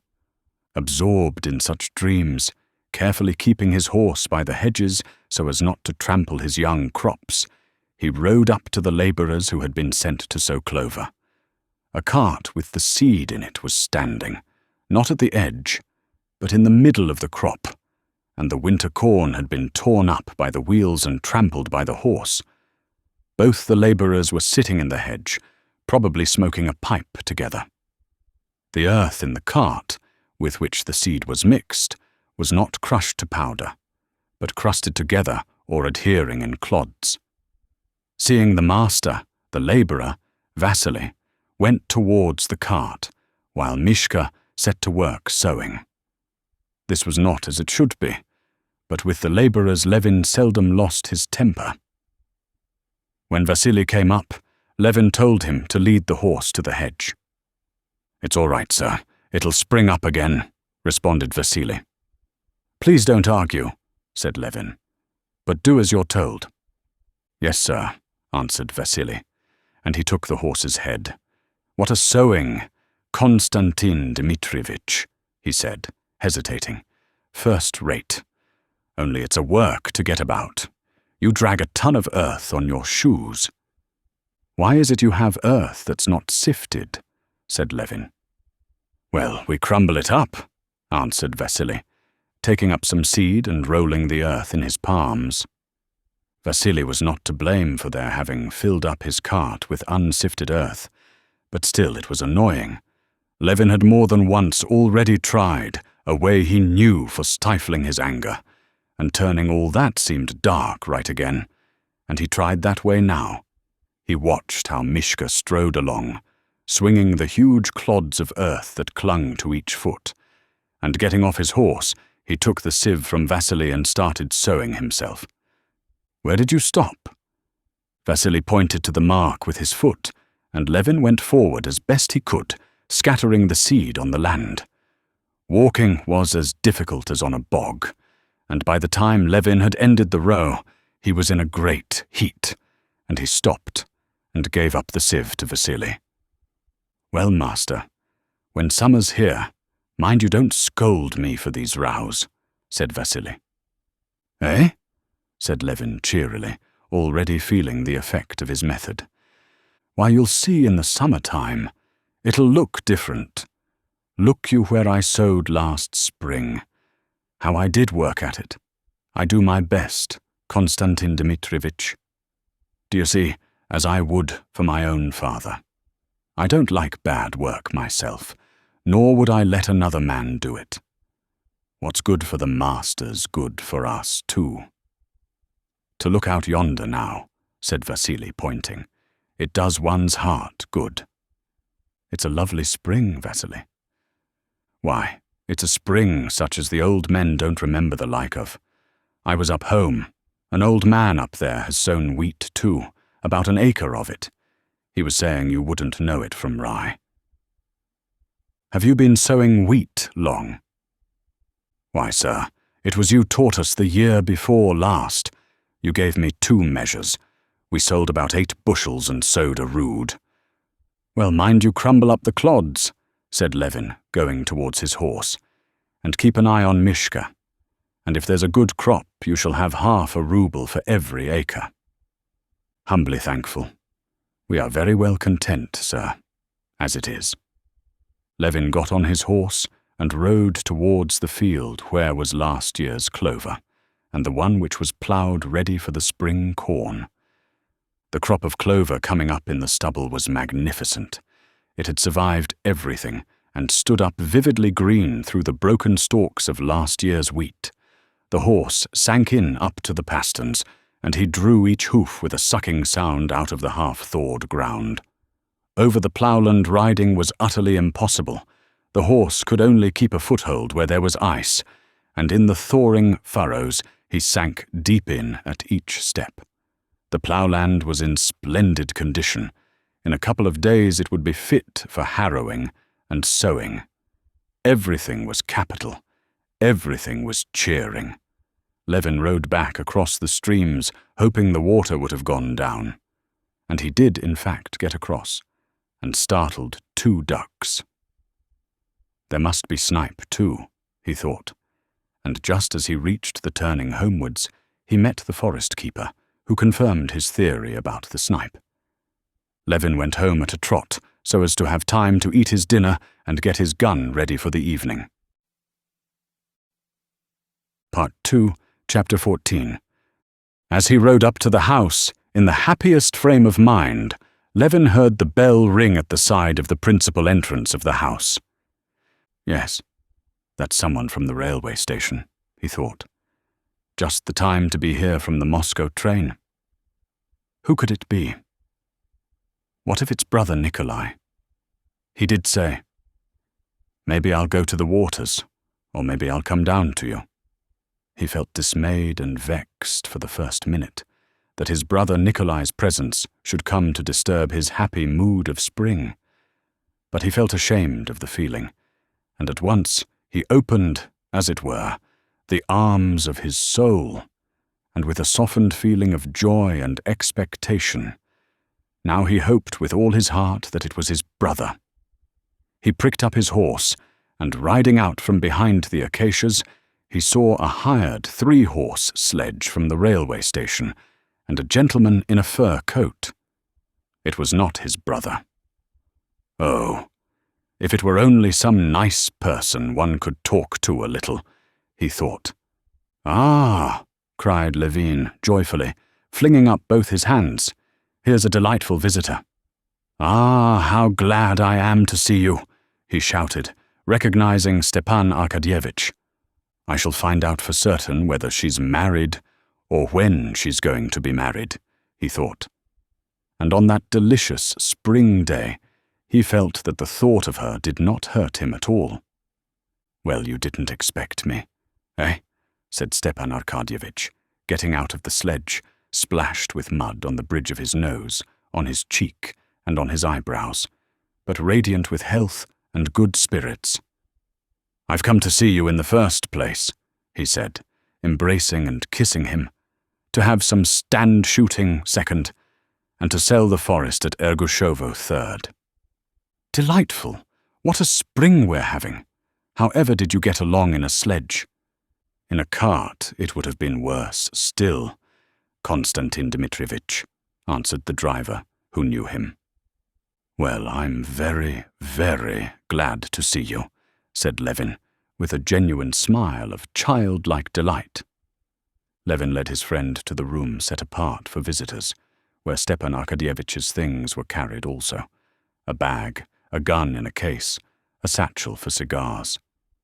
Leaving him there to wash and change his clothes, Levin went off to the counting-house to speak about the ploughing and clover. Agafea Mihalovna, always very anxious for the credit of the house, met him in the hall with inquiries about dinner. "Do just as you like, only let it be as soon as possible," he said, and went to the bailiff. When he came back, Stepan Arkadyevitch, washed and combed, came out of his room with a beaming smile, and they went upstairs together. "Well, I am glad I managed to get away to you. Now I shall understand what the mysterious business is that you are always absorbed in here. No, really, I envy you. What a house! How nice it all is! So bright, so cheerful," said Stepan Arkadyevitch, forgetting that it was not always spring and fine weather like that day. "And your nurse is simply charming. A pretty maid in an apron might be even more agreeable, perhaps, but for your severe monastic style it does very well." Stepan Arkadyevitch told him many interesting pieces of news. Especially interesting to Levin was the news that his brother, Sergei Ivanovitch, was intending to pay him a visit in the summer. Not one word did Stepan Arkadyevitch say in reference to Kitty and the Shcherbatskys. He merely gave him greetings from his wife. Levin was grateful to him for his delicacy, and was very glad of his visitor. As always happened with him during his solitude, a mass of ideas and feelings had been accumulating within him which he could not communicate to those about him. And now he poured out upon Stepan Arkadyevitch his poetic joy in the spring, and his failures and plans for the land, and his thoughts and criticisms on the books he had been reading, and the idea of his own book, the basis of which really was, though he was unaware of it himself, a criticism of all the old books on agriculture. Stepan Arkadyevitch, always charming, understanding everything at the slightest reference, was particularly charming on this visit, and Levin noticed in him a special tenderness, as it were, and a new tone of respect that flattered him. The efforts of Agafea Mihalovna and the cook that the dinner should be particularly good only ended in the two famished friends attacking the preliminary course, eating a great deal of bread and butter, salt goose and salted mushrooms, and in Levin's finally ordering the soup to be served without the accompaniment of little pies, with which the cook had particularly meant to impress their visitor. But though Stepan Arkadyevitch was accustomed to very different dinners, he thought everything excellent. The herb brandy, and the bread, and the butter, and above all the salt goose and the mushrooms, and the nettle soup, and the chicken in white sauce, and the white Crimean wine. Everything was superb and delicious. "Splendid, splendid," he said, lighting a fat cigar after the roast. "I feel as if, coming to you, I had landed on a peaceful shore after the noise and jolting of a steamer. And so you maintain that the laborer himself is an element to be studied and to regulate the choice of methods in agriculture. Of course, I'm an ignorant outsider, but I should fancy theory and its application will have its influence on the laborer too." "Yes, but wait a bit. I'm not talking of political economy. I'm talking of the science of agriculture. It ought to be like the natural sciences, and to observe given phenomena, and the laborer in his economic, ethnographical." At that instant, Agafea Mihalovna came in with jam. "Oh, Agafea Mihalovna," said Stepan Arkadyevitch, kissing the tips of his plump fingers. "What salt goose? What herb brandy?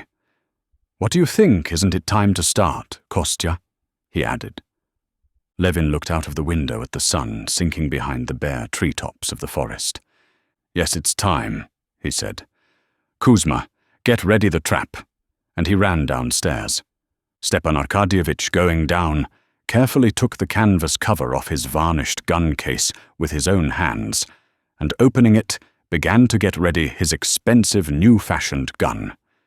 Kuzma, who already scented a big tip, never left Stepan Arkadyevitch's side, and put on him both his stockings and boots, a task which Stepan Arkadyevitch readily left him. "Kostya, give orders that if the merchant Ryabinin comes, I told him to come today. He's to be brought in, and to wait for me." "Why do you mean to say you're selling the forest to Ryabinin?" "Yes. Do you know him?" "To be sure I do. I have had to do business with him, positively and conclusively." Stepan Arkadyevitch laughed. Positively and conclusively were the merchant's favorite words. "Yes, it's wonderfully funny the way he talks. She knows where her master's going," he added, patting Laska, who hung about Levin, whining and licking his hands, his boots, and his gun. The trap was already at the steps when they went out. "I told them to bring the trap round, or would you rather walk?" "No, we'd better drive," said Stepan Arkadyevitch, getting into the trap. He sat down, tucked the tiger-skin rug round him, and lighted a cigar. "How is it you don't smoke? A cigar is a sort of thing, not exactly a pleasure, but the crown and outward sign of pleasure. Come, this is life. How splendid it is. This is how I should like to live." "Why, who prevents you?" said Levin, smiling. "No, you're a lucky man. You've got everything you like. You like horses, and you have them. Dogs, you have them. Shooting, you have it. Farming, you have it. Perhaps because I rejoice in what I have, and don't fret for what I haven't," said Levin, thinking of Kitty. Stepan Arkadyevitch comprehended, looked at him, but said nothing. Levin was grateful to Oblonsky for noticing, with his never-failing tact, that he dreaded conversation about the Shtcherbatskys, and so saying nothing about them. But now Levin was longing to find out what was tormenting him so, yet he had not the courage to begin. "Come, tell me how things are going with you," said Levin, bethinking himself that it was not nice of him to think only of himself. Stepan Arkadyevitch's eyes sparkled merrily. "You don't admit, I know, that one can be fond of new rolls when one has had one's rations of bread. To your mind it's a crime, but I don't count life as life without love," he said, taking Levin's question his own way. "What am I to do? I'm made that way. And really, one does so little harm to anyone, and gives oneself so much pleasure." "What? Is there something new, then?" queried Levin. "Yes, my boy, there is. There, do you see? You know the type of Ossian's women. Women, such as one sees in dreams. Well, these women are sometimes to be met in reality, and these women are terrible.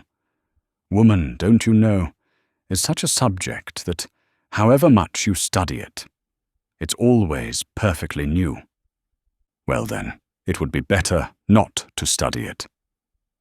Some mathematician has said that enjoyment lies in the search for truth, not in the finding it."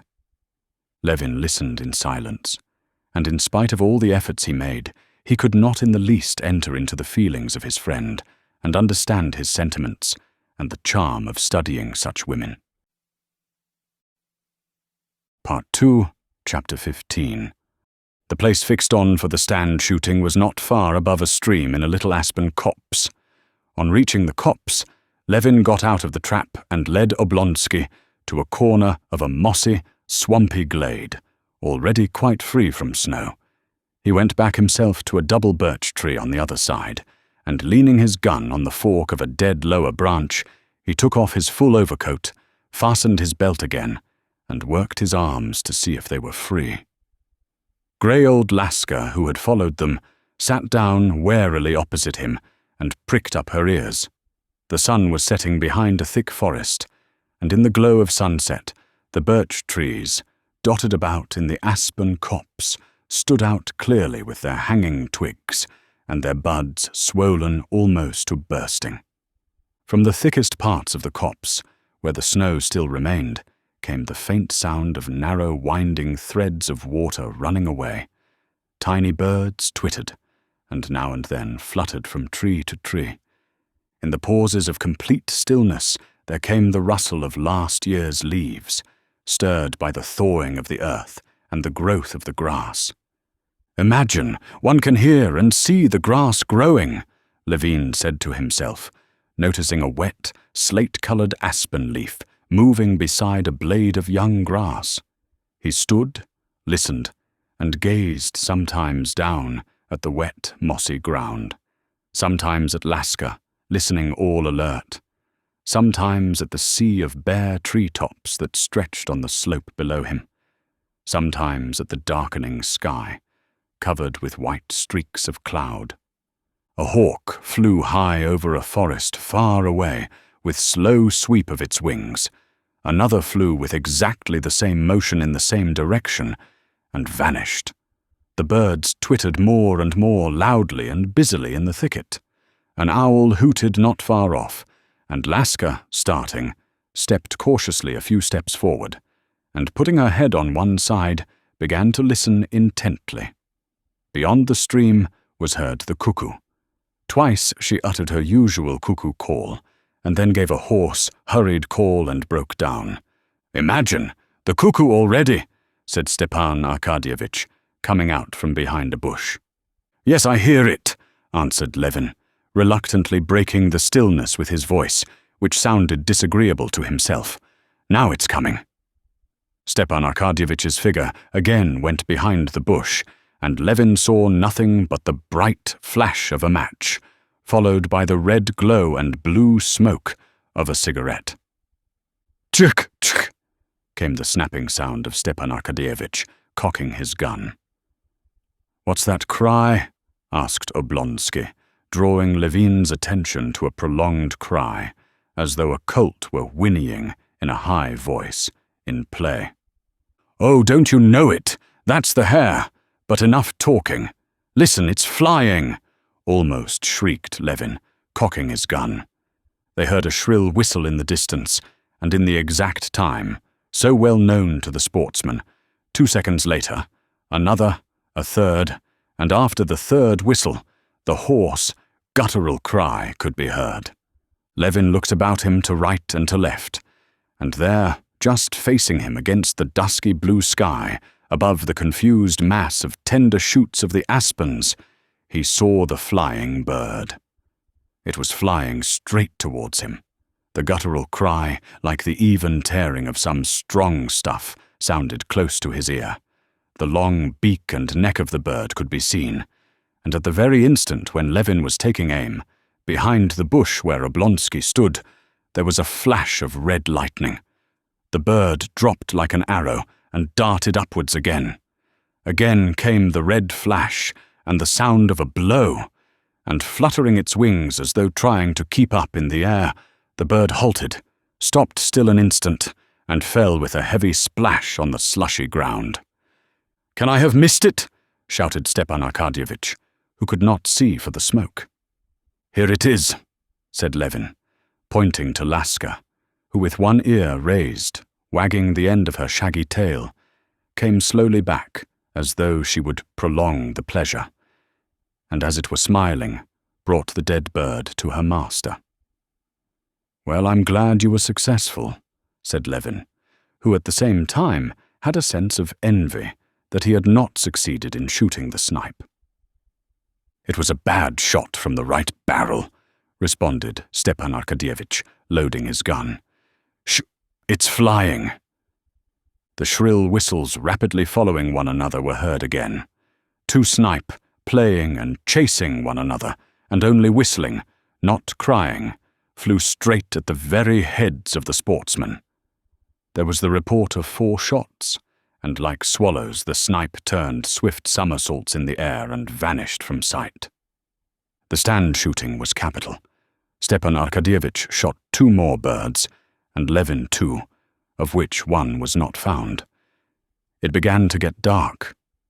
Venus, bright and silvery, shone with her soft light, low down in the west behind the birch trees, and high up in the east twinkled the red lights of Arcturus. Over his head, Levin made out the stars of the Great Bear, and lost them again. The snipe had ceased flying, but Levin resolved to stay a little longer, till Venus, which he saw below a branch of birch, should be above it, and the stars of the Great Bear should be perfectly plain.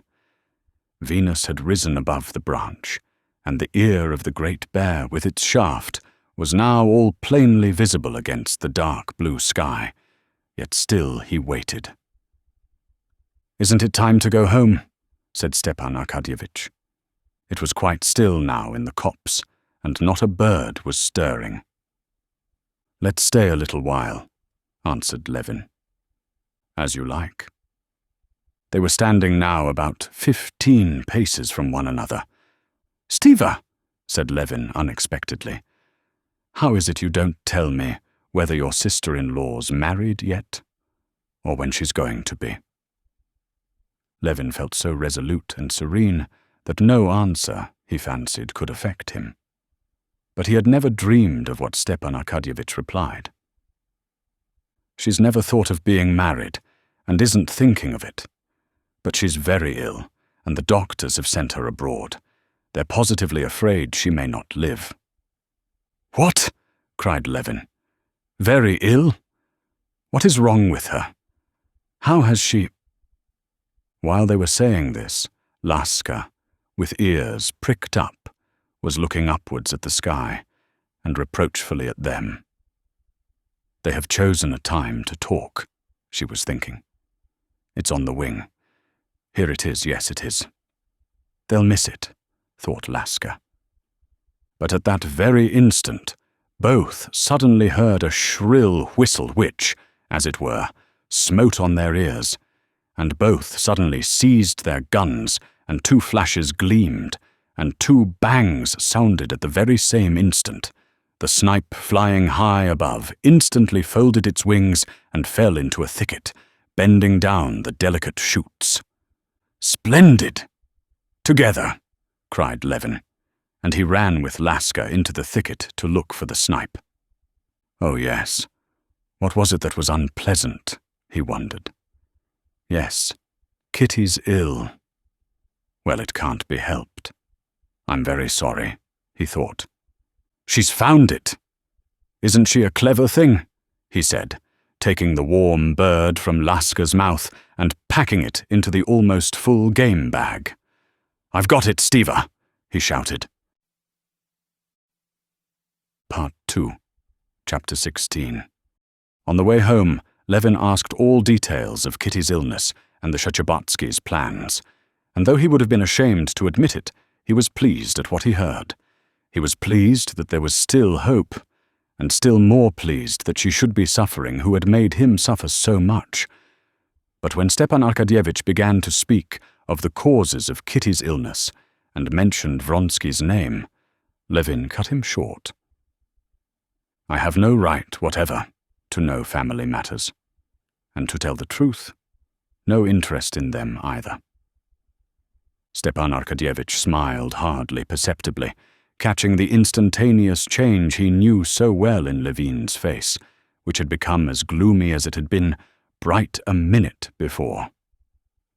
Have you quite settled about the forest with Ryabinin? Asked Levin. Yes, it's settled. The price is magnificent, 38,000. 8 straight away, and the rest in 6 years. I've been bothering about it for ever so long. No one would give more. Then you've as good as given away your forest for nothing, said Levin gloomily.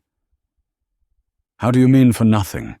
Said Stepan Arkadyevitch with a good-humored smile, knowing that nothing would be right in Levin's eyes now. Because the forest is worth at least 150 rubles the acre, answered Levin. Oh, these farmers, said Stepan Arkadyevitch playfully. Your tone of contempt for us poor townsfolk. But when it comes to business, we do it better than anyone. I assure you, I have reckoned it all out, he said, and the forest is fetching a very good price. So much so that I'm afraid of this fellow's crying off, in fact. You know it's not timber, said Stepan Arkadyevitch, hoping by this distinction to convince Levin completely of the unfairness of his doubts.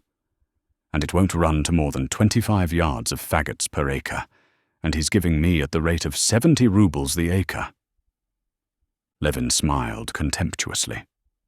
I know, he thought, that fashion, not only in him, but in all city people, who, after being twice in 10 years in the country, pick up 2 or 3 phrases and use them in season and out of season, firmly persuaded that they know all about it. Timber, run to so many yards the acre. He says those words without understanding them himself. I wouldn't attempt to teach you what you write about in your office, said he, and if need arose, I should come to you to ask about it. But you're so positive, you know all the lore of the forest. It's difficult.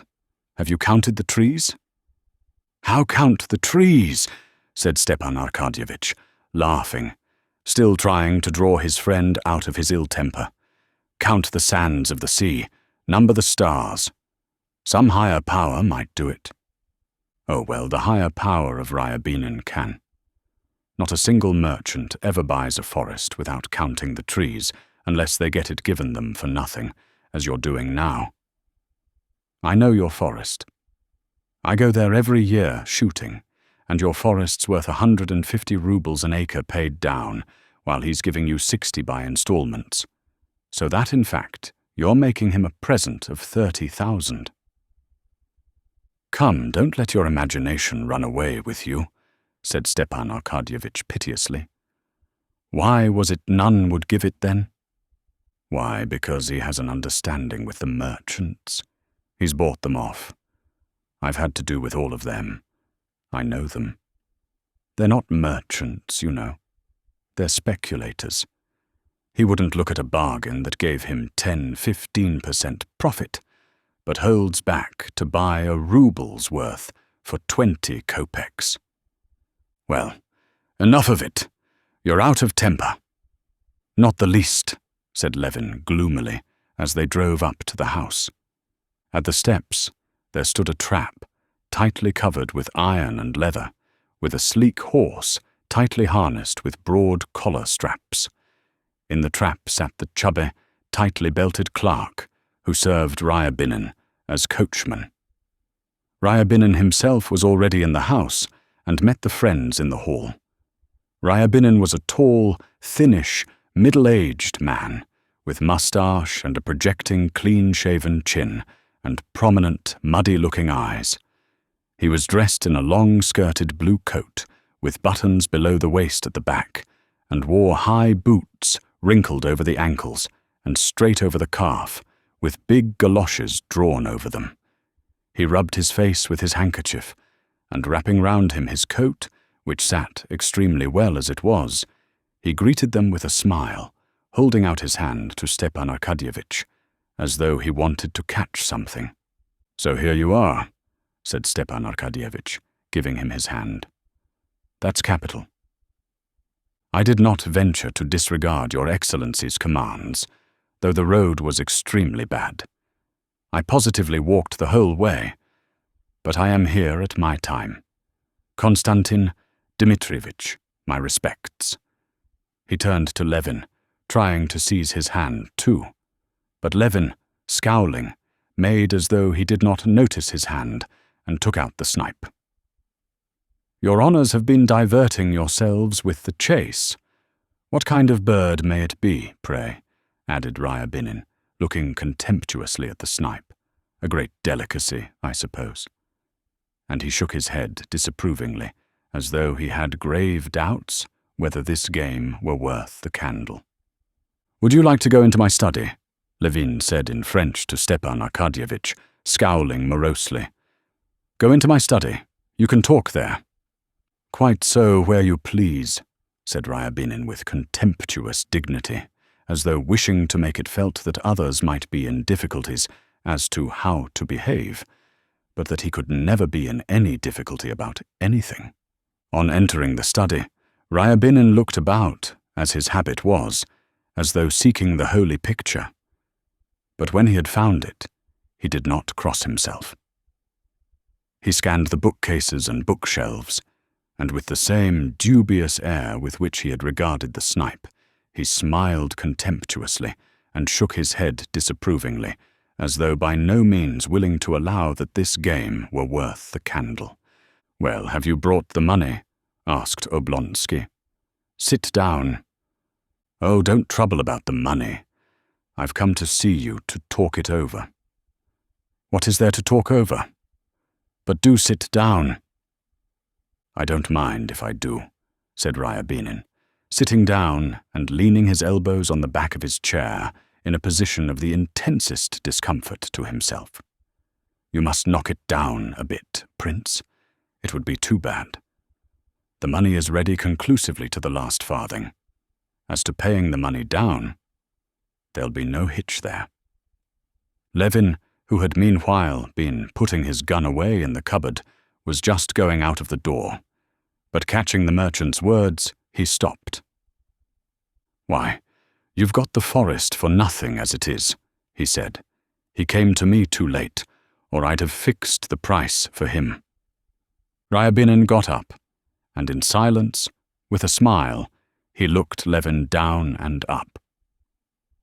"Very close about money is Konstantin Dmitrievitch," he said with a smile, turning to Stepan Arkadyevitch. "There's positively no dealing with him. I was bargaining for some wheat of him, and a pretty price I offered too." "Why should I give you my goods for nothing? I didn't pick it up on the ground, nor steal it either. Mercy on us! Nowadays there's no chance at all of stealing. With the open courts and everything done in style, nowadays there's no question of stealing. We are just talking things over like gentlemen. His Excellency's asking too much for the forest. I can't make both ends meet over it. I must ask for a little concession.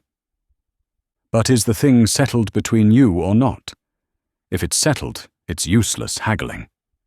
But if it's not, said Levin, I'll buy the forest. The smile vanished at once from Ryabinin's face. A hawk-like, greedy, cruel expression was left upon it. With rapid, bony fingers, he unbuttoned his coat, revealing a shirt, bronze waistcoat buttons, and a watch chain, and quickly pulled out a fat old pocketbook. Here you are, the forest is mine, he said, crossing himself quickly and holding out his hand. Take the money. It's my forest. That's Ryabinin's way of doing business. He doesn't haggle over every half-penny, he added, scowling and waving the pocketbook. I wouldn't be in a hurry if I were you, said Levin. Come, really, said Oblonsky in surprise. I've given my word, you know. Levin went out of the room, slamming the door. Ryabinin looked towards the door and shook his head with a smile. It's all youthfulness. Positively nothing but boyishness. Why, I'm buying it, upon my honor. Simply, believe me, for the glory of it, that Ryabinin, and no one else, should have bought the copse of Oblonsky. And as to the profits, why, I must make what God gives, in God's name, if you would kindly sign the title deed. Within an hour, the merchant, stroking his big overcoat neatly down and hooking up his jacket, with the agreement in his pocket, seated himself in his tightly covered trap and drove homewards. "Ugh, these gentlefolks," he said to the clerk. They're a nice lot." "That's so," responded the clerk, handing him the reins and buttoning the leather apron. "But I can congratulate you on the purchase, Mihail Ignatitch. Well. Part 2, Chapter 17. Stepan Arkadyevitch went upstairs with his pocket bulging with notes which the merchant had paid him for 3 months in advance. The business of the forest was over, the money in his pocket. Their shooting had been excellent, and Stepan Arkadyevitch was in the happiest frame of mind, and so he felt specially anxious to dissipate the ill humor that had come upon Levin. He wanted to finish the day at supper as pleasantly as it had been begun. Levin certainly was out of humor, and in spite of all his desire to be affectionate and cordial to his charming visitor, he could not control his mood. The intoxication of the news that Kitty was not married had gradually begun to work upon him. Kitty was not married, but ill, and ill from love for a man who had slighted her. This slight, as it were, rebounded upon him. Vronsky had slighted her, and she had slighted him, Levin. Consequently, Vronsky had the right to despise Levin, and therefore he was his enemy. But all this Levin didn't think out. He vaguely felt that there was something in it insulting to him, and he was not angry now at what had disturbed him, but he fell foul of everything that presented itself. The stupid sale of the forest, the fraud practiced upon Oblonsky and concluded in his house, exasperated him. "Well, finished?" he said, meeting Stepan Arkadyevitch upstairs. "Would you like supper?" "Well, I wouldn't say no to it. What an appetite I get in the country. Wonderful. Why didn't you offer Ryabinin something?" "Oh, damn him!" "Still, how you do treat him," said Oblonsky. "You didn't even shake hands with him. Why not shake hands with him?" "Because I don't shake hands with a waiter, and a waiter's 100 times better than he is." "What a reactionist you are, really." "What about the amalgamation of classes?" said Oblonsky.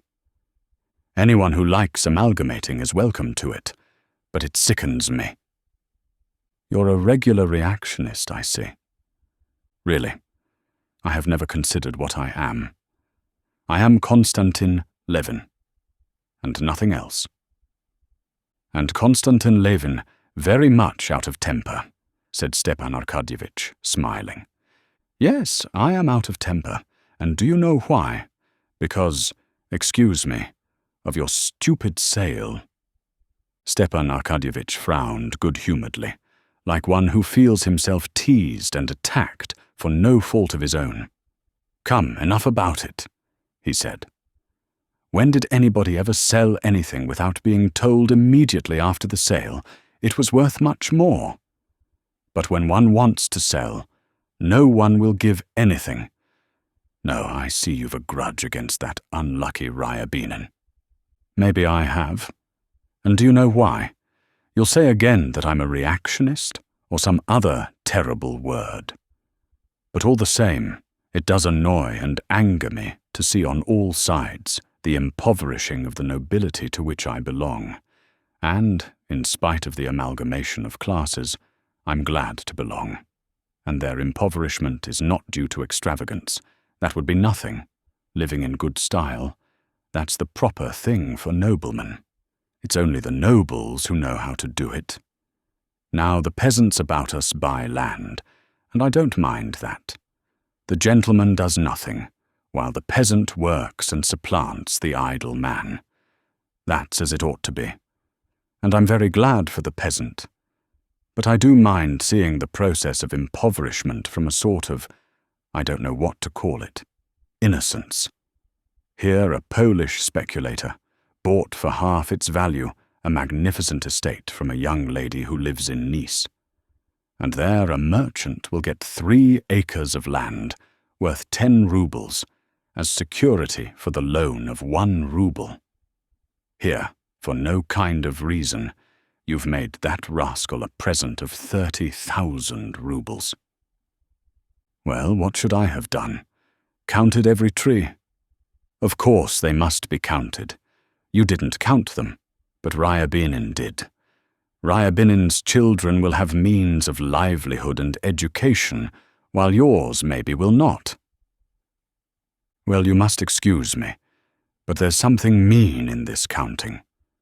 We have our business, and they have theirs, and they must make their profit. Anyway, the thing's done, and there's an end of it. And here come some poached eggs, my favourite dish. And Agafea Mihalovna will give us that marvellous herb brandy. Stepan Arkadyevitch sat down at the table and began joking with Agafea Mihalovna, assuring her that it was long since he had tasted such a dinner and such a supper. "Well, you do praise it, anyway," said Agafea Mihalovna. "But, Konstantin Dmitrievitch, give him what you will, a crust of bread. He'll eat it and walk away." Though Levin tried to control himself, he was gloomy and silent. He wanted to put one question to Stepan Arkadyevitch, but he could not bring himself to the point, and could not find the words or the moment in which to put it. Stepan Arkadyevitch had gone down to his room, undressed, again washed, and attired in a nightshirt with goffered frills.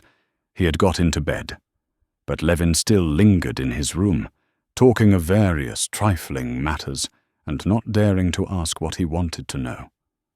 "How wonderfully they make this soap," he said, gazing at a piece of soap he was handling, which Agafea Mihalovna had put ready for the visitor, but Oblonsky had not used. "Only look. Why, it's a work of art." "Yes, everything's brought to such a pitch of perfection nowadays," said Stepan Arkadyevitch, with a moist and blissful yawn. "The theatre, for instance, and the entertainments." He yawned. "The electric light everywhere.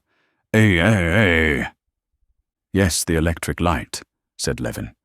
"Yes." "Oh, and where's Vronsky now?" he asked suddenly, laying down the soap. "Vronsky," said Stepan Arkadyevitch, checking his yawn. "He's in Petersburg. He left soon after you did, and he's not once been in Moscow since. And do you know, Kostya, I'll tell you the truth," he went on, leaning his elbow on the table, and propping on his hand his handsome, ruddy face, in which his moist, good-natured, sleepy eyes shone like stars. "It's your own fault. You took fright at the sight of your rival. But as I told you at the time, I couldn't say which had the better chance. Why didn't you fight it out? I told you at the time that—" He yawned inwardly, without opening his mouth. "Does he know, or doesn't he, that I did make an offer?" Levine wondered, gazing at him. Yes, there's something humbugging, diplomatic in his face. And feeling he was blushing, he looked Stepan Arkadyevitch straight in the face without speaking. If there was anything on her side at the time, it was nothing but a superficial attraction, pursued Oblonsky. His being such a perfect aristocrat, don't you know, and his future position in society had an influence not with her, but with her mother. Levine scowled. The humiliation of his rejection stung him to the heart, as though it were a fresh wound he had only just received. But he was at home, and the walls of home are a support. "Stay, he began, interrupting Oblonsky. "You talk of his being an aristocrat. But allow me to ask what it consists in, that aristocracy of Vronsky, or of anybody else, beside which I can be looked down upon. You consider Vronsky an aristocrat, but I don't. A man whose father crawled up from nothing at all by intrigue, and whose mother, God knows whom she wasn't mixed up with. No, excuse me, but I consider myself aristocratic, and people like me, who can point back in the past to 3 or 4 honorable generations of their family, of the highest degree of breeding, talent and intellect, of course that's another matter, and have never curried favor with anyone, never depended on anyone for anything, like my father and my grandfather. And I know many such. You think it mean of me to count the trees in my forest, while you make Ryabinin a present of 30,000. But you get rents from your lands, and I don't know what, while I don't, and so I prize what's come to me from my ancestors or been won by hard work. We are aristocrats, and not those who can only exist by favor of the powerful of this world, and who can be bought for 2 halfpenny. Well, but whom are you attacking? I agree with you, said Stepan Arkadyevitch, sincerely and genially, though he was aware that in the class of those who could be bought for 2 halfpenny Levin was reckoning him too. Levin's warmth gave him genuine pleasure. Whom are you attacking? Though a good deal is not true that you say about Vronsky, but I won't talk about that. I tell you straight out, if I were you, I should go back with me to Moscow and— No, I don't know whether you know it or not, but I don't care. And I tell you, I did make an offer and was rejected, and Katerina Alexandrovna is nothing now to me but a painful and humiliating reminiscence. Whatever for? What nonsense! But we won't talk about it. Please forgive me if I've been nasty, said Levin. Now that he had opened his heart, he became as he had been in the morning. You're not angry with me, Stiva? Please don't be angry, he said, and smiling he took his hand. Of course not. Not a bit, and no reason to be. I'm glad we've spoken openly. And do you know, stand shooting in the morning is unusually good. Why not go? I couldn't sleep the night anyway, but I might go straight from shooting to the station. Capital.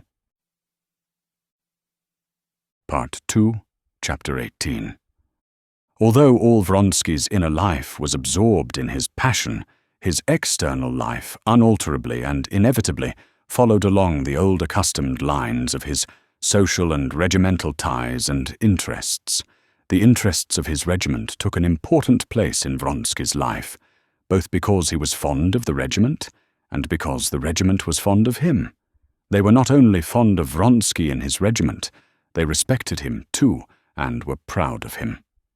Proud that this man, with his immense wealth, his brilliant education and abilities, and the path open before him to every kind of success, distinction and ambition, had disregarded all that, and of all the interests of life had the interests of his regiment and his comrades nearest to his heart.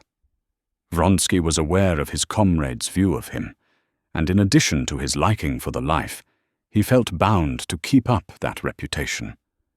It need not be said that he did not speak of his love to any of his comrades, nor did he betray his secret even in the wildest drinking bouts, though indeed he was never so drunk as to lose all control of himself. And he shut up any of his thoughtless comrades who attempted to allude to his connection. But in spite of that, his love was known to all the town. Everyone guessed with more or less confidence at his relations with Madame Karenina. The majority of the younger men envied him for just what was the most irksome factor in his love, the exalted position of Karenin and the consequent publicity of their connection in society. The greater number of the young women, who envied Anna and had long been weary of hearing her called virtuous, rejoiced at the fulfillment of their predictions and were only waiting for a decisive turn in public opinion to fall upon her with all the weight of their scorn. They were already making ready their handfuls of mud to fling at her when the right moment arrived. The greater number of the middle-aged people and certain great personages were displeased at the prospect of the impending scandal in society. Vronsky's mother, on hearing of his connection, was at first pleased at it, because nothing to her mind gave such a finishing touch to a brilliant young man as a liaison in the highest society.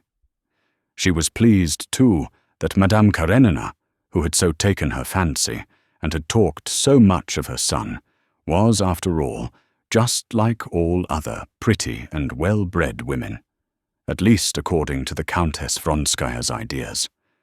But she had heard of late that her son had refused a position offered him of great importance to his career, simply in order to remain in the regiment, where he could be constantly seeing Madame Karenina. She learned that great personages were displeased with him on this account, and she changed her opinion. She was vexed, too, that from all she could learn of this connection, it was not that brilliant, graceful, worldly liaison which she would have welcomed, but a sort of Wertherish, desperate passion, so she was told, which might well lead him into imprudence. She had not seen him since his abrupt departure from Moscow, and she sent her elder son to bid him come to see her. This elder son, too, was displeased with his younger brother. He did not distinguish what sort of love his might be, big or little, passionate or passionless, lasting or passing. He kept a ballet girl himself, though he was the father of a family, so he was lenient in these matters. But he knew that this love affair was viewed with displeasure by those whom it was necessary to please, and therefore he did not approve of his brother's conduct. Besides the service and society, Vronsky had another great interest, horses. He was passionately fond of horses. That year, races and a steeplechase had been arranged for the officers. Vronsky had put his name down, bought a thoroughbred English mare, and in spite of his love affair, he was looking forward to the races with intense, though reserved, excitement. These two passions did not interfere with one another. On the contrary, he needed occupation and distraction quite apart from his love, so as to recruit and rest himself from the violent emotions that agitated him. Part 2, Chapter 19. On the day of the races at Krasnoye Selo, Vronsky had come earlier than usual to eat beefsteak in the common mess room of the regiment. He had no need to be strict with himself, as he had very quickly been brought down to the required light weight, but still he had to avoid gaining flesh, and so he eschewed farinaceous and sweet dishes. He sat with his coat unbuttoned over a white waistcoat, resting both elbows on the table, and while waiting for the steak he had ordered, he looked at a French novel that lay open on his plate. He was only looking at the book to avoid conversation with the officers coming in and out. He was thinking. He was thinking of Anna's promise to see him that day after the races. But he had not seen her for 3 days, and as her husband had just returned from abroad, He did not know whether she would be able to meet him today or not, and he did not know how to find out. He had had his last interview with her at his cousin Betsy's summer villa. He visited the Karenin summer villa as rarely as possible. Now he wanted to go there, and he pondered the question how to do it. Of course I shall say Betsy has sent me to ask whether she's coming to the races. Of course I'll go, he decided, lifting his head from the book. And as he vividly pictured the happiness of seeing her, his face lighted up. "Send to my house, and tell them to have out the carriage and 3 horses as quick as they can," he said to the servant, who handed him the steak on a hot silver dish, and moving the dish up he began eating. From the billiard room next door came the sound of balls knocking, of talk and laughter. 2 officers appeared at the entrance door, one a young fellow, with a feeble, delicate face, who had lately joined the regiment from the Corps of Pages, the other a plump, elderly officer, with a bracelet on his wrist, and little eyes, lost in fat. Vronsky glanced at them, frowned, and looking down at his book as though he had not noticed them, he proceeded to eat and read at the same time. "What? Fortifying yourself for your work?" said the plump officer, sitting down beside him. "As you see," responded Vronsky, knitting his brows, wiping his mouth, and not looking at the officer. "So you're not afraid of getting fat?" said the latter, turning a chair round for the young officer. "What?" said Vronsky angrily, making a wry face of disgust and showing his even teeth. "You're not afraid of getting fat? Waiter, sherry," said Vronsky, without replying, and moving the book to the other side of him, he went on reading. The plump officer took up the list of wines and turned to the young officer. "You choose what we're to drink," he said, handing him the card and looking at him. "Rhine wine, please," said the young officer, stealing a timid glance at Vronsky and trying to pull his scarcely visible moustache. Seeing that Vronsky did not turn round, the young officer got up. "Let's go into the billiard room," he said. The plump officer rose submissively, and they moved towards the door. At that moment, there walked into the room the tall and well-built Captain Yashvin. Nodding with an air of lofty contempt to the 2 officers, he went up to Vronsky. "Ah, here he is!" he cried, bringing his big hand down heavily on his epaulette.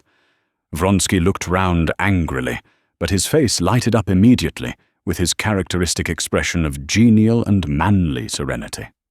"That's it, Alexei," said the captain in his loud baritone. "You must just eat a mouthful now, and drink only 1 tiny glass." "Oh, I'm not hungry." "There go the inseparables," Yashvin dropped, glancing sarcastically at the 2 officers who were at that instant leaving the room. And he bent his long legs, swathed in tight riding breeches, and sat down in the chair, too low for him, so that his knees were cramped up in a sharp angle. "Why didn't you turn up at the Red Theatre yesterday? Numerova wasn't at all bad." "Where were you?" "I was late at the Tverskoys," said Vronsky. "Ah," responded Yashvin. Yashvin, a gambler and a rake, a man not merely without moral principles, but of immoral principles, Yashvin was Vronsky's greatest friend in the regiment. Vronsky liked him both for his exceptional physical strength, which he showed for the most part by being able to drink like a fish, and do without sleep without being in the slightest degree affected by it, and for his great strength of character, which he showed in his relations with his comrades and superior officers, commanding both fear and respect, and also at cards, when he would play for tens of thousands, and however much he might have drunk, always with such skill and decision that he was reckoned the best player in the English club. Vronsky respected and liked Yashvin, particularly because he felt Yashvin liked him, not for his name and his money, but for himself. And of all men, he was the only one with whom Vronsky would have liked to speak of his love. He felt that Yashvin, in spite of his apparent contempt for every sort of feeling, was the only man who could, so he fancied, comprehend the intense passion which now filled his whole life. Moreover, he felt certain that Yashvin, as it was, took no delight in gossip and scandal, and interpreted his feeling rightly. That is to say, knew and believed that this passion was not a jest, not a pastime, but something more serious and important. Vronsky had never spoken to him of his passion, but he was aware that he knew all about it, and that he put the right interpretation on it, and he was glad to see that in his eyes. "Ah, yes," he said, to the announcement that Vronsky had been at the Tverskoys, and his black eyes shining, he plucked at his left moustache and began twisting it into his mouth, a bad habit he had. "Well, and what did you do yesterday? Win anything?" asked Vronsky. 8,000. But 3 don't count. He won't pay up." "Oh, then you can afford to lose over me," said Vronsky, laughing. Yashvin had bet heavily on Vronsky in the races. "No chance of my losing. Mahotin's the only one that's risky." And the conversation passed to forecasts of the coming race, the only thing Vronsky could think of just now. "Come along, I've finished," said Vronsky, and getting up he went to the door. Yashvin got up too, stretching his long legs and his long back. "It's too early for me to dine, but I must have a drink. I'll come along directly. Hi, wine!"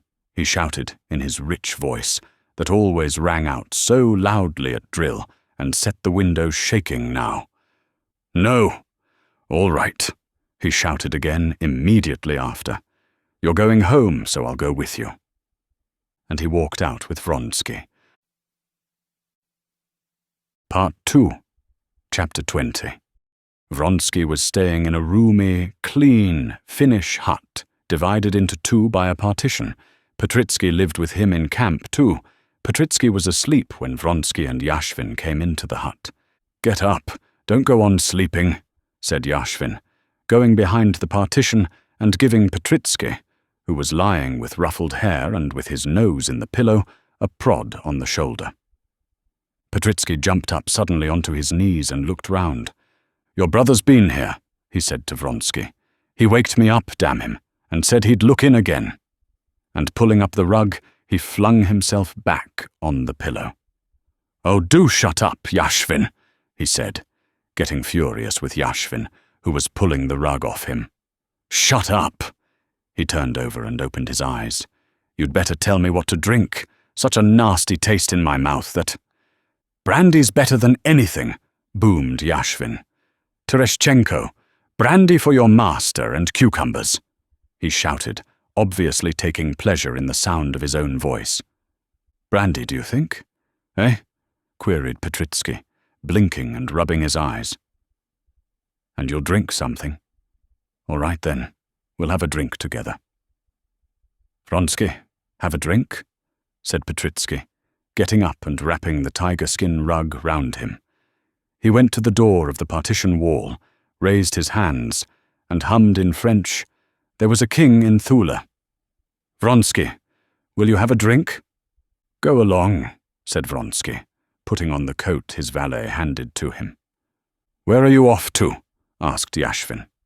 "Oh, here are your 3 horses," he added, seeing the carriage drive up. "To the stables. And I've got to see Bryansky, too, about the horses," said Vronsky. Vronsky had, as a fact, promised to call at Bryansky's, some 8 miles from Peterhof, and to bring him some money owing for some horses, and he hoped to have time to get that in, too. But his comrades were at once aware that he was not only going there. Petritsky, still humming, winked and made a pout with his lips, as though he would say, "Oh yes, we know you're Bryansky." "Mind you're not late," was Yashvin's only comment, and to change the conversation, "How's my roan? Is he doing all right?" he inquired, looking out of the window at the middle one of the 3 horses, which he had sold Vronsky. "Stop!" cried Petritsky to Vronsky as he was just going out. "Your brother left a letter and a note for you." "Wait a bit," Where are they? Vronsky stopped. Well, where are they? Where are they? That's just the question, said Petritsky solemnly, moving his forefinger upwards from his nose. Come, tell me, this is silly, said Vronsky, smiling. I haven't lighted the fire. Here somewhere about. Come, enough fooling. Where is the letter? No, I've forgotten, really. Or was it a dream? Wait a bit. But what's the use of getting in a rage? If you'd drunk 4 bottles yesterday, as I did, you'd forget where you were lying. Wait a bit, I'll remember. Petritsky went behind the partition and lay down on his bed. Wait a bit. This was how I was lying, and this was how he was standing. Yes. Here it is. And Petritsky pulled a letter out from under the mattress, where he had hidden it. Vronsky took the letter and his brother's note. It was the letter he was expecting, from his mother, reproaching him for not having been to see her, and the note was from his brother to say that he must have a little talk with him. Vronsky knew that it was all about the same thing. What business is it of theirs? Thought Vronsky, and crumpling up the letters he thrust them between the buttons of his coat so as to read them carefully on the road. In the porch of the hut he was met by 2 officers, one of his regiment and one of another. Vronsky's quarters were always a meeting place for all the officers. Where are you off to? I must go to Peterhof. Has the mare come from Tsarskoe? Yes, but I've not seen her yet. They say Mahotin's gladiator's lame. Nonsense! But however are you going to race in this mud? Said the other. Here are my saviours, cried Petritsky, seeing them come in. Before him stood the orderly with a tray of brandy and salted cucumbers. Here's Yashvin ordering me to drink a pick-me-up. Well, you did give it to us yesterday, said one of those who had come in. You didn't let us get a wink of sleep all night. Oh, didn't we make a pretty finish, said Petritsky. Volkov climbed onto the roof and began telling us how sad he was. I said, let's have music, the funeral march. He fairly dropped asleep on the roof over the funeral march. Drink it up. You positively must drink the brandy, and then seltzer water and a lot of lemon, said Yashvin, standing over Petritsky, like a mother making a child take medicine. And then a little champagne, just a small bottle. Come, there's some sense in that. Stop a bit, Vronsky. We'll all have a drink. No. Goodbye, all of you. I'm not going to drink today. Why? Are you gaining weight? All right. Then we must have it alone. Give us the seltzer water and lemon. Vronsky! Shouted someone when he was already outside. Well? You'd better get your hair cut. It'll weigh you down, especially at the top. Vronsky was in fact beginning, prematurely, to get a little bald. He laughed gaily, showing his even teeth, and pulling his cap over the thin place, went out and got into his carriage. To the stables, he said, and was just pulling out the letters to read them through, but he thought better of it, and put off reading them so as not to distract his attention before looking at the mare. Later. Part 2, Chapter 21. The temporary stable, a wooden shed, had been put up close to the racecourse, and there his mare was to have been taken the previous day. He had not yet seen her there. During the last few days, he had not ridden her out for exercise himself, but had put her in the charge of the trainer, and so now he positively did not know in what condition his mare had arrived yesterday and was today. He had scarcely got out of his carriage when his groom, the so-called stable boy, recognizing the carriage some way off, called the trainer. A dry-looking Englishman, in high boots and a short jacket, clean-shaven, except for a tuft below his chin, came to meet him, walking with the uncouth gait of jockey, turning his elbows out and swaying from side to side. Well, how's Frou-Frou? Vronsky asked in English. "All right, sir," the Englishman's voice responded somewhere in the inside of his throat. "Better not go in," he added, touching his hat. "I've put a muzzle on her, and the mare's fidgety. Better not go in. It'll excite the mare." "No, I'm going in. I want to look at her." "Come along, then," said the Englishman, frowning, and speaking with his mouth shut, and, with swinging elbows, he went on in front with his disjointed gait. They went into the little yard in front of the shed. A stable boy, spruce and smart in his holiday attire, met them with a broom in his hand, and followed them. In the shed there were 5 horses in their separate stalls, and Vronsky knew that his chief rival, Gladiator, a very tall chestnut horse, had been brought there, and must be standing among them. Even more than his mare, Vronsky longed to see Gladiator, whom he had never seen. But he knew that by the etiquette of the race-course it was not merely impossible for him to see the horse, but improper even to ask questions about him.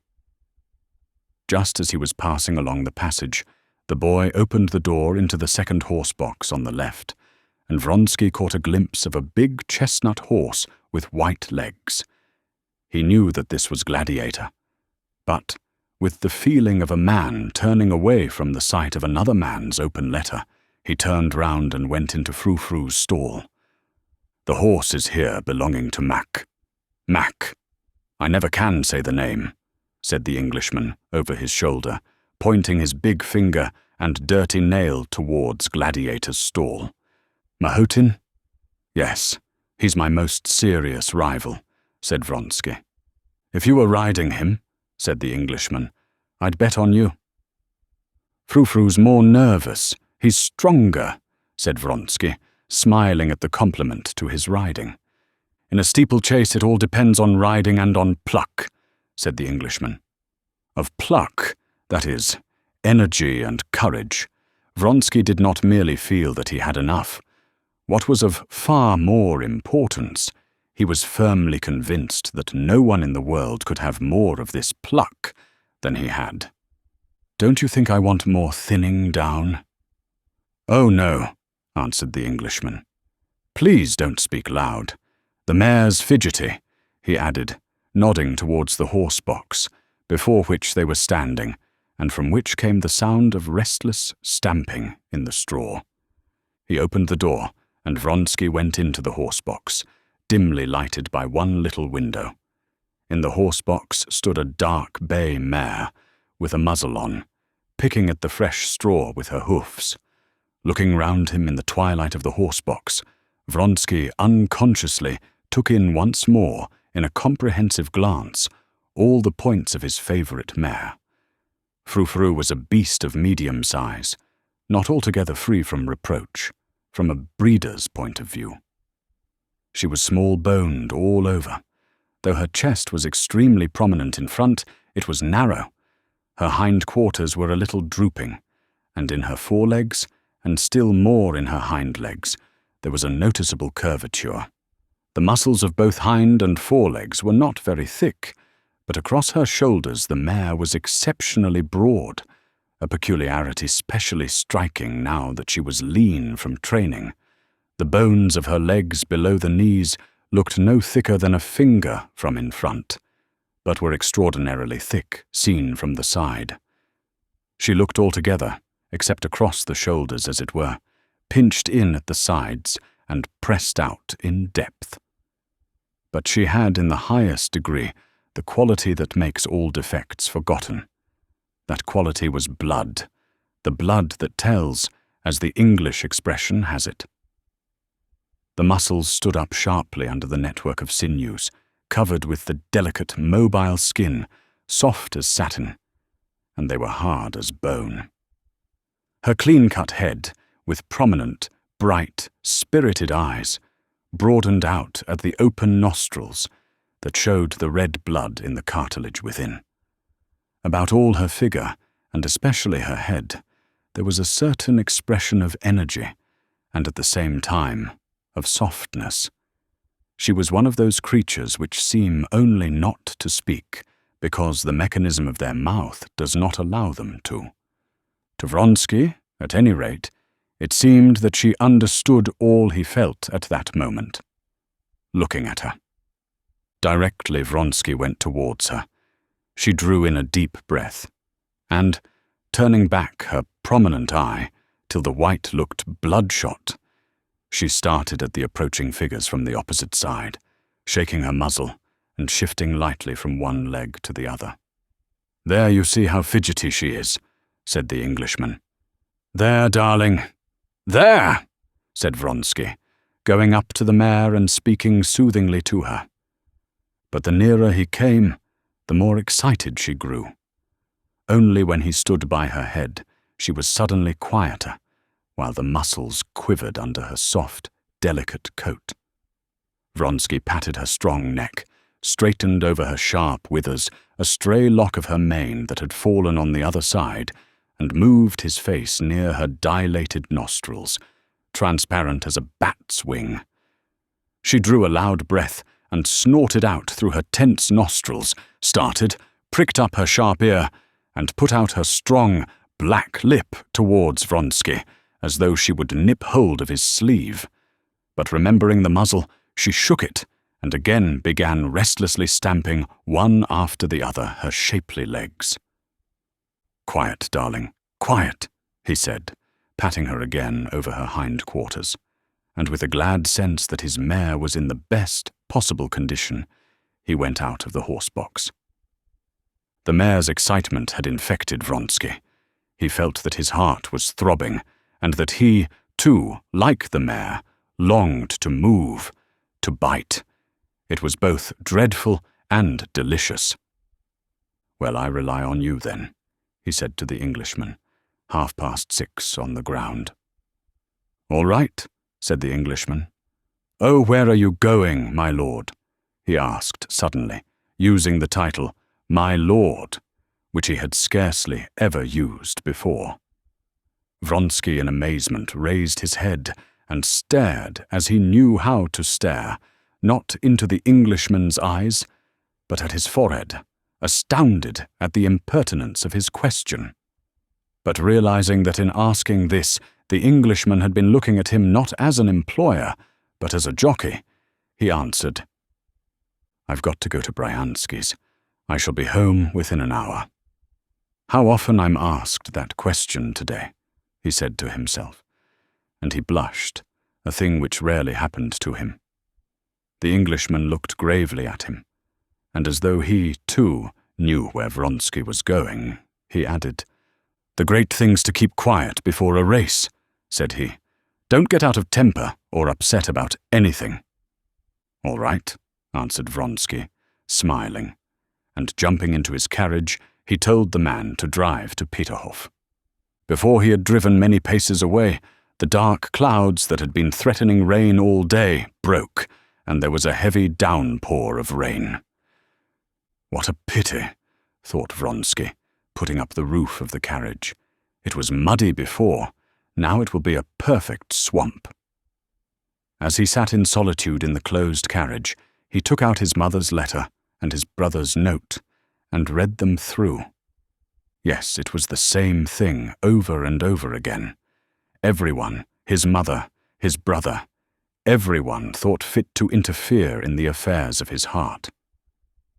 This interference aroused in him a feeling of angry hatred, a feeling he had rarely known before. What business is it of theirs? Why does everybody feel called upon to concern himself about me? And why do they worry me so? Just because they see that this is something they can't understand. If it were a common, vulgar, worldly intrigue, they would have left me alone. They feel that this is something different, that this is not a mere pastime, that this woman is dearer to me than life. And this is incomprehensible, and that's why it annoys them. Whatever our destiny is or may be, we have made it ourselves, and we do not complain of it, he said, in the word we linking himself with Anna. No, they must needs teach us how to live. They haven't an idea of what happiness is. They don't know that without our love, for us there is neither happiness nor unhappiness. No life at all, he thought. He was angry with all of them for their interference, just because he felt in his soul that all these people were right. He felt that the love that bound him to Anna was not a momentary impulse, which would pass as worldly intrigues do pass, leaving no other traces in the life of either but pleasant or unpleasant memories. He felt all the torture of his own and her position, all the difficulty there was for them, conspicuous as they were in the eye of all the world, in concealing their love, in lying and deceiving, and in lying, deceiving, feigning, and continually thinking of others, when the passion that united them was so intense that they were both oblivious of everything else but their love. He vividly recalled all the constantly recurring instances of inevitable necessity for lying and deceit, which were so against his natural bent. He recalled particularly vividly the shame he had more than once detected in her at this necessity for lying and deceit, and he experienced the strange feeling that had sometimes come upon him since his secret love for Anna. This was a feeling of loathing for something, whether for Alexey Alexandrovitch, or for himself, or for the whole world, he could not have said. But he always drove away this strange feeling. Now, too, he shook it off and continued the thread of his thoughts. Yes, she was unhappy before, but proud and at peace, and now she cannot be at peace and feel secure in her dignity, though she does not show it. Yes, we must put an end to it, he decided. And for the first time, the idea clearly presented itself that it was essential to put an end to this false position, and the sooner the better. Throw up everything, she and I, and hide ourselves somewhere alone with our love, he said to himself. Part 2, Chapter 22. The rain didn't last long, and by the time Vronsky arrived, his shaft horse trotting at full speed and dragging the trace horses galloping through the mud, with their reins hanging loose, the sun had peeped out again. The roofs of the summer villas and the old lime trees in the gardens on both sides of the principal streets sparkled with wet brilliance, and from the twigs came a pleasant drip, and from the roofs rushing streams of water. He thought no more of the shower spoiling the race course, but was rejoicing now that, thanks to the rain, he would be sure to find her at home and alone, as he knew that Alexey Alexandrovitch, who had lately returned from a foreign watering place, had not moved from Petersburg. Hoping to find her alone, Vronsky alighted, as he always did, to avoid attracting attention, before crossing the bridge, and walked to the house. He did not go up the steps to the street door, but went into the court. "Has your master come?" he asked a gardener. "No, sir. The mistress is at home. But will you please go to the front door?" "There are servants there," the gardener answered. "They'll open the door." "No, I'll go in from the garden." And feeling satisfied that she was alone, and wanting to take her by surprise, since he had not promised to be there today, and she would certainly not expect him to come before the races, he walked, holding his sword and stepping cautiously over the sandy path, bordered with flowers, to the terrace that looked out upon the garden. Vronsky forgot now all that he had thought on the way of the hardships and difficulties of their position. He thought of nothing but that he would see her directly, not in imagination, but living, all of her, as she was in reality. He was just going in, stepping on his whole foot so as not to creak, up the worn steps of the terrace, when he suddenly remembered what he always forgot, and what caused the most torturing side of his relations with her son with his questioning, hostile as he fancied, eyes. This boy was more often than anyone else a check upon their freedom. When he was present, both Vronsky and Anna did not merely avoid speaking of anything that they couldn't have repeated before everyone. They did not even allow themselves to refer by hints to anything the boy did not understand. They had made no agreement about this. It had settled itself. They would have felt it wounding themselves to deceive the child. In his presence, they talked like acquaintances, but in spite of this caution, Vronsky often saw the child's intent, bewildered glance fixed upon him, and a strange shyness, uncertainty, at one time friendliness, at another coldness and reserve in the boy's manner to him, as though the child felt that between this man and his mother there existed some important bond, the significance of which he could not understand. As a fact, the boy did feel that he could not understand this relation, and he tried painfully, and was not able to make clear to himself what feeling he ought to have for this man. With a child's keen instinct for every manifestation of feeling, he saw distinctly that his father, his governess, his nurse, all did not merely dislike Vronsky, but looked on him with horror and aversion, though they never said anything about him, while his mother looked on him as her greatest friend. What does it mean? Who is he? How ought I to love him? If I don't know, it's my fault. Either I'm stupid or a naughty boy, thought the child. And this was what caused his dubious, inquiring, sometimes hostile expression, and the shyness and uncertainty which Vronsky found so irksome. This child's presence always and infallibly called up in Vronsky that strange feeling of inexplicable loathing which he had experienced of late. This child's presence called up both in Vronsky and in Anna a feeling akin to the feeling of a sailor who sees by the compass that the direction in which he is swiftly moving is far from the right one, but that to arrest his motion is not in his power, that every instant is carrying him further and further away, and that to admit to himself his deviation from the right direction is the same as admitting his certain ruin. This child, with his innocent outlook upon life, was the compass that showed them the point to which they had departed from what they knew, but did not want to know. This time Seryozha was not at home, and she was completely alone. She was sitting on the terrace waiting for the return of her son, who had gone out for his walk and been caught in the rain.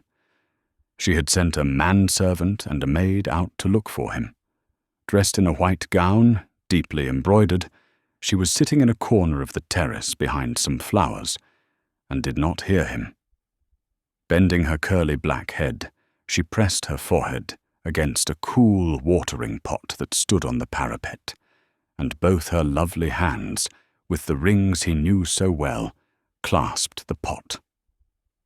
The beauty of her whole figure, her head, her neck, her hands, struck Vronsky every time as something new and unexpected.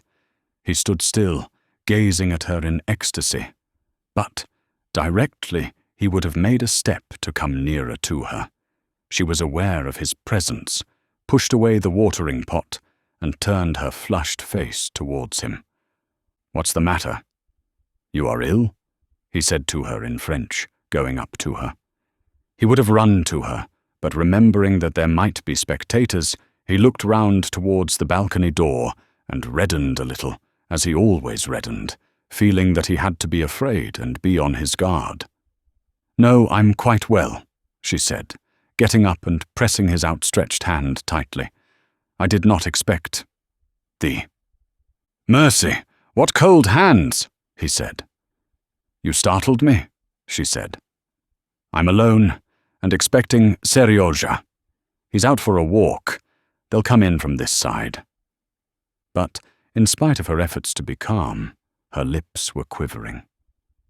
"Forgive me for coming, but I couldn't pass the day without seeing you," he went on, speaking French, as he always did, to avoid using the stiff Russian plural form, so impossibly frigid between them, and the dangerously intimate singular. "Forgive you. I'm so glad." "But you're ill or worried," he went on, not letting go her hands and bending over her. "What were you thinking of?" "Always the same thing," she said with a smile. She spoke the truth. If ever at any moment she had been asked what she was thinking of, she could have answered truly, of the same thing, of her happiness and her unhappiness. She was thinking, just when he came upon her, of this. Why was it, she wondered, that to others, to Betsy, she knew of her secret connection with Tushkevich, it was all easy, while to her it was such torture? Today this thought gained special poignancy from certain other considerations. She asked him about the races. He answered her questions, and seeing that she was agitated, trying to calm her, he began telling her in the simplest tone the details of his preparations for the races. Tell him or not tell him, she thought, looking into his quiet, affectionate eyes. He is so happy, so absorbed in his races that he won't understand as he ought. He won't understand all the gravity of this fact to us. "But you haven't told me what you were thinking of when I came in," he said, interrupting his narrative. "Please tell me." She did not answer, and, bending her head a little, she looked inquiringly at him from under her brows, her eyes shining under their long lashes. Her hand shook as it played with a leaf she had picked. He saw it, and his face expressed that utter subjection, that slavish devotion which had done so much to win her. "I see something has happened. Do you suppose I can be at peace, knowing you have a trouble I am not sharing? Tell me for God's sake," he repeated imploringly. "Yes, I shan't be able to forgive him if he does not realize all the gravity of it. Better not tell. Why put him to the proof?" she thought, still staring at him in the same way, and feeling the hand that held the leaf was trembling more and more. "For God's sake," he repeated, taking her hand. "Shall I tell you?" Yes. "I'm with child," she said, softly and deliberately. The leaf in her hand shook more violently, but she did not take her eyes off him, watching how he would take it. He turned white, would have said something, but stopped. He dropped her hand, and his head sank on his breast. Yes, he realizes all the gravity of it, she thought, and gratefully she pressed his hand. But she was mistaken in thinking he realized the gravity of the fact as she, a woman, realized it.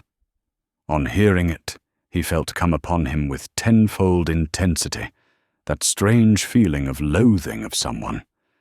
But at the same time, he felt that the turning point he had been longing for had come now, that it was impossible to go on concealing things from her husband, and it was inevitable in one way or another that they should soon put an end to their unnatural position.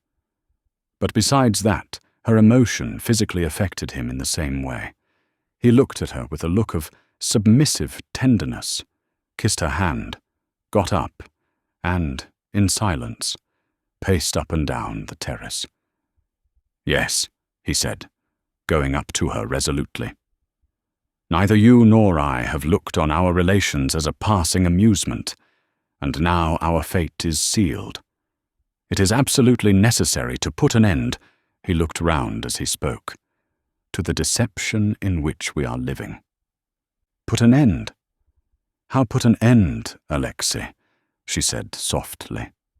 She was calmer now, and her face lighted up with a tender smile. "Leave your husband, and make our life one." "It is one as it is," she answered, scarcely audibly. "Yes, but altogether. But how, Alexei? Tell me how," she said, in melancholy mockery at the hopelessness of her own position. "Is there any way out of such a position?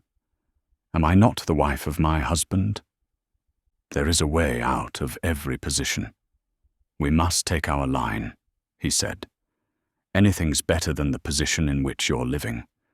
Of course, I see how you torture yourself over everything. The world and your son and your husband."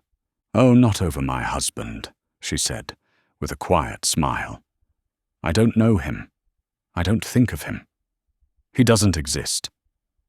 "You're not speaking sincerely. I know you. You worry about him, too." "Oh, he doesn't even know," she said, and suddenly a hot flush came over her face. Her cheeks, her brow, her neck crimsoned, and tears of shame came into her eyes. "But we won't talk of him." Part 2, Chapter 23. Vronsky had several times already, though not so resolutely as now, tried to bring her to consider their position, and every time he had been confronted by the same superficiality and triviality with which she met his appeal now. It was as though there was something in this which she could not or would not face, as though directly she began to speak of this, she, the real Anna, retreated somehow into herself, and another strange and unaccountable woman came out, whom he did not love and whom he feared, and who was in opposition to him. But today he was resolved to have it out. "Whether he knows or not," said Vronsky, in his usual quiet and resolute tone, "that's nothing to do with us. You cannot stay like this, especially now." "What's to be done, according to you?" she asked, with the same frivolous irony. She who had so feared he would take her condition too lightly was now vexed with him for deducing from it the necessity of taking some step. "Tell him everything, and leave him." "Very well. Let us suppose I do that," she said. "Do you know what the result of that would be? I can tell you it all beforehand." And a wicked light gleamed in her eyes that had been so soft a minute before. "Eh, you love another man, and have entered into criminal intrigues with him?" Mimicking her husband, she threw an emphasis on the word criminal, as Alexei Alexandrovitch did. "I warned you of the results in the religious, the civil, and the domestic relation. You have not listened to me.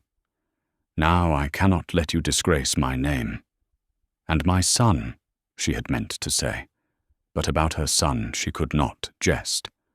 "Disgrace my name, and more in the same style," she added.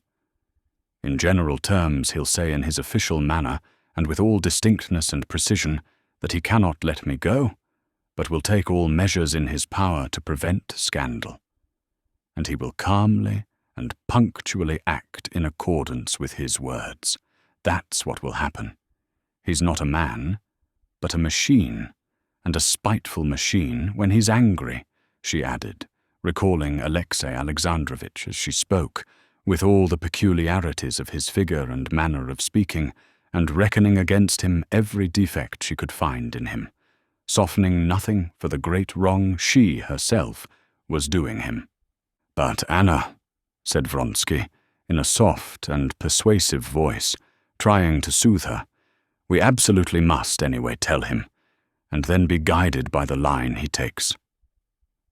"What? Run away?" "And why not run away? I don't see how we can keep on like this, and not for my sake. I see that you suffer." "Yes, run away and become your mistress," she said angrily. "Anna," he said, with reproachful tenderness. "Yes," she went on, "become your mistress, and complete the ruin of—" Again she would have said, "my son," but she could not utter that word. Vronsky could not understand how she, with her strong and truthful nature, could endure this state of deceit and not long to get out of it. But he did not suspect that the chief cause of it was the word son, which she could not bring herself to pronounce. When she thought of her son, and his future attitude to his mother, who had abandoned his father, She felt such terror at what she had done that she could not face it, but, like a woman, could only try to comfort herself with lying assurances that everything would remain as it always had been, and that it was possible to forget the fearful question of how it would be with her son. "I beg you, I entreat you," she said suddenly, taking his hand and speaking in quite a different tone, sincere and tender. "Never speak to me of that." "But Anna—" "Never. Leave it to me. I know all the baseness, all the horror of my position, but it's not so easy to arrange as you think. And leave it to me and do what I say. Never speak to me of it. Do you promise me?" "No, no, promise." "I promise everything, but I can't be at peace, especially after what you have told me. I can't be at peace when you can't be at peace." "I?" she repeated. "Yes, I am worried sometimes, but that will pass if you will never talk about this. When you talk about it, it's only then it worries me." "I don't understand," he said. "I know," she interrupted him, "how hard it is for your truthful nature to lie, and I grieve for you. I often think that you have ruined your whole life for me." "I was just thinking the very same thing," he said. "How could you sacrifice everything for my sake? I can't forgive myself that you're unhappy." "I unhappy," she said, coming closer to him and looking at him with an ecstatic smile of a love. "I am like a hungry man who has been given food. He may be cold and dressed in rags and ashamed, but he is not unhappy. I unhappy. No, this is my unhappiness." She could hear the sound of her son's voice coming towards them, and glancing swiftly round the terrace, she got up impulsively. Her eyes glowed with the fire he knew so well. With a rapid movement, she raised her lovely hands, covered with rings, took his head, looked a long look into his face, and putting up her face with smiling, parted lips, swiftly kissed his mouth and both eyes, and pushed him away. She would have gone, but he held her back. "When?" he murmured in a whisper, gazing in ecstasy at her. "Tonight, at 1 o'clock, she whispered, and with a heavy sigh, she walked with her light, swift step to meet her son. Seryozha had been caught by the rain in the big garden, and he and his nurse had taken shelter in an arbor. "Well, au revoir," she said to Vronsky. "I must soon be getting ready for the races. Betsy promised to fetch me." Vronsky, looking at his watch, went away hurriedly. Part 2, Chapter 24. When Vronsky looked at his watch on the Karenin's balcony, he was so greatly agitated and lost in his thoughts that he saw the figures on the watch's face, but could not take in what time it was. He came out onto the high road and walked, picking his way carefully through the mud to his carriage. He was so completely absorbed in his feeling for Anna that he did not even think what o'clock it was, and whether he had time to go to Bryansky's. He had left him, as often happens, only the external faculty of memory, that points out each step one has to take, one after the other. He went up to his coachman, who was dozing on the box in the shadow, already lengthening, of a thick lime tree. He admired the shifting clouds of midges circling over the hot horses, and, waking the coachman, he jumped into the carriage and told him to drive to Bryansky's. It was only after driving nearly 5 miles that he had sufficiently recovered himself to look at his watch and realize that it was 5:30, and he was late. There were several races fixed for that day: the Mounted Guards race, then the officers' 1.5-mile race, then the 3-mile race, and then the race for which he was entered. He could still be in time for his race, but if he went to Bryansky's, he could only just be in time, and he would arrive when the whole of the court would be in their places. That would be a pity, but he had promised Bryansky to come, and so he decided to drive on, telling the coachman not to spare the horses. He reached Bryansky's, spent 5 minutes there, and galloped back. This rapid drive calmed him. All that was painful in his relations with Anna, all the feeling of indefiniteness left by their conversation, had slipped out of his mind. He was thinking now with pleasure and excitement of the race, of his being, anyhow, in time, and now and then the thought of the blissful interview awaiting him that night flashed across his imagination like a flaming light. The excitement of the approaching race gained upon him as he drove further and further into the atmosphere of the races, overtaking carriages driving up from the summer villas or out of Petersburg. At his quarters no one was left at home. All were at the races, and his valet was looking out for him at the gate. While he was changing his clothes, his valet told him that the second race had begun already, that a lot of gentlemen had been to ask for him, and a boy had twice run up from the stables. Dressing without hurry, he never hurried himself and never lost his self-possession. Vronsky drove to the sheds. From the sheds, he could see a perfect sea of carriages, and people on foot, soldiers surrounding the racecourse, and pavilions swarming with people.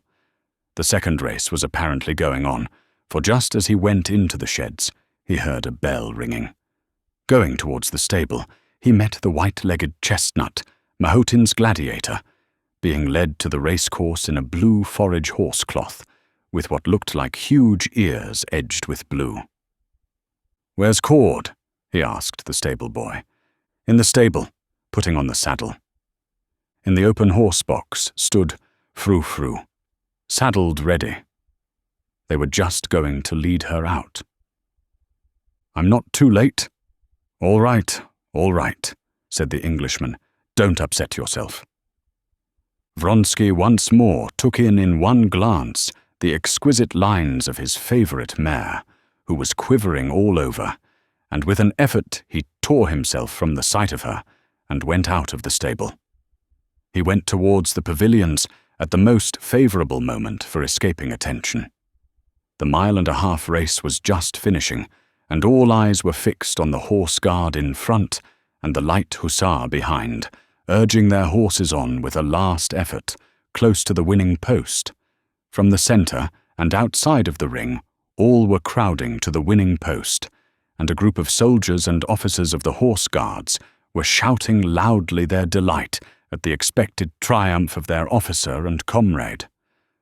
Vronsky moved into the middle of the crowd unnoticed, almost at the very moment when the bell rang at the finish of the race, and the tall, mud-spattered horse guard who came in first, bending over the saddle, let go the reins of his panting grey horse that looked dark with sweat. The horse, stiffening out its legs, with an effort stopped its rapid course, and the officer of the horse guards looked round him like a man waking up from a heavy sleep, and just managed to smile. A crowd of friends and outsiders pressed round him.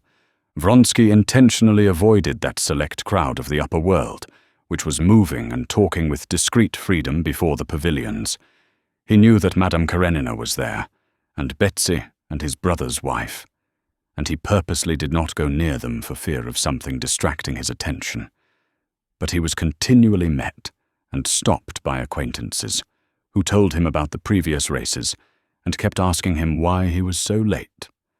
At the time when the racers had to go to the pavilion to receive the prizes, and all attention was directed to that point, Vronsky's elder brother, Alexander, a colonel with heavy fringed epaulets, came up to him. He was not tall, though as broadly built as Alexei, and handsomer and rosier than he. He had a red nose and an open, drunken-looking face. "Did you get my note?" he said. "There's never any finding you." Alexander Vronsky, in spite of the dissolute life, and in especial the drunken habits for which he was notorious, was quite one of the court circle. Now, as he talked to his brother of a matter bound to be exceedingly disagreeable to him, knowing that the eyes of many people might be fixed upon him, he kept a smiling countenance as though he were jesting with his brother about something of little moment. "I got it, and I really can't make out what you are worrying yourself about," said Alexei. "I'm worrying myself because the remark has just been made to me that you weren't here, and that you were seen in Peterhof on Monday. There are matters which only concern those directly interested in them, and the matter you are so worried about is—" "Yes, but if so, you may as well cut the service. I beg you not to meddle, and that's all I have to say." Alexei Vronsky's frowning face turned white, and his prominent lower jaw quivered, which happened rarely with him. Being a man of very warm heart, he was seldom angry. But when he was angry, and when his chin quivered, then, as Alexander Vronsky knew, he was dangerous. Alexander Vronsky smiled gaily. "I only wanted to give you Mother's letter. Answer it, and don't worry about anything just before the race. Bonne chance," he added, smiling, and he moved away from him. But after him, another friendly greeting brought Vronsky to a standstill. "So you won't recognize your friends. How are you, mon cher?" said Stepan Arkadyevitch, as conspicuously brilliant in the midst of all the Petersburg brilliance as he was in Moscow, his face rosy and his whiskers sleek and glossy. "I came up yesterday, and I'm delighted that I shall see your triumph. When shall we meet?" "Come tomorrow to the mess room," said Vronsky, and squeezing him by the sleeve of his coat, with apologies, he moved away to the center of the racecourse, where the horses were being led for the great steeplechase. The horses who had run in the last race were being led home, steaming and exhausted, by the stable boys, and one after another, the fresh horses for the coming race made their appearance, for the most part English racers, wearing horsecloths, and looking with their drawn-up bellies like strange, huge birds. On the right was led in Frou-Frou, lean and beautiful, lifting up her elastic, rather long pasterns, as though moved by springs. Not far from her they were taking the rug off the lop-eared gladiator, the strong, exquisite, perfectly correct lines of the stallion, with his superb hind quarters and excessively short pasterns almost over his hoofs, attracted Vronsky's attention in spite of himself. He would have gone up to his mare, but he was again detained by an acquaintance. "Oh, there's Karenin," said the acquaintance with whom he was chatting. "He's looking for his wife, and she's in the middle of the pavilion. Didn't you see her?" "No," answered Vronsky, and without even glancing round towards the pavilion where his friend was pointing out Madame Karenina, he went up to his mare. Vronsky had not had time to look at the saddle, about which he had to give some direction, when the competitors were summoned to the pavilion to receive their numbers and places in the row at starting. 17 officers, looking serious and severe, many with pale faces, met together in the pavilion and drew the numbers. Vronsky drew the number 7. The cry was heard, "Mount!" Feeling that with the others riding in the race, he was the center upon which all eyes were fastened, Vronsky walked up to his mare in that state of nervous tension in which he usually became deliberate and composed in his movements. Cord, in honor of the races, had put on his best clothes, a black coat buttoned up, a stiffly starched collar which propped up his cheeks, a round black hat, and top boots. He was calm and dignified as ever, and was with his own hands, holding Frou-Frou by both reins, standing straight in front of her. Frou-Frou was still trembling as though in a fever. Her eye, full of fire, glanced sideways at Vronsky. Vronsky slipped his finger under the saddle girth. The mare glanced aslant at him, drew up her lip, and twitched her ear. The Englishman puckered up his lips, intending to indicate a smile that anyone should verify his saddling. "Get up. You won't feel so excited." Vronsky looked round for the last time at his rivals. He knew that he would not see them during the race. 2 were already riding forward to the point from which they were to start. Goltzin, a friend of Vronsky's and one of his more formidable rivals, was moving round a bay horse that would not let him mount. A little light hussar in tight riding breeches rode off at a gallop, crouched up like a cat on the saddle, in imitation of English jockeys.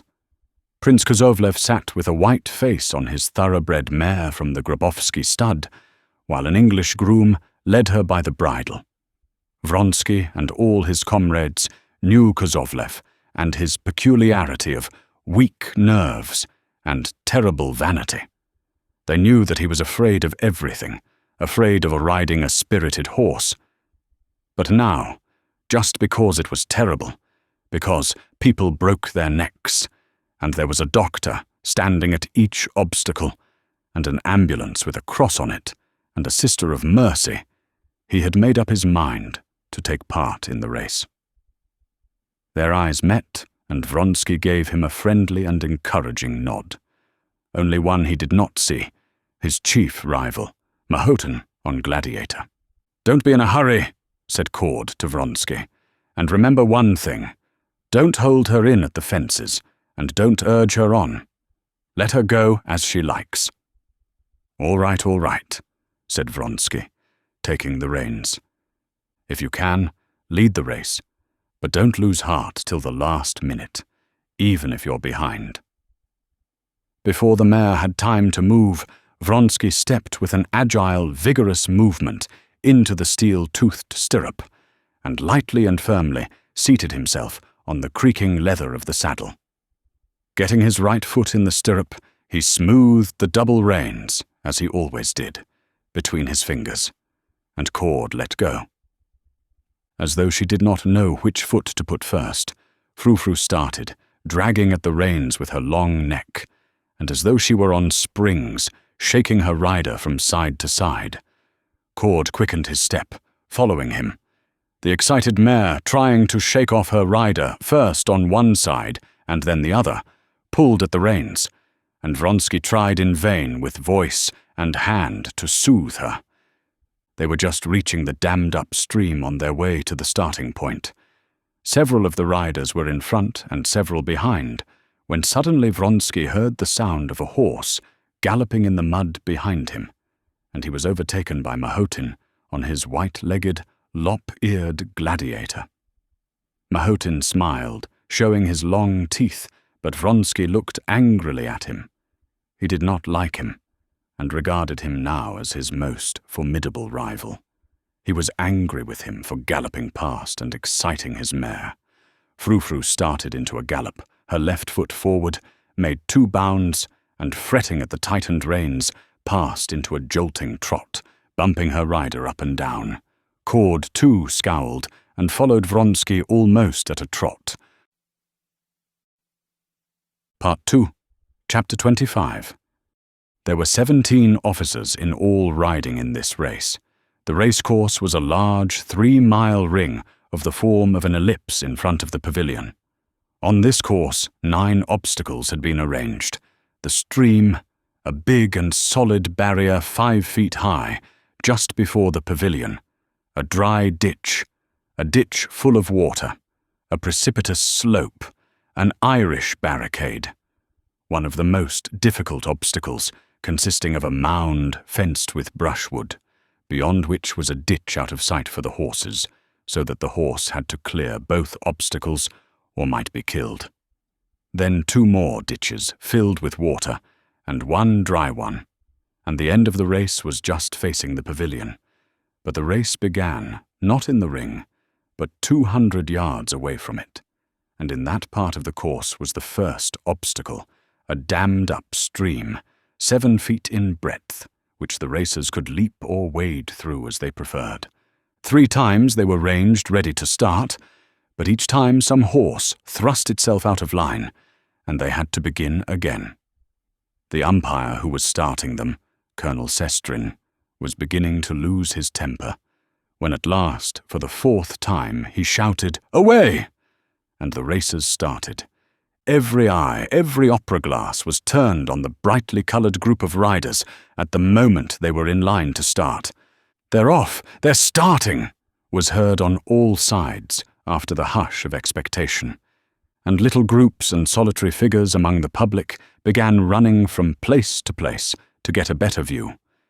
In the very first minute, the close group of horsemen drew out, and it could be seen that they were approaching the stream in twos and threes and one behind another. To the spectators, it seemed as though they had all started simultaneously, but to the racers there were seconds of difference that had great value to them. Frou-Frou, excited and over-nervous, had lost the first moment, and several horses had started before her.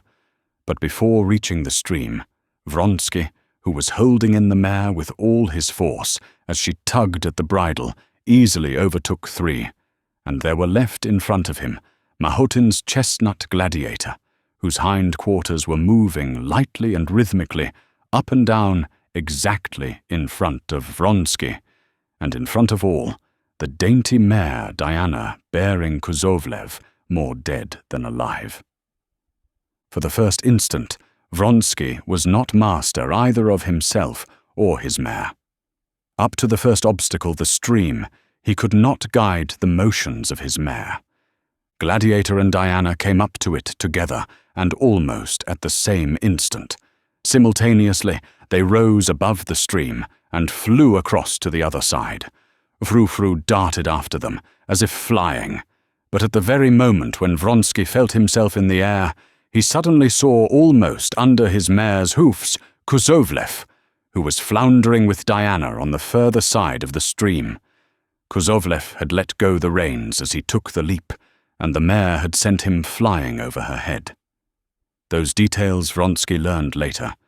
At the moment, all he saw was that just under him, where Frou-Frou must alight, Diana's legs or head might be in the way. But Frou-Frou drew up her legs and back in the very act of leaping, like a falling cat, and clearing the other mare, alighted beyond her. "Oh, the darling," thought Vronsky. After crossing the stream, Vronsky had complete control of his mare, and began holding her in, intending to cross the great barrier behind Mahotin and to try to overtake him in the clear ground of about 500 yards that followed it. The great barrier stood just in front of the imperial pavilion. The Tsar and the whole court and crowds of people were all gazing at them, at him, and Mahotin a length ahead of him, as they drew near the Devil, as the solid barrier was called. Vronsky was aware of those eyes fastened upon him from all sides, but he saw nothing except the ears and neck of his own mare, the ground racing to meet him, and the back and white legs of Gladiator, beating time swiftly before him, and keeping always the same distance ahead. Gladiator rose, with no sound of knocking against anything. With a wave of his short tail, he disappeared from Vronsky's sight. "Bravo!" cried a voice. At the same instant, under Vronsky's eyes, right before him, flashed the palings of the barrier. Without the slightest change in her action, his mare flew over it. The palings vanished, and he heard only a crash behind him. The mare, excited by Gladiator's keeping ahead, had risen too soon before the barrier, and grazed it with her hind hoofs. But her pace never changed, and Vronsky, feeling a spatter of mud in his face, realized that he was once more the same distance from Gladiator. Once more he perceived in front of him the same back and short tail, and again the same swiftly moving white legs that got no further away. At the very moment when Vronsky thought that now was the time to overtake Mahotin, Frou-Frou herself, understanding his thoughts, without any incitement on his part, gained ground considerably, and began getting alongside of Mahotin on the most favorable side, close to the inner cord. Mahotin would not let her pass that side. Vronsky had hardly formed the thought that he could perhaps pass on the outer side, when Frou-Frou shifted her pace and began overtaking him on the other side. Frou-Frou's shoulder, beginning by now to be dark with sweat, was even with Gladiator's back. For a few lengths they moved evenly, but before the obstacle they were approaching, Vronsky began working at the reins, anxious to avoid having to take the outer circle, and swiftly passed Mahotin just upon the declivity. He caught a glimpse of his mud-stained face as he flashed by. He even fancied that he smiled. Vronsky passed Mahotin, but he was immediately aware of him close upon him, and he never ceased hearing the even thudding hoofs and the rapid and still quite fresh breathing of Gladiator. The next two obstacles, the watercourse and the barrier, were easily crossed, but Vronsky began to hear the snorting and thud of Gladiator closer upon him. He urged on his mare, and to his delight felt that she easily quickened her pace, and the thud of Gladiator's hoofs was again heard at the same distance away. Vronsky was at the head of the race, just as he wanted to be, and as Cord had advised, and now he felt sure of being the winner. His excitement, his delight, and his tenderness for Frou-Frou grew keener and keener. He longed to look round again, but he didn't dare do this, and tried to be cool and not to urge on his mare, so to keep the same reserve of force in her, as he felt that Gladiator still kept. There remained only one obstacle, the most difficult. If he could cross it ahead of the others, he would come in first. He was flying towards the Irish barricade, Frou-Frou, and he both together saw the barricade in the distance, and both the man and the mare had a moment's hesitation. He saw the uncertainty in the mare's ears and lifted the whip, but at the same time felt that his fears were groundless. The mare knew what was wanted. She quickened her pace and rose smoothly, just as he had fancied she would, and as she left, the ground gave herself up to the force of her rush, which carried her far beyond the ditch. And with the same rhythm, without effort, with the same leg forward, Frou-Frou fell back into her pace again. "Bravo, Vronsky!" He heard shouts from a knot of men. He knew they were his friends in the regiment, who were standing at the obstacle. He could not fail to recognize Yashvin's voice, though he did not see him. "Oh, my sweet," he said inwardly to Frou-Frou as he listened for what was happening behind. "He's cleared it," he thought, catching the thud of Gladiator's hoofs behind him. There remained only the last ditch, filled with water and 5 feet wide. Vronsky did not even look at it, but anxious to get in a long way, first began sawing away at the reins, lifting the mare's head and letting it go in time with her paces. He felt that the mare was at her very last reserve of strength. Not her neck and shoulders merely were wet, but the sweat was standing in drops on her mane, her head, her sharp ears, and her breath came in short, sharp gasps. But he knew that she had strength left more than enough for the remaining 500 yards. It was only from feeling himself nearer the ground, and from the peculiar smoothness of his motion, that Vronsky knew how greatly the mare had quickened her pace. She flew over the ditch as though not noticing it. She flew over it like a bird, but at the same instant, Vronsky, to his horror, felt that he had failed to keep up with the mare's pace, that he did not know how, made a fearful, unpardonable mistake in recovering his seat in the saddle. All at once, his position had shifted, and he knew that something awful had happened. He could not yet make out what had happened, when the white legs of a chestnut horse flashed by close to him, and Mahotin passed at a swift gallop.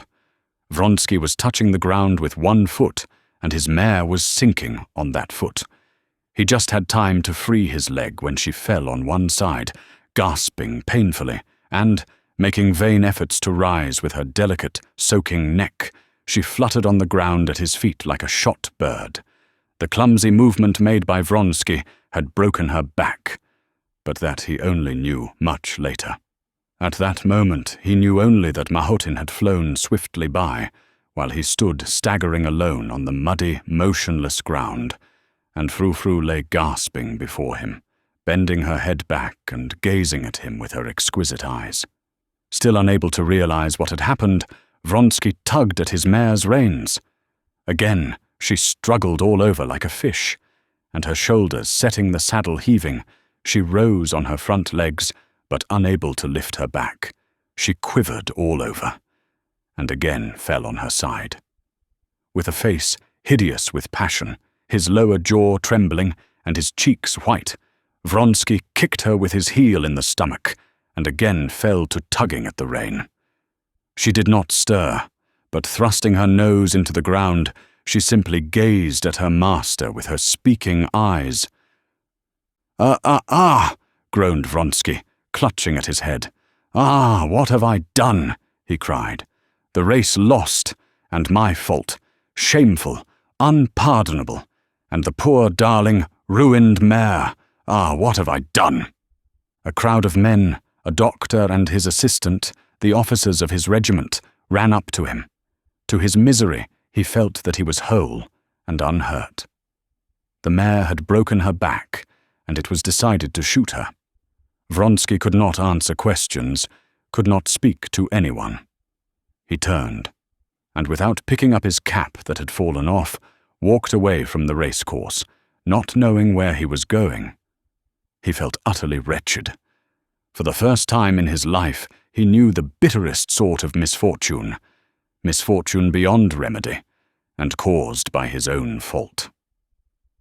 Yashvin overtook him with his cap and led him home, and half an hour later, Vronsky had regained his self-possession.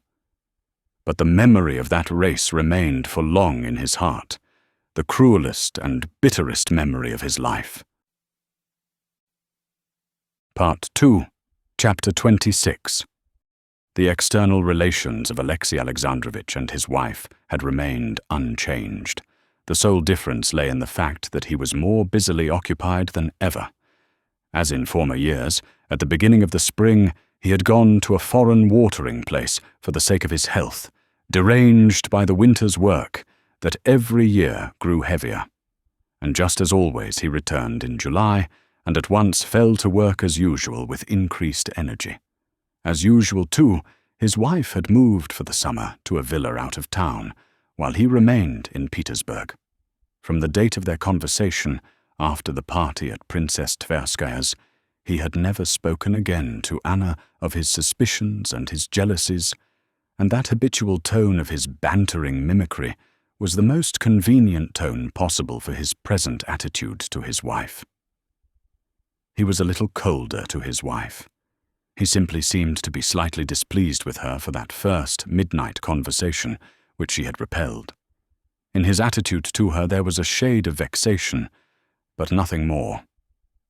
"You would not be open with me," he seemed to say, mentally addressing her. "So much the worse for you. Now you may beg as you please, but I won't be open with you.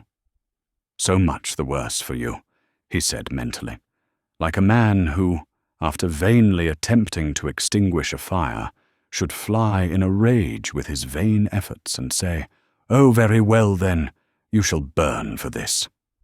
This man, so subtle and astute in official life, did not realize all the senselessness of such an attitude to his wife. He did not realize it, because it was too terrible to him to realize his actual position, and he shut down and locked and sealed up in his heart that secret place where lay hid his feelings towards his family, that is, his wife and son. He who had been such a careful father had, from the end of that winter, become peculiarly frigid to his son, and adopted to him just the same bantering tone he used with his wife. "Aha, young man," was the greeting with which he met him. Alexei Alexandrovich asserted and believed that he had never in any previous year had so much official business as that year. But he was not aware that he sought work for himself that year, that this was one of the means for keeping shut that secret place where lay hid his feelings towards his wife and son and his thoughts about them, which became more terrible the longer they lay there. If anyone had had the right to ask Alexei Alexandrovich what he thought of his wife's behavior, the mild and peaceable Alexei Alexandrovich would have made no answer, but he would have been greatly angered with any man who should question him on that subject. For this reason, there positively came into Alexey Alexandrovitch's face a look of haughtiness and severity whenever anyone inquired after his wife's health. Alexey Alexandrovitch did not want to think at all about his wife's behavior, and he actually succeeded in not thinking about it at all. Alexey Alexandrovitch's permanent summer villa was in Peterhof, and the Countess Lydia Ivanovna used as a rule to spend the summer there, close to Anna, and constantly seeing her. That year, Countess Lydia Ivanovna declined to settle in Peterhof, was not once at Anna Arkadyevna's, and in conversation with Alexey Alexandrovitch hinted at the unsuitability of Anna's close intimacy with Betsy and Vronsky. Alexey Alexandrovitch sternly cut her short, roundly declaring his wife to be above suspicion, and from that time began to avoid Countess Lydia Ivanovna. He did not want to see, and did not see, that many people in society cast dubious glances on his wife. He did not want to understand, and did not understand why his wife had so particularly insisted on staying at Zarskoe, where Betsy was staying, and not far from the camp of Vronsky's regiment. He did not allow himself to think about it, and he did not think about it. But all the same, though he never admitted it to himself, and had no proofs, not even suspicious evidence, in the bottom of his heart he knew beyond all doubt that he was a deceived husband, and he was profoundly miserable about it. How often during those 8 years of happy life with his wife, Alexey Alexandrovitch had looked at other men's faithless wives and other deceived husbands, and asked himself, how can people descend to that? How is it they don't put an end to such a hideous position? But now, when the misfortune had come upon himself, he was so far from thinking of putting an end to the position that he would not recognize it at all, would not recognize it, just because it was too awful, too unnatural. Since his return from abroad, Alexey Alexandrovitch had twice been at their country villa. Once he dined there, another time he spent the evening there with a party of friends, but he had not once stayed the night there, as it had been his habit to do in previous years. The day of the races had been a very busy day for Alexey Alexandrovitch, but when mentally sketching out the day in the morning, he made up his mind to go to their country house to see his wife immediately after dinner, and from there to the races, which all the court were to witness, and at which he was bound to be present. He was going to see his wife, because he had determined to see her once a week to keep up appearances. And besides, on that day, as it was the 15th, he had to give his wife some money for her expenses, according to their usual arrangement. With his habitual control over his thoughts, though he thought all this about his wife, he did not let his thoughts stray further in regard to her. That morning was a very full one for Alexey Alexandrovitch. The evening before, Countess Lydia Ivanovna had sent him a pamphlet by a celebrated traveller in China who was staying in Petersburg, and with it she enclosed a note begging him to see the traveller himself, as he was an extremely interesting person from various points of view, and likely to be useful. Alexey Alexandrovitch had not had time to read the pamphlet through in the evening, and finished it in the morning. Then people began arriving with petitions, and there came the reports, interviews, appointments, dismissals, apportionment of rewards, pensions, grants, notes, the workaday round, as Alexey Alexandrovitch called it, that always took up so much time. Then there was private business of his own, a visit from the doctor and the steward who managed his property. The steward did not take up much time. He simply gave Alexey Alexandrovitch the money he needed, together with a brief statement of the position of his affairs, which was not altogether satisfactory, as it had happened that during that year, owing to increased expenses, more had been paid out than usual, and there was a deficit. But the doctor, a celebrated Petersburg doctor, who was an intimate acquaintance of Alexey Alexandrovitch, took up a great deal of time. Alexey Alexandrovich had not expected him that day, and was surprised at his visit, and still more so when the doctor questioned him very carefully about his health, listened to his breathing, and tapped at his liver.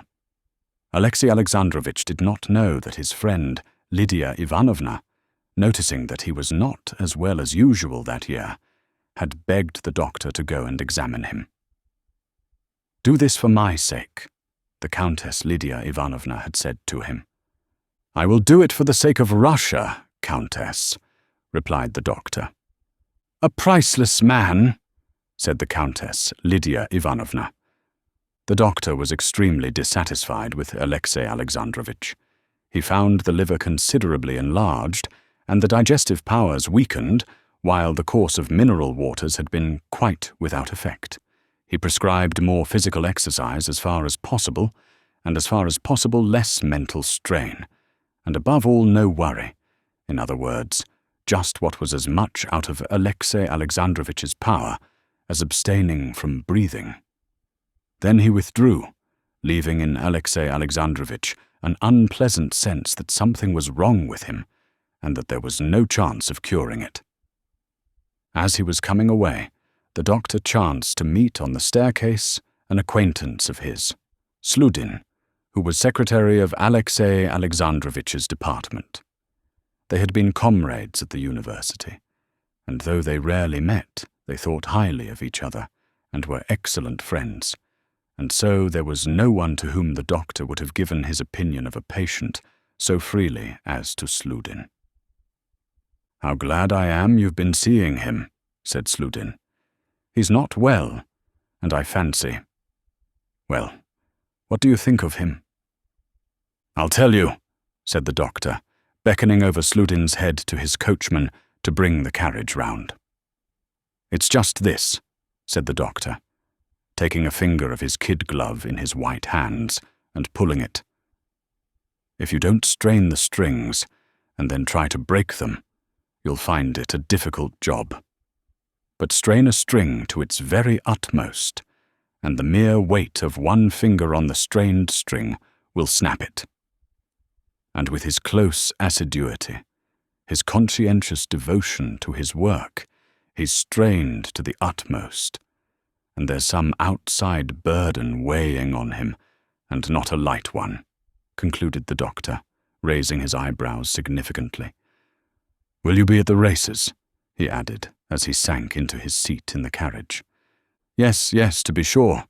It does waste a lot of time," the doctor responded vaguely to some reply of Sludin's he had not caught.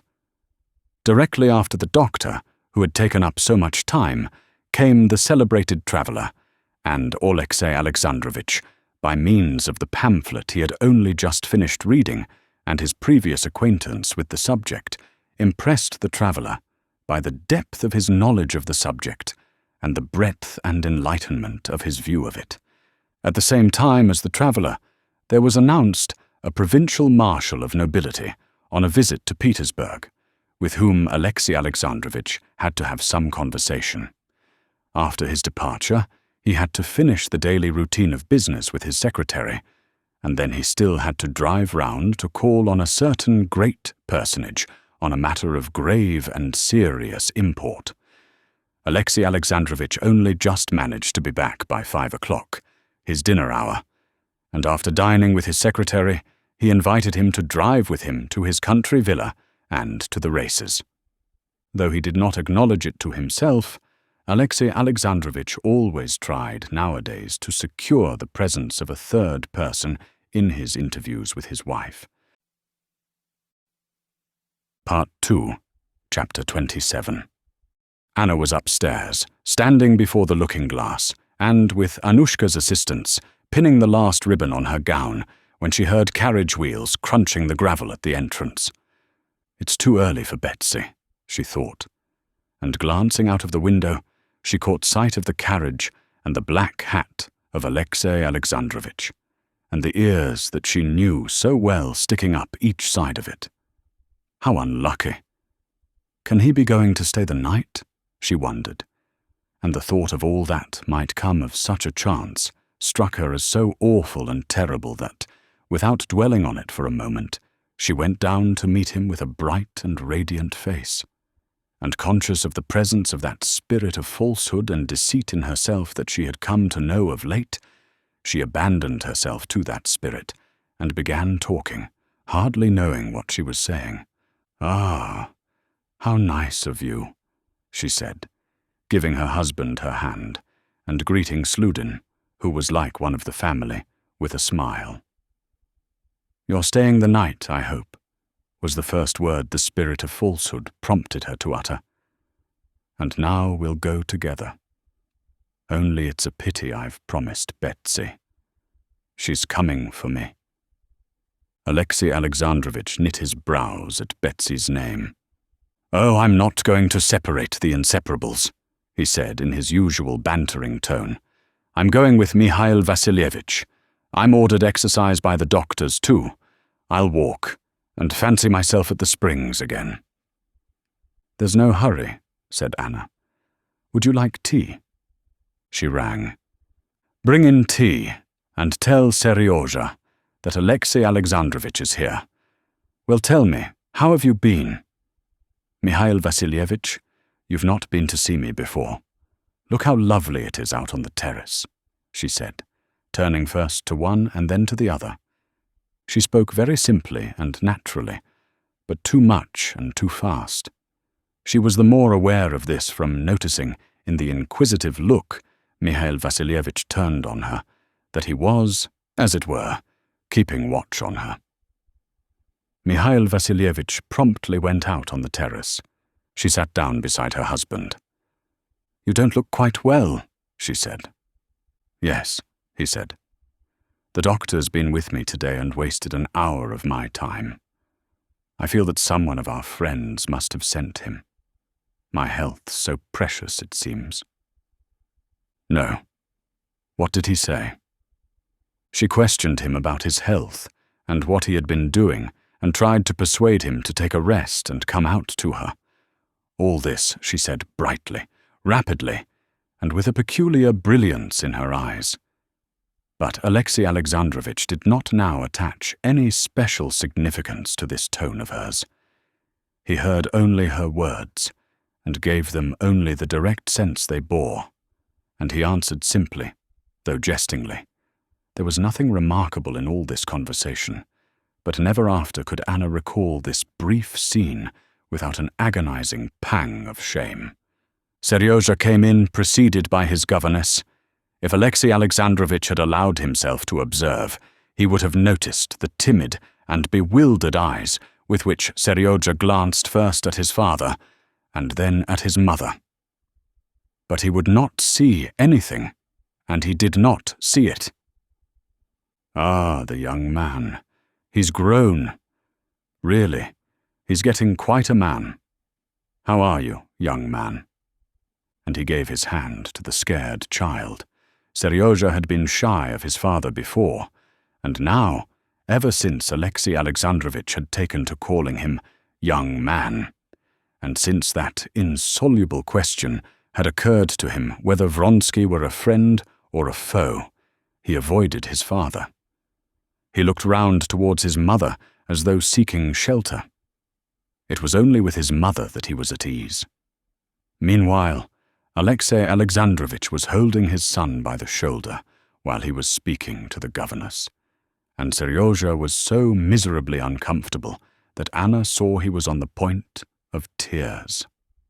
Anna, who had flushed a little the instant her son came in, noticing that Seryozha was uncomfortable, got up hurriedly, took Alexei Alexandrovich's hand from her son's shoulder, and kissing the boy, led him out onto the terrace, and quickly came back. "It's time to start, though," said she, glancing at her watch. "How is it Betsy doesn't come?"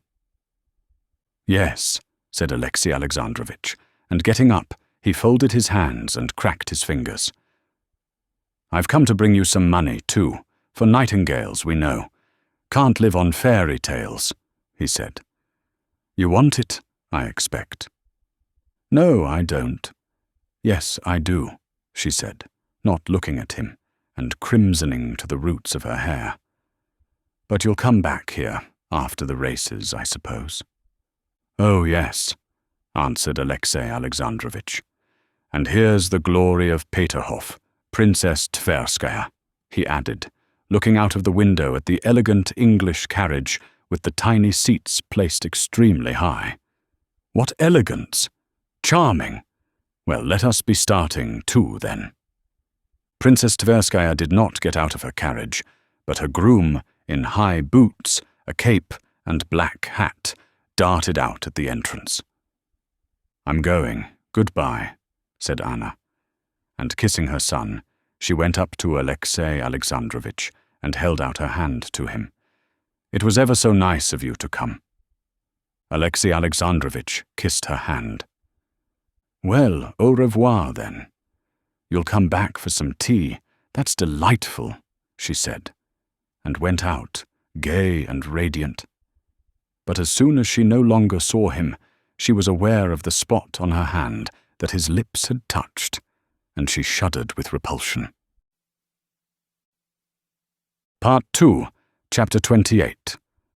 When Alexey Alexandrovitch reached the race-course, Anna was already sitting in the pavilion beside Betsy, in that pavilion where all the highest society had gathered. She caught sight of her husband in the distance. Two men, her husband and her lover, were the two centers of her existence, and unaided by her external senses, she was aware of their nearness. She was aware of her husband approaching a long way off, and she could not help following him in the surging crowd in the midst of which he was moving. She watched his progress towards the pavilion, saw him now responding condescendingly to an ingratiating bow, now exchanging friendly, nonchalant greetings with his equals, now assiduously trying to catch the eye of some great one of this world, and taking off his big round hat that squeezed the tips of his ears. All these ways of his she knew, and all were hateful to her. Nothing but ambition, nothing but the desire to get on. That's all there is in his soul, she thought. As for these lofty ideals, love of culture, religion, they are only so many tools for getting on. From his glances towards the ladies' pavilion, he was staring straight at her, but did not distinguish his wife in the sea of muslin, ribbons, feathers, parasols and flowers. She saw that he was looking for her, but she purposely avoided noticing him. "Alexey Alexandrovitch," Princess Betsy called to him, "I'm sure you don't see your wife. Here she is." He smiled his chilly smile. "There's so much splendor here that one's eyes are dazzled," he said, and he went into the pavilion. He smiled to his wife, as a man should smile on meeting his wife after only just parting from her, and greeted the princess and other acquaintances, giving to each what was due, that is to say, jesting with the ladies and dealing out friendly greetings among the men. Below, near the pavilion, was standing an adjutant general, of whom Alexey Alexandrovitch had a high opinion, noted for his intelligence and culture. Alexey Alexandrovitch entered into conversation with him. There was an interval between the races, and so nothing hindered conversation. The adjutant general expressed his disapproval of races. Alexey Alexandrovitch replied, defending them. Anna heard his high, measured tones, not losing one word, and every word struck her as false, and stabbed her ears with pain.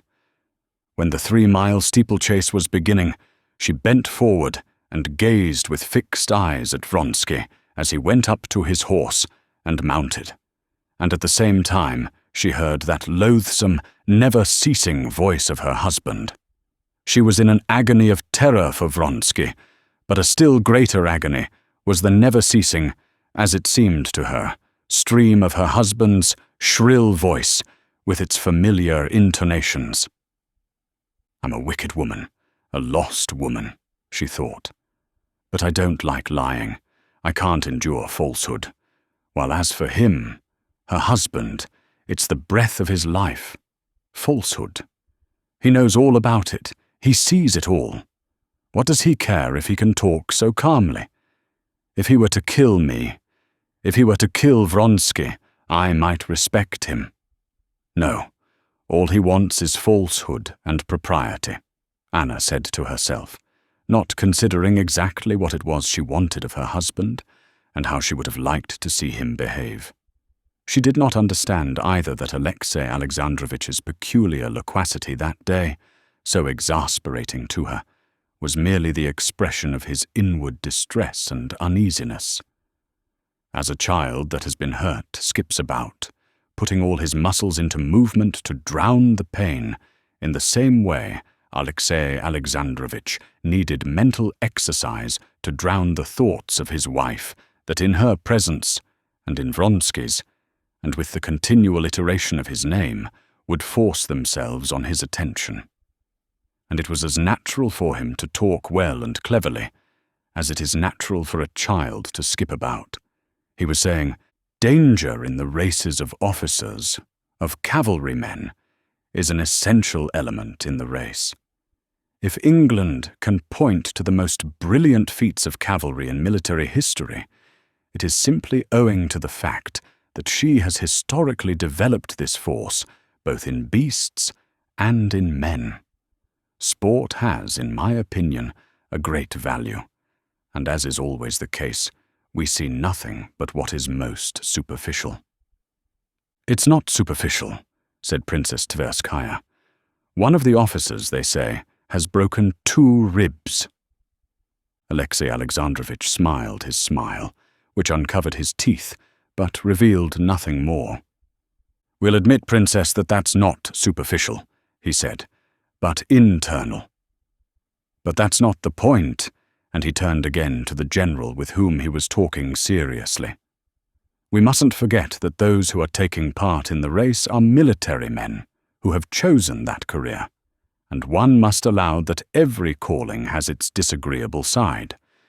It forms an integral part of the duties of an officer.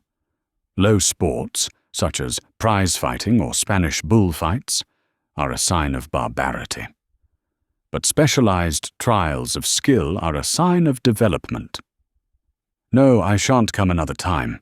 It's too upsetting, said Princess Betsy. Isn't it, Anna? It is upsetting, but one can't tear oneself away, said another lady. If I'd been a Roman woman, I should never have missed a single circus. Anna said nothing, and keeping her opera glass up, gazed always at the same spot. At that moment, a tall general walked through the pavilion. Breaking off what he was saying, Alexey Alexandrovich got up hurriedly, though with dignity, and bowed low to the general. "You're not racing?" the officer asked, chaffing him. "My race is a harder one," Alexey Alexandrovich responded, deferentially. And though the answer meant nothing, the general looked as though he had heard a witty remark from a witty man, and fully relished la pointe de la sauce. "There are 2 aspects," Alexey Alexandrovich resumed, "those who take part and those who look on, and love for such spectacles is an unmistakable proof of a low degree of development in the spectator, I admit. But—" "Princess, bets!" sounded Stepan Arkadyevitch's voice from below, addressing Betsy. "Who's your favorite?" "Anna and I are for Kuzovlev," replied Betsy. "I'm for Vronsky. A pair of gloves? Done. But it is a pretty sight, isn't it?" Alexey Alexandrovich paused while there was talking about him, but he began again directly. "I admit that manly sports do not—" he was continuing. But at that moment the races started, and all conversation ceased. Alexey Alexandrovich too was silent, and everyone stood up and turned towards the stream. Alexey Alexandrovich took no interest in the race, and so he did not watch the races, but fell listlessly to scanning the spectators with his weary eyes. His eyes rested upon Anna. Her face was white and set. She was obviously seeing nothing and no one but one man. Her hand had convulsively clutched her fan, and she held her breath. He looked at her, and hastily turned away, scrutinizing other faces. But here's this lady too, and others very much moved as well. It's very natural, Alexei Alexandrovich told himself. He tried not to look at her, but unconsciously his eyes were drawn to her.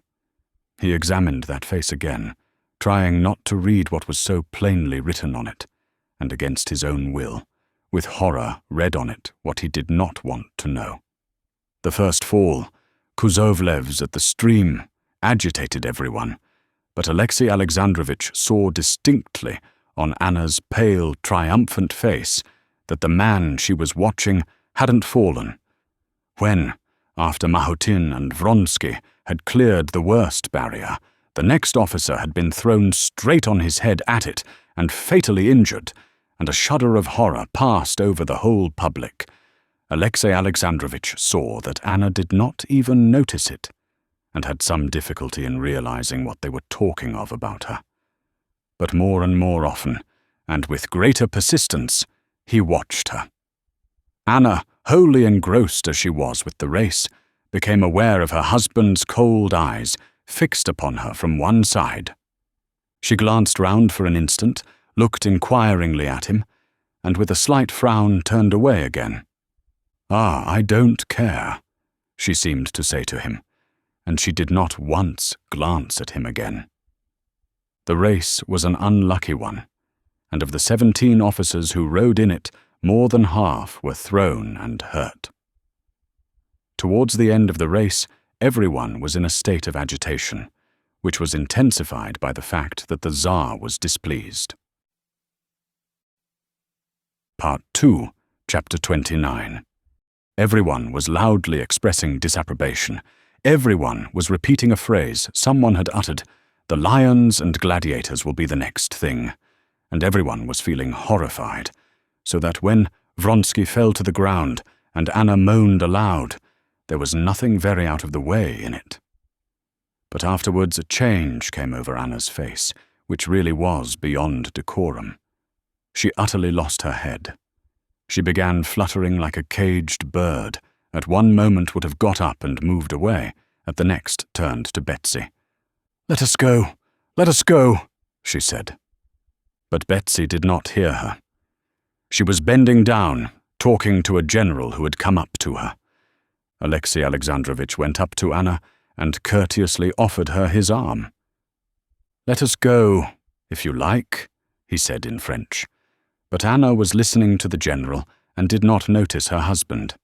"He's broken his leg too, so they say," the general was saying. "This is beyond everything."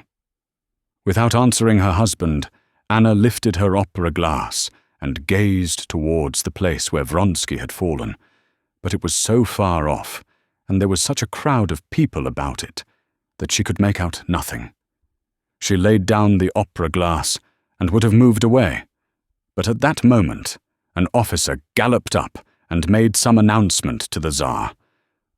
Anna craned forward, listening. "Stiva, Stiva," she cried to her brother. But her brother did not hear her. Again she would have moved away. "Once more, I offer you my arm if you want to be going," said Alexei Alexandrovich, reaching towards her hand. She drew back from him with aversion, and without looking in his face, answered, "No, no, let me be, I'll stay." She saw now that from the place of Vronsky's accident, an officer was running across the course towards the pavilion. Betsy waved her handkerchief to him. The officer brought the news that the rider was not killed, but the horse had broken its back. On hearing this, Anna sat down hurriedly and hid her face in her fan. Alexei Alexandrovich saw that she was weeping, and could not control her tears, nor even the sobs that were shaking her bosom. Alexei Alexandrovich stood so as to screen her, giving her time to recover herself. "For the third time I offer you my arm," he said to her after a little time, turning to her. Anna gazed at him and did not know what to say. Princess Betsy came to her rescue. "No, Alexei Alexandrovich. I brought Anna and I promised to take her home," put in Betsy. "Excuse me, Princess," he said, smiling courteously, but looking her very firmly in the face. "But I see that Anna's not very well, and I wish her to come home with me." Anna looked about her in a frightened way, got up submissively, and laid her hand on her husband's arm. "I'll send to him and find out, and let you know," Betsy whispered to her. As they left the pavilion, Alexei Alexandrovich, as always, talked to those he met, and Anna had, as always, to talk and answer. But she was utterly beside herself, and moved hanging on her husband's arm as though in a dream. Is he killed or not? Is it true? Will he come or not? Shall I see him today? She was thinking. She took her seat in her husband's carriage in silence, and in silence drove out of the crowd of carriages. In spite of all he had seen, Alexei Alexandrovich still did not allow himself to consider his wife's real condition. He merely saw the outward symptoms. He saw that she was behaving unbecomingly, and considered it his duty to tell her so. But it was very difficult for him not to say more, to tell her nothing but that. He opened his mouth to tell her she had behaved unbecomingly, but he could not help saying something utterly different. "What an inclination we all have, though, for these cruel spectacles," he said. "I observe—" "Eh? I don't understand," said Anna contemptuously. He was offended, and at once began to say what he had meant to say. "I am obliged to tell you," he began. So now we are to have it out, she thought, and she felt frightened. "I am obliged to tell you that your behavior has been unbecoming today," he said to her in French. "In what way has my behavior been unbecoming?" she said aloud, turning her head swiftly and looking him straight in the face, not with the bright expression that seemed covering something, but with a look of determination, under which she concealed with difficulty the dismay she was feeling. "Mind," he said, pointing to the open window opposite the coachman. He got up and pulled up the window. "What did you consider unbecoming?" she repeated. "The despair you were unable to conceal at the accident to one of the riders." He waited for her to answer, but she was silent, looking straight before her. "I have already begged you so to conduct yourself in society that even malicious tongues can find nothing to say against you. There was a time when I spoke of your inward attitude, but I am not speaking of that now. Now I speak only of your external attitude. You have behaved improperly, and I would wish it not to occur again." She did not hear half of what he was saying. She felt panic-stricken before him, and was thinking whether it was true that Vronsky was not killed. Was it of him they were speaking when they said the rider was unhurt, but the horse had broken its back? She merely smiled with a pretense of irony when he finished, and made no reply, because she had not heard what he said. Alexei Alexandrovich had begun to speak boldly, but as he realized plainly what he was speaking of, the dismay she was feeling infected him too. He saw the smile, and a strange misapprehension came over him. "She is smiling at my suspicions. Yes, she will tell me directly what she told me before, that there is no foundation for my suspicions, that it's absurd." At that moment, when the revelation of everything was hanging over him, there was nothing he expected so much as that she would answer mockingly as before, that his suspicions were absurd and utterly groundless. So terrible to him was what he knew, that now he was ready to believe anything. But the expression of her face, scared and gloomy, did not now promise even deception. "Possibly I was mistaken," said he. "If so, I beg your pardon." "No, you were not mistaken," she said deliberately, looking desperately into his cold face. "You were not mistaken. I was, and I could not help being in despair. I hear you, but I am thinking of him. I love him. I am his mistress. I can't bear you. I'm afraid of you, and I hate you. You can do what you like to me." And dropping back into the corner of the carriage, she broke into sobs, hiding her face in her hands.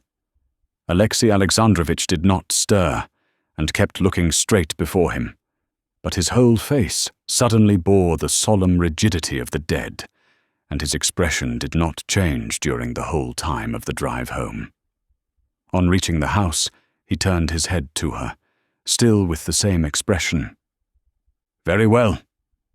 But I expect a strict observance of the external forms of propriety, till such time," his voice shook, "as I may take measures to secure my honor and communicate them to you." He got out first and helped her to get out. Before the servants, he pressed her hand, took his seat in the carriage, and drove back to Petersburg. Immediately afterwards, a footman came from Princess Betsy and brought Anna a note. "I sent to Alexei to find out how he is, and he writes me he is quite well and unhurt, but in despair." "So he will be here," she thought. "What a good thing I told him all." She glanced at her watch. She had still 3 hours to wait, and the memories of their last meeting set her blood in flame. "My God, how light it is! It's dreadful, but I do love to see his face, and I do love this fantastic light. My husband! Oh yes, well, thank God.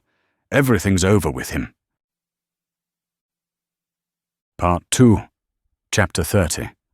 In the little German watering place to which the Shcherbakskys had betaken themselves, as in all places indeed where people are gathered together, the usual process, as it were, of the crystallization of society went on, assigning to each member of that society a definite and unalterable place. Just as the particle of water in frost, definitely and unalterably, takes the special form of the crystal of snow, so each new person that arrived at the springs was at once placed in his special place. First Schtscherbazky, samt Gemahlin und Tochter, by the apartments they took, and from their name and from the friends they made, were immediately crystallized into a definite place marked out for them. There was visiting the watering place that year a real German Fürstin, in consequence of which the crystallizing process went on more vigorously than ever. Princess Schtscherbazkaya wished, above everything, to present her daughter to this German princess, and the day after their arrival, she duly performed this rite. Kitty made a low and graceful curtsy, in the very simple, that is to say, very elegant frock that had been ordered her from Paris. The German princess said, "I hope the roses will soon come back to this pretty little face." And for the Shcherbakskys, certain definite lines of existence were at once laid down from which there was no departing. The Schtscherbakskys made the acquaintance, too, of the family of an English lady somebody, and of a German countess and her son, wounded in the last war, and of a learned Swede, and of Monsieur Canute and his sister.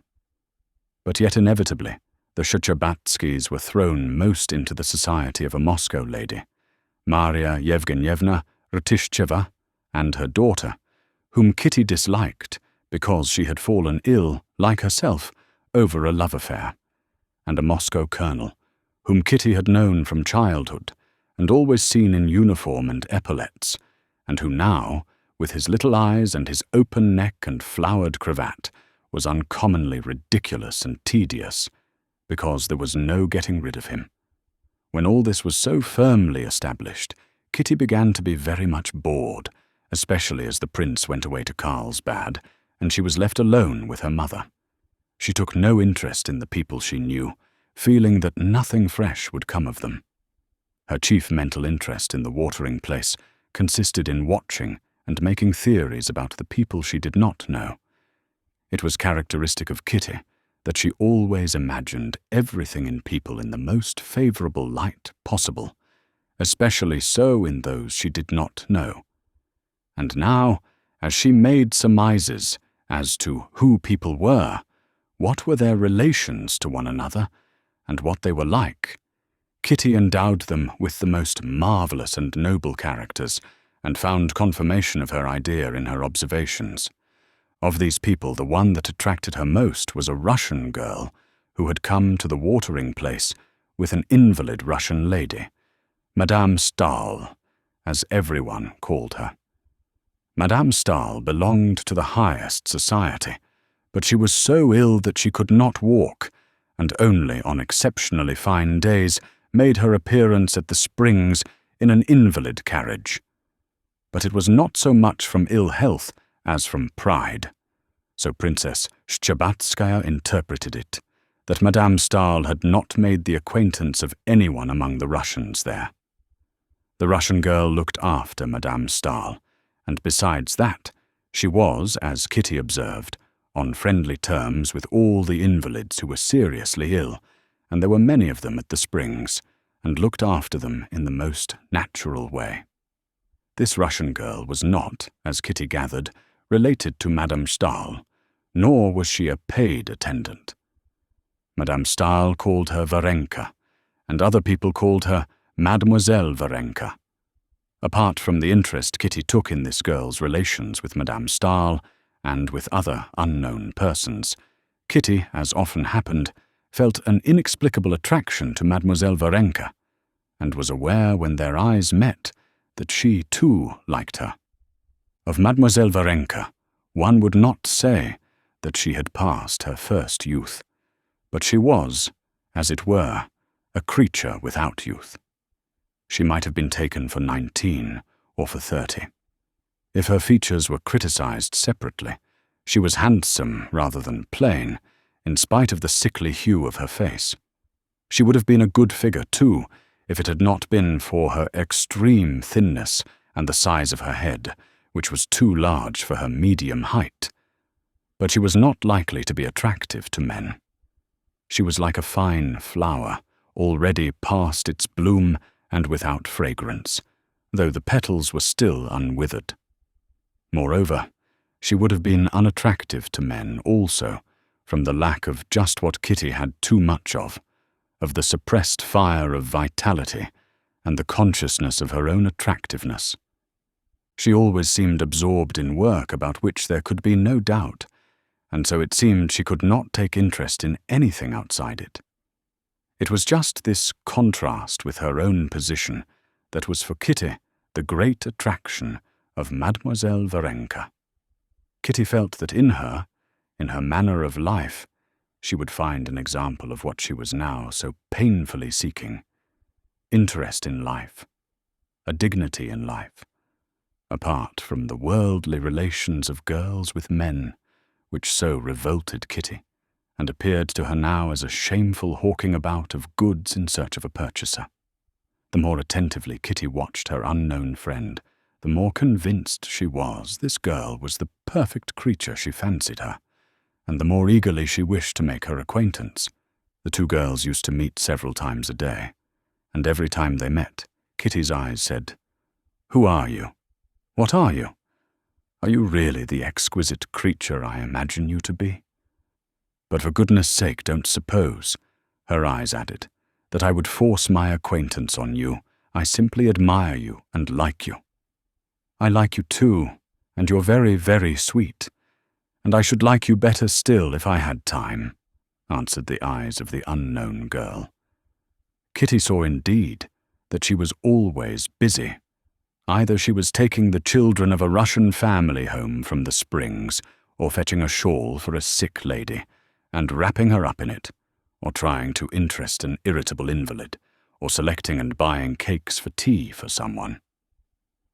Soon after the arrival of the Shtcherbatskys, there appeared in the morning crowd at the Springs 2 persons who attracted universal and unfavorable attention.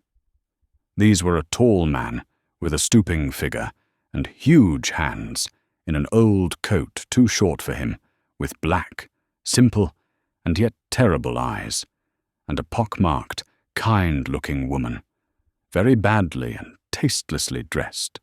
Recognizing these persons as Russians, Kitty had already in her imagination begun constructing a delightful and touching romance about them.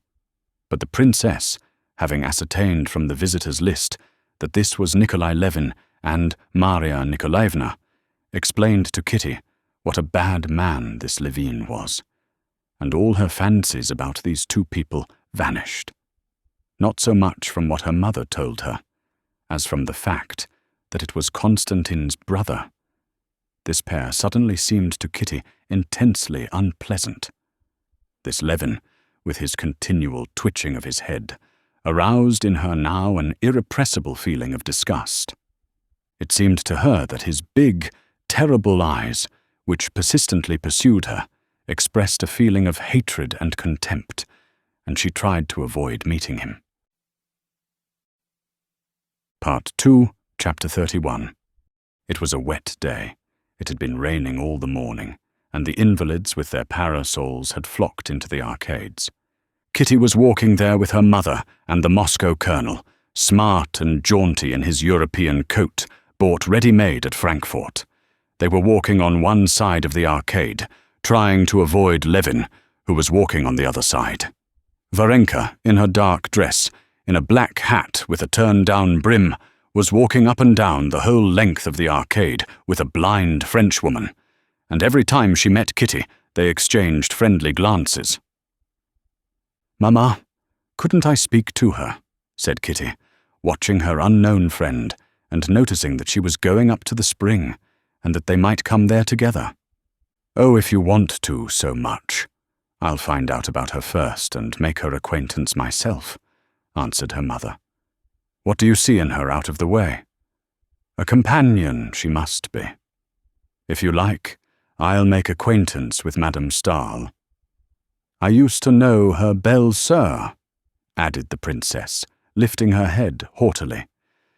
Kitty knew that the princess was offended that Madame Stahl had seemed to avoid making her acquaintance. Kitty did not insist. "How wonderfully sweet she is," she said, gazing at Varenka, just as she handed a glass to the Frenchwoman. "Look how natural and sweet it all is." "It's so funny to see your engouements," said the princess. "No, we'd better go back," she added, noticing Levin coming towards them with his companion and a German doctor, to whom he was talking very noisily and angrily. They turned to go back when suddenly they heard, not noisy talk, but shouting. Levin, stopping short, was shouting at the doctor, and the doctor too was excited. A crowd gathered about them. The princess and Kitty beat a hasty retreat, while the colonel joined the crowd to find out what was the matter. A few minutes later the colonel overtook them. "What was it?" inquired the princess. "Scandalous and disgraceful," answered the colonel. "The one thing to be dreaded is meeting Russians abroad. That tall gentleman was abusing the doctor, flinging all sorts of insults at him because he wasn't treating him quite as he liked, and he began waving his stick at him. It's simply a scandal."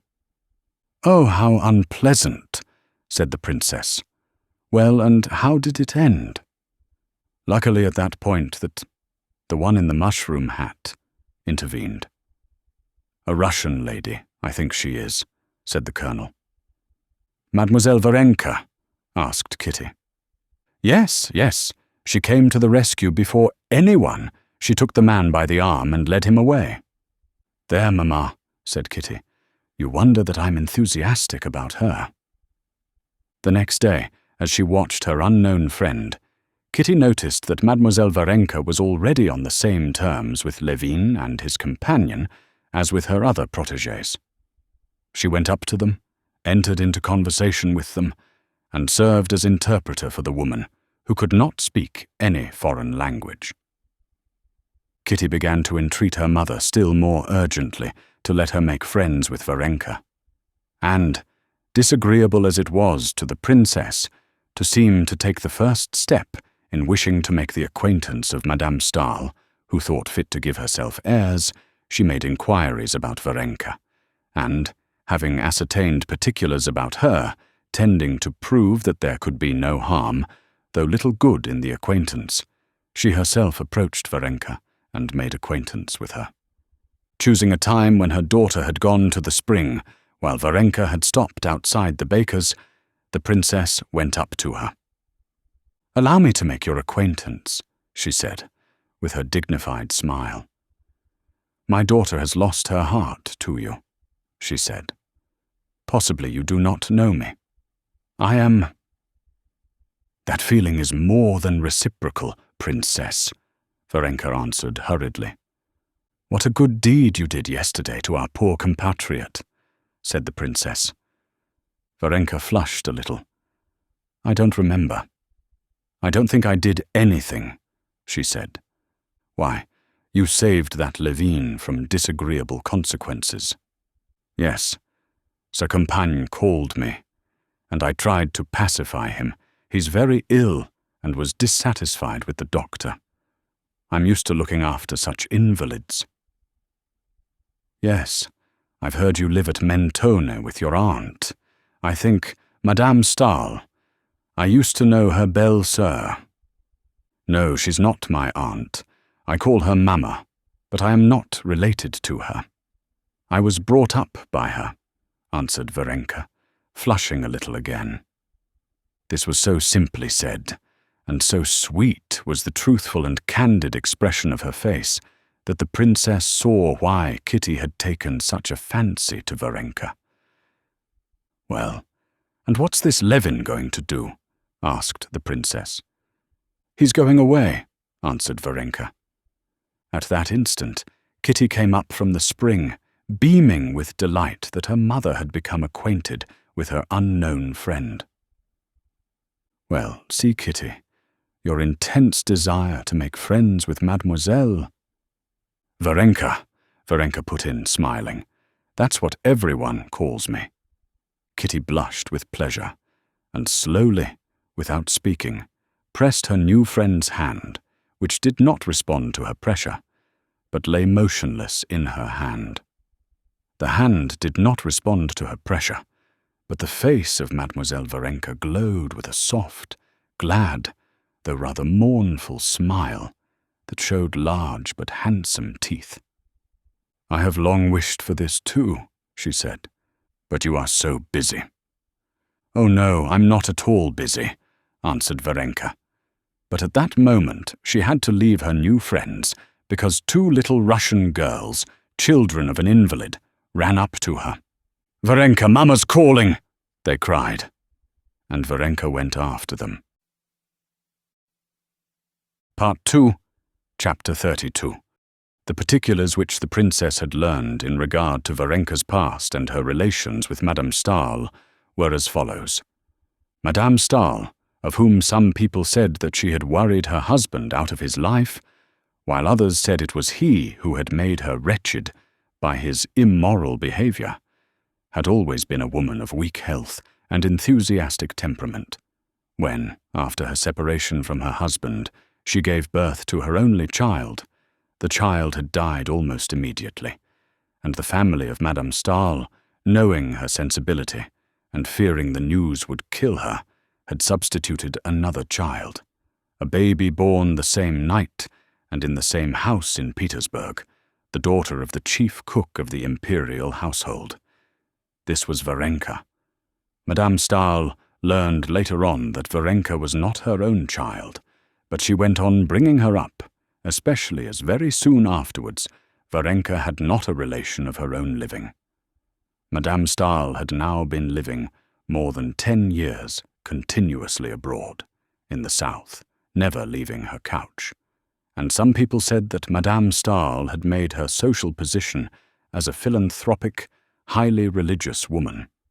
Other people said she really was at heart the highly ethical being, living for nothing but the good of her fellow creatures, which she represented herself to be. No one knew what her faith was, Catholic, Protestant, or Orthodox.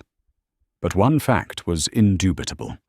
She was in amicable relations with the highest dignitaries of all the churches and sects. Varenka lived with her all the while abroad, and everyone who knew Madame Stahl knew and liked Mademoiselle Varenka, as everyone called her. Having learned all these facts, the princess found nothing to object to in her daughter's intimacy with Varenka, more especially as Varenka's breeding and education were of the best. She spoke French and English extremely well, and what was of the most weight, brought a message from Madame Stahl expressing her regret that she was prevented by her ill health from making the acquaintance of the princess. After getting to know Varenka, Kitty became more and more fascinated by her friend, and every day she discovered new virtues in her. The princess, hearing that Varenka had a good voice, asked her to come and sing to them in the evening. "Kitty plays, and we have a piano. Not a good one, it's true, but you will give us so much pleasure," said the princess with her affected smile, which Kitty disliked particularly just then, because she noticed that Varenka had no inclination to sing. Varenka came, however, in the evening and brought a roll of music with her. The princess had invited Maria Yevgenyevna and her daughter and the colonel. Varenka seemed quite unaffected by there being persons present she did not know, and she went directly to the piano. She could not accompany herself, but she could sing music at sight very well. Kitty, who played well, accompanied her. "You have an extraordinary talent," the princess said to her, after Varenka had sung the first song extremely well. Maria Yevgenyevna and her daughter expressed their thanks and admiration. "Look," said the colonel, looking out of the window, "what an audience has collected to listen to you." There actually was quite a considerable crowd under the windows. "I am very glad it gives you pleasure," Varenka answered simply. Kitty looked with pride at her friend. She was enchanted by her talent, and her voice, and her face, but most of all by her manner, by the way Varenka obviously thought nothing of her singing, and was quite unmoved by their praises. She seemed only to be asking, "Am I to sing again, or is that enough?" "If it had been I," thought Kitty, "how proud I should have been. How delighted I should have been to see that crowd under the windows. But she's utterly unmoved by it. Her only motive is to avoid refusing and to please Mamma. What is there in her? What is it gives her the power to look down on everything, to be calm independently of everything? How I should like to know it, and to learn it of her," thought Kitty, gazing into her serene face. The princess asked Varenka to sing again, and Varenka sang another song, also smoothly, distinctly, and well, standing erect at the piano and beating time on it with her thin, dark-skinned hand. The next song in the book was an Italian one. Kitty played the opening bars and looked round at Varenka. "Let's skip that," said Varenka, flushing a little. Kitty let her eyes rest on Varenka's face, with a look of dismay and inquiry. "Very well, the next one," she said hurriedly, turning over the pages, and at once feeling that there was something connected with the song. "No," answered Varenka with a smile, laying her hand on the music. "No, let's have that one." And she sang it just as quietly, as coolly, and as well as the others. When she had finished, they all thanked her again, and went off to tea. Kitty and Varenka went out into the little garden that adjoined the house. "Am I right, that you have some reminiscences connected with that song?" said Kitty. "Don't tell me," she added hastily. "Only say if I'm right." "No, why not?" "I'll tell you simply," said Varenka, and without waiting for a reply, she went on. "Yes, it brings up memories, once painful ones. I cared for someone once, and I used to sing him that song." Kitty, with big, wide-open eyes, gazed silently, sympathetically at Varenka. "I cared for him, and he cared for me, but his mother did not wish it, and he married another girl. He's living now not far from us, and I see him sometimes. You didn't think I had a love story, too," she said, and there was a faint gleam in her handsome face of that fire which Kitty felt must once have glowed all over her. I didn't think so. Why, if I were a man, I could never care for anyone else after knowing you. Only I can't understand how he could, to please his mother, forget you and make you unhappy. He had no heart.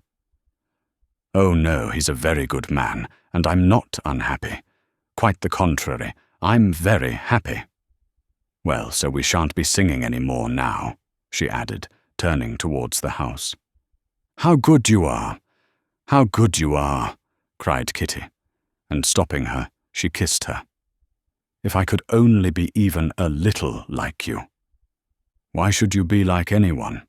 You're nice as you are, said Varenka, smiling her gentle, weary smile. No, I'm not nice at all. Come, tell me.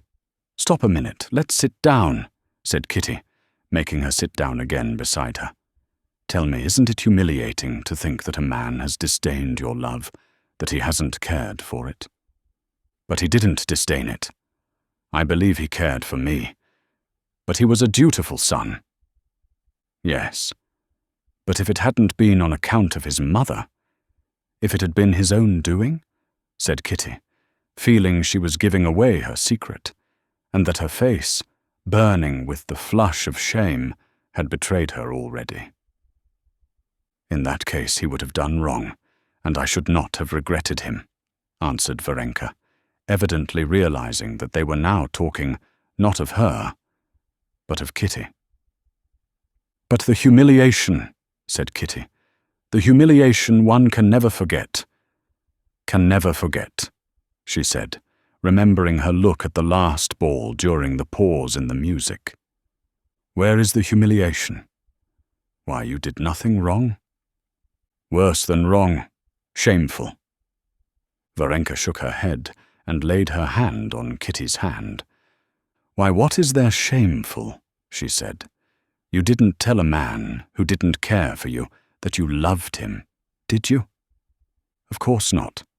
I never said a word, but he knew it. No, there are looks, there are ways. I can't forget it if I live 100 years. Why so? I don't understand. The whole point is whether you love him now or not, said Varenka, who called everything by its name. I hate him. I can't forgive myself. Why, what for? The shame, the humiliation. Oh, if everyone were as sensitive as you are, said Varenka. There isn't a girl who hasn't been through the same. And it's all so unimportant. Why, what is important? Said Kitty, looking into her face with inquisitive wonder. Oh, there's so much that's important, said Varenka, smiling. Why, what? Oh, so much that's more important, answered Varenka, not knowing what to say. But at that instant they heard the princess's voice from the window. Kitty, it's cold. Either get a shawl or come indoors. It really is time to go in, said Varenka, getting up. I have to go on to Madame Berthe's. She asked me to. Kitty held her by the hand, and with passionate curiosity and entreaty, her eyes asked her, What is it? What is this of such importance that gives you such tranquillity? You know, tell me. But Varenka did not even know what Kitty's eyes were asking her. She merely thought that she had to go to see Madame Berthe too that evening, and to make haste home in time for Maman's tea at 12 o'clock. She went indoors, collected her music, and saying goodbye to everyone, was about to go. Allow me to see you home, said the colonel. Yes, how can you go alone at night like this? Chimed in the princess. Anyway, I'll send Parasha. Kitty saw that Varenka could hardly restrain a smile at the idea that she needed an escort. No, I always go about alone, and nothing ever happens to me, she said, taking her hat. And kissing Kitty once more, without saying what was important, she stepped out courageously with the music under her arm, and vanished into the twilight of the summer night, bearing away with her her secret of what was important and what gave her the calm and dignity so much to be envied. Part 2, Chapter 33. Kitty made the acquaintance of Madame Stahl, too, and this acquaintance, together with her friendship with Varenka, did not merely exercise a great influence on her, it also comforted her in her mental distress. She found this comfort through a completely new world being opened to her by means of this acquaintance, a world having nothing in common with her past, an exalted, noble world from the height of which she could contemplate her past calmly. It was revealed to her that besides the instinctive life to which Kitty had given herself up hitherto, there was a spiritual life. This life was disclosed in religion, but a religion having nothing in common with that one which Kitty had known from childhood, and which found expression in litanies and all-night services at the widow's home, where one might meet one's friends, and in learning by heart Slavonic texts with the priest. This was a lofty, mysterious religion connected with a whole series of noble thoughts and feelings, which one could do more than merely believe because one was told to, which one could love. Kitty found all this out, not from words. Madame Stahl talked to Kitty as to a charming child, that one looks on with pleasure as on the memory of one's youth, and only once she said in passing that in all human sorrows nothing gives comfort but love and faith, and that in the sight of Christ's compassion for us no sorrow is trifling, and immediately talked of other things. But in every gesture of Madame Stahl, in every word, in every heavenly, as Kitty called it, look, and above all in the whole story of her life, which she heard from Varenka, Kitty recognized that something that was important, of which, till then, she had known nothing. Yet, elevated as Madame Stahl's character was, touching as was her story, and exalted and moving as was her speech, Kitty could not help detecting in her some traits which perplexed her. She noticed that when questioning her about her family, Madame Stahl had smiled contemptuously, which was not in accord with Christian meekness. She noticed, too, that when she had found a Catholic priest with her, Madame Stahl had studiously kept her face in the shadow of the lampshade, and had smiled in a peculiar way. Trivial as these two observations were, they perplexed her, and she had her doubts as to Madame Stahl. But on the other hand, Varenka, alone in the world, without friends or relations, with a melancholy disappointment in the past, desiring nothing, regretting nothing, was just that perfection of which Kitty dared hardly dream. In Varenka, she realized that one has but to forget oneself and love others, and one will be calm, happy, and noble. And that was what Kitty longed to be. Seeing now clearly what was the most important, Kitty was not satisfied with being enthusiastic over it. She at once gave herself up with her whole soul to the new life that was opening to her. From Varenka's accounts of the doings of Madame Stahl and other people whom she mentioned, Kitty had already constructed the plan of her own future life. She would, like Madame Stahl's niece, Aline, of whom Varenka had talked to her a great deal, seek out those who were in trouble, wherever she might be living, help them as far as she could, give them the gospel, read the gospel to the sick, to criminals, to the dying. The idea of reading the gospel to criminals, as Aline did, particularly fascinated Kitty. But all these were secret dreams, of which Kitty did not talk either to her mother or to Varenka. While awaiting the time for carrying out her plans on a large scale, however, Kitty, even then at the Springs, where there were so many people ill and unhappy, readily found a chance for practicing her new principles in imitation of Varenka. At first, the princess noticed nothing but that Kitty was much under the influence of her endowment, as she called it, for Madame Stahl, and still more for Varenka. She saw that Kitty did not merely imitate Varenka in her conduct, but unconsciously imitated her in her manner of walking, of talking, of blinking her eyes. But later on the princess noticed that, apart from this adoration, some kind of serious spiritual change was taking place in her daughter.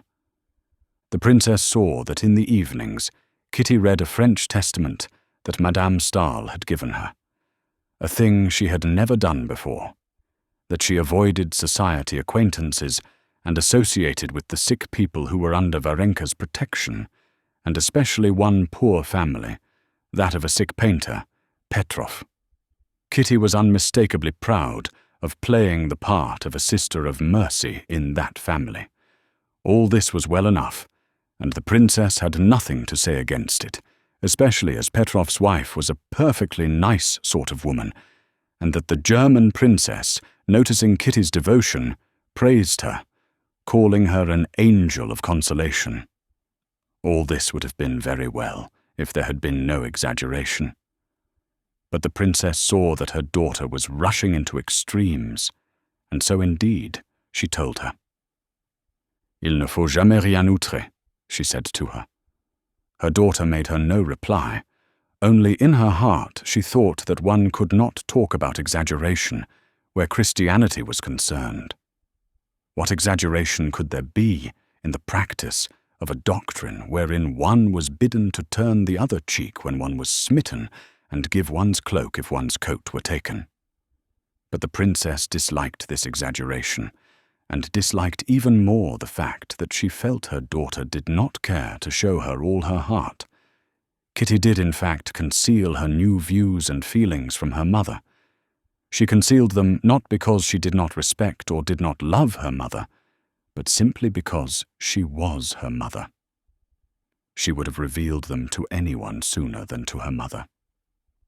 "How is it Anna Pavlovna's not been to see us for so long?" the princess said one day of Madame Petrova. "I've asked her, but she seems put out about something." "No, I've not noticed it, maman," said Kitty, flushing hotly. "Is it long since you went to see them?" "We're meaning to make an expedition to the mountains tomorrow," answered Kitty. "Well, you can go," answered the princess, gazing at her daughter's embarrassed face and trying to guess the cause of her embarrassment. That day, Varenka came to dinner and told them that Anna Pavlovna had changed her mind and given up the expedition for the morrow, and the princess noticed again that Kitty reddened. "Kitty, haven't you had some misunderstanding with the Petrovs?" said the princess, when they were left alone. "Why has she given up sending the children and coming to see us?" Kitty answered that nothing had happened between them, and that she could not tell why Anna Pavlovna seemed displeased with her. Kitty answered perfectly truly. She did not know the reason Anna Pavlovna had changed to her, but she guessed it. She guessed at something which she could not tell her mother, which she did not put into words to herself. It was one of those things which one knows, but which one can never speak of even to oneself. So terrible and shameful would it be to be mistaken. Again and again she went over in her memory all her relations with the family. She remembered the simple delight expressed on the round, good-humored face of Anna Pavlovna at their meetings. She remembered their secret confabulations about the invalid, their plots to draw him away from the work which was forbidden him and to get him out of doors, the devotion of the youngest boy, who used to call her "my Kitty," and would not go to bed without her. How nice it all was! Then she recalled the thin, terribly thin figure of Petrov, with his long neck, in his brown coat, his scant, curly hair, his questioning blue eyes that were so terrible to Kitty at first, and his painful attempts to seem hearty and lively in her presence. She recalled the efforts she had made at first to overcome the repugnance she felt for him, as for all consumptive people, and the pains it had cost her to think of things to say to him. She recalled the timid, softened look with which he gazed at her, and the strange feeling of compassion and awkwardness, and later of a sense of her own goodness, which she had felt at it. How nice it all was. But all that was at first. Now, a few days ago, everything was suddenly spoiled. Anna Pavlovna had met Kitty with affected cordiality, and had kept continual watch on her and on her husband. Could that touching pleasure he showed when she came near be the cause of Anna Pavlovna's coolness? Yes, she mused. There was something unnatural about Anna Pavlovna, and utterly unlike her good nature, when she said angrily the day before, yesterday, "There, he will keep waiting for you. He wouldn't drink his coffee without you, though he's grown so dreadfully weak." Yes, perhaps, too. She didn't like it when I gave him the rug. It was all so simple, but he took it so awkwardly, and was so long thanking me, that I felt awkward too. And then that portrait of me, he did so well. And most of all, that look of confusion and tenderness. Yes, that's it, Kitty repeated to herself with horror. No, it can't be. It oughtn't to be. He's so much to be pitied, she said to herself, directly after. This doubt poisoned the charm of her new life. Part 2, Chapter 34. Before the end of the course of drinking the waters, Prince Shtcherbatsky, who had gone on from Carlsbad to Baden and Kissingen to Russian friends to get a breath of Russian air, as he said, came back to his wife and daughter. The views of the prince and of the princess on life abroad were completely opposed. The princess thought everything delightful, and in spite of her established position in Russian society, she tried abroad to be like a European fashionable lady, which she was not, for the simple reason that she was a typical Russian gentlewoman, and so she was affected, which did not altogether suit her. The prince, on the contrary, thought everything foreign detestable, got sick of European life, kept to his Russian habits, and purposely tried to show himself abroad less European than he was in reality. The prince returned thinner, with the skin hanging in loose bags on his cheeks, but in the most cheerful frame of mind. His good humour was even greater when he saw Kitty completely recovered.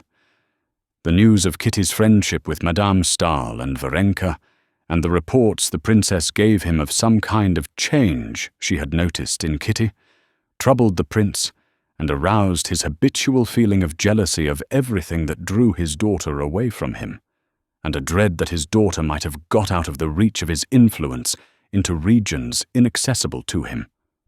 But these unpleasant matters were all drowned in the sea of kindliness and good humour which was always within him, and more so than ever since his course of Carlsbad waters. The day after his arrival, the prince, in his long overcoat, with his Russian wrinkles and baggy cheeks propped up by a starched collar, set off with his daughter to the spring in the greatest good humour. It was a lovely morning. The bright, cheerful houses with their little gardens, the sight of the red-faced, red-armed, beer-drinking German waitresses working away merrily, did the heart good. But the nearer they got to the springs, the oftener they met sick people, and their appearance seemed more pitiable than ever among the everyday conditions of prosperous German life. Kitty was no longer struck by this contrast. The bright sun, the brilliant green of the foliage, the strains of the music were for her the natural setting of all these familiar faces, with their changes to greater emaciation or to convalescence, for which she watched.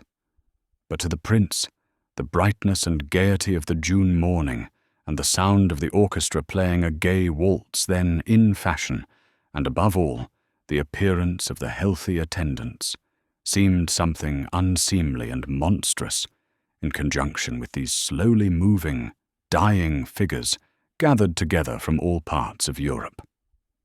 In spite of his feeling of pride, and, as it were, of the return of youth, with his favourite daughter on his arm, he felt awkward and almost ashamed of his vigorous step and his sturdy, stout limbs, He felt almost like a man not dressed in a crowd. "Present me to your new friends," he said to his daughter, squeezing her hand with his elbow. "I like even your horrid Soden for making you so well again. Only it's melancholy. Very melancholy here." "Who's that?" Kitty mentioned the names of all the people they met, with some of whom she was acquainted, and some not. At the entrance of the garden, they met the blind lady, Madame Berthe, with her guide, and the prince was delighted to see the old Frenchwoman's face light up when she heard Kitty's voice.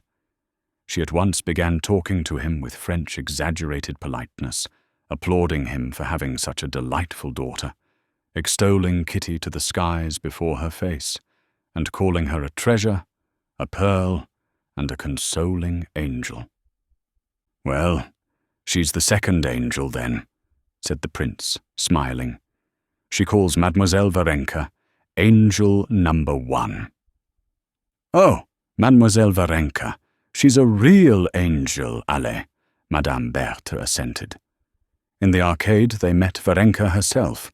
She was walking rapidly towards them, carrying an elegant red bag. "Here is Papa come," Kitty said to her. Varenka made, simply and naturally as she did everything, a movement between a bow and a curtsy, and immediately began talking to the prince, without shyness, naturally, as she talked to everyone. "Of course I know you very well," the prince said to her with a smile, in which Kitty detected with joy that her father liked her friend. "Where are you off to in such haste?" "Maman's here," she said, turning to Kitty. "She has not slept all night, and the doctor advised her to go out. I'm taking her work." "So that's angel number 1, said the prince when Varenka had gone on. Kitty saw that her father had meant to make fun of Varenka, but that he could not do it because he liked her. "Come, so we shall see all your friends," he went on. "Even Madame Stahl, if she deigns to recognize me." "Why did you know her, Papa?" Kitty asked apprehensively, catching the gleam of irony that kindled in the prince's eyes at the mention of Madame Stahl. "I used to know her husband, and her too a little, before she'd joined the Pietists." "What is a Pietist, Papa?" asked Kitty, dismayed to find that what she prized so highly in Madame Stahl had a name. "I don't quite know myself. I only know that she thanks God for everything, for every misfortune, and thanks God, too, that her husband died. And that's rather droll, as they didn't get on together." "Who's that? What a piteous face," he asked, noticing a sick man of medium height sitting on a bench, wearing a brown overcoat and white trousers that fell in strange folds about his long, fleshless legs. This man lifted his straw hat, showed his scanty curly hair and high forehead, painfully reddened by the pressure of the hat. "That's Petrov, an artist," answered Kitty, blushing.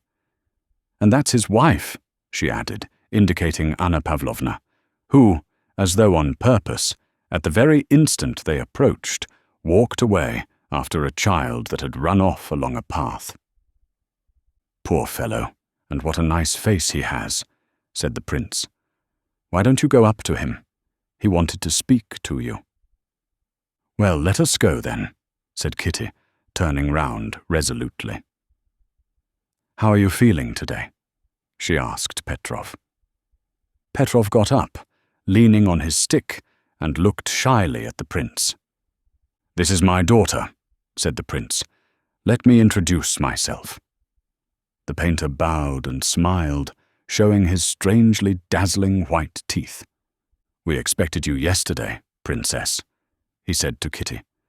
He staggered as he said this, and then repeated the motion, trying to make it seem as if it had been intentional. "I meant to come, but Varenka said that Anna Pavlovna sent word you were not going." "Not going," said Petrov, blushing and immediately beginning to cough, and his eyes sought his wife. "Anita! Anita!" he said loudly, and the swollen veins all stood out like cords on his thin white neck. Anna Pavlovna came up. "So you sent word to the princess that we weren't going," he whispered to her angrily, losing his voice.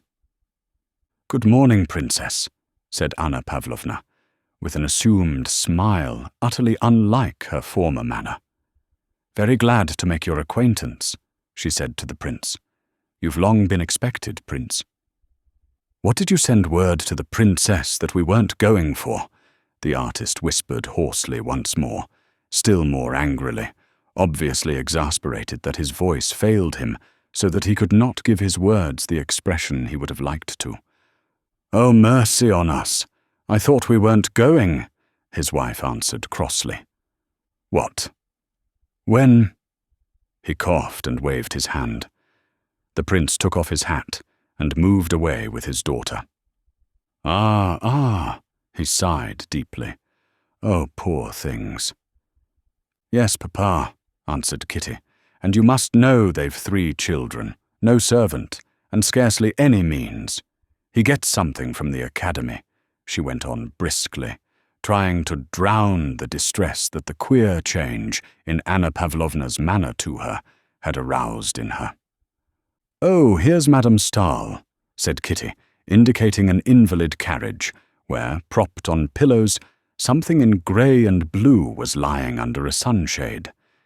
This was Madame Stahl. Behind her stood the gloomy, healthy-looking German workman who pushed the carriage. Close by was standing a flaxen-headed Swedish count, whom Kitty knew by name. Several invalids were lingering near the low carriage, staring at the lady as though she were some curiosity. The prince went up to her, and Kitty detected that disconcerting gleam of irony in his eyes. He went up to Madame Stahl and addressed her with extreme courtesy and affability in that excellent French that so few speak nowadays.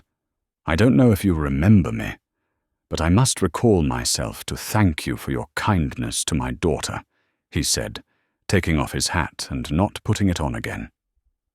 "Prince Alexander Shtcherbatsky," said Madame Stahl, lifting upon him her heavenly eyes, in which Kitty discerned a look of annoyance.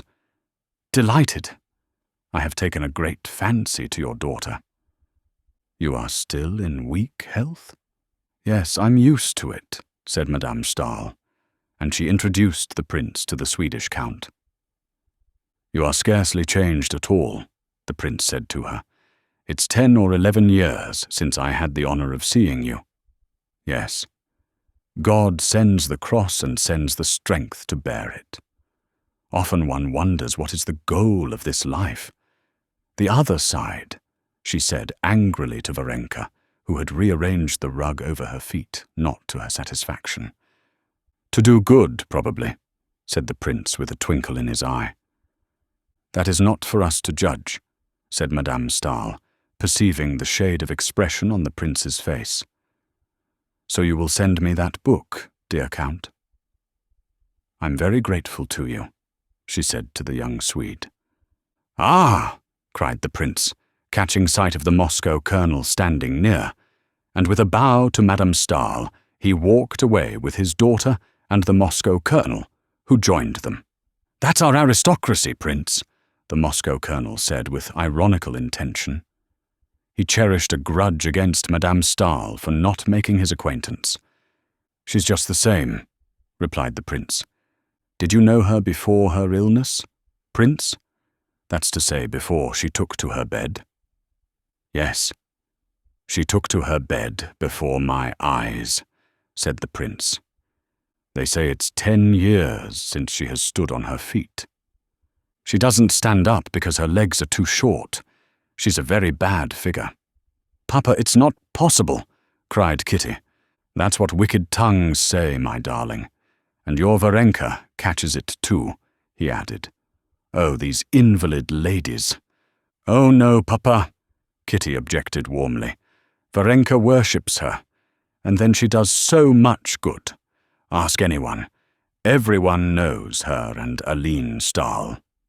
"Perhaps so," said the prince, squeezing her hand with his elbow. "But it's better when one does good. so that you may ask everyone, and no one knows." Kitty did not answer, not because she had nothing to say, but because she did not care to reveal her secret thoughts even to her father. But, strange to say, although she had so made up her mind not to be influenced by her father's views, not to let him into her inmost sanctuary, she felt that the heavenly image of Madame Stahl, which she had carried for a whole month in her heart, had vanished, never to return, just as the fantastic figure made up of some clothes thrown down at random vanishes when one sees that it is only some garment lying there. All that was left was a woman with short legs who lay down because she had a bad figure, and worried patient Varenka for not arranging her rug to her liking. And by no effort of the imagination could Kitty bring back the former Madame Stahl. Part 2, Chapter 35. The prince communicated his good humour to his own family and his friends, and even to the German landlord in whose rooms the Szczebatskys were staying. On coming back with Kitty from the springs, the prince, who had asked the colonel, and Maria Yevgenyevna, and Varenka, all to come and have coffee with them, gave orders for a table and chairs to be taken into the garden under the chestnut tree, and lunch to be laid there. The landlord and the servants, too, grew brisker under the influence of his good spirits. They knew his open-handedness, and half an hour later the invalid doctor from Hamburg, who lived on the top floor, looked enviously out of the window at the merry party of healthy Russians assembled under the chestnut tree. In the trembling circles of shadow cast by the leaves, at a table covered with a white cloth, and set with coffee pot, bread and butter, cheese, and cold game, sat the princess in a high cap with lilac ribbons, distributing cups and bread and butter. At the other end sat the prince, eating heartily and talking loudly and merrily. The prince had spread out near him his purchases, carved boxes and knick-knacks, paper knives of all sorts, of which he bought a heap at every watering place, and bestowed them upon everyone, including Lieschen, the servant girl, and the landlord, with whom he jested in his comically bad German, assuring him that it was not the water had cured Kitty, but his splendid cookery, especially his plum soup. The princess laughed at her husband for his Russian ways, but she was more lively and good-humoured than she had been all the while she had been at the waters. The colonel smiled, as he always did, at the prince's jokes, but as far as regards Europe, of which he believed himself to be making a careful study, he took the princess's side.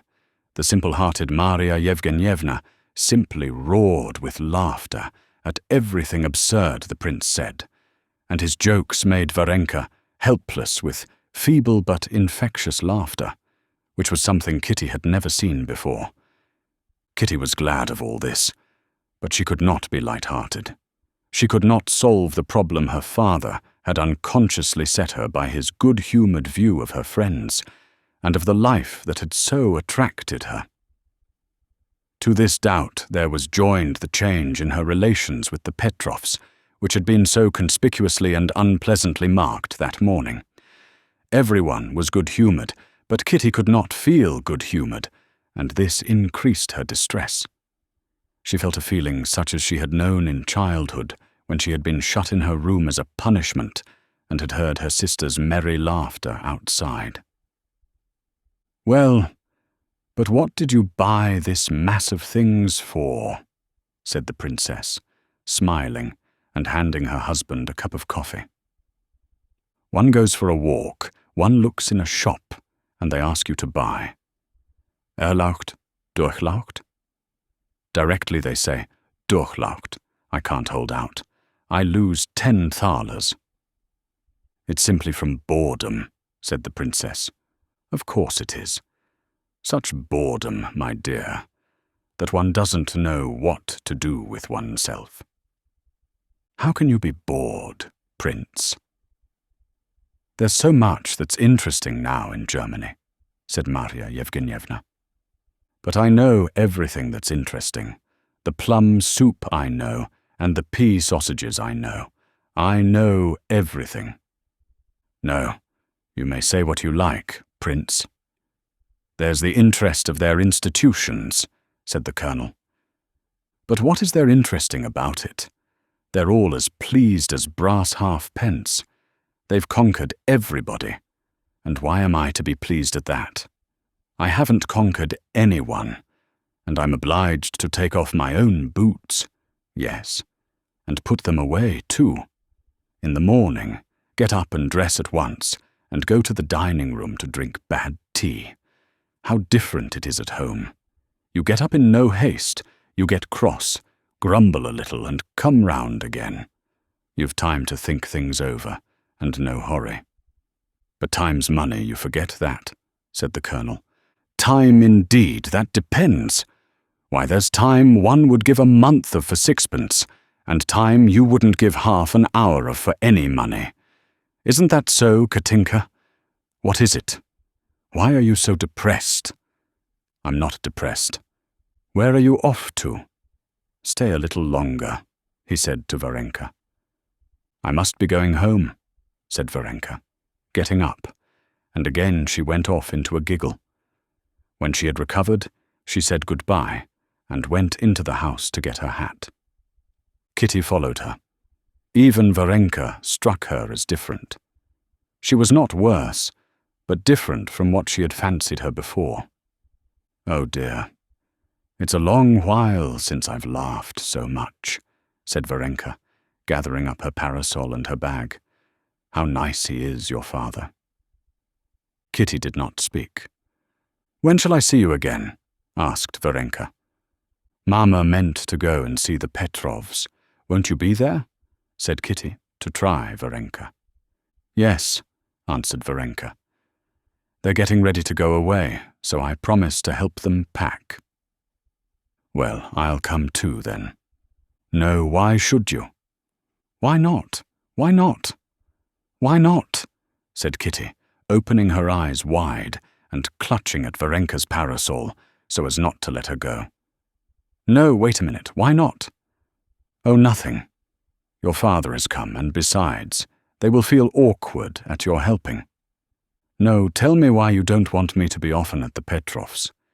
You don't want me to." "Why not?" "I didn't say that," said Varenka quietly. "No, please tell me." "Tell you everything?" asked Varenka. "Everything. Everything." Kitty assented. "Well, there's really nothing of any consequence, only that Mihail Alexeyevich," that was the artist's name, "had meant to leave earlier, and now he doesn't want to go away," said Varenka, smiling. "Well, well," Kitty urged impatiently, looking darkly at Varenka. "Well, and for some reason Anna Pavlovna told him that he didn't want to go because you are here. Of course, that was nonsense, but there was a dispute over it, over you. You know how irritable these sick people are." Kitty, scowling more than ever, kept silent, and Varenka went on speaking alone, trying to soften or soothe her, and seeing a storm coming. She did not know whether of tears or of words. "So you'd better not go. You understand. You won't be offended." "And it serves me right, and it serves me right," Kitty cried quickly, snatching the parasol out of Varenka's hand and looking past her friend's face. Varenka felt inclined to smile, looking at her childish fury, but she was afraid of wounding her. "How does it serve you right? I don't understand," she said. "It serves me right, because it was all sham, because it was all done on purpose, and not from the heart. What business had I to interfere with outsiders? And so it's come about that I'm a cause of quarrel, and that I've done what nobody asked me to do, because it was all a sham, a sham, a sham." "A sham? With what object?" said Varenka gently. "Oh, it's so idiotic, so hateful. There was no need whatever for me. Nothing but sham, she said, opening and shutting the parasol. But with what object? To seem better to people, to myself, to God, to deceive everyone?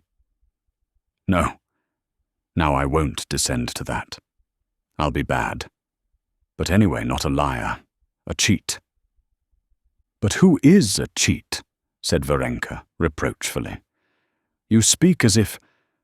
But Kitty was in one of her gusts of fury, and she would not let her finish. I don't talk about you. Not about you at all. You're perfection. Yes, yes, I know you're all perfection. But what am I to do if I'm bad? This would never have been if I weren't bad. So let me be what I am. I won't be a sham. What have I to do with Anna Pavlovna? Let them go their way, and me go mine. I can't be different. And yet it's not that. It's not that. What is not that? Asked Varenka in bewilderment. Everything. I can't act except from the heart, and you act from principle. I liked you simply, but you most likely only wanted to save me, to improve me. You are unjust, said Varenka. But I'm not speaking of other people. I'm speaking of myself. Kitty, they heard her mother's voice. Come here. Show Papa your necklace. Kitty, with a haughty air, without making peace with her friend, took the necklace in a little box from the table and went to her mother. What's the matter? Why are you so red? Her mother and father said to her with one voice. Nothing, she answered. I'll be back directly. And she ran back. She's still here, she thought. What am I to say to her? Oh dear, what have I done? What have I said? Why was I rude to her? What am I to do? What am I to say to her? Thought Kitty, and she stopped in the doorway.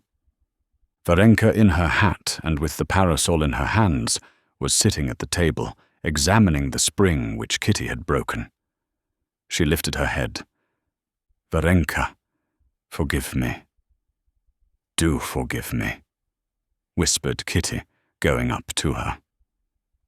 I don't remember what I said. I really didn't mean to hurt you, said Varenka, smiling. Peace was made. But with her father's coming, all the world in which she had been living was transformed for Kitty. She did not give up everything she had learned, but she became aware that she had deceived herself in supposing she could be what she wanted to be. Her eyes were, it seemed, opened. She felt all the difficulty of maintaining herself without hypocrisy and self-conceit on the pinnacle to which she had wished to mount. Moreover, she became aware of all the dreariness of the world of sorrow, of sick and dying people in which she had been living. The efforts she had made to like it seemed to her intolerable, and she felt a longing to get back quickly into the fresh air, to Russia, to Ergushovo, where, as she knew from letters, her sister Dolly had already gone with her children. But her affection for Varenka did not wane. As she said goodbye, Kitty begged her to come to them in Russia. I'll come when you get married, said Varenka. I shall never marry. Well then, I shall never come. Well then, I shall be married simply for that.